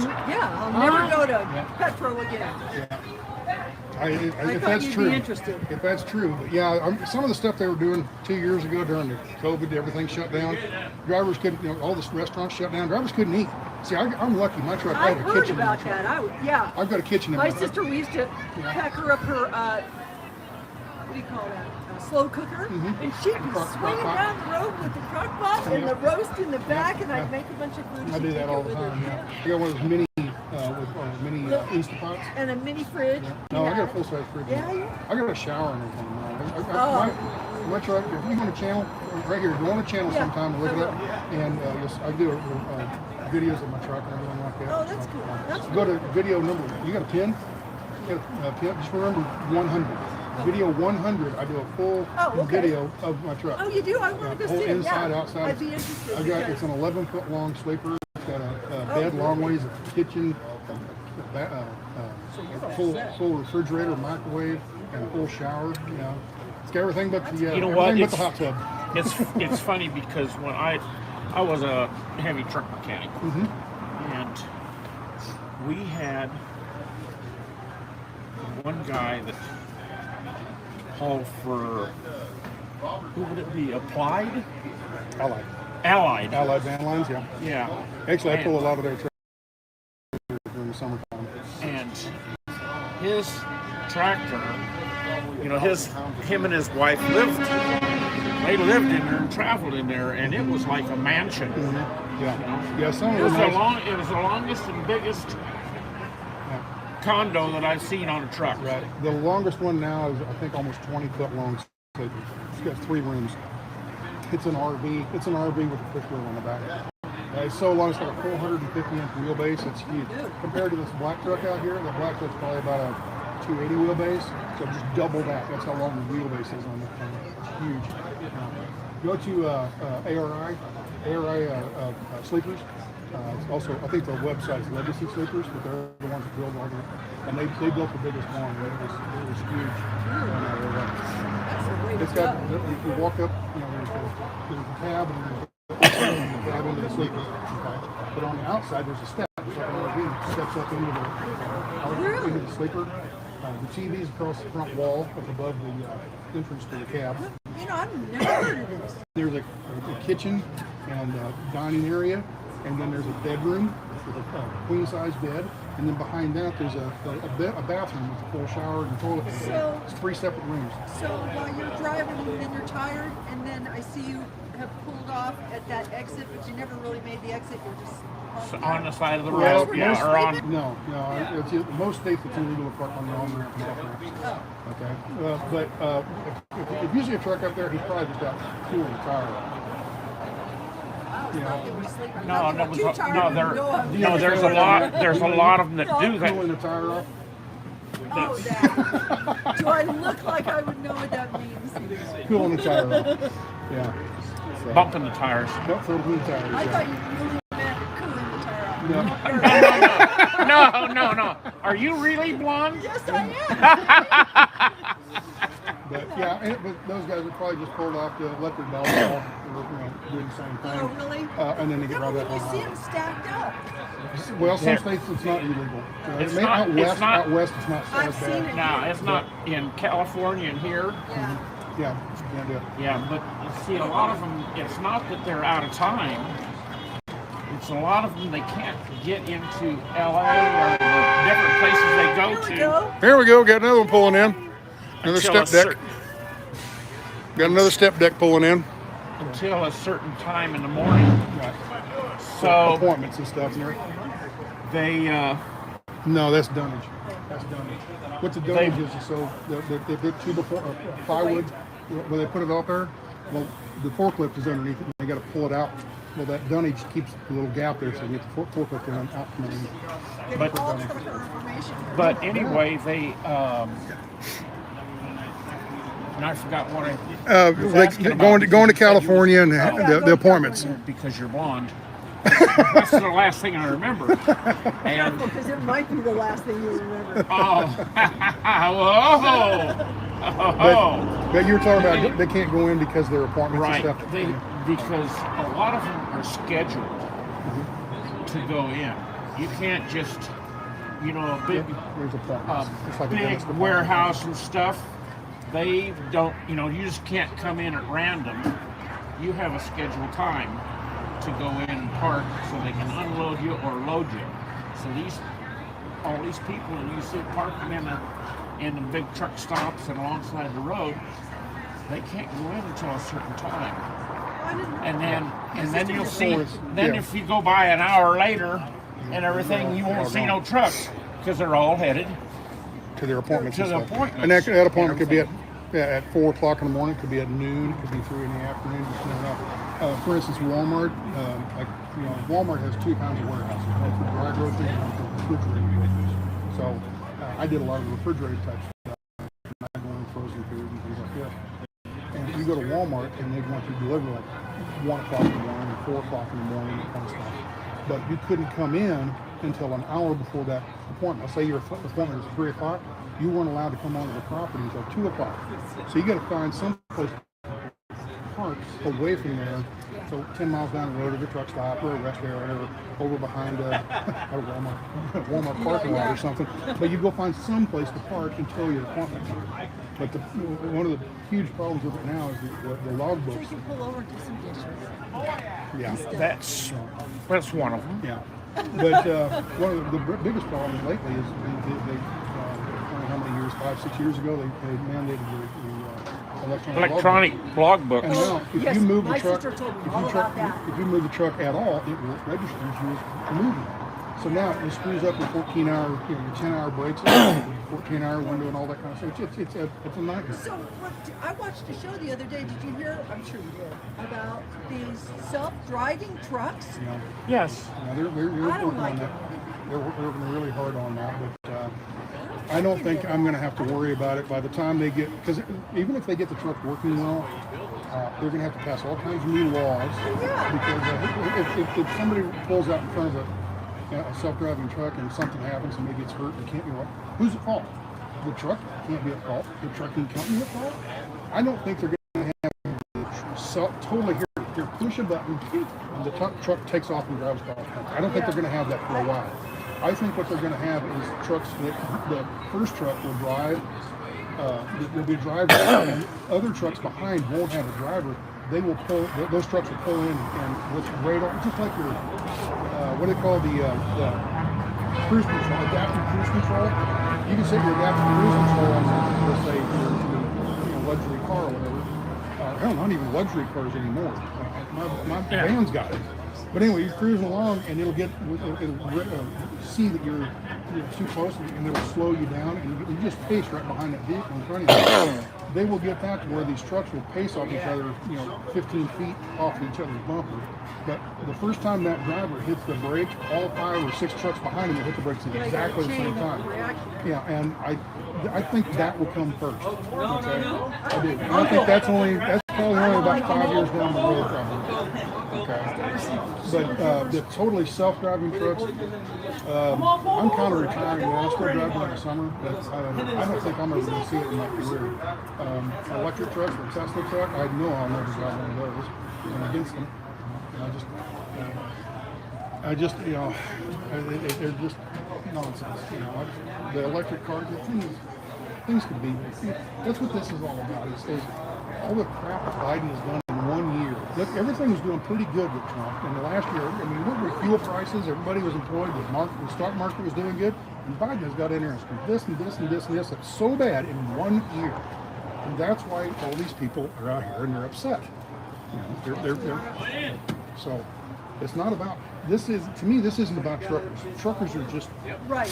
It is. They're just carrying the banner. But it's about all of America mad at what's going on with their government. Did you hear that? Because this must have something. You must have something to do with the truckers. I think it gave them.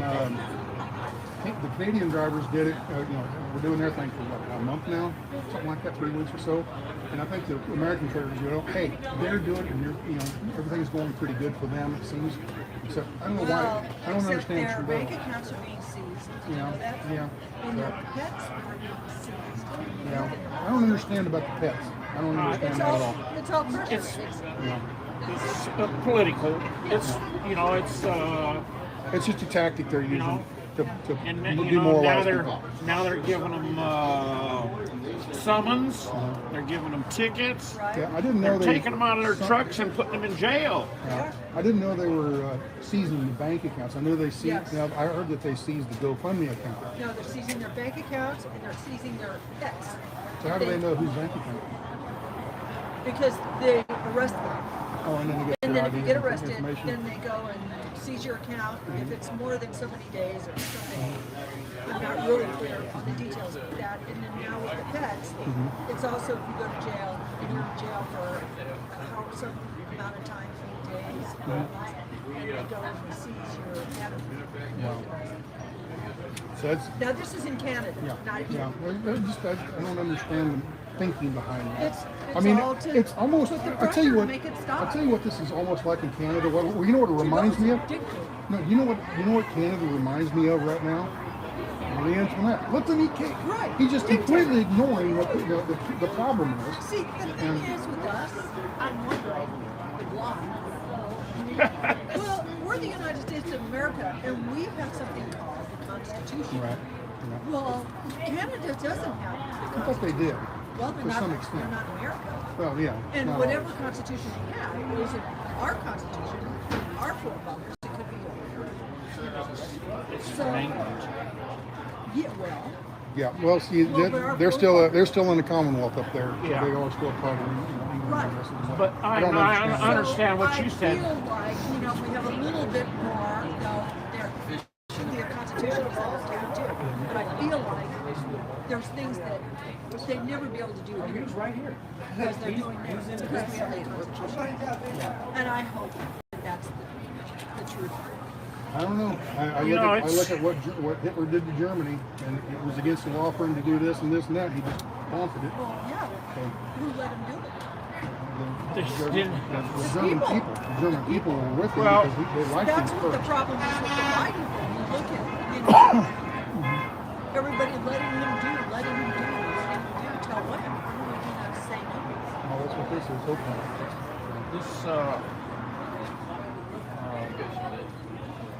Well, you're talking. My kids. I asked my kids when they were still in school. I says, "Do you know the preamble of the Constitution?"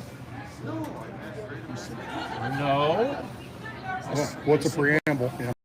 I said, "We talked about it for one day in class." I said, "Well, what about the preamble of the Declaration of Independence?" "Well, that same thing too." I said, "Do you know the Gettysburg Address?" "No."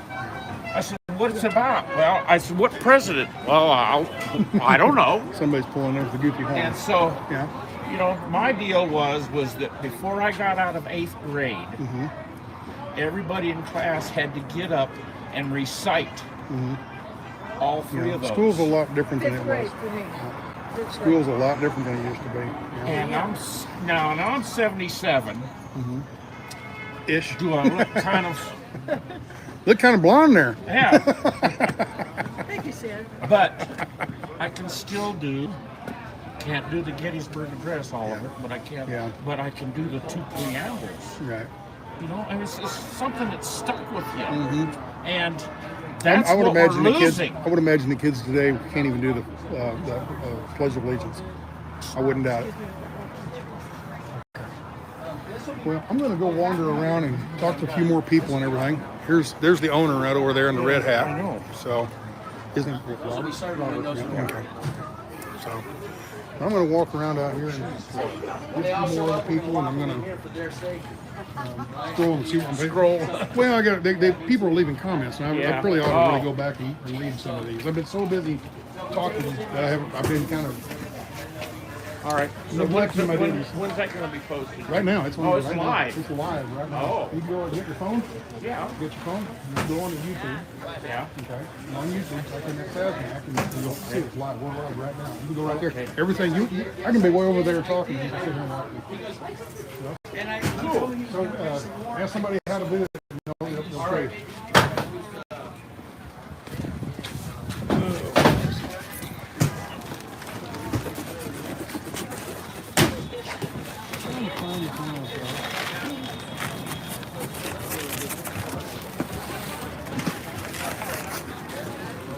This is, to assume, this is people that have donated food and everything to this whole. Here's the guy I wanted to talk to.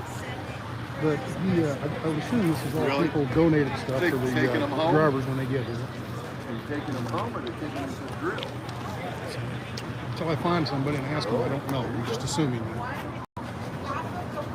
All right, well, let's see here. Let's read some of the comments here. Go back and read some. And I'm sure there have been several, what do you call them?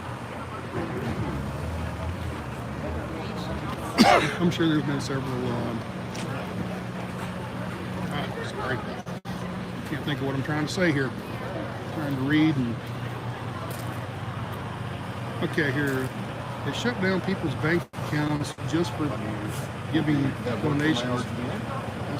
That's the way to do it. Yeah. How many of them came from nudist colonies? What? 0 stars. The Petro traveled east of Kingman. East of Kingman, Arizona, refuses service to the People's Convoy.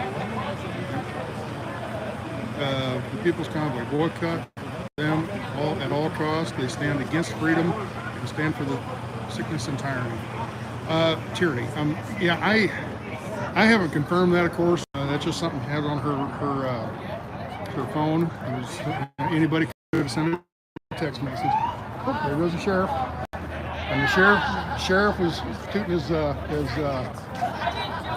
siren for us as he come by. So we got those people. Helping us on our side. Okay, so here we are. God bless the U.S. truckers. It says that the Pledge of Allegiance was written in a self-described socialist. Pledges to the federal government, not to the Constitution. Marxists require allegiance to the. Yeah. Okay. Well, there's something to be said about that. Yeah. Okay.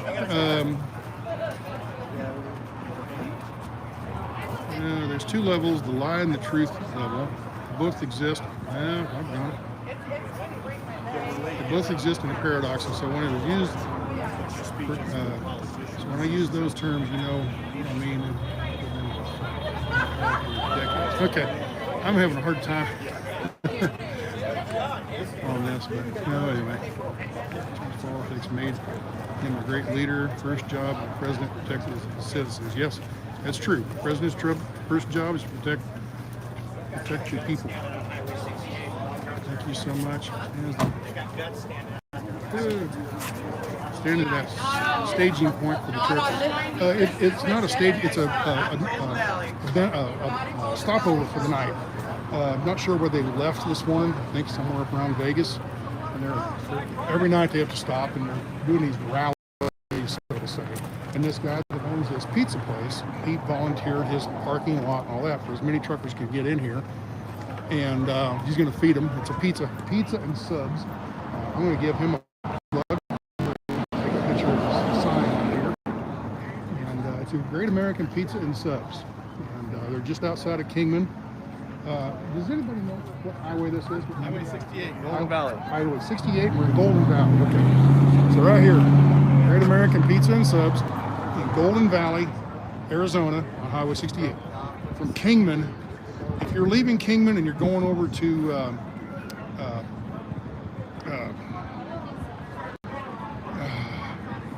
Laughlin, Nevada, to the casinos, you'll be driving right by here. We're probably from the junction of 93 and 68, we're probably about 4 or 5 miles out here, something like that, on the north side of the highway. So that's where we're at. And see what else. As far as I know, they left the East Coast or the West Coast, and they're going to move to the East Coast to Washington. And just they've got it planned out every so many miles. If you know they stop somebody's in and do charge, these just let them know rallies that and whatever. the admin asked And for man, them. there's a lot more people that showed up. A lot more.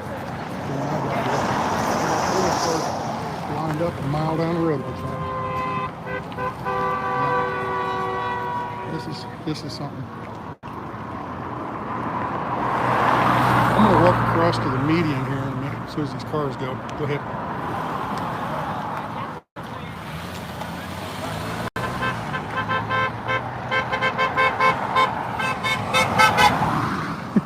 One of my transit vans. Across the median without getting run over. But yeah. I'm going to turn the camera around. There's people lined up all the way down there. That's where they're going to park the trucks out back. They're saving all that area for the semis. And then all the way back across here. And you got to remember, this is just one stop. This is one little area. And I stumbled across this. I'm sure so many people that have pulled in here just stumbled across it. You got this is kind of a small town. It's not like that. So, another person pulling in here. There's people driving by, honking their horns, and we've even got youngsters over here with their dad. That's the youngsters over here.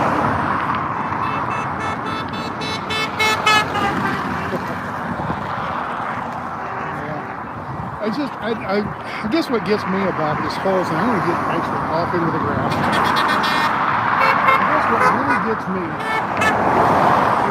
the people up in Washington, they get in this bubble. They get to living in their own little world. Oh, to hell with them people in the Midwest who fly over. Shouldn't be that way. They should listen to everybody, not their own little constituents or their own little special interest group. I guess while I'm out here, might as well read some more comments. I'm going to flip the camera around while I do it. So here we go. There you go. Somebody, Lori Lou, we can help. Call in sick with the Brandon flu. Spread the word. There you go. Just like the police have the blue flu, we can have the Brandon flu. There we go. Somebody coming this way. Here we go. There's a Mac Tools. So here's a Mac.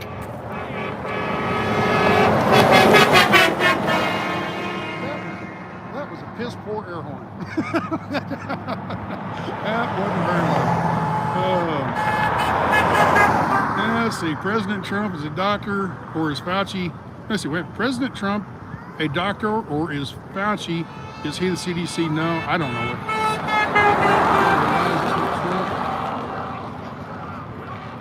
President Trump a doctor, or is Fauci? Is he the CDC? No. Okay. Well, if you put all your belief in Fauci, I'm sorry. I don't care either way.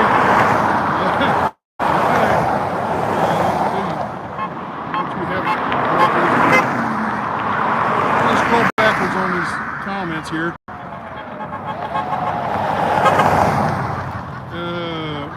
So when oil goes up, Texas gets more money for drilling. No, actually, oil prices are going up because of what's going on over in Russia. Let's see here. Starve them out. Starve who out?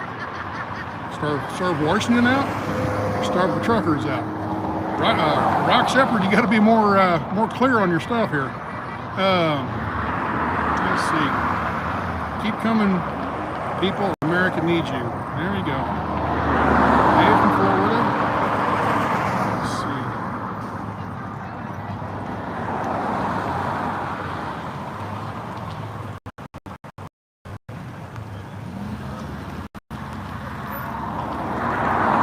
Damn shame nobody owns a dictionary these days. I think a lot of these misspelled words and stuff is because they don't type it in, they hit the microphone and talk it in, and it's autocorrect. It's not very helpful.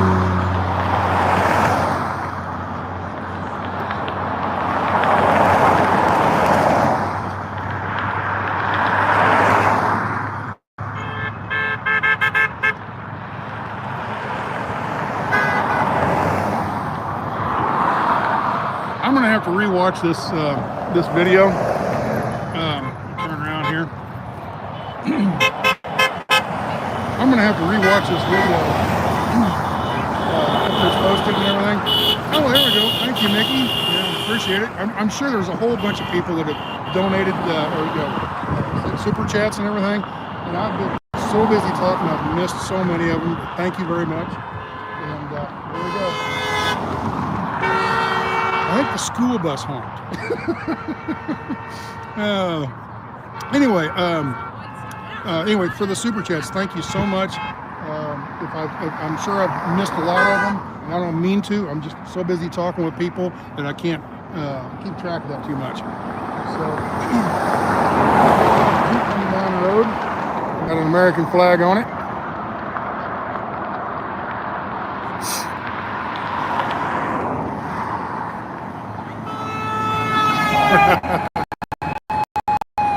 There you go. There's somebody that don't care. Oh, California. That was an Arizona tag. I'm teasing. Well, you know. Shitload of people here. Yeah. I'm online. Well, no, I'm more than welcome. I'm YouTube, and I'm live streaming. So this is live right now to the world. Oh, good. So, you got anything you want to say? Yeah. What do you want to tell Biden? I want to tell Biden you're an idiot. You know, and our government. Now, remember, there's kids watching here, so no dirty words for the most part. Okay. Anyway. The government is losing it. Right. You know, we just Recorded this episode. It reminds me of Marie Antoinette. Let them eat cake. Yeah. And remember what happened to them? Yeah. Well, I'm not calling for that or nothing, but still, it's just they're ignoring their people. Yeah. You know, their people are mad as hell, and they're ignoring them. This is a way to wake those people up. What's your name? Pop? Okay, nice to meet you. Yeah. And I got a YouTube channel. Let me get stickers here. I've got a YouTube channel. I'm a 35-year veteran truck driver. Okay. And I'm kind of on an extended vacation right now. That's why I'm out here in a van instead of a truck. Yeah. So my truck's broke down in Dallas. But otherwise, I'd be out here blowing the horns too. So yeah. And this is just a little old small town.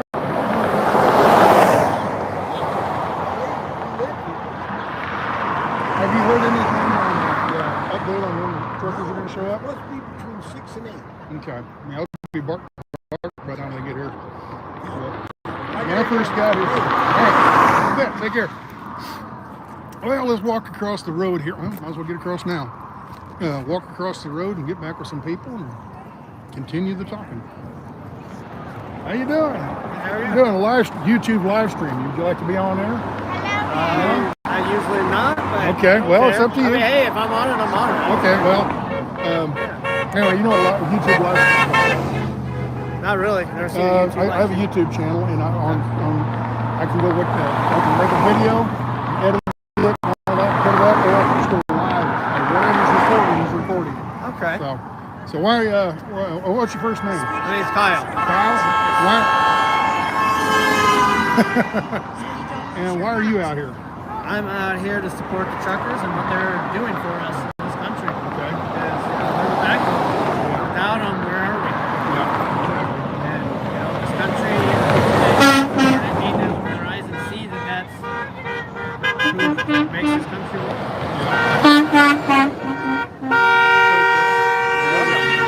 There's a Cadillac. It's hard to do interviews out here by the highway. I was over there. It was fine. It was fine. At least it's not windy. All right. So, any words to America? Just one last thought. How about you, Rory? You want to say anything to America? Or actually, to the world. Save America. Save America. There you go. What's your flag say? Does it have words on it? Nope, it's the other wrong. Whoa, wrong side. It's backwards, but it says don't tread on me. It's backwards. So, and yours says on the white. Real patriots will stand in the snow.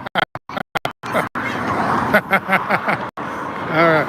A few people ought to only be here armed and disciplined shall have the sufficient arms and Second Amendment stuff. Yeah, you bet. And this one here, we the people. FJB. Yes. So, best way to say it. Don't drag the flag on the floor. Yep, keep it up, man. Don't let it go on the ground. Gotta keep it up. Here's the sheriff. Here, let's see what the sheriffs do. State Patrol. State Patrol. Let's see what they do. Here we go. Oh, yeah. All right. That's it. State troopers. You bet. Uh-oh. We're going to get shut down. We're going to get shut down. He's going to tell people to stay away from the road. Can I help you? Are you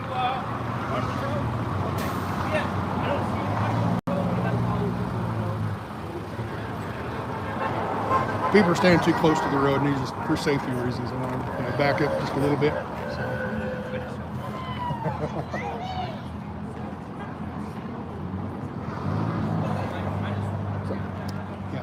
It's not a problem. Not a problem. They just they're hearing reports of people standing too close to the road. So that's all.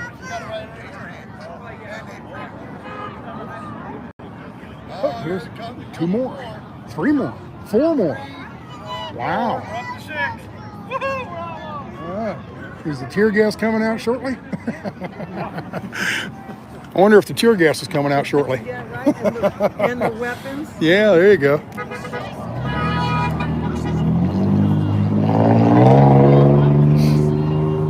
Well, let's turn you around here. I'll read the stuff. You guys can watch what's going on here. So.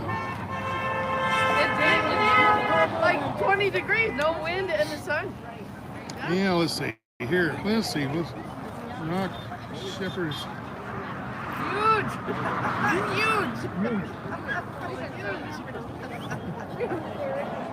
I don't imagine some of these comments aren't to me. They're to other commenters.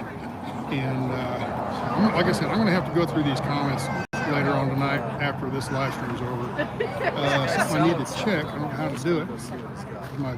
Hey, girl. Sexy man, how are you? Oh, hey, guess what? What? Guess what? Oh. We're live streaming right now. Oh, how fun. Do you recognize this girl? Do you recognize? Take a good look at her. Remember the video, What's Sexy in Yuma? She was the thumbnail. I did that. There you go. We were just talking about you too, so he's right here. He's right over here with the. Oh, there he goes. He's walking up to talk to the cops. Dad's inside. Okay. So. Yeah. Oh, you're friend. Okay. So, There you are. Small world. I was gonna send you a message too, so I was like, oh, he has to know about I didn't know about this. I was driving along and just stumbled across it. I'm so glad. We just stumbled across it too. Yeah. Oh, really? And we were like, oh, we have to stop. We have to come and show our support. We'll be out here for our trucker friends. Yep. There you go. See, to me, this isn't about trucking. It's about freedom. It's about freedom. It's American freedom. It's wake up. Of course you're fucking here, man. Hey, we're live streaming, so there's children. There's children. There's children. Oh, no. So we were just saying inside. We were. Man, I hope he's here. You remember the video? What's sexy about Huma? She was the thumbnail. I did that. Did it finally work? I did that just to see how many hits you get. Yeah, over 4,000 on that video compared to 15 and 13. See? So what we're gonna do is when it warms up, we're gonna come by. We're gonna put her in a bikini. I'm gonna get a thumbnail shots, and every video is gonna have a video of her on a bikini. So I am glad to see you here, though. Good idea. Thumbs up, thumbs up. I am glad to see you here. This is perfect. 470 viewers right now, live streaming. We got people coming in. In the wrong way. How did you find out about this? Yeah, how did you find? You're driving. I was over in Laughlin last night. I woke up and I was getting ready to go. I'm going toward Vegas. Yeah. And I had a choice to go over Nevada and go up, and I thought this would be a bit more scenic going across the down area. And I come driving by here, and I'm like, man, there's a whole bunch of people standing. Wonder what's going on. And then I get about a mile down the road, and there's some more people standing there with flags.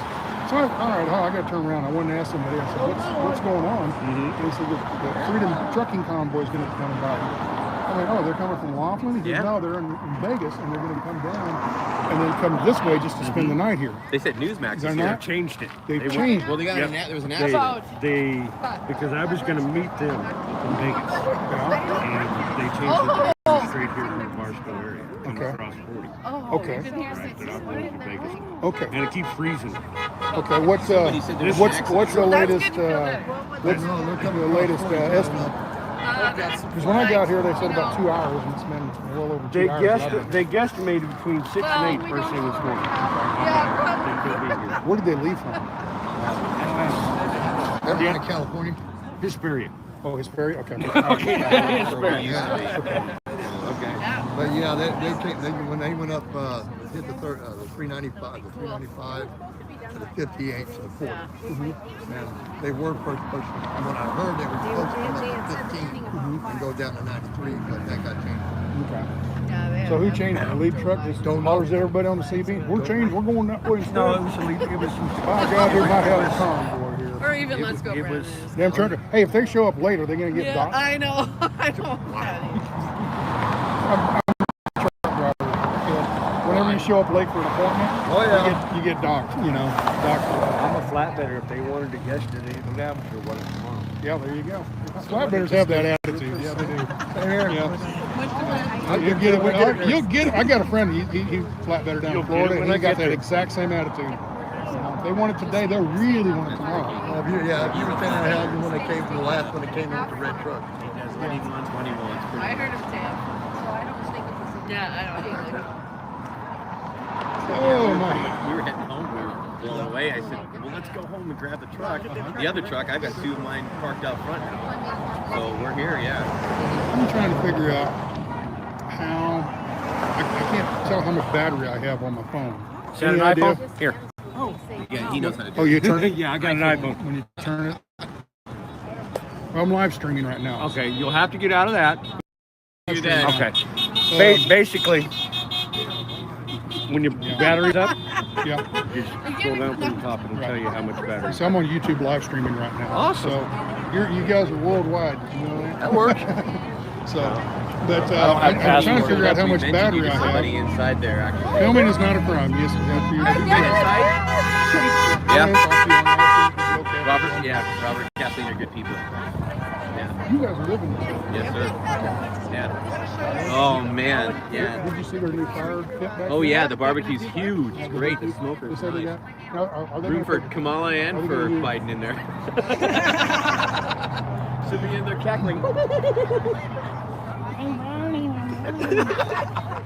Anyway, she won't be saying that. did they buy barbecue or did they put the pizza? No, that's a blue smoker he had. He's been cooking pizzas in here, and they have a fully built pizza oven and everything. He said they turn out. They're not open Monday, Tuesday, or Wednesday. So they're 3 days out of the week they're shut down, and yet he still turns out 300 pizzas a day plus when he's open. We got to park in the back in the box. And he should. Yeah. They have a bunch of high school kids that work in there, and there's no beer sold on premises. He says you're welcome to bring your bottle in. There you go. Yeah, he's no problem. Alcohol. Yeah. Hey, me park in the back. For the children, the teenagers. Yeah, and they cook a mean pizza. Yeah, it's good pizza. You know what we should have done? Texas, What? Pulled right up here on the shoulder. I don't know this is true, but from what I understand, like a restaurant, like a Chili's, they can hire 18, 17, whatever-year-olds, but they can't touch or handle any of the alcohol. I'll be right They back. can work, but they can't. They can live. They can serve food, but they can't serve alcohol.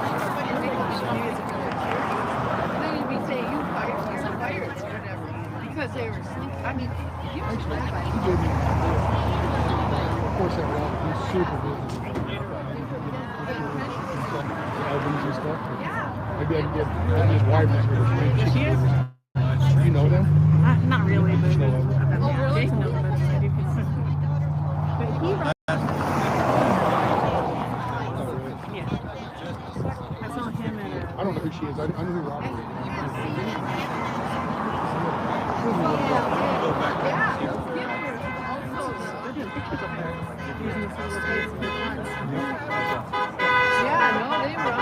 We're getting people lining up on the other side of the road now. He just keeps going. I've been here for about 2 hours. He's tripping in size since I've been here. They told us they ran out of parking on this side, so they're putting everybody on the other side of the street. There we go. Oh, in the boxes. Have you seen the boxes? Yep. It's the same as the, well, let me see here, turn around here. They ran out of boxes before, so Yeah, they got more. It's pepperoni pizza, and it's the same as their sign right here. It says Keep America How you Great. doing? You recognize her? She's the one that did the Morning America.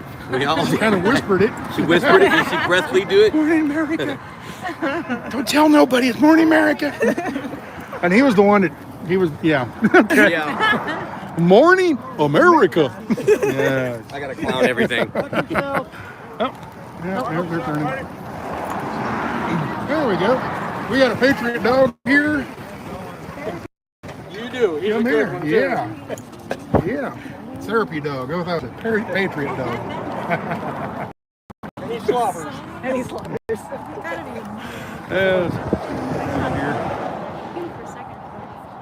I said, we just moved here. We're not registered yet. Are they open? Is there pizza in here? Yes. Your boxes. No, I just didn't know if they were open. Or They're not normally. They're doing it free for everybody that they had pizzas left over. They made a whole bunch, 600 pizzas this morning. Yeah, there's pizzas free for anyone that asks. Oh, really? Today, I didn't know that. yeah. Oh, okay. Today And- only, yeah. And there's drinks and coffee. I'm actually doing it fast right now. Are you really? Food fast. Okay. I've done I might those. get a piece of food. Because I mean, he's so huge. Look at him. I got a big one. Well, so do I. No, I said I What got y'all a big agree? No, you're looking, it's on the other side. I got a big old something, that's why she's married to me. Yeah. That answers your question. Children. Something. Hey, my brain. I'm talking about my brain. I don't know what you're talking about. You might have children. I got lots of smarts up here and elsewhere, too. Yeah, I'm glad you found this. Have you seen anybody here that's not happy? No. No. I mean, usually there's protests on the left. Everybody's madder than hell. And hey, ho, ho. Oh, yeah. Cars. Sure. Oh, really? Oh, yeah. We have been. Absolutely. I'm going to back up my car. I'm just going to go back there. No. Oh, you can run him over. No, I'm just kidding. No, that'll be almost the second time. Oh, yeah, no. Oh, okay. He's still got more videos to make. Look, you're a little throne up here, don't you? All right. Your You got spot. number one spot, yeah. Yep. Wow. You got the number one spot, so when the National Guard rolls in here and starts throwing tear gas, it'll be all over your truck. I'm going to tell the professor. I'm going to tell the professor you're live. So here we go. Got somebody coming in. Got a backwards sign right there. Yeah, we're live. So. Oh, the thing is, I'm so busy doing all this, I haven't had a chance to really watch much of the comments and everything. I don't know who's Everything's watching. going so fast. I'm kind of wondering if Tom's watching and stuff like that. Oh, yeah. Message right now.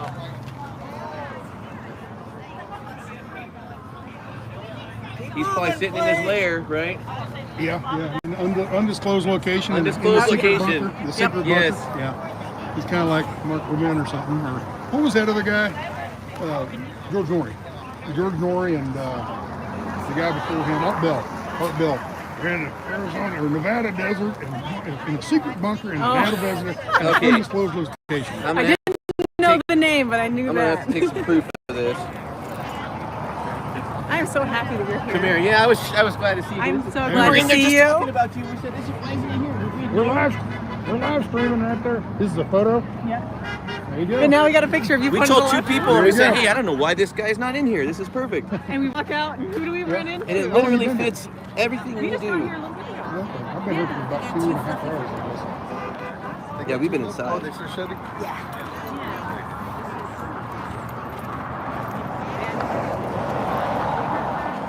Yeah, I'm that's glad what I I've moved always here. noticed about any conservative.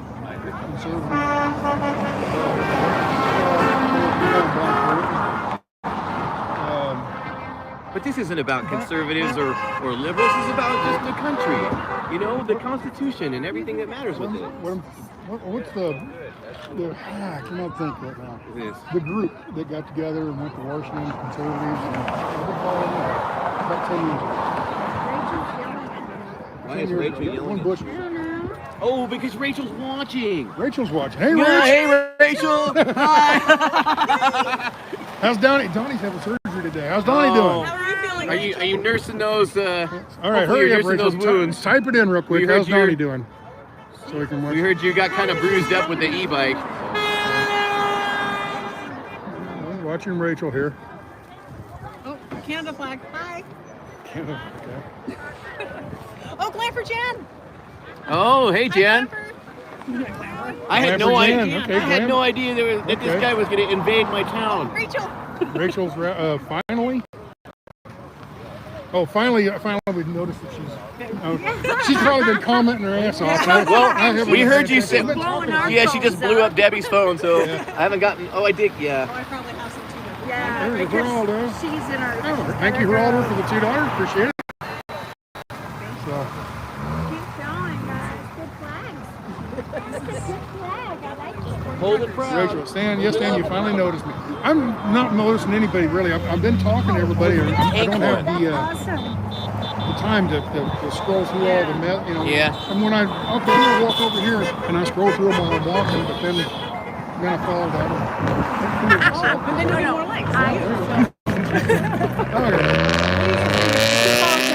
more likes. Be pratful. Two horses. We got 2 horses over there. Let's go. See if we can get around there. We're going to show you these horses over here. Do you want to end the picture together? These are Swiss horses. Oh, my whole truck's Can I- got a half inch of. Can I look at your Swiss horses? Oh, yeah. Yeah. Oh, my God. Yeah. Look at these guys. Come here. I'll flip you around here. Oh my gosh, they're so Man. Oh, they're soft. He knows a little about that pizza box. Oh, he knows what's in there. He's like, I see your Yeah. pizza. Hey, you guys bringing me Are these some St. pizza? Bernards or some other breed that I'm not aware of? Oh, no, they're Saints. Saints, yeah. okay. All right. Yeah, they're Saints. There you are. How you doing, huh? Yeah, slobber monster. My neighbor's got one in Texas. Oh, really? He shaves them down every year, and he's about that size too. He's a big one. watching her like. They, So- they get skin But- problems, I think, yeah. when you shave them. He doesn't shave them all the way down. He shaves about that much, Okay. to where about ½ inch long instead of Right. 2 inches. Probably still want to be inside all Beethoven, that was No, You they're and I were outside. like It's outside. Beethoven, Because they're not as slobbery as Beethoven. No, not at all. And he grows it back. Beethoven actually had them. And not all of them do. He Some comes over to have my that. shop when I'm out there. He walks over and just slobbers No, over not it. all. Because if that was true, my mini Drool. pit. Don't you, boy? She drools Do you as drool? well. Yeah, I drool. I think the only time I really see her drool is if she really Now I wants stand to. over. I said, Like, Because she's just like, I can't. all right, well, go wander around and see who else is coming across. that's the one you put a saddle on. Yeah, no kidding. Put a saddle on that bugger. Trump, or not Trump, Freedom Convoy USA. Here we go. Convoy USA. Okay. Convoy USA event Now, what was that? happening right here at a Going pizza blank place. here. Sad. About 10 years ago, they had all the conservative people, and they called them freedom, something or other, whatever. And they went up to Washington and protested. I'm not 100%. I know that they had freedom fighters. Well, but I think that was. Freedom fighters I think was that other was countries. That was other countries and stuff. Freedom fighters are like, third world countries. Okay. What was the name of the group that became conservative during Bush? Are you talking about the? I know what you're talking. I think it was the Tea Party, right? Tea Party. That's the one. Tea Party. Yeah. The Tea Party. They were the ones that Hillary called deplorables. No, the irony being is she's now a criminal. They're just deplorables. Yeah. Like a confirmed criminal. But no, I couldn't. It was totally escaped me. To me, I haven't thought that word for a little while. And he asked, of course, the youngest person he knows. I think I'm getting. What do they call it? Where you can't remember anything? Oh, senioritis. Senioritis. There you go. I'm getting senioritis. So. CRS can't remember. Can't remember. Oh yeah. CRS. Yeah. I almost finished that. Wow. Can't remember. Shoot. The professor says, "I thought you were home." I'm like, "I am. He's We here." are home.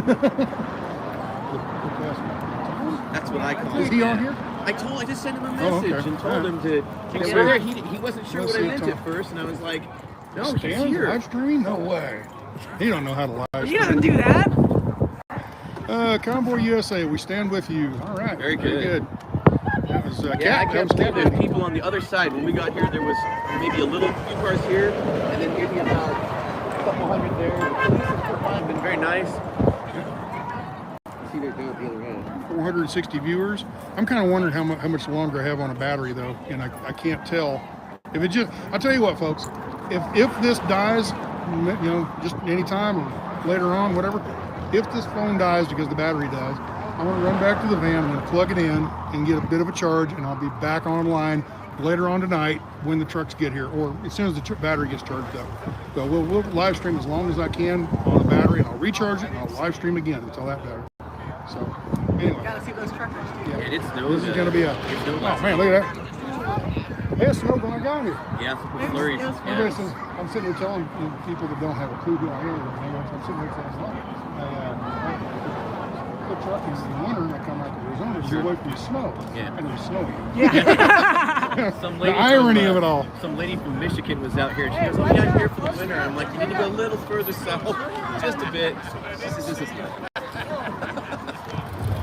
I'm gonna run inside. You know the owner and everything? Do you know who we've met him and his name's Robert. Her name is Kathleen, and he's doing an interview right now. Yeah, he's doing an interview. Okay. Yeah. I know. Actually walk over and watch this. Yeah, you should.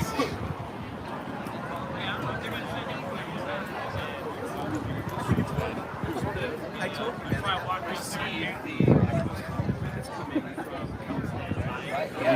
We got Robert over here.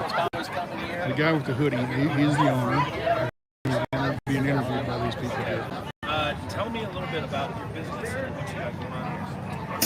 We're just a great pizza place. Kind of where we go, we're on the way to somewhere. Yeah, so there you go. Whenever they get done with that, I'm going to go over and talk to him and see if I can't talk to the guy for a little bit. When I first got here, before I turned the camera on or anything, Tom and Pat are here. Oh, okay.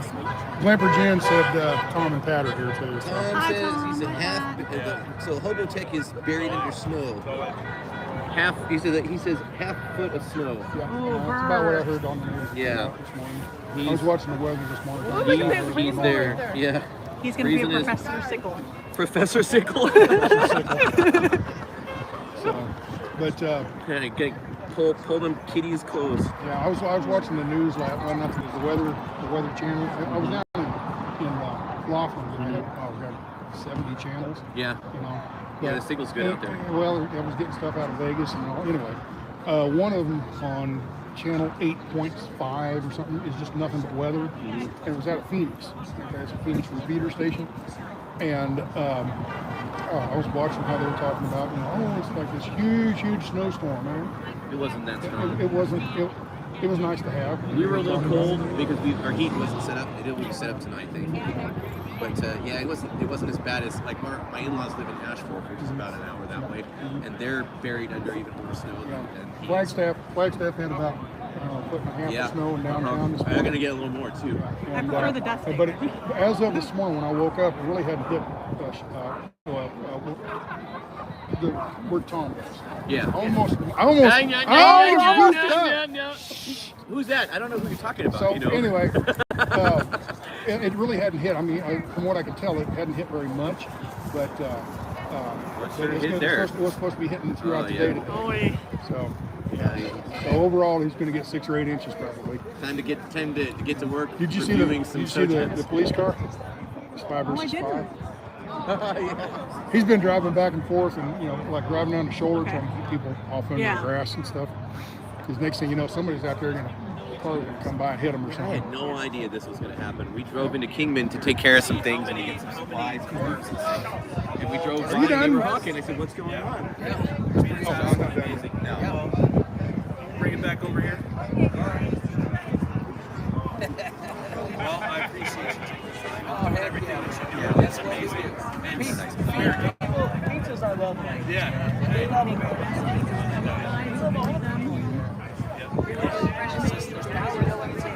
Yeah, there's something about it. Hey, I'm feeling some kind of way.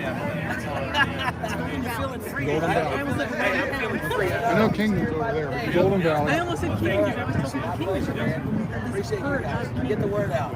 Just so you know, here we go. Are you done? Hey, I'm doing good, man. Are you about being on a live feed?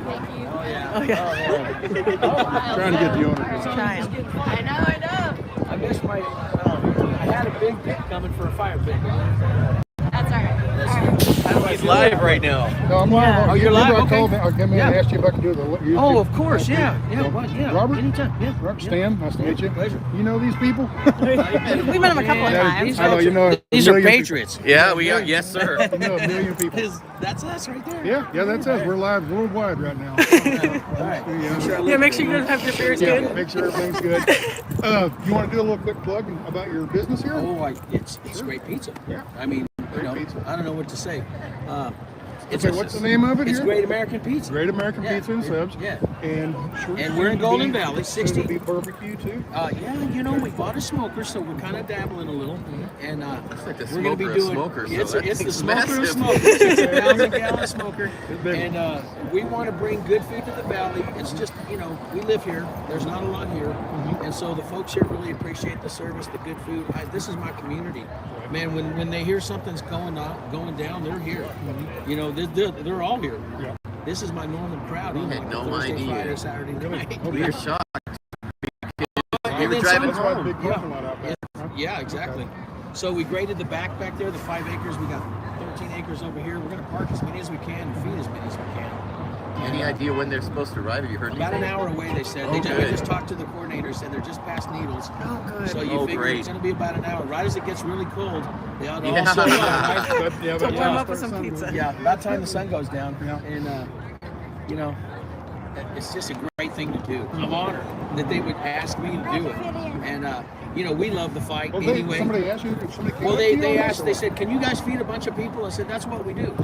They said, well, we got a bunch of people, like a convoy of people. I said, that doesn't scare us. They didn't really tell me how many right away. And, so we started cooking 2 nights ago, getting sauces ready, because all our stuff is homemade, so it's all pre-made 2 or 3 days ahead of time. Dough has to ferment. All the smoker takes 12 hours to smoke it. And so we actually started 2 days ago to prepare for today. Your ambassador, what's his name? That's my pops. Oh, Jim? Yeah, Ambassador Jim over there. My dad's over there. I was talking to him a little bit, and he said you guys got it the other day, or yesterday, or whatever, and started. It got unloaded at 5 o'clock yesterday. At PM? 6 o'clock, it had a fire. At midnight, it started roasting a pig and a lamb, and it's reloaded again about 4 or 5 hours ago with more pork butts and tri-tip and everything else that we can try to. We're trying to cook everything we can get our hands on right now.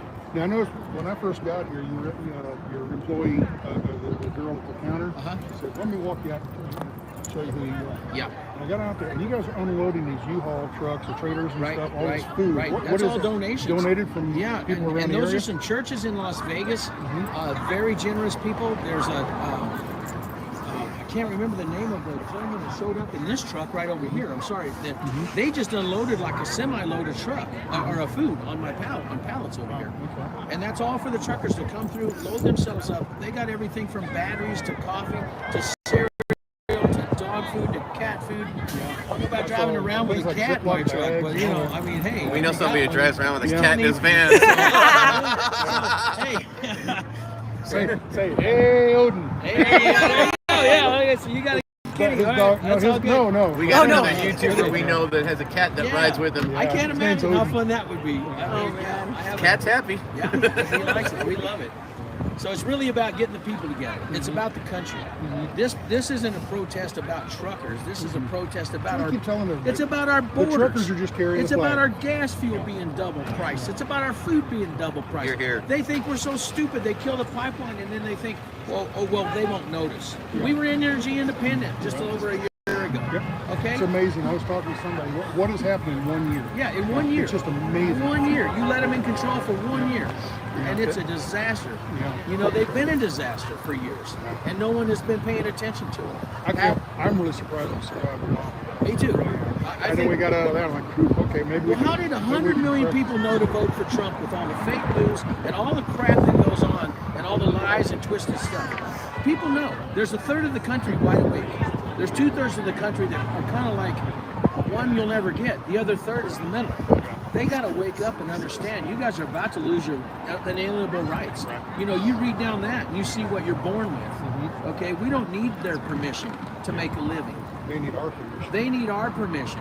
They They work don't look for at it us. that way. They don't look at it that way. They work for us. We don't work for them. You know, and all I want to do is just make a living. Right. You know, He they says your just live keep stream on is and doing on better and than on, his. trying to kill every business they can get to. I'm sorry to interrupt. I'm sorry. I'm sorry. My You're bad. laughing about something. But yeah. Okay. There's a little rivalry between a couple buddies, YouTube buddies here. That is it Tom? he says his live stream is doing better than mine. That's because we're a great American. That's people. where we're at. Yeah, it's because Well, of where you're at. he's got more than double subscribers. Well, we got pizza. Yeah, we got pizza. We Oh, got and- pizza. pizza. Okay, and listen, barbecue. and We I'm got freedom. okay. Now I'm gonna say this. I've ate lots of pizza, right? Now, and you know I'm new to this area. Oh, yeah. Your pizza, take all this away for a moment. Yeah. You cook a mean I know. pizza, and you got them trained beautifully, man. You've done a good thing. I got the best team. I'm gonna spend so much money here. I mean, these kids are probably the very best on the planet. I put Yeah. them against any team. Super professional. They're very Oh yeah, professional. like a What got me clockwork is I walked machine. in and you walk into almost any business and some young teenager, you know, whatever. I walked in. I said, "Is there a manager or somebody here that I can maybe owner or somebody here?" "Oh yeah, he's right back. Let me take you back here." And she walked me back to you. I think that's my daughter. Most of the time Gabriella. they go, "Okay." Yeah.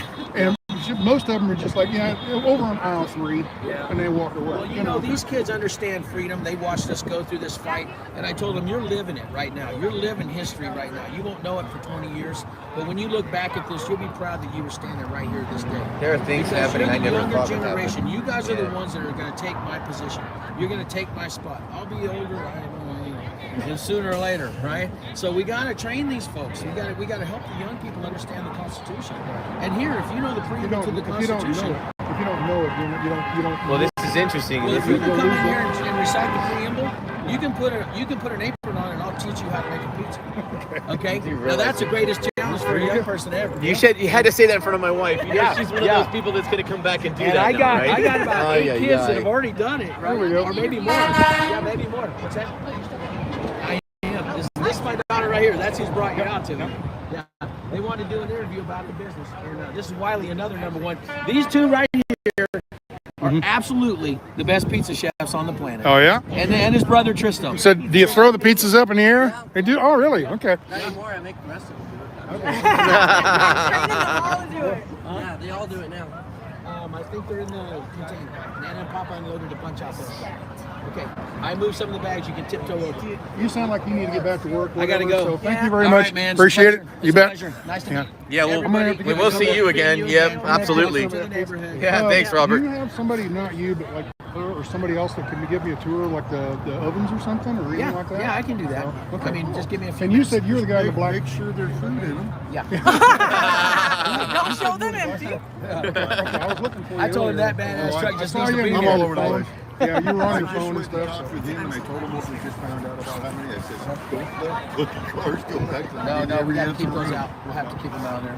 Because I keep seeing them go, dude. It's a whole Right. parking lot right here. I know. I haven't been out here. I've been in there. Oh, I was trying to find you, but after hearing when you were, I went out there to tell him. Okay. And I Now, said, that is cut a it good off. question. Don't let anybody So- back there. How are the truckers going to leave here and get through the blizzard in Flagstaff? Well, By they the might time be here. tomorrow, If they're going hopefully to be. it'll be gone. Yeah. You know how that is. No. Roll the dice. I like it. It changes about every 24 hours. Yeah, you gotta roll the dice. They gamble in Vegas on money. They gamble on weather here. It's tried to snow on us 3 times in the last 5 hours. When I first got Tried. here, I was telling people You didn't try. I drive a truck for 9 months out of the year. And 3 months I come out to Arizona to get away from the snow. Sure. It was snowing. You brought it with you, man. I brought it. Well, It's your fault. Well, see, now you know the next time you're back through here next year after we're done in Quartzsite, you can come out here and we'll That ain't treat a you to a bad pizza. idea. Your pizza's on us. We've got a group that goes down to Quartzsite, it's a van life gathering, and once that gathering's over, everybody's kind of like, well, where are we going to go now? Yeah. You know, some people take off to Yuma, some people come up there, like I'm going to Vegas, some people go back home to Phoenix or wherever they're from, and there's a group of us, I'm sure I can get a dozen of them probably. Absolutely. And we'll come on up and we'll Right after Havasu. We'll right after fireworks. Havasu. Yeah, And you then- guys come out here. This is I definitely. Yeah, that's something we can probably do next year. Okay, that sounds good. We're gonna have all different types of cook-offs. Now that we got the smoker and everything going, there's all kinds of people wanting to do an annual thing. So we're gonna be doing it. Now that's a proud dog, the way he prances. And I guess you're gonna need a reporter. There you go, watch. Nice. There you go. Thank you. All hand signals. Oh my goodness. Look at that. Oh wow, very well behaved. Very good.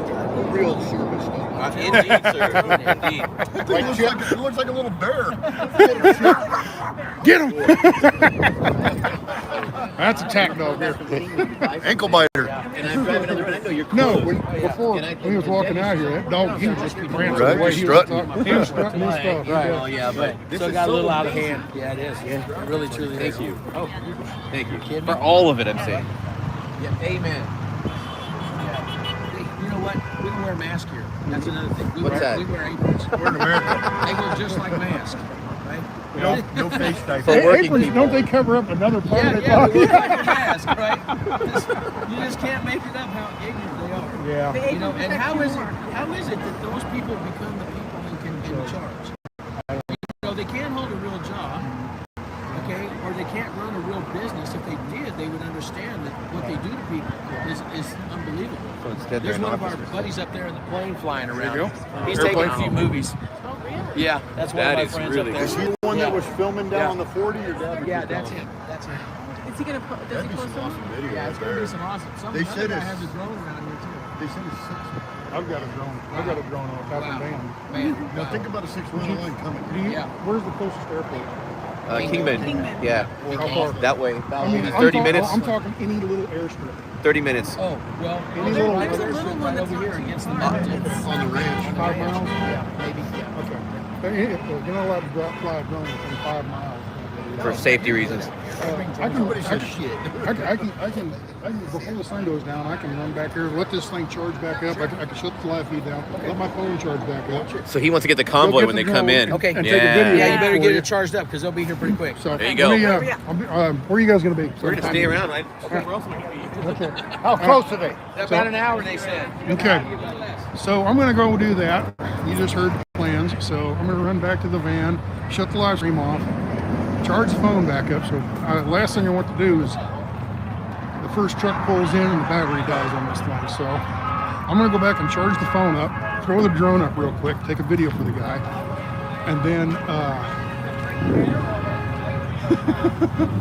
you know, until you do this, you don't realize how distracting cars are when you're honking your horn when you're trying to make a coherent thought.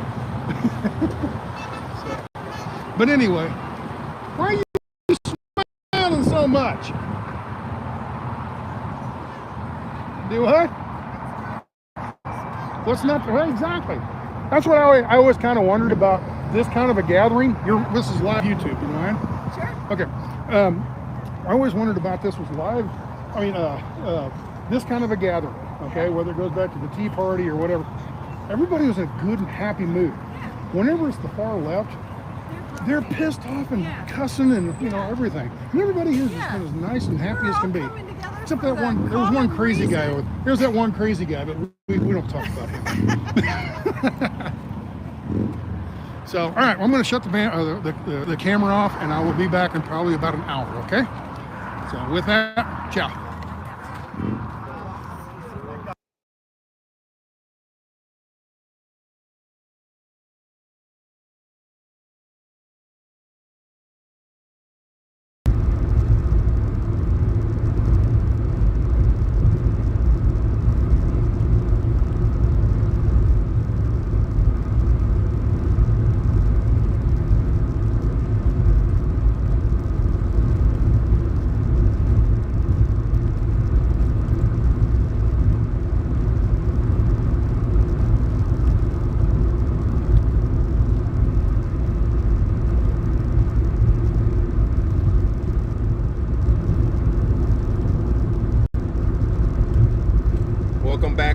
back, everybody. Do apologize. We went through some bad area back there. We're 4 minutes away now. Good thing I didn't come back live because we were lost it again. We are 4 minutes away from Golden Valley.